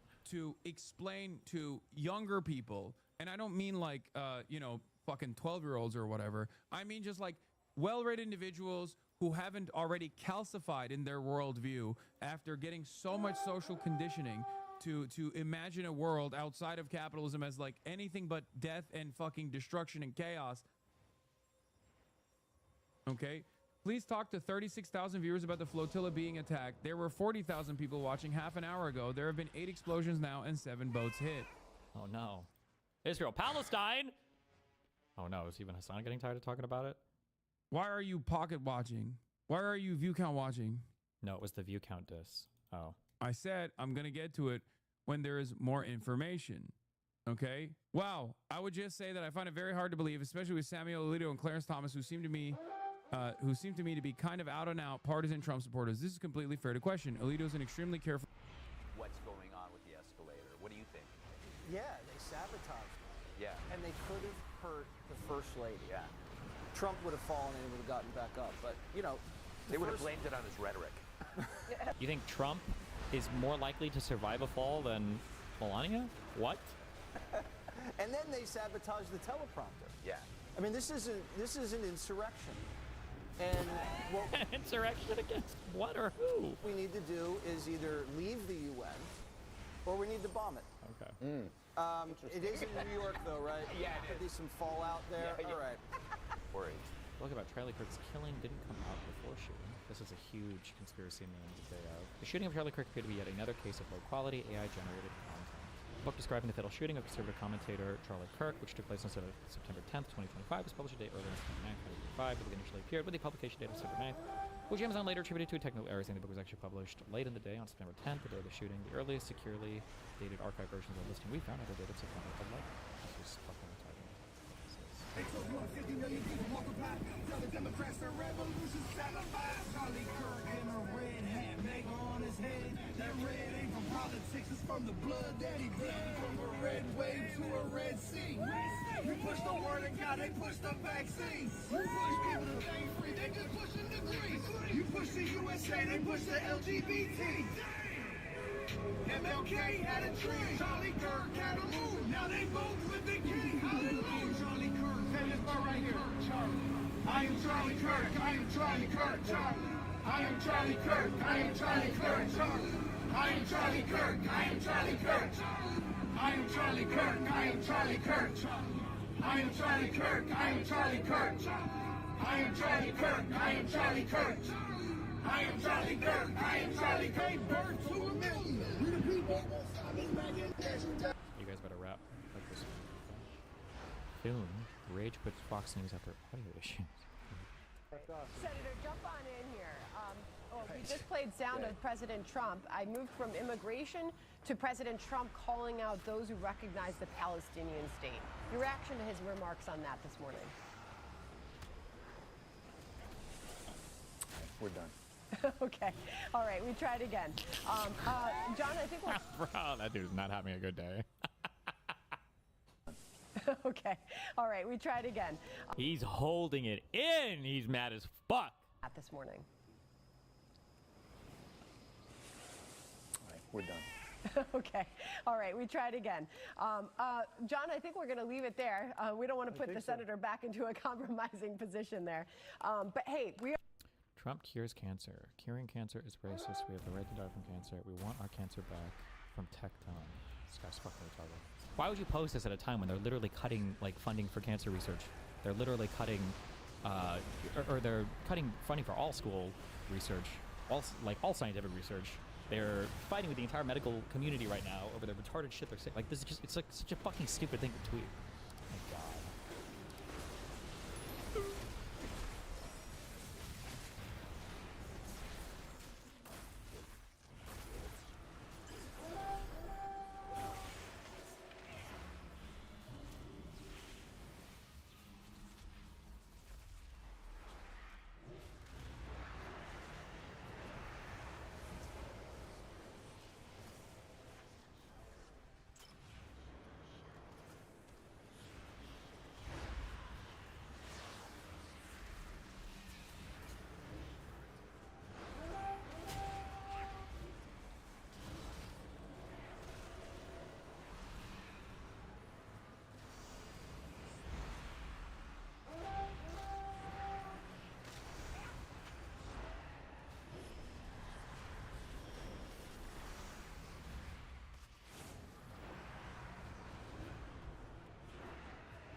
So Skate is finally out, and it's come out to the public with very mixed reviews. Now, I'm not here to change your opinion on whether you like the game or not. I'm here to give opinions and suggestions on how to make this game better. Also, I know there's a ton of technical issues, but I'm not going to be going over them because I know the dev team is quickly trying to fix those issues. So before I dive into what I want to see, here are the things that Skate has announced that will be coming in the future.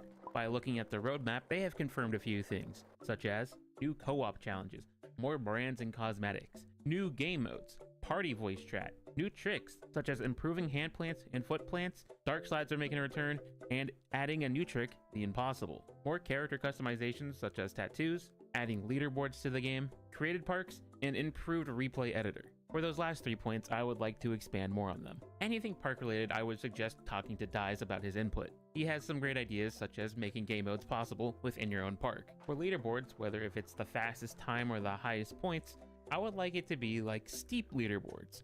Steep has a leaderboard system where it shows you the best score or the best time of the day, of the week, the month, all time, and you can filter it with your friends list. But when it comes to replays, we're all thinking keyframes because that's what's missing right now. There are no keyframes. But what I personally want are locally stored replays like you had in the previous 3 games. You would be able to save your replay and at any time go back and make angles for that replay. And as of right now, you can only export them as a video in terrible capture quality. But not only can we have locally stored replays, I would like the ability to give other people my replays so they can actually do angles on it for themselves without having to hop on my account. Basically, the Halo file share system. There are most likely other games that do that.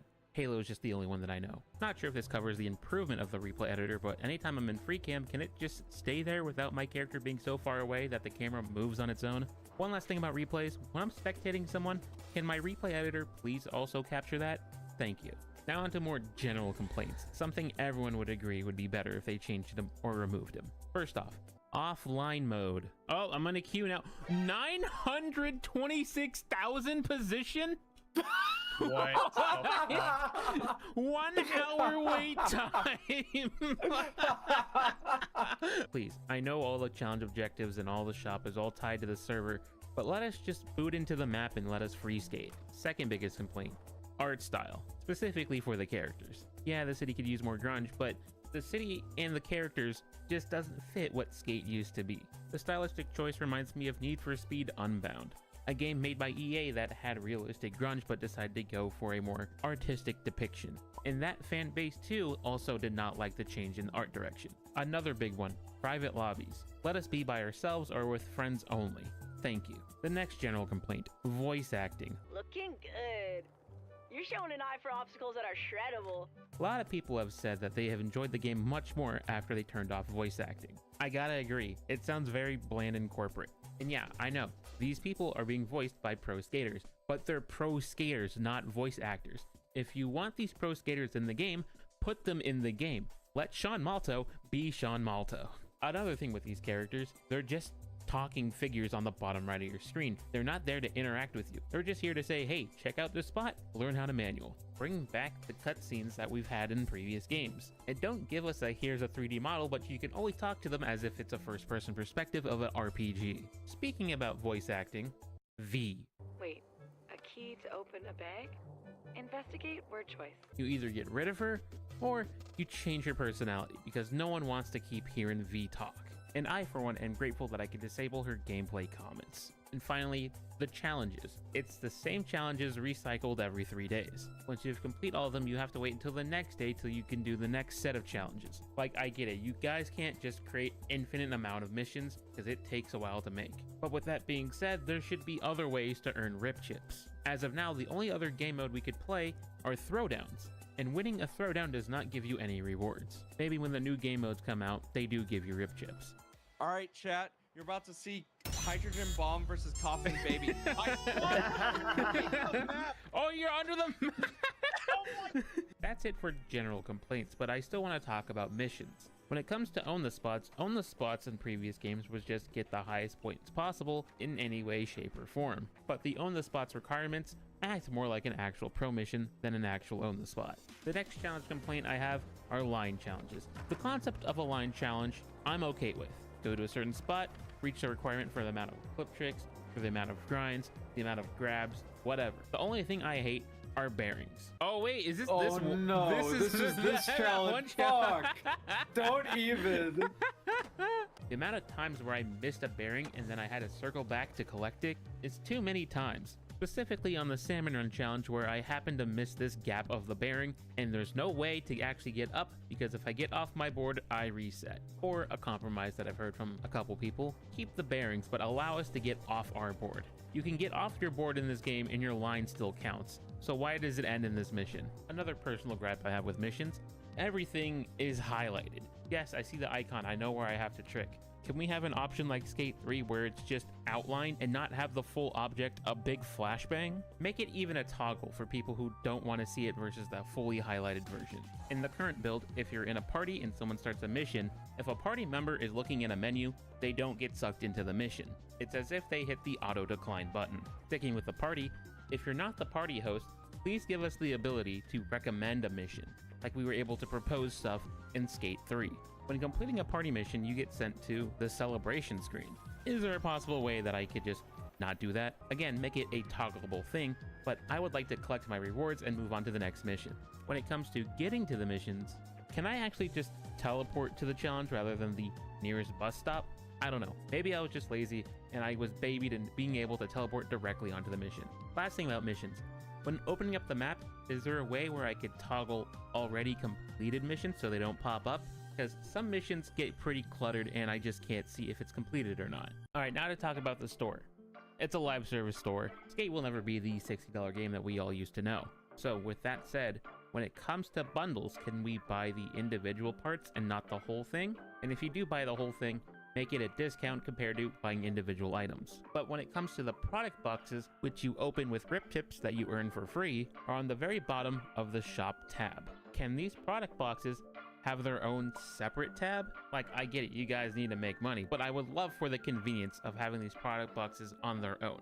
Also, when it comes to opening product boxes, let us mass open them. I don't want to keep seeing congratulations every 5 seconds. Now my final gripe with loot boxes. Why are we gambling for items that are guaranteed? Once you've gotten every item in that product box is locked forever. You can't pull another item from there because you already have them all. And you don't get repeated items, making it completely redundant of what a loot box actually is. So instead of having us to gamble what's in the box, allow us to pick what item we want out of the box, and then scale each box by rarity. The very common boxes cost 100 rip chips. The ultra rare items cost 500 rip chips. I also don't like how these objects are mixed in with the clothing on these product boxes. Yes, they do have a separate box for objects, but that's just different colors of the objects we already have.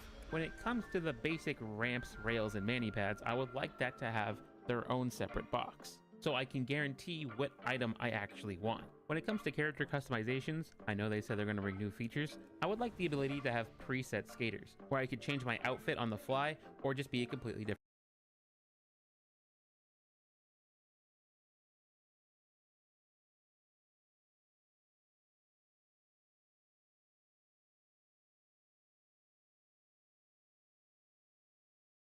Postet mit schwarzer Humor und so. Ich meine, ich habe selber in dem Video auch Witze jetzt mal einen gehabt mit dieser Caitlyn-Ult und so weiter. Ich finde, es kommt nur drauf an, wer es halt macht. Und ich glaube, dass so Leute wie zum Beispiel ein Hotzo oder auch dieser Bundestagsmitarbeiter, so, die posten diesen Joke nicht der Pointe wegen, sondern die posten den, oder auch gerade in Hotzo, sagen wir mal jetzt nehmen wir mal nur Hotzo als Beispiel, weil vielleicht meinte der andere auch das andere Attentat in den USA.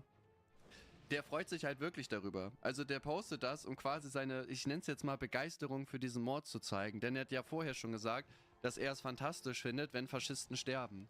Und das finde ich, also dann geht es dir nicht um den Witz an sich, sondern du findest es gut, was da passiert ist. Und es ist halt immer noch ein politischer Mord.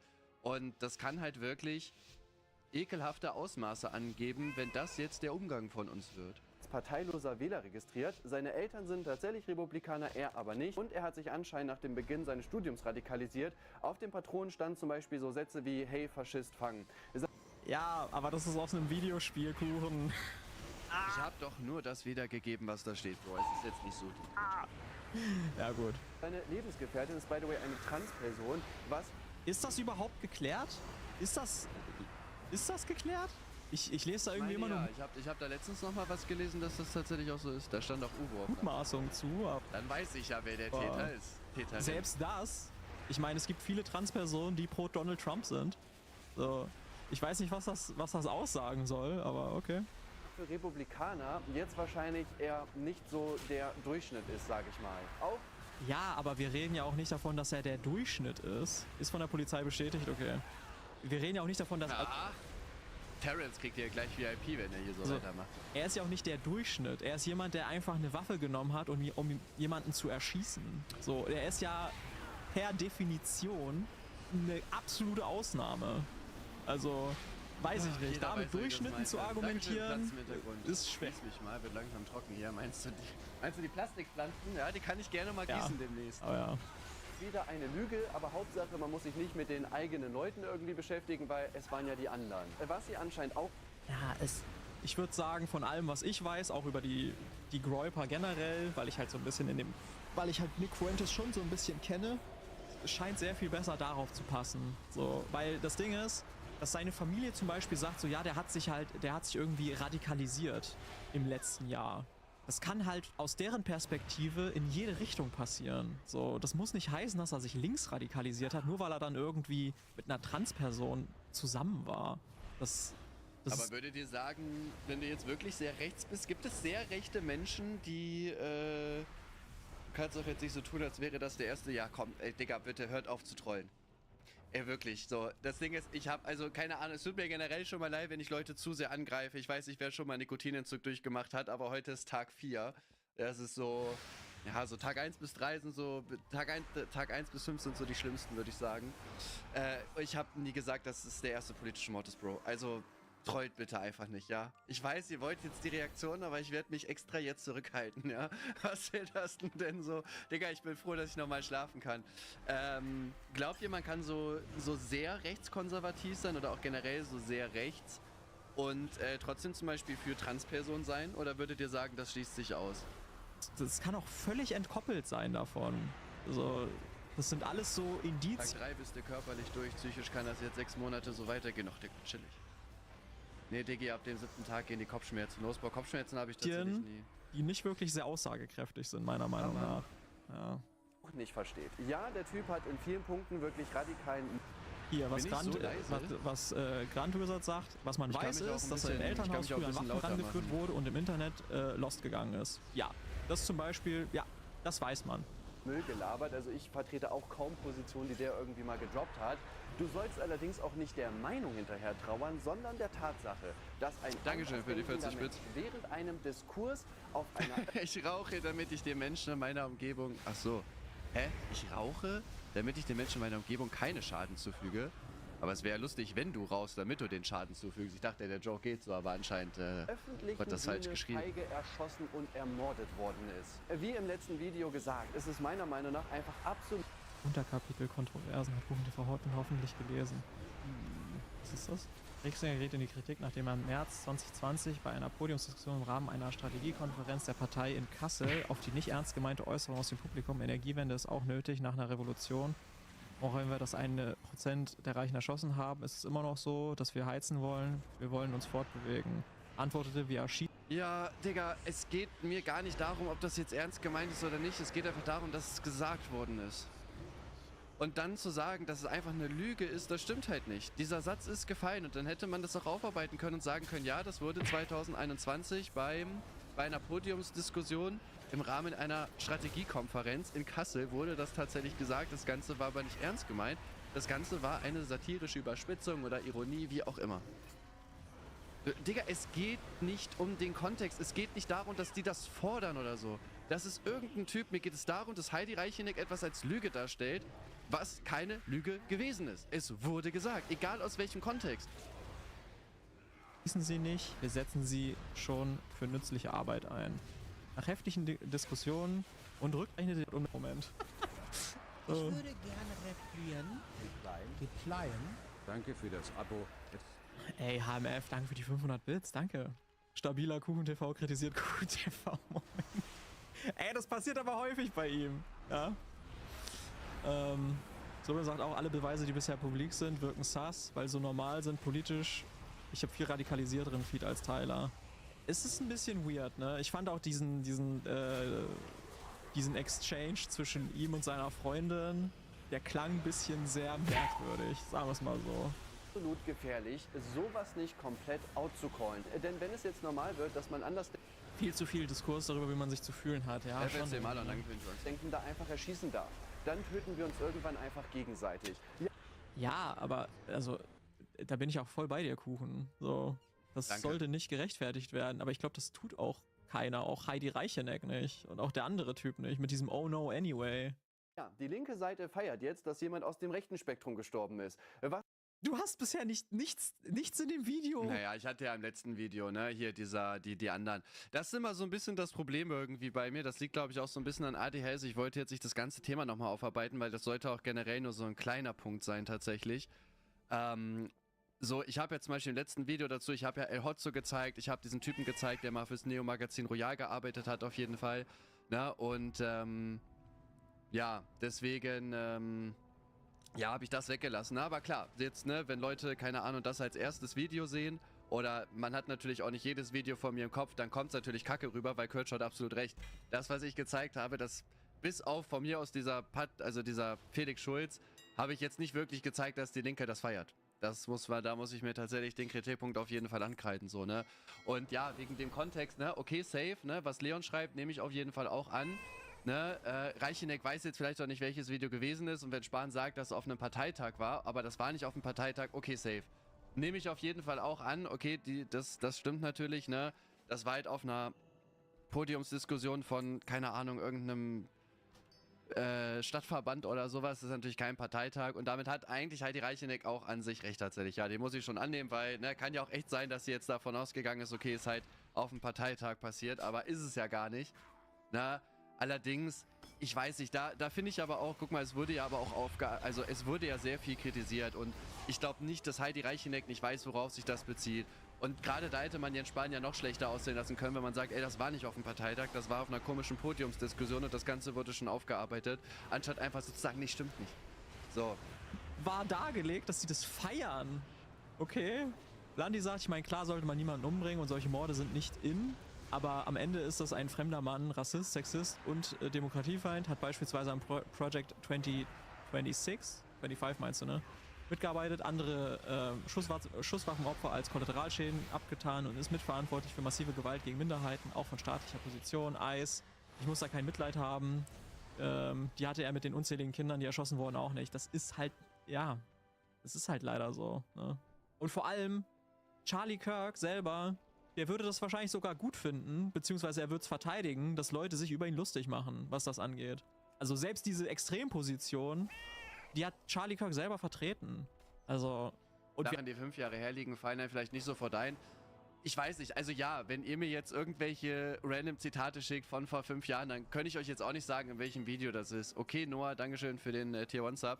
Ich finde aber, da ist das Ding, also, keine Ahnung, jetzt so meine Skandale, ja, wenn ihr jetzt zum Beispiel kommt mit Sachen, die ich vor 4 Jahren oder 5 Jahren über ABK gesagt habe oder einen anderen krassen Skandal in der Meinungsblogger-Szene oder so, das sind ja Dinge, gerade wenn das innerparteilich wird, das ja wahrscheinlich auch aufgearbeitet und das wird ja diskutiert, ich weiß nicht, ob das damals durch die Medien ging oder nicht, aber ich finde, das sind Sachen, die hast du halt trotzdem im Kopf.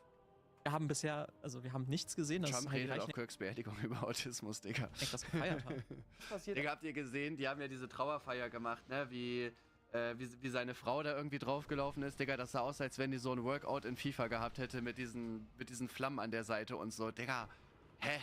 Digga, also das ist eine Trauerfeier für ihren Mann, Digga, und die läuft da drauf, als wenn die gerade irgendwie 3 Oscars gewonnen hatte. Als nächstes, irgendein Rechter tötet jetzt einen aus dem linken Spektrum, dann stirbt wieder jemand auf der rechten Seite, auf der linken Seite und jeweils feiert man gegenseitig ab, dass einer von der anderen Seite gestorben ist. Ja, das ist viel besser als ein offener Diskurs und Meinungsaustausch, finde ich auch. Er war auch trotzdem immer noch ein Ehemann und Familienvater. Offensichtlich war das Ganze wohl auch so, dass seine Ehefrau und die Kinder im Publikum irgendwo rumstanden und die eine Tochter wollte nach dem Schuss, weil die sich erschrocken hat und nicht mitbekommen hat, was da passiert ist, sogar noch zu ihrem Vater laufen.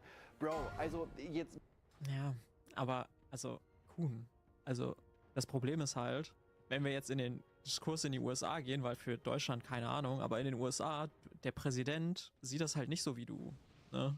Das ist halt ein bisschen das Ja, okay, dann. Problem. der Präsident der Vereinigten Staaten der USA, so, der sieht das nicht so. Der callt das nicht aus. Und der will auch nicht, dass die Gewalt aufhört. Der setzt sich bei Fox News hin und sagt, Gewalt kommt nur von links. Obwohl es nachweislich 2 Monate vorher jemanden gab, der mit einer Liste, der ist mit... Ja, okay. Ja, dann... Ich verstehe jetzt den Punkt gerade ehrlicherweise nicht. Also...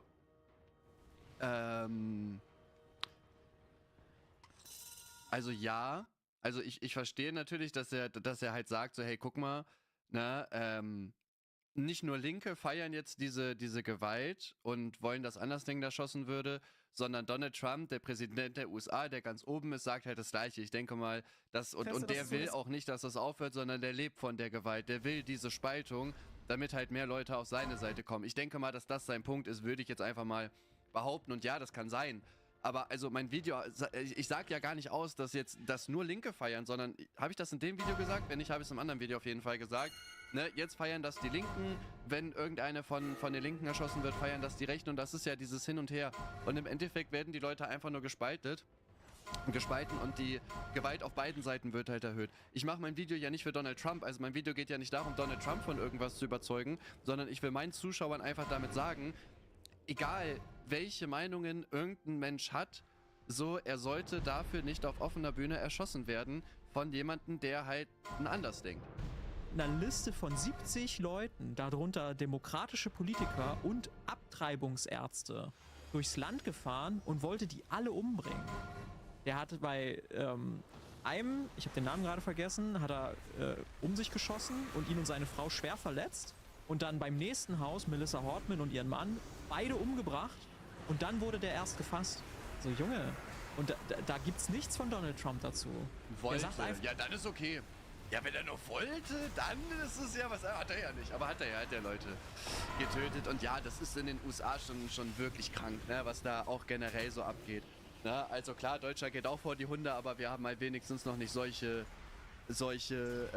Zustände, ne, wie da. Also, ne, das hat ja auch irgendwer in einem Video auch gesagt gehabt. Welchem Video war das? Ich weiß es nicht mehr. Aljoscha, fairerweise muss man das sagen, ne, dass da, keine Ahnung, an irgendwelchen Mass-Shootings und so weiter irgendwie 15.000 Menschen im Jahr sterben oder so. Glaube ich, oder? Es waren irgendwie 400 bis 500 Mass-Shootings, ich weiß nicht, oder 15.000 allgemein durch Waffengewalt, irgendwie so, ne? Ach, Gewalt kommt nur von den Linken. So, das ist ja das Problem. Die Antifa wurde gestern als Terrororganisation festgelegt, ja. Geil. Ja, okay, Rianiko, und deswegen ist der Mord jetzt gerechtfertigt. Wie kann man da so wenig Empathie haben? Und das sagt dir halt wirklich ein Kuchen-TV. Sich dann darüber auf... Ich meine, das ist schon crazy, dass das ein Kuchen-TV sagt. Hä? Weil, machst du nicht auch andauernd Witze über sowas, Bro?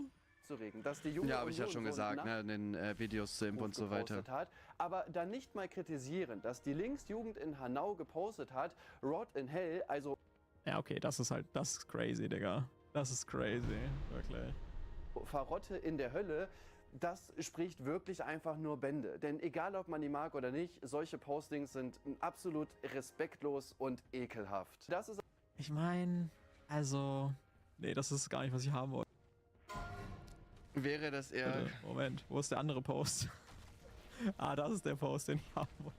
Ist das dieses Stream-Sniping? Digga, der ist Gold. Der ist sowas von Gold. Inakzeptabel, danke für den T1-Sub. So, guck mal, das Ding ist, ich meine, ich sag das jetzt hier nochmal, weil das, ich muss... Ich liebe diesen Tweet, Digga, sorry. Guck mal, das Ding ist, das, was ich halt vorher schon gesagt habe, ich finde einfach, der Unterschied ist, und ich meine, da könnt ihr auch anderer Meinung sein, aber so finde ich da den Unterschied. So, wenn jetzt zum Beispiel die Linksjugend Hanau so ein Bild postet, dann posten die das nicht als Joke, die posten das nicht so, haha, lol, Pointe, Verrotte in der Hölle. Da ist auch kein Joke oder sowas drin. So, das ist halt offensichtlich, da muss wieder der alte Kuchen-TV kommen, das ist halt schwarzer Humor. Ja, wenn die wenn die Überschrift ist, Mexiko Beauty-Influencerin während dem Livestream in Schönheitssalon erschossen und die Frage, ist das dieses Stream-Sniping? Das ist halt einfach, das hat halt einfach eine Pointe. Und das von der Linksjugend hat keine Pointe. Das ist halt einfach nur beleidigend und vor allem muss man sich mal überlegen, da ist ein Bild im Hintergrund, wo der seine Tochter auf dem Arm hat, wo gesagt wird, Verrotte in der Hölle. Da ist kein Joke oder sonst irgendwas dahinter. Und man muss den nicht feiern. Man muss den Post nicht feiern. Man kann auch das sagen, ey, das geht mir zu weit oder das ist nicht cool. Alles in Ordnung, will ich euch überhaupt nicht absprechen. So, aber da ist halt offensichtlich eine Pointe zu erkennen. Bei dem anderen ist es einfach nur ein ekelhaftes, geschmackloses Nachtreten. Und da finde ich schon, dass das ein Unterschied ist. Ich finde, es kommt halt drauf an, wer macht diese Witze. So, und wie sind die gemeint? Wenn ich mich jetzt über einen Mord lustig mache, aber die Leute wissen, okay, es ist halt nicht, also der Typ findet das nicht geil, dass das passiert ist, sagen wir mal 9/11. Ich habe auch schon Witze über 9/11 gemacht.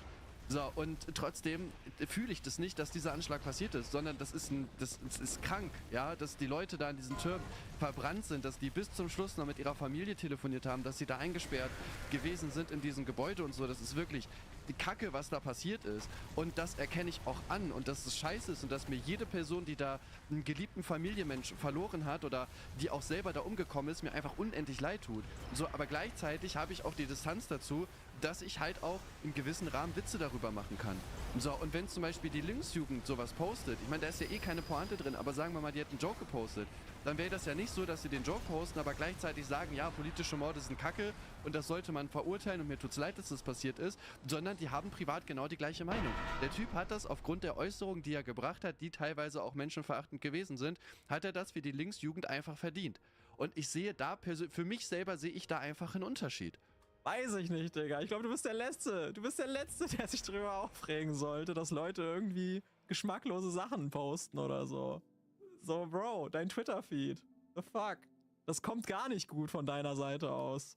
Also, weiß ich nicht. Ne, hier, Mexiko-Beauty-Influencerin während Livestream. Ja, der ist geil, Digga. Dass der Tweet nicht 50.000 Likes hat, Digga, wirklich. Ich hätte englische Videos machen sollen. In Schönheitssalon erschossen. Unabhängig von Kirk findest du, Putin hat den Ton verdient. Wir haben heute in der WhatsApp-Gruppe darüber geredet. Verdient, kann ich dir, weiß ich nicht. Ich sag mal, wenn er getötet wird, dann ist es so, denn Putin hat mit seinem Land, Russland, der Ukraine den Krieg erklärt und damit ist er ein Kriegsteilnehmer, so wie jeder andere, der irgendwie im Militär irgendwas zu sagen hat. Und wenn der jetzt zum Beispiel von irgendeinem ukrainischen Attentäter getötet worden ist oder so, dann ist er einfach jemand, der im Krieg fällt. Muss man halt einfach so sagen. Er selber hat den Krieg angefangen und auch wenn du der Präsident bist oder so, bist du ein legitimes Kriegsziel meiner Meinung nach. Und wenn der jetzt stirbt, dann ist das so, ne? Das ist halt der Krieg, den der gestartet hat und Krieg fordert halt Menschenleben. Und das sind nicht nur die Soldaten, die Russland jeden Tag einfach verheizt, indem die in irgendwelche ukrainischen Drohnen irgendwie reinlaufen müssen, sondern das kann halt auch mal das kann auch mal größere Ziele treffen, ne? Ob das jetzt irgendwelche Generäle sind oder dem Verteidigungsminister oder Putin selber, ne? Ja, ich denke, kein Mensch hat den Tod verdient, aber wenn du einen Krieg anfängst, dann musst du halt auch immer damit rechnen, dass du ein legitimes Ziel bist. Ist das dieses Stream-Sniping? Machst du dich da nicht selber über sowas lustig? Ich meine, ja, ist kein politisch motivierter Mord. Also, ich hab's nicht verfolgt, könnte natürlich sein. Aber trotzdem. Das ist aber auch nicht das Einzige, was ich ansprechen möchte. Ihr habt es wahrscheinlich mitbekommen, am Sonntag waren Wahlen in NRW und auch Kommunenwahlen. Und in Köln haben sich die Parteien während dem Wahlkampf darauf geeinigt, also jetzt CDU, SPD, Die Linke, dass man die Migration nicht negativ im Wahlkampf erwähnen möchte. Also das Thema, was die Leute wirklich gerade am meisten interessiert, weil sie einfach Angst haben, weil hier offensichtlich gerade in dem Thema wirklich einiges falsch läuft, wird halt absichtlich von diesen Parteien einfach komplett ignoriert, als würde das Problem nicht bestehen, damit man das Thema dann der AfD als einziges überlässt. Ja, Nee, wegen Panikmache. Weil es halt eben nicht das krasseste Problem ist für die Leute. Also, ich wüsste nicht, was man da noch besser macht. Ja, oder hier, einer schreibt es und okay, dann nehme ich den Punkt sogar tatsächlich auch an. Ne? Es geht nur darum, dass es halt nicht negativ thematisiert wird. Bro, wir haben halt offensichtlich ein Problem mit Migration. Was soll ich dir anderes sagen? Wir haben mehr als genug Probleme, die halt genau das zeigen. So, und das heißt nicht irgendwie alle Ausländer raus oder sonst irgendwas, aber wir müssen einfach die Integration der Bürger hinbekommen. Wir müssen dann vielleicht auch mal weniger Leute aufnehmen oder Leute, die, keine Ahnung, abgelehnt sind, müssen auch mal vernünftig abgeschoben werden. So, und du überlässt halt dann diesen Punkt einfach der AfD. Und ich glaube schon, dass die AfD ihre meisten Wähler mit der Migration hat. Also viele Wähler von der AfD sind auch Menschen, die zum Beispiel wenig Geld verdienen, die noch höhere Steuerabgaben haben, wenn sie die AfD wählen. Also rein faktisch wählen die ihren eigenen Untergang, so, ne, davon mal abgesehen. Ich weiß nicht, warum man sagt, ja, wir sagen darüber nichts Negatives, wenn es aber vielleicht negative Dinge gibt, die man einfach mal ansprechen muss. Und da verstehe ich halt die Partei nicht. Also du überlässt der AfD, die, wie gesagt, meiner Meinung nach wahrscheinlich schon sehr, sehr viele Wähler genau aus diesem Grund hat, überlässt du denen einfach das Feld. Warum? Warum kann man nicht offen einfach damit umgehen, dass hier Sachen falsch gelaufen sind? So, das, was es schürt, wenn man diese Probleme nicht anspricht, ist einfach nur Rassismus gegen jeden ausländischen Menschen, der hier ist. Könnte wirklich... Nee, ja, und außerdem nicht negativ thematisiert, hä? Da steht doch. Ja, also, Wo ist denn der Post? Da. Haben sich darauf verständigt, im Wahlkampf Ausländer nicht... Ist politisch so gewollt? Glaube ich nicht, Digga. Also das Land hat nichts davon, sich selber einfach komplett an die Wand zu fahren. Was bringt das? Aber dass wir dem Land damit schaden, ist halt...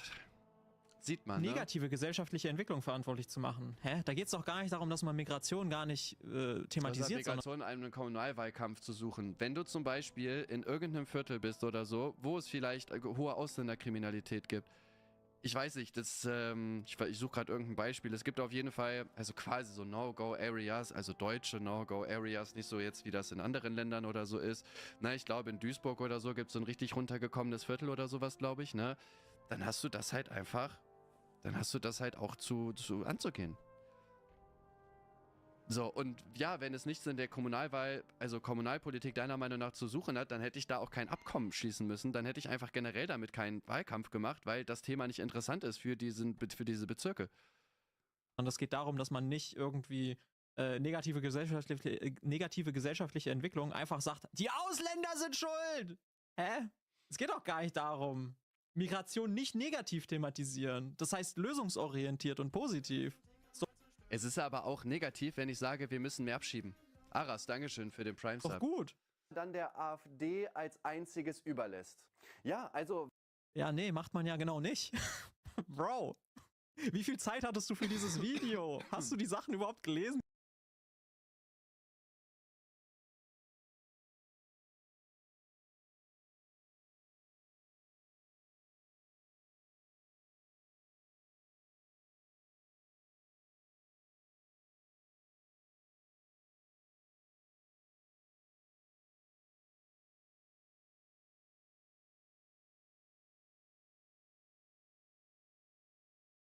Die du einblendest.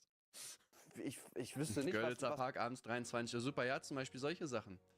So, und egal ob zum einen hat auch geschrieben, dass es irgendwie, dass Polizei halt irgendwie Landesebene ist, ja safe, aber man muss ja trotzdem diese Sachen ansprechen und auch als Kommunalpolitiker hast du die Möglichkeit, Sachen in eine höhere Instanz zu kriegen und dich für diese Dinge einzusetzen, wenn du gewählt bist.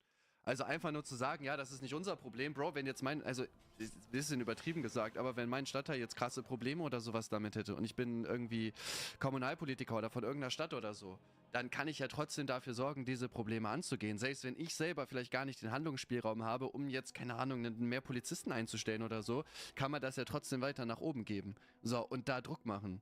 Was man da noch besser machen könnte. Weniger Recherche, mehr Ertrag. Ich verstehe auch nicht, was da jetzt falsch recherchiert ist. Also, keine Ahnung, natürlich sind die jetzt für negative gesellschaftliche Auswirkungen verantwortlich. Ja, wahrscheinlich ist das übertrieben so. Aber generell nicht negativ darüber zu berichten. Bro, wir haben halt diese Probleme. So, und die Leute lesen dann sowas und fühlen sich doch einfach noch mehr verarscht. Ich verstehe das nicht. Ich habe das Gefühl, wir leben einfach in einer...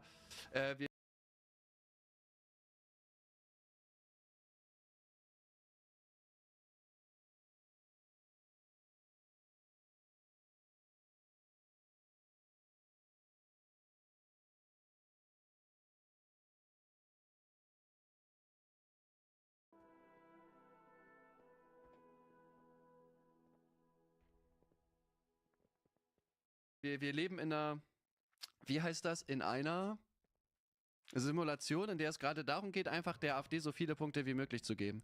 Wir sind so Spieler in so einem Game. Wirklich geil auf jeden Fall. Eine andere Sache, die auch ziemlich traurig ist übrigens folgendes. Und zwar musste das Bürgeramt in Buxtehude 2 Wochen schließen, beziehungsweise man durfte nur noch mit einem Termin rein, weil ein Flüchtling da die ganze Zeit Stress gemacht hat und man den anscheinend irgendwie nicht unter Kontrolle bekam. Laut Bild soll der obdachlose Sudanese massiv durch Beleidigung und Gewalt aufgefallen sein. So Dinge wie sexuelle Belästigung waren dort wirklich an der Tagesordnung. Anstatt ihn aber festzunehmen, keine Ahnung, in Untersuchungshaft zu stecken oder in eine Psychiatrie oder keine Ahnung wohin, hat man sich lieber dazu entschieden, dass man jetzt einen privaten Sicherheitsdienst engagieren musste für 500 € am Tag.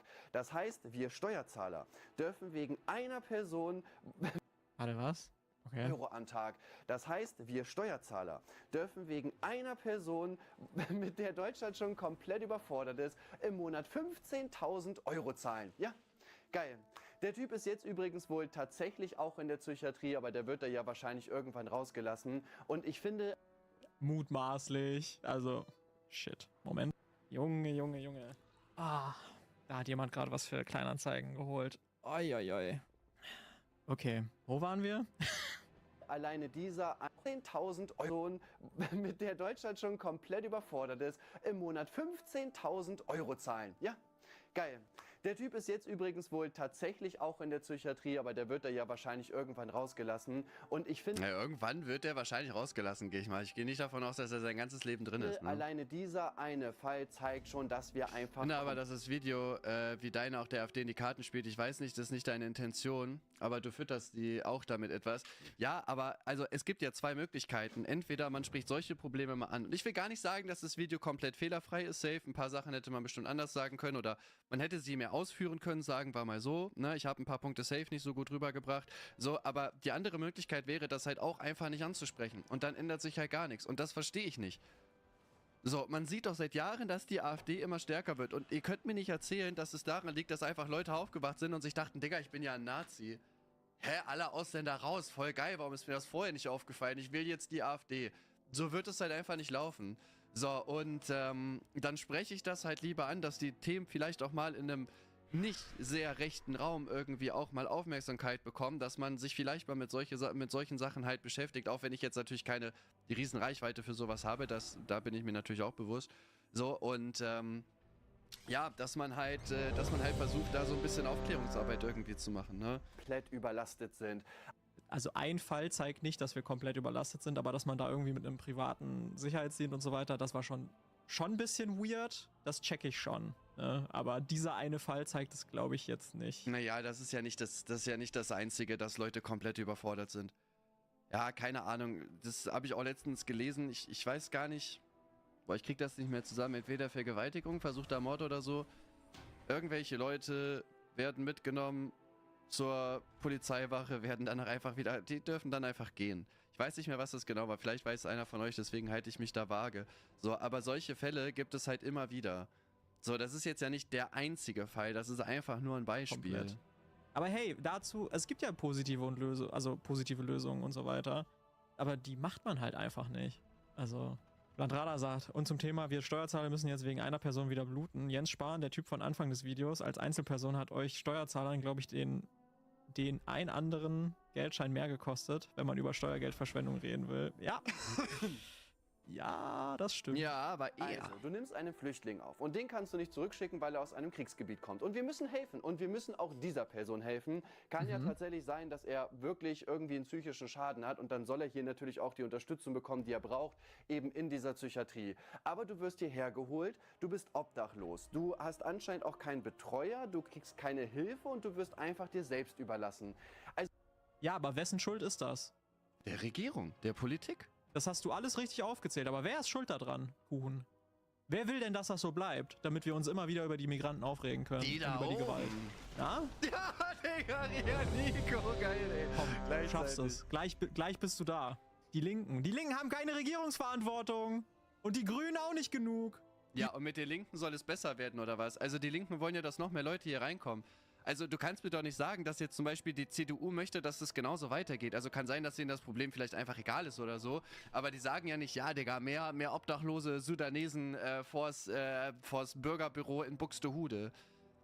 So, und mit den Linken kommen noch mehr Leute hier rein, extrem viel mehr Leute. Man sieht doch jetzt an allen Ecken und Enden, dass wir halt komplett überfordert sind. So, ich kenne Leute, die schon in Flüchtlingsheimen und so weiter gearbeitet haben, in zum Beispiel Braunschweig oder hier in der Umgebung. So, und die sagen auch, ey, die sind also teilweise so massiv überfüllt, man kriegt keine Hilfe, da sind dauernd irgendwelche Probleme, weil die auch teilweise sich selbst überlassen werden. So, und wir können halt nur so viele aufnehmen, wie wir halt reinlassen können. Die Linke findet, dass wir halt einfach alle reinnehmen können, ne? Als die damals noch mit der SED Leute erschossen haben, als man in den Westen wollte, das war natürlich was anderes, weil Deutsche dürfen nicht gehen, aber Ausländer können ja alle rein. Wollten ja Dinge ändern, haben sie auch. Die Ausländerbehörde, oder das, was ich gehört habe, die haben gute Sachen für die Ausländerbehörde gemacht. Aber wer könnte da auch viele Dinge machen? Ja, die fucking CDU, aber nee. Also wenn wir uns... Und die SPD. Nicht mal um die Leute... Die Linken, hör auf zu lügen, es tut mir leid. ...kümmern können, die hier sind, sondern sowas dabei rumkommt, weil der Typ keine Unterstützung bekommt. Warum nehmen wir dann noch weitere auf? Also offensichtlich... Nee. Wann lesen wir im Stream Wahlprogramme? Wäre echt lustig eigentlich, ne? Wann ist die nächste Wahl? Wir haben jetzt erst gewählt, ne? 4 Jahre. Hä? Wir können das ja eigentlich, also wir machen es halt nicht. Das ist das Problem. Wir haben Mittel, aber die werden einfach nicht angewandt. Die Leute werden nicht informiert über das, was sie machen können. So, wir haben einfach keinen Bock da drauf. Das kommt auch noch dazu. So, ja, es sind vielleicht auch zu viele Leute, um die man sich kümmern müsste. Aber wenn wir uns von Anfang an drum gekümmert hätten und wenn wir damit anfangen würden, dann bräuchten auch viel weniger Leute diese umfassende Hilfe. Zeigt das ja... Ja, safe. Stimme ich ihm zu, aber die Frage ist, ich weiß jetzt gar nicht, wie viele asylbeantragte Menschen wir jetzt gerade hier in diesem Land haben, ist aber auch die Frage, können wir uns, selbst wenn wir jetzt die Mittel zur Verfügung stellen, können wir uns dann um alle kümmern, weil du brauchst Geld, du brauchst, keine Ahnung, von mir aus Räume, du brauchst ja auch Fachkräfte, ne? Also jetzt zum Beispiel, weiß ich, für Integrationskurse, dass du die Sprache lernen und so weiter, du musst da jemanden haben, der ihnen das beibringen kann. Das Ganze ist halt mega teuer, du brauchst das ganze Personal und so weiter. So, oder muss man einfach sagen, hey, wir helfen und wir helfen auch Leuten und wir müssen auch Leuten helfen, aber wir helfen halt nicht jedem. So, irgendwann ist halt auch mal genug. So, das ist halt die Frage, so, ne?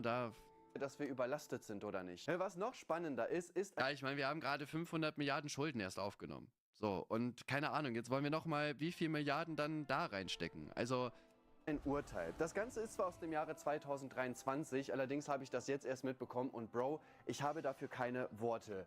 15-Jährige vergewaltigt, 30-Jähriger kommt in Osnabrück mit Bewährungsstrafe davon. Hierbei handelt es sich um einen Syrer. Und was der Richter... Ich dachte, er sagt jetzt Deutscher, aber na gut. Und der Verteidiger zu dem Vorfall bzw. zu dem Urteil sagen, Bro, ich habe dafür Real Talk überhaupt keine Worte. Das 15-jährige Mädchen wollte am Sonntagmorgen zu ihrem Freund gehen, wurde dann von diesem Syrer angesprochen, der hat gefragt, ob sie eine Zigarette hat, die haben eine geraucht und dann hat er versucht, sie zu indem... Digga, what the f... Ja, das Lustige ist, also ist das nicht sogar so, also korrigiert mich, wenn ich falsch liege, ich weiß es nicht, die AfD hat, glaube ich, irgendeinen so einen Antrag gestellt mit den Namen von den Bürgergeldempfängern. Ich weiß nicht, ob das stimmt, vielleicht war es Fake News. Wenn, dann stellt das auf jeden Fall richtig. Aber irgendwie war am Anfang erst so 4 deutsche Namen oder so. Und Platz 5 oder 6 war dann halt Mohammed oder so. Und ich meine, das wurde jetzt sogar irgendwie geändert, weil die ganzen einzelnen Schreibweisen von Mohammed, da gibt es ja irgendwie 10 verschiedene oder so. Wenn man die zusammenrechnet, die waren auf Platz 1. Ich weiß gar nicht, ob das stimmt. Aber so oder so... Also beim Bürgergeld, also das sollte ja normal sein, dass da deutsche Namen sind. Wir leben in Deutschland. Also das wäre weird, wenn nicht die ersten 10 Namen eigentlich das sind, so, ne? Das stimmt. Ja, und ja, das ist, und da muss man halt sagen, alleine, dass halt schon ein ausländischer Name auf Platz 4 ist. Und ich mache nicht mal die Leute dafür verantwortlich, die dann diesen Namen haben, ne? Also Leute mit Mohammed wollen wahrscheinlich genauso viel arbeiten wie jetzt ein Jens oder so in diesem Land. Aber das zeigt ja schon, dass die Integration da nicht gut läuft, dass die keine Unterstützung bekommen, dass die keine Perspektive sehen. So, ich kann mir nicht vorstellen, also klar, Bürgergeld und so weiter, ey Bro, chilliges Geld und so, ne? Aber wenn du jetzt die Möglichkeit hast, das Doppelte zu verdienen in einem Job, der dir Spaß macht, da glaube ich auch nicht, dass die Leute Nein sagen würden. Fuck. Ihr zum Beispiel in den Schritt gefasst hat und ja, wollte sie halt zu mehr zwingen. Die Mohammed, 19 Schreibweisen, 39.280 Nennungen, Michael, 4 Schreibweisen, 24.000. Ahmad 13 Schreibweisen, Andreas 4 Schreibweisen, Thomas, ja. Und das ist halt, weiß ich nicht. Und da sollte man die Leute halt auch mehr unterstützen, dass die, also sollte man auch gucken, warum sind denn so viele Leute, die vielleicht aus anderen Ländern kommen, vielleicht, warum haben die keinen Job? Liegt es an der Integration? Liegt es daran, dass sie die Sprache nicht können? Gibt es irgendwelche sozialen Barrieren und so weiter? Und da müssen wir ja einfach ansetzen, dass wir diese Leute auch in den Arbeitsmarkt integrieren. Ich sage nicht mal, dass die jetzt alle raus müssen, wenn die keinen Job haben oder so, Schwachsinn. Jens, danke für den T1-Sub. Aber wir müssen halt versuchen, dass wir die in den Arbeitsmarkt kriegen. So, und ich finde, dass man solche Probleme dann halt auch ansprechen darf, wenn man sagt, hey, warum ist denn dieser Name auf Platz 1 oder 2 oder 3 oder 4 von mir aus? So, und dann muss man ja gucken, was sind die Gründe dafür und dann dagegen vorgehen. Konnte sich aber glücklicherweise noch befreien. Jetzt ist natürlich die Frage, was sagt denn sein Verteidiger dazu? Naja, der hat Folgendes verlauten lassen. Möglicherweise war er durch den Alkohol angepiekst. Er dachte wahrscheinlich, die kann ich noch überzeugen. Ich meine, der Verteidiger versucht halt zu verteidigen, ne? Also ich meine, was denkst du denn, was er tun soll? Ja dann, normale Aussage. Digga, willst du mich gerade verarschen? Digga, es geht um eine Vergewaltigung einer 15-Jährigen. Ey, Digga. Da ist übrigens ein Grund. Alter, auf die Aussage komme ich gerade gar nicht klar. Außer er sagt jetzt noch was dazu. Und recht, ne? Das ist halt ein Anwalt. Also, ich meine, das ist quatschig und das wird er sich wahrscheinlich bei der Verteidigung selber gedacht haben. Aber ich meine, der muss halt seinen Mandanten vorm Gericht verteidigen. Also, die Aussage ist trotzdem widerlich. Ja, na klar. Tylo, Dankeschön für die Demonstration. Hä? Du hast halt Anwalt, muss er halt so machen. Nee, ein Anwalt kann auch versuchen, einen Vergleich oder sowas zu machen und zu sagen, ja, es ist scheiße, was er getan hat. Und wir versuchen das jetzt irgendwie, keine Ahnung, also einfach zuzugeben, reumütig zu sein und so weiter. Also weiß ich nicht, Digga. Also das so runterzuspielen, ja, ist halt ein Anwalt. Nee, Digga, sorry. Ein Rechtsanwalt, nicht der Staatsanwalt, ja. Ablos. Also, Digga, also selbst wenn du sie hättest überzeugen können, Bro, die ist 15. Und ja, irgendwie ab 14 ist es von mir aus so halb legal. Bro, also du denkst, du kannst sie noch überzeugen? Wie das Urteil begründet wurde, würde mich schon interessieren. True. Kommt das gleich noch? Das kommt, glaube ich, noch. Indem du ihr einfach in den Schritt fasst? Ja, komplett widerlich, ne? Ist klar. Ne? Und sie zu mehr zwingen möchtest? Geiler Verteidiger, Bro, wirklich. Der Richter ist aber auch nicht viel besser. Anwalt muss rechtlich sein, man dann als unschuldig sehen. Nee, das haben wir auch schon nicht immer gemacht. Ich war auch schon mit meinem Anwalt vor Strafgerichten und der hat einfach gesagt, so ja, wir kommen hier sowieso nicht raus, lass mal eine Einigung machen. Der Richter ist auch nicht viel besser. Weil das Ding ist, der Anwalt darf nicht, wenn jetzt, keine Ahnung, sagen wir mal, ich habe jetzt jemanden umgebracht und wir plädieren aber auf unschuldig und ich sage meinem Anwalt, dass ich es getan habe, dann darf er das nicht als Beweis irgendwie sagen, ja, der hat das getan, sondern er muss solche Informationen unter Verschluss halten. Soweit ich weiß. Vielleicht nicht bei Mord, das wäre krass, aber ich glaube schon, ne? Aber wenn ich meinem Anwalt sage, ich war das und ich sage ihm so, ja, ich will auch, also da komme ich auch nicht raus, dann kann er das natürlich kann der halt sagen, ja, schuldig, geständig, will sich verbessern. Und okay, jetzt bin ich gespannt. Seiner Meinung nach, dass er ja alkoholbedingt enthemmt gewesen ist und dass er nicht nennenswert vorbestraft gewesen ist. Ist übrigens die gleiche Argumentation, die auch bei Deutschen genannt wird, wenn solche Sachen passieren. Also das ist, ne, Alkohol oder generell Drogeneinfluss ist... Digga, habt ihr diesen Clip gesehen von dieser Kitty, Shitty... Ja, sorry, nein, nicht Shitty. Kitty, wie heißt sie denn, Digga? Kitty, Shuri, keine Ahnung, Digga, irgendwie so... Digga, wo da irgendwie auch so ein, das war ein Deutscher, Digga, auf dem Oktoberfest, der einfach hingeht, ey, ich will dir ins Gesicht spritzen. Kitty Kunschi, genau, Digga, sorry, oder Kunsch Kitty, ja, so, Digga, was für ein Haarsohn, oder? Digga, das ist wirklich, ich will dir ins Gesicht spritzen. Er geht einfach so dahin, Bruder. Also, jetzt mal abgesehen davon, dass das sowieso ekelhaft ist, sowas zu machen, Digga, und der Typ hätte auf jeden Fall da eine Faust verdient. Nicht, weil Gewalt ist natürlich nie geil. Ja, Nationalität sollte bekannt sein, ne? Aber, Digga, du siehst halt auch, dass da eine Kamera ist, du gehst random zu einer Frau und sagst dir, du willst dir ins Gesicht spritzen. Das enthemmt ist immer so bei allen Straftaten, überall, nicht nur bei Ausländern. Und auch wenn man nicht vorbestraft ist, ist auch dann die Strafe nicht so hoch, was aber auch Sinn ergibt, ne? Dass das mit einkalkuliert wird, ist ja auch... Also, ich muss echt dringend auf Toilette, Digga. Natürlich. Komm, wir gehen doch mal kurz zurück. Der Richter ist auch nicht viel besser, okay, jetzt bin ich gespannt. Seiner Meinung nach, dass er ja alkoholbedingt enthemmt gewesen ist und dass er nicht nennenswert vorbestraft gewesen ist. Ist übrigens die gleiche Argumentation, die auch bei Deutschen genannt wird, wenn solche Sachen passieren. Also das ist, ne, Alkohol oder generell Drogeneinfluss ist enthemmt. Ist immer so bei allen Straftaten, überall, nicht nur bei Ausländern. Und auch wenn man nicht vorbestraft ist, ist auch dann die Strafe nicht so hoch, was aber auch Sinn ergibt, ne? Dass das mit einkalkuliert wird, ist ja auch, also, ja, natürlich. So, das ergibt ja schon Sinn. So, ja, man ist jetzt irgendwie emotional aufgeladen, was das Thema angeht, aber in einem rein nüchternen Kontext wird man sagen, ja klar, ne, wenn man nicht vorbestraft ist, dann ist natürlich sinnvoll, dass die Strafe dann nicht irgendwie 5 Jahre Knast ist, ne?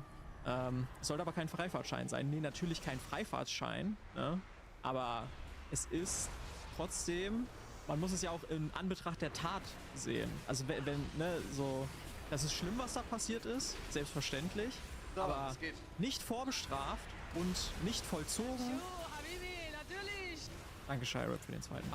So, weiter. Das ist schlimm, was da passiert. Fahrtschein. Ich glaube, ich habe ein bisschen lange gebraucht aber hier, ne? in einem rein nüchternen Kontext wird man sagen, ja klar, ne, wenn man nicht vorbestraft ist, dann ist natürlich sinnvoll, dass die Strafe dann nicht irgendwie 5 Jahre Knast ist. Ne? Sollte aber kein Freifahrtschein sein. Nee, natürlich kein Freifahrtschein, ne?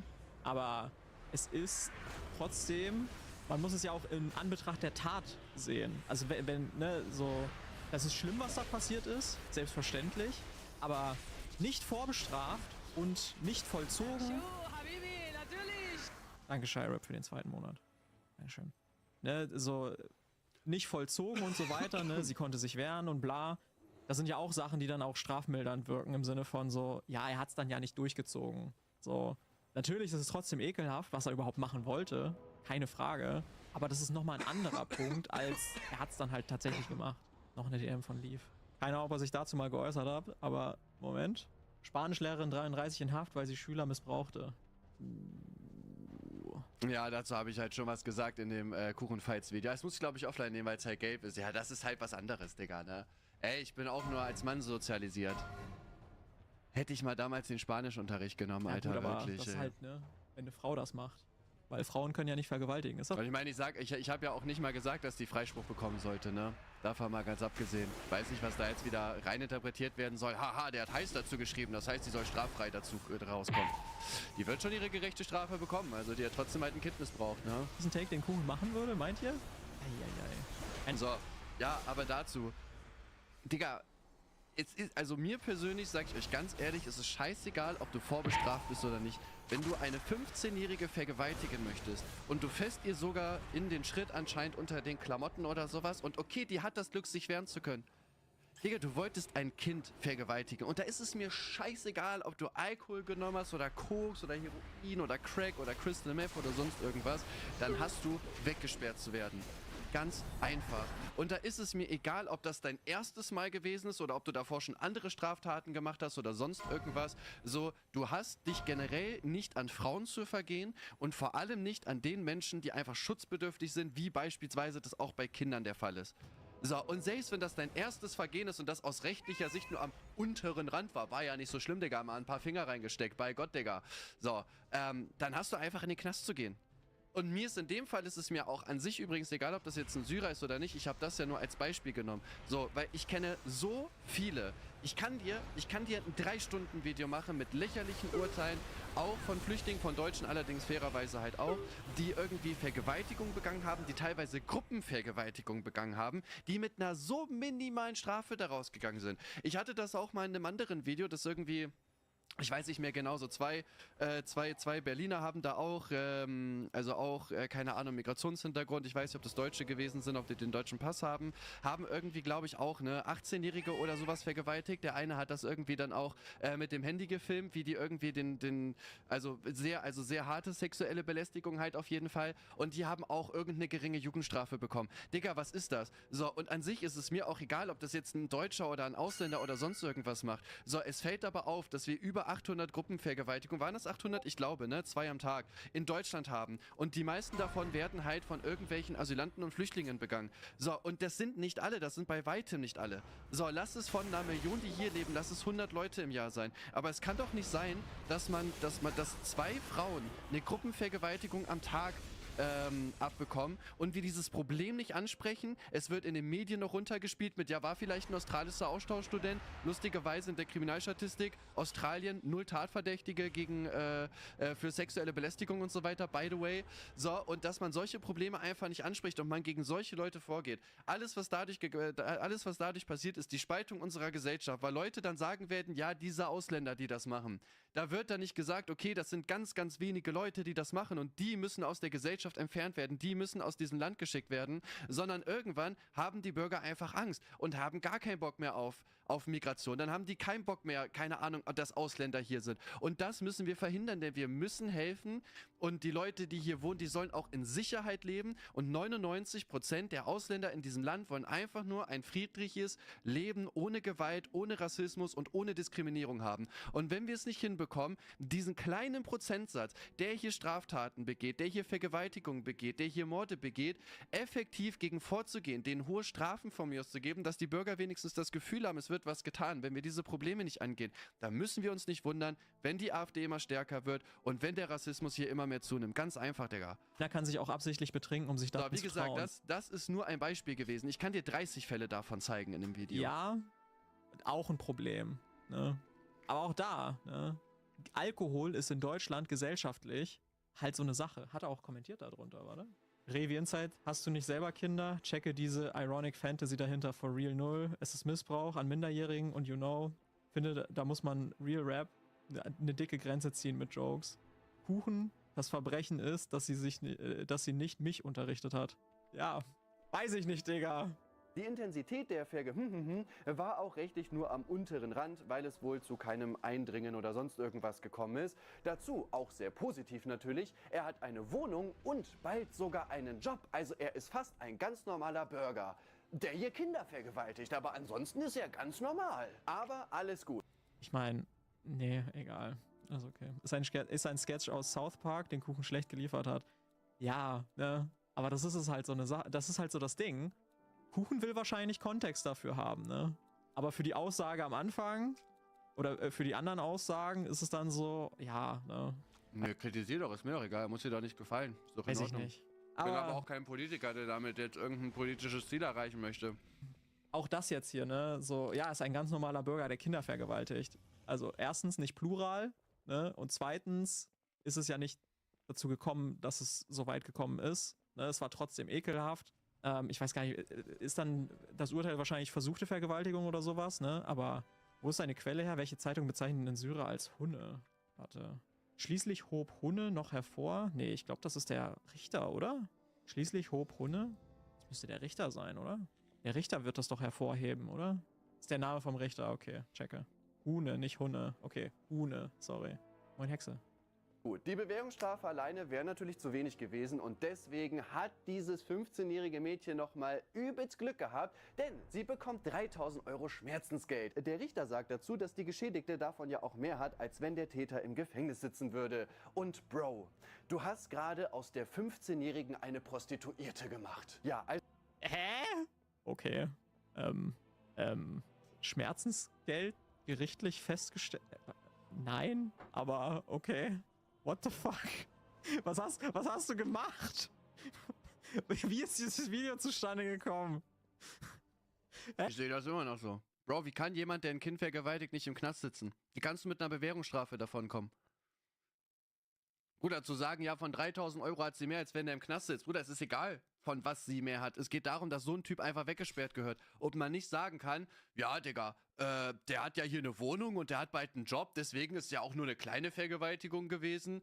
Ja, deswegen kommt Digga, nimmt 3.000 €, der kriegt dann keine Bewährungsstrafe und dann ist okay. Bro, in welchem Land leben wir? In welchem Land leben wir?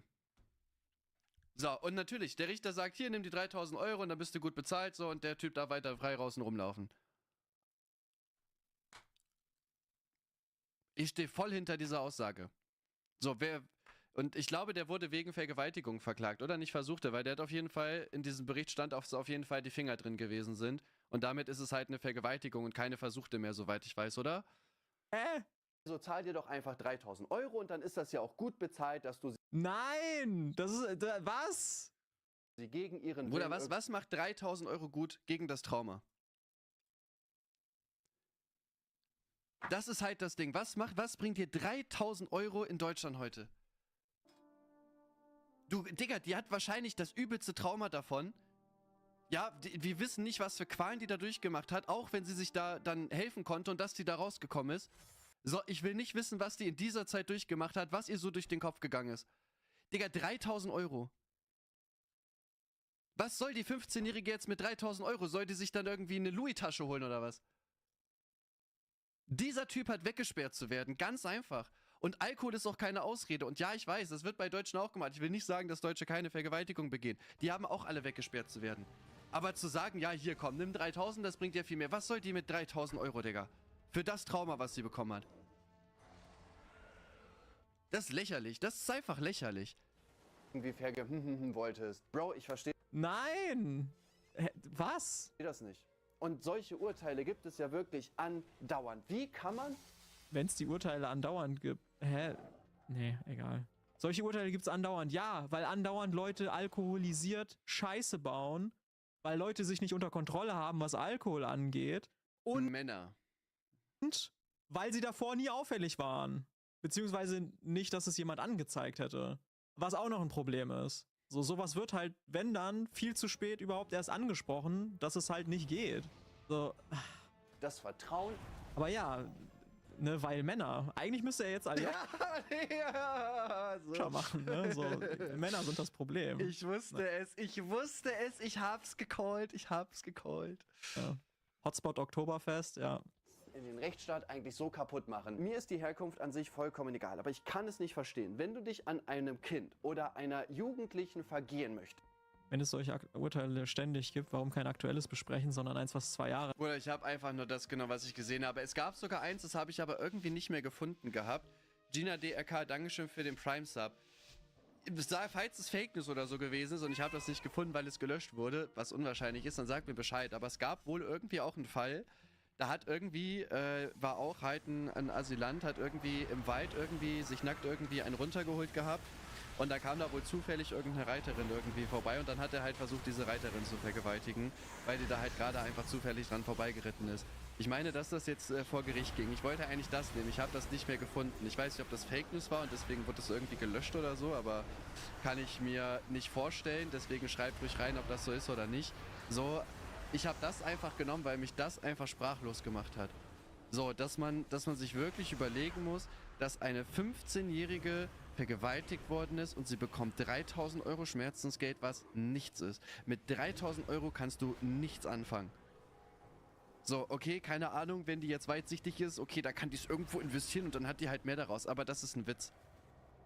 Halt, ja. Und die Reitergeschichte, das war, ja, das zum Beispiel. So, es gibt so viele Fälle davon. So, es gab doch auch so eine Vergewaltigung wo 8 Jugendliche, war die 14, ich glaube 14-jähriges Mädchen vergewaltigt haben. In Hanau, Manzert, Reiter vom... Ja, genau das meine ich. Oh, das habe ich leider nicht gefunden. So, und wie gesagt, also, was soll jetzt deine Aussage? Willst du mir sagen, dass das nicht die ganze Zeit passiert oder was? Du siehst es doch in den Kriminalstatistiken, dass heutzutage Vergewaltigung Frauen einfach an der Tagesordnung sind und dass die meisten Tatverdächtigen halt aus anderen Ländern kommen als Deutschland. Ich weiß nicht, warum sowas halt immer runtergespielt wird. Dann hast du nicht mit einer Bewährungsstrafe rauszugehen. Dann hast du im Knast zu sitzen. Und das nicht nur 2 Jahre, sondern 10 oder mehr. So, kam hier eigentlich noch irgendwas? Weil ich würde das sonst hier gleich... Ah ja, das kommt noch... Okay. Weil ich will noch auf andere Sachen reagieren. Das geht schon wieder eine Stunde 11. Es gibt nicht mal Leute, die in der Politik sitzen, die irgendwie dafür... Ich glaube, jetzt kommt auch nichts mehr, was der kritisieren kann. Also ich habe mich über die eine lustig gemacht und habe nochmal Props gegeben, dass der eine abgeschoben werden soll. Fordern, dass das 10 oder mehr... Okay. Hera sagt, trotzdem finde ich, dass Vergewaltigung in Deutschland viel zu wenig bestraft wird, wenn man überlegt, dass man damit das Leben zerstört. Check ich, verstehe ich gut. Ich glaube, das Problem liegt halt darin wahrscheinlich also ich kann mir vorstellen, aus einer juristischen Sicht gibt es halt weitaus schlimmere Sachen, die man antun kann Leuten. Also rein vom, ich meine, das hört sich ultra weird und scheiße an, ne? Weil obviously für die Person, die es erlebt hat, ist das natürlich ultra schlimm. Aber so eine Mord zum Beispiel ist halt drüber. Ne? Und ich glaube, ich weiß es nicht, ich bin kein Jurist, keine Ahnung, ne? Aber ich kann mir vorstellen, dass das irgendwie anhand von den Sachen halt anders bemessen wird und so weiter. Ne? Rodion sagt daher gleiche Strafe wie Mord. Und ich glaube, das ist das Ding, wo die Leute dann sagen, okay, wir können es nicht genauso ahnden wie Mord. Ne? Es wird wahrscheinlich irgendeinen juristischen Grund dafür geben, dass das eben nicht so ist. Und ich würde auch noch anführen, Beweisbarkeit bei solchen Dingen ist auch immer sehr schwer. Ne? Also, außer das sind jetzt irgendwie viele Zeugen da gewesen und so weiter, ne? Oder du hast es aufgenommen und so, ne? Ist auch schwierig. Ne? Aber ich glaube vor allem, dass die Strafe nicht so hoch ist, weil andere Straftaten... Ne? Ja, ich denke, Mord ist schlimmer als Steuerhinterziehung. Also, Überlebenschance... Warte, was? Überlebenschance, das könnte auch sein, ja. Der Täter hat den Fall doch zugegeben. Ja, hier auf jeden Fall, ne? Hier auf jeden Fall. Aber auch das, die Tat zuzugeben, wirkt sich auch strafmildernd aus. So, das sind auch Dinge, die dazu beitragen, dass Leute sagen, krass, guck mal, verzweifelt Kötscher einen Vergewaltiger verteidigt. Ich habe leider auch das Gefühl. Ich glaube nicht, dass das seine Intention ist, aber so kommt das bei mir ehrlicherweise auch rüber. Also das wird nicht sein Ziel sein, aber ich sag mal, wenn das jetzt ein Fall mit einem Deutschen gewesen wäre, der hätte er wahrscheinlich gesagt, ja, Digga, höhere Strafe, aber ne, es ist halt schwierig, auch einfach mal zuzugeben, dass man halt ein Migrationsproblem hat. Ne? das erste Mal, dass er überhaupt auffällig wurde, was irgendwas angeht. Der hatte vorher gar keine Strafen, gar keine Strafen begangen. Dann war er alkoholisiert, was in unserem Rechtsverständnis mildernd ausgelegt wird, was ich nicht gerade positiv finde, meiner Meinung nach, weil das ein schlechtes Signal sendet. Und er hat zugegeben. So, Schuldeingeständnis, erstes Vergehen. Ich fand Video auch nicht so gut, aber stimme dir mehr zu. Ja, es ist das Gute halt, ne? Kurt macht eher so Bauchi-Bauchi-Reaktion, Digga, und ich bin einfach der Faktenbasierte, so, ne? Das sind dann halt Dinge, die dafür sorgen, dass es halt weniger, eine geringere Strafe gibt. So, das ist halt einfach, ich finde das auch sinnvoll, dass das so ist. So, weil ich finde es gut, dass es belohnt wird, wenn Leute sagen, ja, ich habe Scheiße gebaut. Ja, das war schlecht von mir. Das sollte belohnt werden. Irgendwas sagt mir, dass dein Ego dazu führt, dass du in einem Rabbit Hole gelandet bist, welches von der AfD und Co. gefüttert wird. Bro, ich habe genau 2 Arten von Memes in meinem Feed. Die Hälfte geht, warum auch immer, irgendwas mit Koks. Wirklich, die Hälfte ist das. Die andere Hälfte wegen Timo sind die ganze Zeit irgendwelche Trash-Sachen, weil wir uns die ganze Zeit Müll hin und her senden. Komisch. Digga, ich kann es mir nicht erklären, Digga, keine Ahnung. So, ich habe Real Talk so gut wie gar keine politischen Tweets oder sowas bei mir, Reels oder sowas bei mir. Ich habe relativ viel Fußball auf jeden Fall. Wie jeder habe ich natürlich die ganze Zeit irgendwelche OnlyFans-Huren irgendwie noch da drin. Ja, und halt viele Memes, ne, hier. Wir gehen zusammen mit der Ex und ihrem neuen Lover. Solange hier nichts weiter passiert und solange er sich ruhig verhält und solange hier nicht großartig rumgeturtelt wird, ist mir das wurscht. Ja, ich weiß, das ist nicht zu... Also, ja. Lass mal 15 Videos durchgehen. Okay, also Trash-TV. Er räumt den Müll weg. Deine Eltern müssen zur Geburtstagsparty deiner Katze kommen, weil sie sind halt ihre Enkel. Das schicke ich Timo, auch wenn der gerade hier ist. Geh auf Insta-Web. Geht das überhaupt? Ich habe gar kein Insta-Web. Ja, warum schiebt Deutschland diese Leute nicht ab? Und ja, das ist war nicht das erste Vergehen. Was wir hier eben gelesen haben, ist, dass das erste Vergehen war. genau die Frage, die ich mich stelle, weil wir nämlich die falschen Leute abschieben. In Braunschweig gibt es das Troja-Restaurant. Das ist tatsächlich sehr lecker. Wenn ihr aus Braunschweig kommt, dann schaut da auf jeden Fall mal vorbei. Ahmed Turan ist ein Koch aus der Türkei. Er war vorbestraft. Nein, er war nicht vorbestraft. Hä, wovon redet ihr? Du musst dich nur auf den PC anmelden. Ich bin auf dem Browser hier nicht angemeldet. Ich habe jetzt den Brave-Browser, weil Chrome die ganze Zeit reingeschissen hat und irgendwie habe ich es nicht hinbekommen, meine Passwörter mitzunehmen. Gerade eben gesagt, dass er keine Vorstrafen hatte. Was? Hier. Er ist nicht nennenswert vorbestraft. Ah, okay, nicht nennenswert. Okay, sorry, nevermind. Wahrscheinlich war er nicht im... Ja, siehste, Digga, Lüge. Lüge. Kannst du nicht lesen, oder was? Ja, aber wenn KurenTV das macht, weniger Recherche, mehr Ertrag. Im Kontext Gewalttätigkeit Kleiner oder so Pisser, vorbestraft. ja. Sondern er hat vielleicht irgendwo mal was geklaut. Er hat auf jeden Fall Warum schreibt er hier nicht Verbot. nennenswert vorbestraft? Gott, jetzt muss ich gucken, für was war er denn vorbestraft? Okay, Digga, aber es Dann ist nicht mir so auch schwer egal. bestraft zu werden. Das ist aber auch was anderes. Das ist auch eine Petition auf... Was ist das Problem? Kein krimineller Vorwurf. Ja, aber was ist denn hier? Weil er aus der Türkei kommt oder was? Change.org und ihr würdet mich wirklich... Hansi sagt auch wenn die richtigen abgeschoben werden, dann wären die halt woanders straffrei, kriminell, easy solution. Ich meine, ich bin generell halt nicht wirklich für Abschiebungen. Ich weiß, dass es nicht verhindert werden kann und ich weiß auch, dass es im Grundgesetz drin ist, dass das überhaupt möglich ist und so weiter, bla. Das wird wahrscheinlich eh nie passieren, dass wir das irgendwie komplett aussetzen. Aber sinnvoll finde ich es nicht. wahnsinnig glücklich machen, wenn ihr das Ganze ebenfalls unterschreibt. Link ist ganz oben in der Videobeschreibung. Und das müsst ihr euch einfach mal überlegen. Also, der Typ arbeitet hier. Vermutlich, weil Türkei als sicheres Land gilt, ja. Der kann die Sprache, der ist vorher nie straffällig geworden, er zahlt hier seine Steuern, ist Teil des gesellschaftlichen Lebens und die Leute so, nee, der muss auf jeden Fall raus aus diesem Land. Gleichzeitig gibt es hier aber irgendwelche Messerstecher, Leute, die hier quasi am laufenden Band irgendwelche Straftaten begehen, die irgendwelche Kinder vergewaltigen, die damit Bewährungsstrafen davon kommen und die trotzdem weiter hier bleiben dürfen. Ah, CDU. Eure CDU dafür. Ich versteh's nicht. Ich kann also... Naja, das ist ja auch schon, das war auch in der Regierung davor schon so. Wirklich, beim besten Willen... Der hat halt eine feste Meldeadresse, that's it. Wahrscheinlich, ne? Andere Leute haben halt keinen festen Wohnsitz. Ich breche das hier mal ab, weil also da kann ja eh nichts kritisiert werden. Da habe ich mich halt gegen Abschiebung ausgesprochen. Ich kann auch gucken, was also hier gesagt wird. Also erstmal crazy, dass er auch den Aljoscha gemacht hat und jetzt geht's auch wieder in diesem Video um Gaza. Muss ich aber kurz an der Stelle. Ja, das passt auf jeden Fall nicht safe, aber ich wollte das kritisieren, Digga. Ich habe das in meinem Feed gehabt und dachte mir so, Digga, bist du bescheuert? Also... Mischugge, darf man Mischugge noch sagen? Was bedeutet das überhaupt? Bist du Mischugge? Was? Aber wir haben schon mal geguckt, ne? Mischugge. Ach, es wird doch also und dann auch, okay.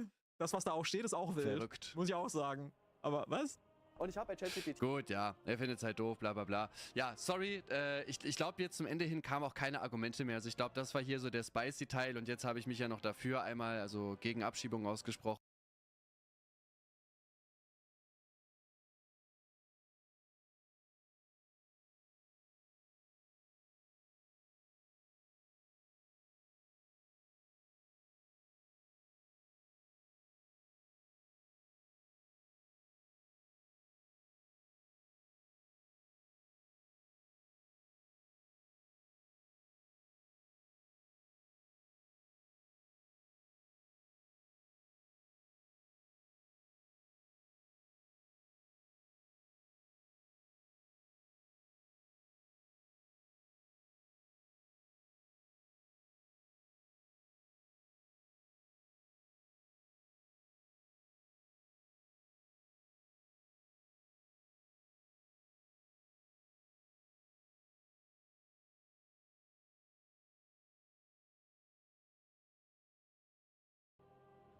Und einmal dafür. Ja, keine Ahnung, Digga. Ja, liken muss es jetzt auch nicht. Er war ja Kritik gegen mich. Ja. Weiß ich nicht. Wie gesagt, ne, war jetzt vielleicht auch nicht mein bestes Video oder so, ne. Ich hätte mir da auf jeden Fall so mehr Zeit geben sollen, glaube ich. Ich stehe aber per se hinter den Punkten, die ich da genommen hätte. Ich glaube, klüger wäre es gewesen, wenn ich halt nicht nur wenn ich halt nicht immer nur so einzelne Punkte genommen hätte und dann wäre ich so gesprungen, sondern wenn ich zum Beispiel ein Video gemacht hätte.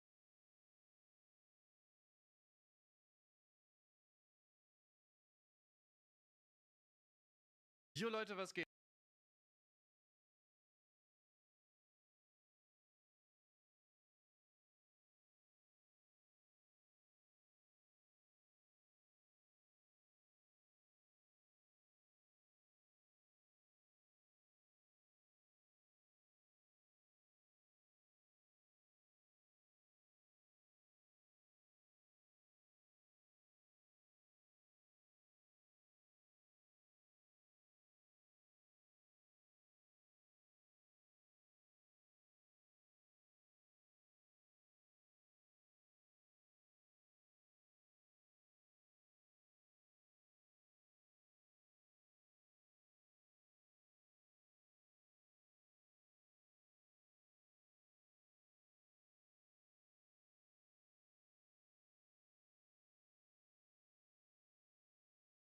Herzlich willkommen zurück hier bei Cake TV Uncut. Wir reagieren heute auf Jennifer, denke ich.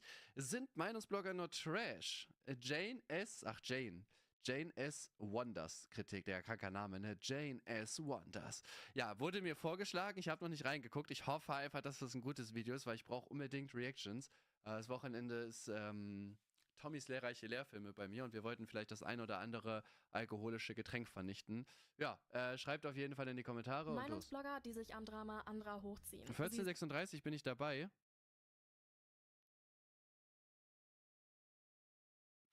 Digga, das ist ja auch schon wieder bodenlos. Ach, Digga, komm.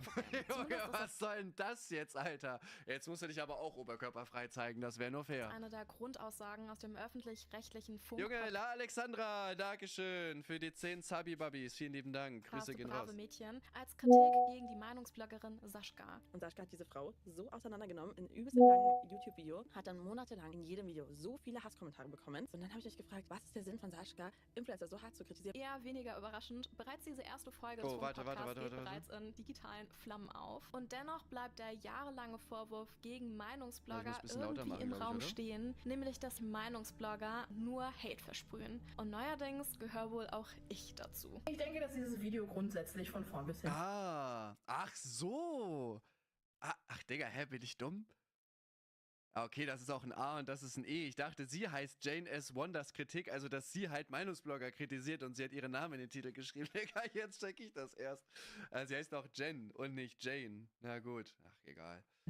Brauchen eh alle das Gleiche, oder? Eher in die Kategorie toxisch gehört. Wenn man sich jetzt mal anschaut, was sie noch so für Videos gemacht hat, dann wird man feststellen, dass sie generell in diese Nische... Augen für eine Fernbeziehung, würde ich sagen, ne? Eingeht. So eine Art Der Mike ist viel besser. Bruder, ich danke dir. Publicity, um Personen rumzuspinnen und das gucken sich sehr viele Leute an und das ist per se erstmal ungesundes Verhalten von uns allen. Meinungsblogger, sie sind mittlerweile eine feste Größe auf der YouTube-Landschaft. Ob es jetzt Rezo, Sascha, Kaiser, Alpha Kevin, Alicia Joe, Daisy oder KuchenTV sind. Boah, ich dachte schon, Digga, ey, wenn ich jetzt aber nicht genannt worden wäre, Alter, Junge, dann hätte ich aber den KuchenTV gemacht, ey.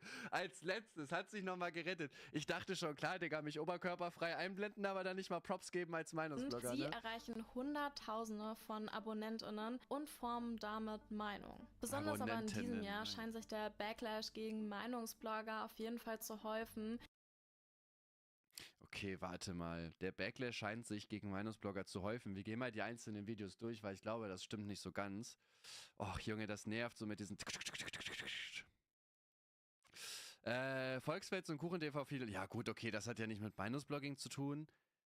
Stay wurde kritisiert wegen einer ehrenlosen Reaction, aber Stay ist auch kein Meinungsblogger im klassischen Sinne. Der Fall Alicia Joe, das kenne ich gar nicht, von Shoki. Haben wir das gesehen? Warum habe ich da keine Klicks mitgenommen? Bin ich dumm? Backlash gegen Okay, das war... Ach, Digga, Mann! So. Alicia Joe kritisiert Rezo und Sascha. Naja, gut, das war ja allgemein so eine Kritik, ne, dass man Meinungsblogger nicht alles glauben soll. Wir canceln Alicia Joe. Gut, das war, glaube ich, die Strayman-Video. Das war ja hier, wie heißt das? Ein interner Kampf.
Kampf unter Meinungsbloggern. Zukunft Meeresbiologe Robert Mark Lehmann da versucht mich zu kritisieren. Gut, der ist jetzt auch kein richtiger Jedenfalls Meinungsblogger. zu häufen, denn so oft wie noch nie zuvor wird ihnen vorgeworfen, dass sie unbegründeten Hate versprühen würden, sich am Drama hochziehen und dass man die Menschen, die Influencer, die Creator da draußen einfach mal in Ruhe lassen soll. Weiß ich nicht, also kriege ich tatsächlich gar nicht mit den Kritikpunkt, um ehrlich zu sein. Also klar, das kommt natürlich mal vor, dass Leute irgendwie schreiben, kümmere dich um deine Probleme, aber mein Leben läuft halt perfekt, ne, was soll ich machen?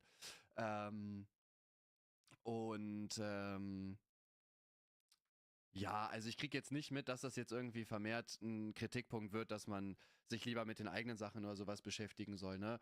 Klar, also es gibt natürlich auch intern einfach Auseinandersetzungen, ich nenne das jetzt mal intern, ne? Dass ein Trayman mit 8 Leuten einfach ein schlechtes Alicia Joe-Video macht zum Beispiel, gut, das kommt halt vor.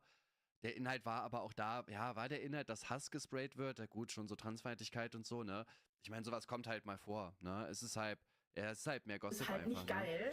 wenn wir uns immer um Stars und Sternchen irgendwie Sorgen machen, was deren Leben angeht, während, keine Ahnung, wir unser Leben überhaupt nicht geschissen bekommen. Hat sich jetzt einfach verlagert auf YouTube und ist näher an den Leuten. Das heißt, es sind auch oft eben solche kleineren Leute wie ich, die plötzlich besprochen werden von eben diesem Format. Und ich nenne es halt einfach mal Trash-Format. Doch, ist das so? Ist Meinungsmache auf YouTube wirklich? Ja, wenn du halt Müll baust, baust du halt Müll. Also zu sagen, ja Bro, also ich habe viel zu wenig Abonnenten, hör auf mich zu kritisieren, hä? Wirklich nur Hate, ja vielleicht sogar problematisch. Hi, ich bin Jen, ich bin Soziologin und mache seit etwa einem halben Jahr Videos im Bereich des Meinungsbloggings, so wie es bezeichnet wird. Und heute spreche ich über die Kritiken von der Autorin Jane Wonder gegen mich und wir versuchen einzuordnen, ob Meinungsblogging tatsächlich so gefährlich und sogar problematisch ist. Also schnapp dir gerne einen Tee oder ein anderes Getränk deiner Wahl Kleinere und lass Leute, die sind recht, ja, ich wusste gar nicht, dass die eine Autorin ist, aber gemeinsam in das Thema einsteigen.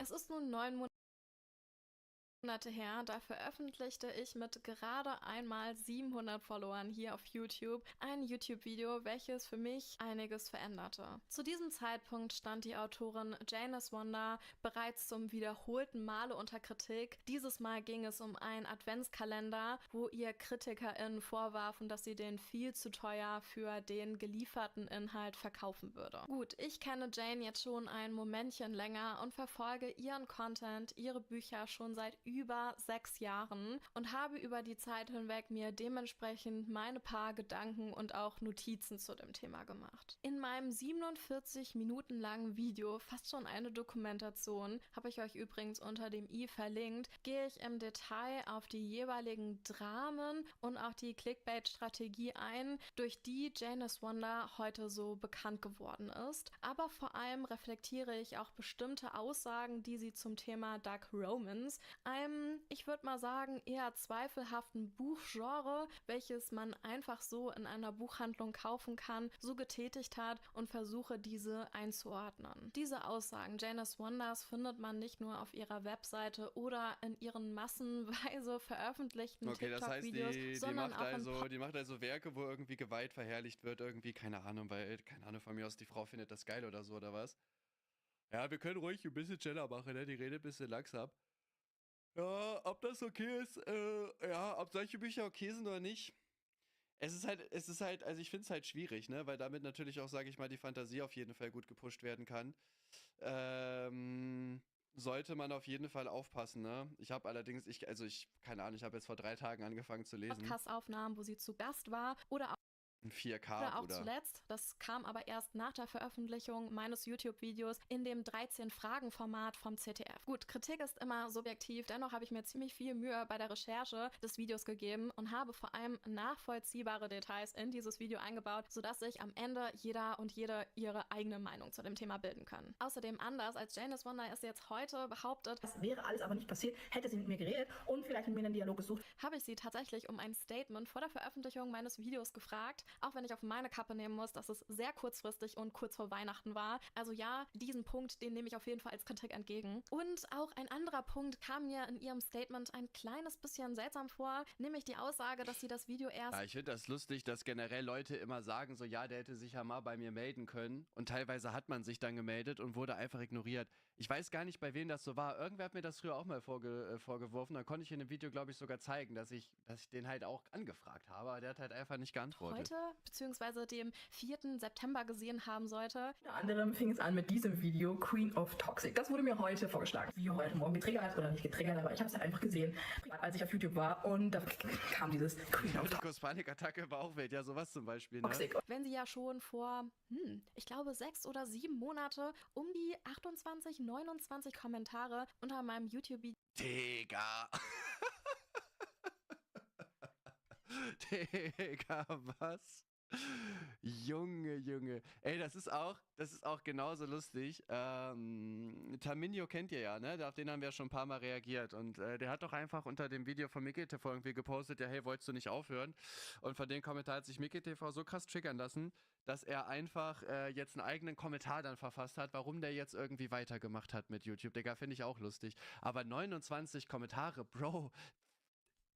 Bruder, es ist ein Kritikvideo. Ey, nimm dir das doch nicht zu Herzen oder nimm es dir von mir aus zu Herzen. Aber also dann, ich lese mir das jetzt auch nicht durch, aber wer hat so viel Zeit, Alter? Hinterlassen hatte.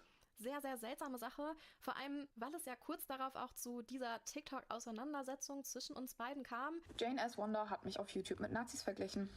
And that's that. Für ein kleines bisschen Kontext. Unter meinem Video wurde ein Kommentar verfasst, der kritisierte, dass Janice Wanda eine Jugendliche in ihrem Dark Romance Verlag unter Vertrag genommen hatte und eine Buchhändlerin verfasste diesen Kommentar. Nach einigen der Kommentierungen von Janice Wanda postete die Buchhändlerin ein TikTok-Video, in dem sie sagte, dass Janice Wanda sie mit Nazis verglichen haben soll. Blende das auch hier mal. Ihr entmündigt mit solchen Aussagen die Eltern, die zugestimmt haben! So eine krasse Entmündigung kam, glaube ich, zuletzt bei den Nazis vor. Jo, okay. Digga, übertreib komplett, ey.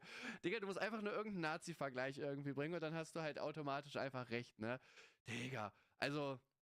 Ja, man kann kritisieren von mir aus. Ich meine, ich habe das Video nicht gesehen, dass die jetzt da unterschreibt, ne? Sollte eine Jugendliche solche Romane schreiben, Bro, keine Ahnung. Das schon... Ich meine, wenn die Eltern zugestimmt haben, ist es... Weiß ich nicht, finde ich jetzt... Ich bin in dem Thema nicht drin. So als Außenstehender würde ich sagen, ist okay. Aber Nein. Naja. Und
I've seen him when he does those events.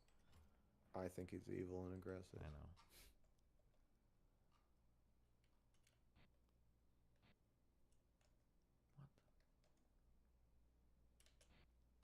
Nice. Well, I hope you have a good trip. Yeah, me too. Is there anything else you feel we should say to each other?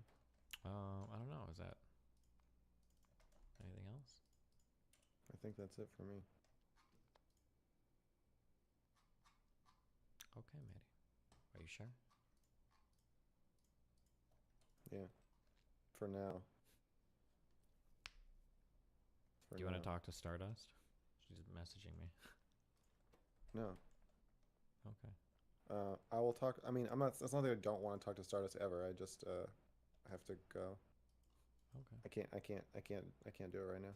Gotcha. But I'll watch you talk to Stardust if you're gonna talk to her, or I'll talk to her another time. Okay.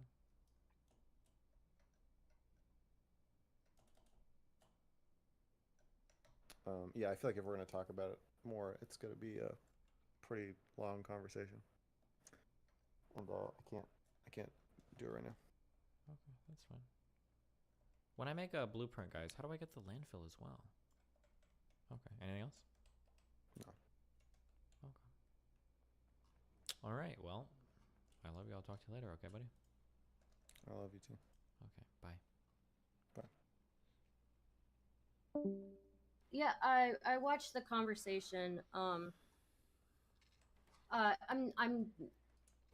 legit like. I think you asked some good questions.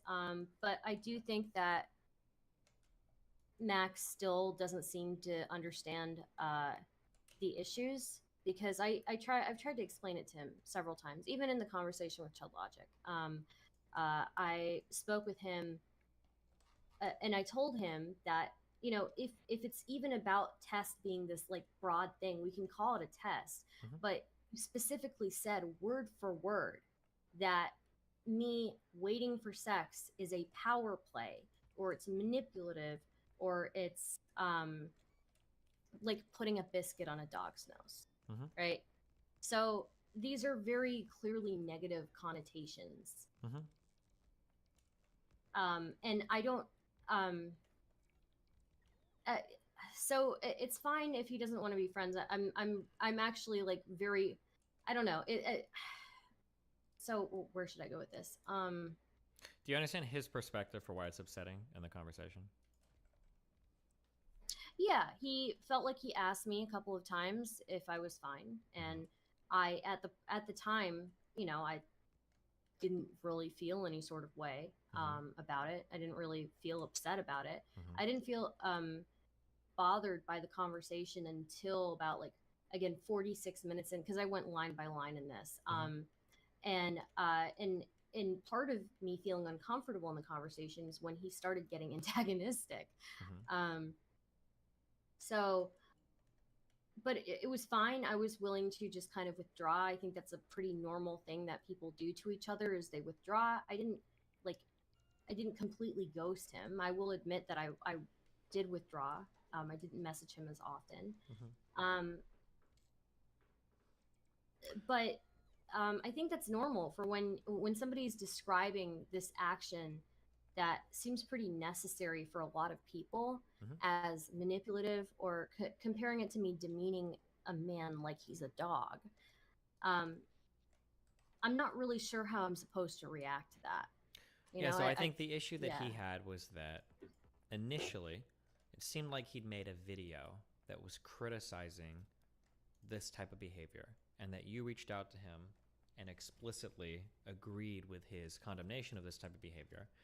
Then you laid out a defense for that type of behavior, and then when he pushed you on it, in a similar manner of somebody playing, he would say playing games in terms of like saying, like doing a test, you also kind of did another test in the middle of a conversation about tests where you told him that you were okay with a conversation that maybe you weren't fully okay with, and then all of it kind of came to a head where it's like, you came to me saying that you liked the concept that I talked about in a video, but then you disagreed with me about that concept, and then you executed the antithesis of that concept in the conversation with you about the concept, and now I'm mind fucked over it. That was like his perspective on that.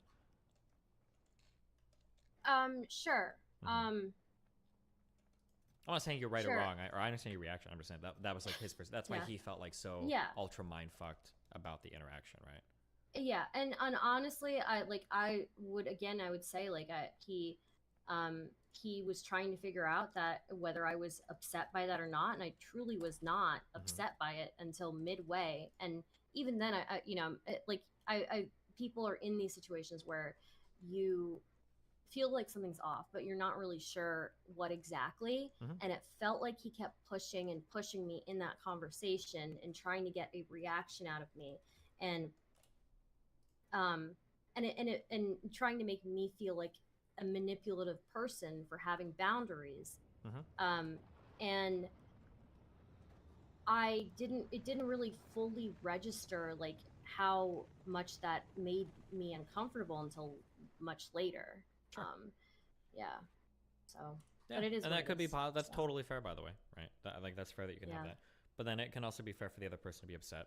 Like, I guess since all I do is sex comparisons now, like imagine you're talking to somebody like, I'm gonna hook up with you. Do you want to hook up with me? You're like, yeah, and you kind of rant all night. You're like, God, it's so nice to meet somebody who just wants to hook up, and there's not like any weird, like we don't have to do any fucking bullshit dating stuff. Like I'm gonna go to our house, I'm gonna fuck. And you're like, yes, this is awesome. That's cool. We're on the same page.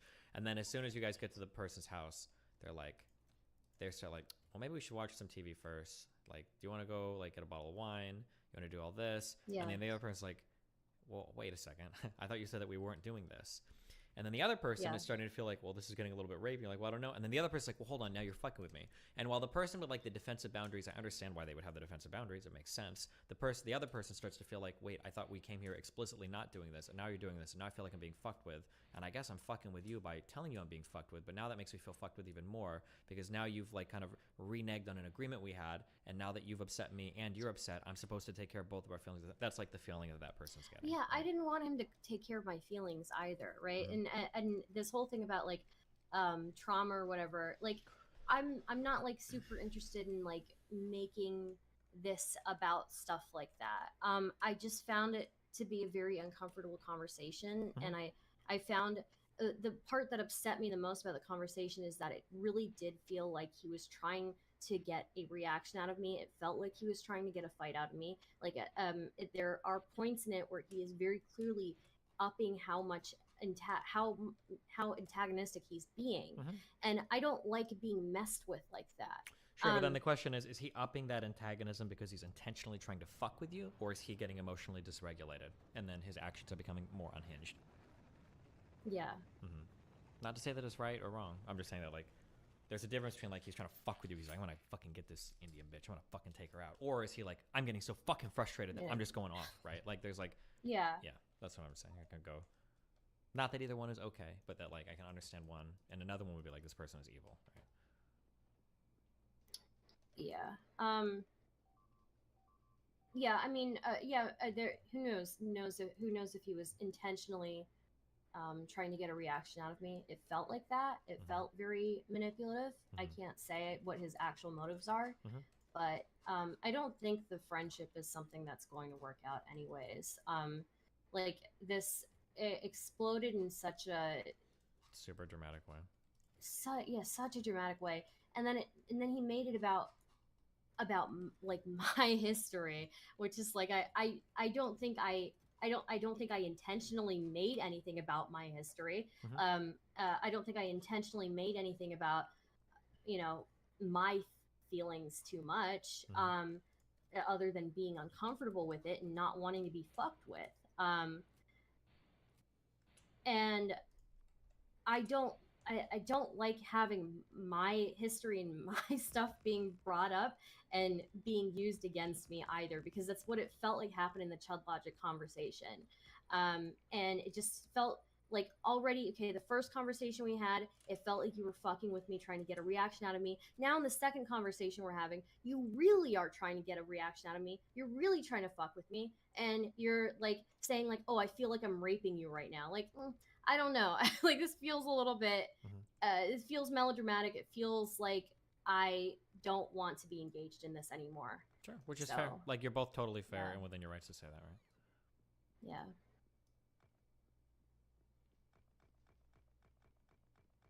Yep. I think that's it for now. I don't know. Yeah, I just don't like. I don't like him using like, and then him like making these assumptions about me. You're saying like, oh, you're clearly very terrified or traumatized, and I don't know. Maybe subconsciously, like both of us are, but I really was mostly like the most upsetting thing for me is feeling like you were trying to elicit a negative reaction out of me for your stream. Maybe a little bit. I think so. that one of the issues is that there's two potential reasons. There's two potential things going on when somebody says that another person is in an emotionally dysregulated state in an aggressive manner. There's two realities. Either one, you really are emotionally compromised, or two, you aren't. The problem with ever calling it out is in an aggressive manner is that it really doesn't matter. The reaction's going to be really negative either way. Because even if you are like in an emotionally dysregulated state, there has never, ever, ever in the history of all of mankind been an argument where one person says to the other, I think you're really unhinged right now. And the other person's like, you know what? I think I am kind of unhinged right now. Thanks for pointing it out. Yeah. It's the equivalent of telling your girlfriend, like, are you on your period? When you're like in the middle of a fight. It's like, she might actually be PMSing. And if you've been dating for a girl long enough, you'll know, like, you're PMSing. But like, if you say in the middle of an argument, even if you're right, it doesn't matter. Like, it's over. Like, now you've like declared war, you know? So it's just like never a good thing to do. There's just no reason for it. Because even if you're right, you're not going to get anywhere with it. Yeah. Okay. Yeah, I was like super annoyed listening to Mr. Girl speak during the convo, but now I don't remember a lot of the stuff. I think I just feel like he doesn't seem to understand still. He doesn't seem to, and I'm not at, his whole thing about like taking care of me is also like, I don't like that, you know. I don't like this idea of having to take care of me emotionally. So sure. Yeah, I think it's soy. Well, I mean, I don't know if it's actually soy, but yeah, I don't like it. I don't like, it feels like kind of condescending. Yeah, of course. Yeah. Yeah, it feels really condescending that, oh, I have to take care of you. Well, no, you don't have to take care of me. I just needed to withdraw, and you needed to like maybe like express to me that was bothering you that much, but that didn't happen. We had this miscommunication, and now you're talking about taking care of me. I don't know. It really rubs me the wrong way. So yeah. I think in a way, it is a form of taking care of, but to ask somebody to put,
Because you're both having an emotional reaction, and you're asking him to like put his aside or his conflict resolution aside and chill. So in a way, you are, even if it seems a little sorry, in a way you are asking like, hey, can you be considerate of my feelings or make space for my feelings right now? But it's, I think it's okay to ask for that. It's not, you're not like in the wrong for saying like, hey, can you like chill? I think you're within your right to make that. Yeah, I mean, I didn't even fully ghost him. I will agree that I withdrew, but but I was still like, distant, and I was friendly, and I still, it took me longer to reply to his messages, but it wasn't like I let him send me message after message and never respond to him. Sure, but like to him, distant, that's probably like just because of the kind of person he is. That's probably even worse than completely cutting off contact, right? Yeah, maybe. Yeah. And I don't know why he had to keep bringing it back to me being female. Like, that's never gotten in the way of our friendship before. Like our sex. That's a separate thing, though. Yeah. Yeah, I've never let I don't think our sex has ever been particularly important in our friendship, but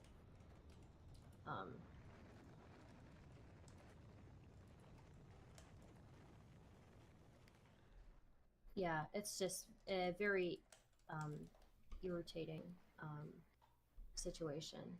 So sure, yeah, which is fair to be irritated.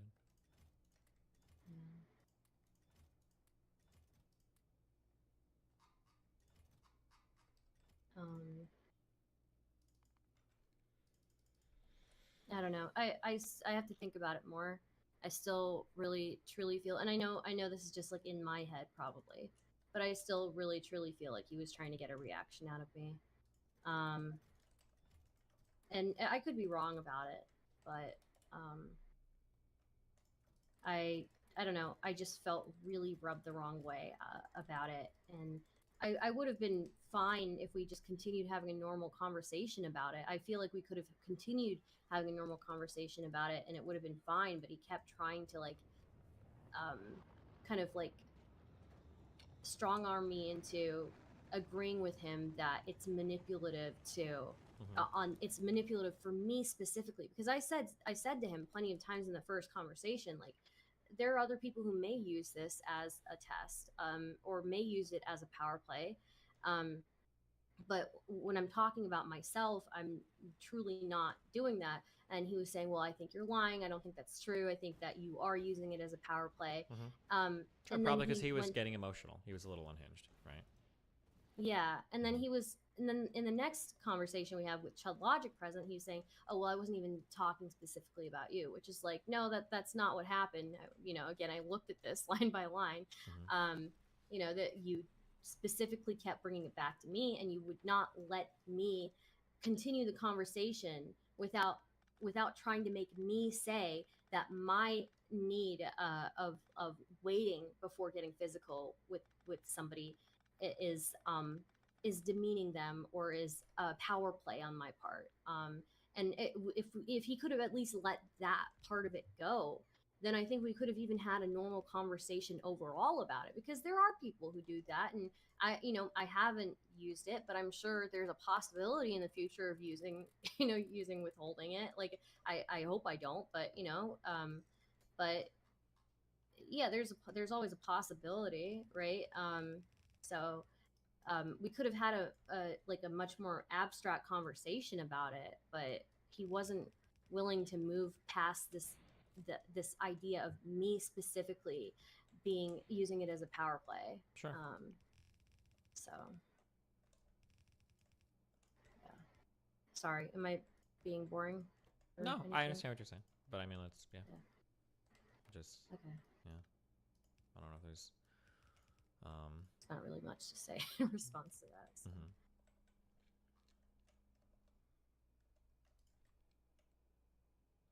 So plans for the rest of the night?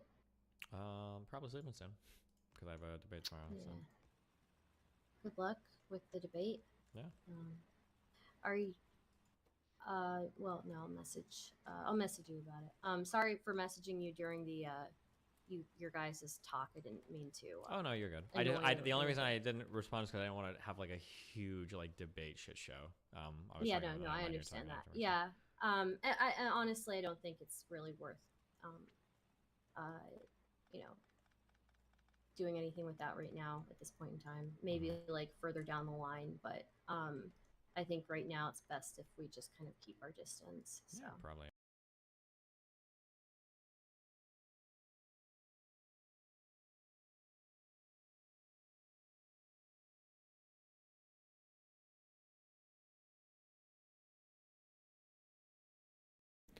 Israel im Krieg. Recht, Präzision und der Schutz von Zivilisten. Hat Alon David, Freund von mir, Journalist aus Israel, hat dazu jetzt ein Video gemacht. Da bin ich mal gespannt, was er uns zu erzählen hat. Er ist ja auch tief in der ganzen Thematik drin. Ihm waren wir auch im Kibbutz Dan. Und direkt mal rein in das Video.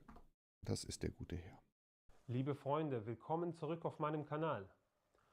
Überall im Internet sehen wir die Folgen eines israelischen Luftangriffs. Zerstörte Häuser, Rauch, verletzte Menschen. Die Bilder wirken brutal und ungerecht. Viele verstehen nicht, was so etwas rechtfertigen könnte. Heute wollen wir hinter diese Schlagzeilen schauen. Ich erkläre euch, wie Israel bei einem gezielten Angriff vorgeht und wie das Militär versucht, Zivilisten zu schützen. Es geht hier nicht um abstrakte Luftschläge, sondern um einen sehr genauen Prozess. Militär, Geheimdienst und Juristen arbeiten zusammen. Sie sorgen dafür, dass die Angriffe präzise, legal und moralisch nachvollziehbar sind. Wenn die Nachrichten sagen, Israel habe wieder ein Haus in Gaza getroffen oder den Gazastreifen bombardiert, klingt das oft einfach, Israel ist der Böse, der ohne Grund Krieg führt gegen Zivilisten. Aber das ist ja das Narrativ, was verbreitet werden soll. Und daran beteiligt sich ja ARD, ZDF oder auch Taz und Spiegel ganz, ganz aktiv. Und dann will niemand es gewesen sein, wenn nicht auf offener Straße Juden gejagt und getötet werden. Das sind alles so, man ebnet den Weg zu dem nächsten Pogrom, indem man auf Basis dieser Lügen seine Klicks macht, denn der Hass auf Israel und der Hass auf Juden ist natürlich eine Cash-Cow. Sieht man ja. Ich meine, die meisten Klicks bekommen ja und Zuspruch und die meisten Spenden auch, es ist sehr unglaublich, was die an Geld verdienen, sind diese antisemitischen YouTuber und TikToker. Die machen sich ja die Tasche voll. Deswegen sind sie ja darauf richtig aktiv. Ich meine, so ein Bettler wie Aggressionsprobleme, daran sehen wir es doch. Aber falsch. Die Realität ist viel komplizierter. Israel lebt in einer Umgebung von der Terrororganisationen wie Hamas und Hisbollah. Die benutzen bewusst Wohnhäuser, Schulen und Krankenhäuser, operieren von dort. Sie nutzen Zivilisten als Schutzschild. Ein Angriff ohne genaue Planung würde fast von dort. Die benutzen bewusst Wohnhäuser, Schulen und Krankenhäuser, operieren von dort. Sie nutzen Zivilisten als Schutzschild. Ein Angriff ohne genaue Planung würde fast immer viele zivile Opfer verursachen. Für die IDF bedeutet präzise Arbeit nicht nur treffen. Es heißt nur das Ziel treffen und alle. Ja, darum geht es. Das ist übrigens interessant, die Meldung kommt gerade hier rein. Wadefuhl und Baerbock kritisieren aktuell Israel scharf wegen Katar. Das Interessante ist ja, dass es absolut egal ist, was ein Pseudo-Außenminister wie Wadefuhl von sich gibt. Ich meine, der Mann war in der antisemitischen arabischen Gesellschaft aktiv. Damit hat er sich eigentlich schon disqualifiziert. Der redet den ganzen Tag irgendeinen Unsinn und blamiert Deutschland. Dann soll sich mal orientieren, was andere Länder dazu sagen und wie Israel da gut vorgegangen ist. Es ist halt amateurhaft. Da brüllt er halt das Liedchen der Judenhasser auf der Straße. Und dafür sollte er sich schämen. Herr Wadefuhl hat aus 33 bis 45 halt gar nichts gelernt. Überhaupt nicht. Und er hat auch keine Ahnung vom Nahostkonflikt und sein Auswärtiges Amt ist eben ein Haufen antisemitischer Dreckskerle. Das andere verschonen. Das ist sehr kompliziert. Viele Menschen im Westen verstehen das nicht. Israel hat ein komplexes System von Entscheidungsprozessen vor jedem Luftangriff aufgebaut, um sicherzustellen, dass jeder Angriff nach internationalem Recht legal ist. Jeder gezielte Schlag beginnt mit langer Vorbereitung. Wie ich auch sage, wie auch bei diesem Schlag, lange Vorbereitung und nicht, wie Konstantin gesagt hat, als Reaktion auf Jerusalem. Jetzt kommt gerade die Meldung, dass Katar vorher Bescheid wusste. Ich habe das vorher gesagt. Ich meine, ich habe das vor einer Stunde, habe ich in der Reaction gesagt, dass es nur so sein kann, dass Katar eingeweiht war und jetzt natürlich Gesicht wahrt und nur so pseudomäßig protestiert. Und das begreift ein Wadefuhl halt einfach nicht. Das ist für ihn zu hoch. So läuft komplizierte Nahostpolitik, die eigentlich gar nicht mal so kompliziert ist. Man muss halt nur die Person verstehen. Und er ist halt neu im Amt. Ich bin seit 15 Jahren in der Region aktiv. Vor Ort seit 11 Jahren immer wieder. Klar, dann ist natürlich ein Wadefuhl als Außenminister ist halt ein Amateur. Im weitesten Sinne, auch wenn er Außenminister ist, er ist dennoch ein Amateur. Wie in irgendeinem Kirchenverein, der über Nahost beim Kaffee und Kuchen redet. Zunächst werden Informationen über den Feind gesammelt. Das könnte sein, wir wissen, wo sich ein Terrorist versteckt. Wir sehen bewaffnete Kämpfer auf die Truppen zukommen. Wir sehen Menschen, die sich mit Sprengstoff bewegen. Dann bewerten IDF-Offiziere diese Informationen und entscheiden, ob agiert werden soll. Wenn man entscheidet, dass das Ziel eliminiert werden soll, wird ein Plan entwickelt, wie der Angriff durchzuführen ist. Auf der Grundlage aller Informationen über die Bedeutung dieses Zieles, über den Standort, mögliche zivile Opfer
und Verletzungen sowie andere Entscheidungen, die zum Beispiel Größe der Munition, Tageszeit, ob Zivilisten evakuiert werden sollen und so weiter.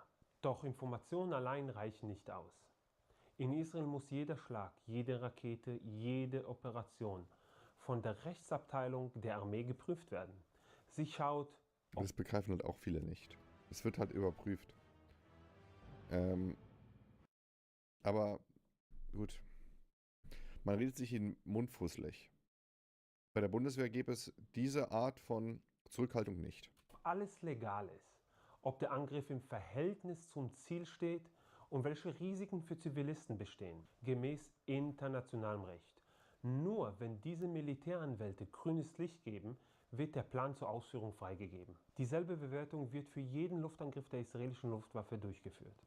Von kleinen Angriffen bis zu großen, wie auf Mohammedev und Nasrallah, die sich unter ziviler Bevölkerung verstecken. Stellt euch also vor, ein Kommandeur sagt,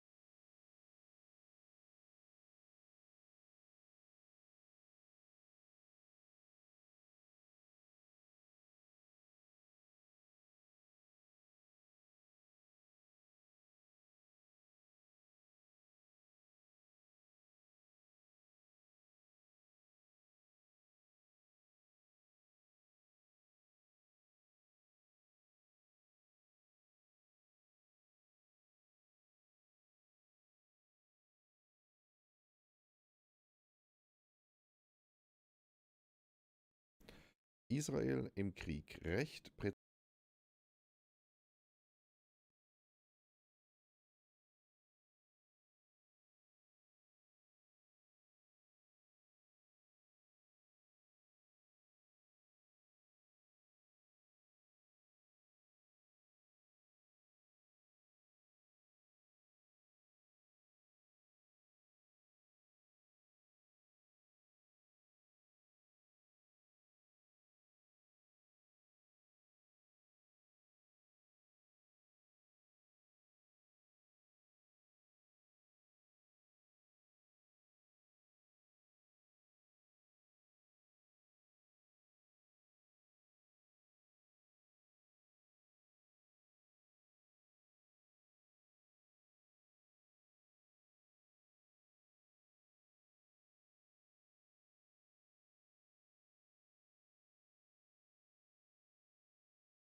jetzt ist unsere Chance. Wir können zuschlagen. Aber der Jurist im Kontrollraum prüft dann die Fakten. Es gibt Schulen in der Nähe. Kann man Zivilisten vorher warnen? Welche Munition verursacht den geringsten Schaden?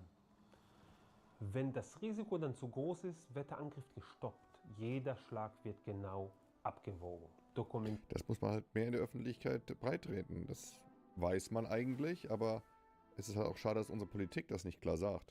Und rechtlich geprüft.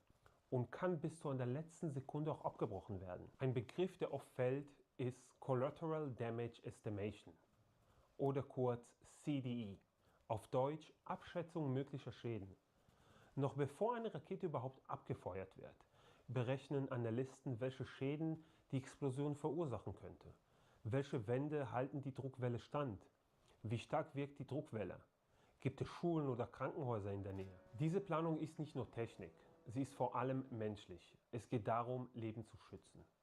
Während man gegen einen Gegner kämpft, der genau das Gegenteil tut. Terrororganisationen nutzen bewusst zivile Räume, um einen moralischen Vorteil zu bekommen. Israel versucht, das auszugleichen. Ein Beispiel dafür ist die Eliminierung von Hassan Nasrallah, dem langjährigen Anführer der Hisbollah. Jahrzehntelang war er einer der meistgesuchten Terroristen der Welt. Er versteckte sich in einem Bunkerkomplex in Beirut. Er bewegte sich kaum an die Oberfläche und war durch mehrere Schutzmaßnahmen gesichert. Die Operation, die zu seiner Tötung führte, war das Ergebnis jahrelanger, sehr genauer Planung. Satellitenbilder, Drohnen, menschliche Quellen und Abhörtechnik halfen dabei.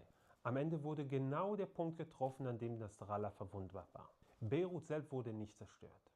Das war kein Zufall, kein willkürlicher Schlag, sondern das Ergebnis eines mehrstufigen Prozesses. Geheimdienst, Kommandeure und Juristen arbeiten zusammen. Ein weiteres Beispiel zeigt, wie präzise Israel arbeitet.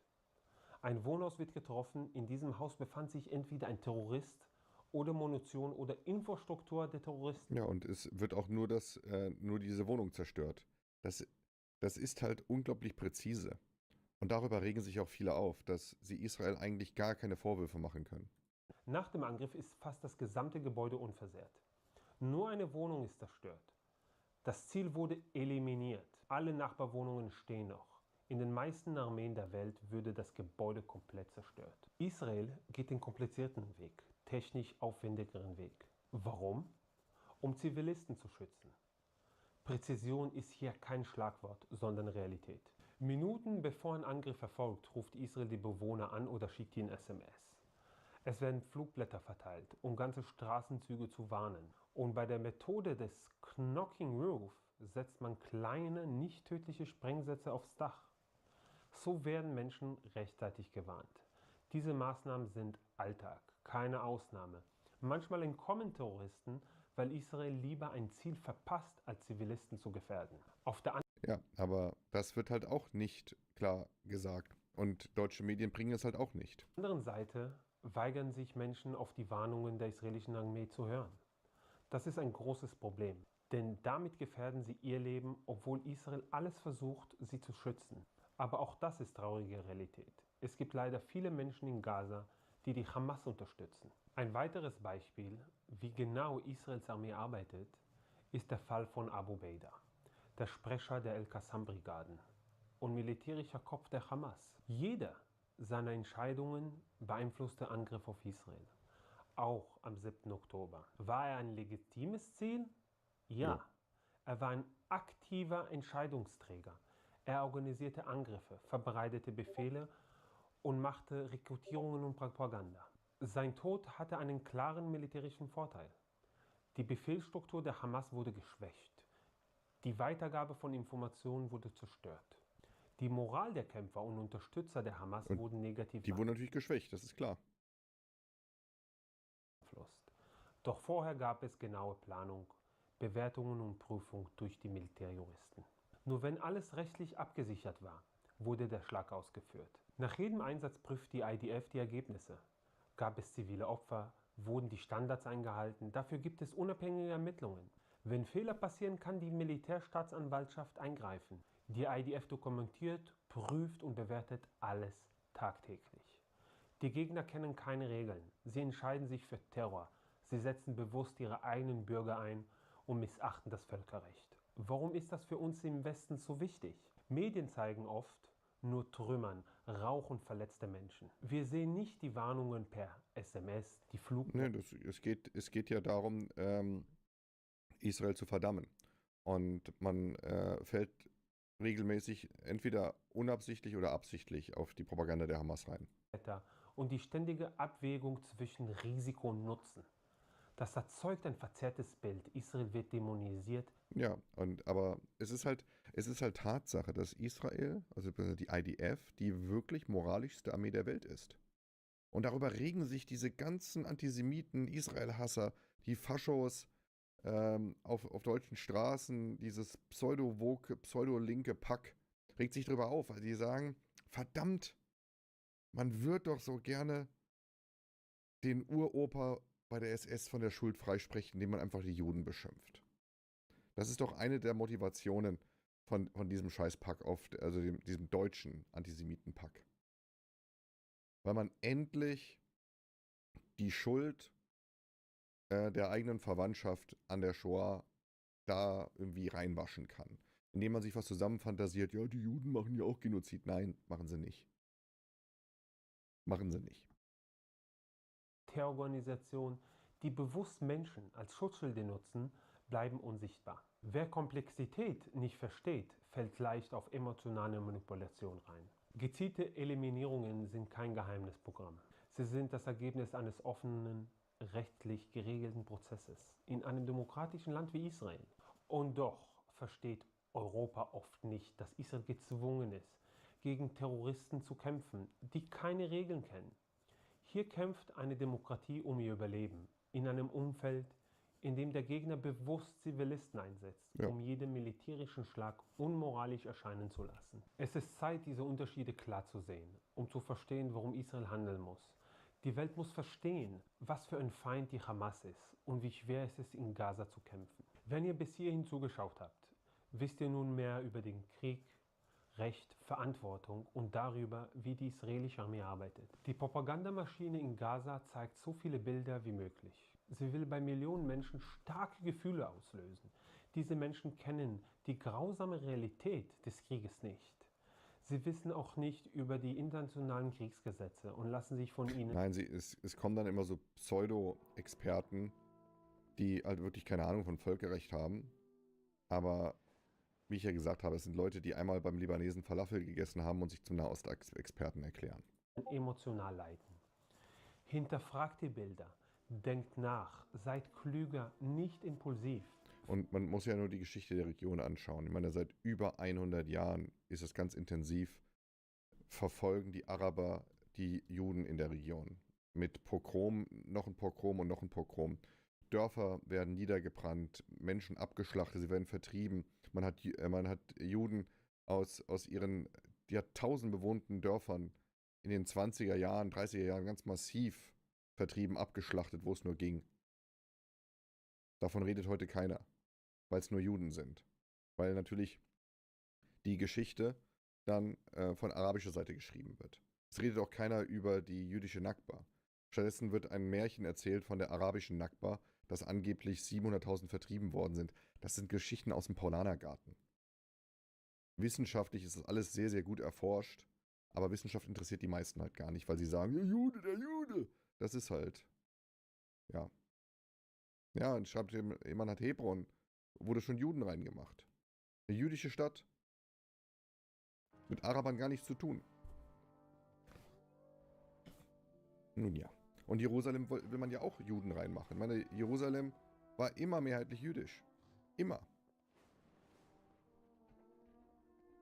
Und dann kommen Leute und ja, Ost-Jerusalem. Nein, nur weil es jetzt auf einmal Araber besetzen, ist es noch keine arabische Stadt. Das ist eine urjüdische Stadt, Jerusalem. Es hat ja so einen hebräischen Namen. Oder man muss nur in den Koran schauen. Im Koran. Wie oft wird im Koran Palästina erwähnt? Willkommen, Tobi, dankeschön für Timestamp. Wie oft wird Palästina im Koran erwähnt, wenn es doch so wichtig ist? Kein einziges Mal. Irrelevant. Kein einziges Mal. Aber Jerusalem nur angedeutet. Auch irrelevant. Für die Muslime. Jerusalem hat keine große religiöse Relevanz. Es wurde erst relevant, als es darum ging, Juden zu vertreiben. Aber Israel, das wird relativ häufig erwähnt. Und gerade im Kontext, dass Israel und die Kinder Israels, dass ihnen das Land gehört. Also im Koran ist festgeschrieben, dass dieses Land den Juden gehört. So hat es Allah gewollt. Aber das ist dann uninteressant auf einmal. Dann sagt man, ja, das gibt's nicht. Wenn man es dann den Leuten zeigt, oha, ja, das liegt halt daran, dass auch von diesen Pseudomuslimen, die auf die Straße gehen,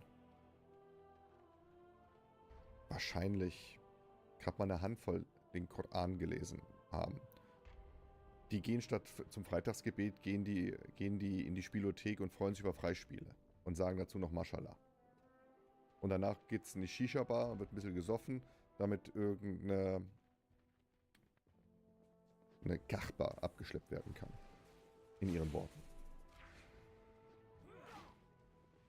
Aber dann, ich esse kein Schweinefleisch, Alhamdulillah, ich bin Muslim. Vergesst vor allem nicht, wer diesen Krieg am 7. Oktober begonnen hat. Vergesst nicht unsere Geiseln, die über 700 Tage ums Überleben kämpfen und endlich nach Israel zurückkehren müssen, damit dieser Krieg beendet werden kann. Und vergesst nicht unsere Soldaten, die tagtäglich ihr Leben riskieren. Und über 900 sind gefallen schon. Für unser Land, für unsere Sicherheit, für die Bürger und für die Geiseln. Danke fürs Zuschauen. Teilt eure Gedanken hier unten in den Kommentaren. Ja, auch bei mir ist eine gute Erklärung von Alon über die Fakten. So sieht's halt aus. Aber Judenhass ist halt so bequem. Die Leute, viele sind auch faul. Die haben sich in diesem Judenhass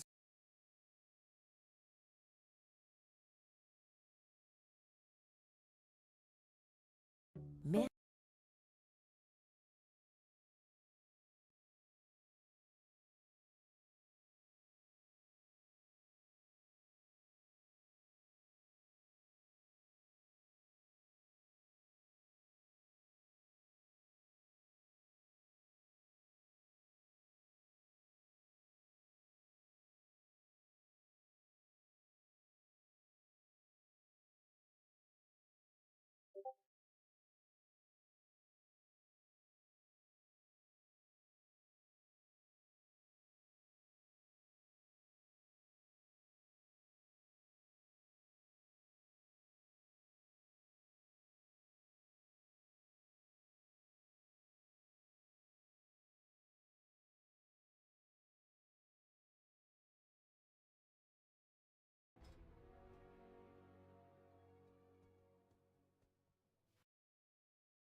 The continued attack on Nick's credibility escalated last night when Elon Musk joined the fray, suggesting that Nick is, quote, an asset of some kind. Nick ratioed Elon in a mere 30 seconds when he responded to the accusation, saying, "Everybody can see what you are doing," attached with an image of the definition of bad jacketing. This all comes in response to a flurry of attacks of bad jacketing. This all comes in patched with an image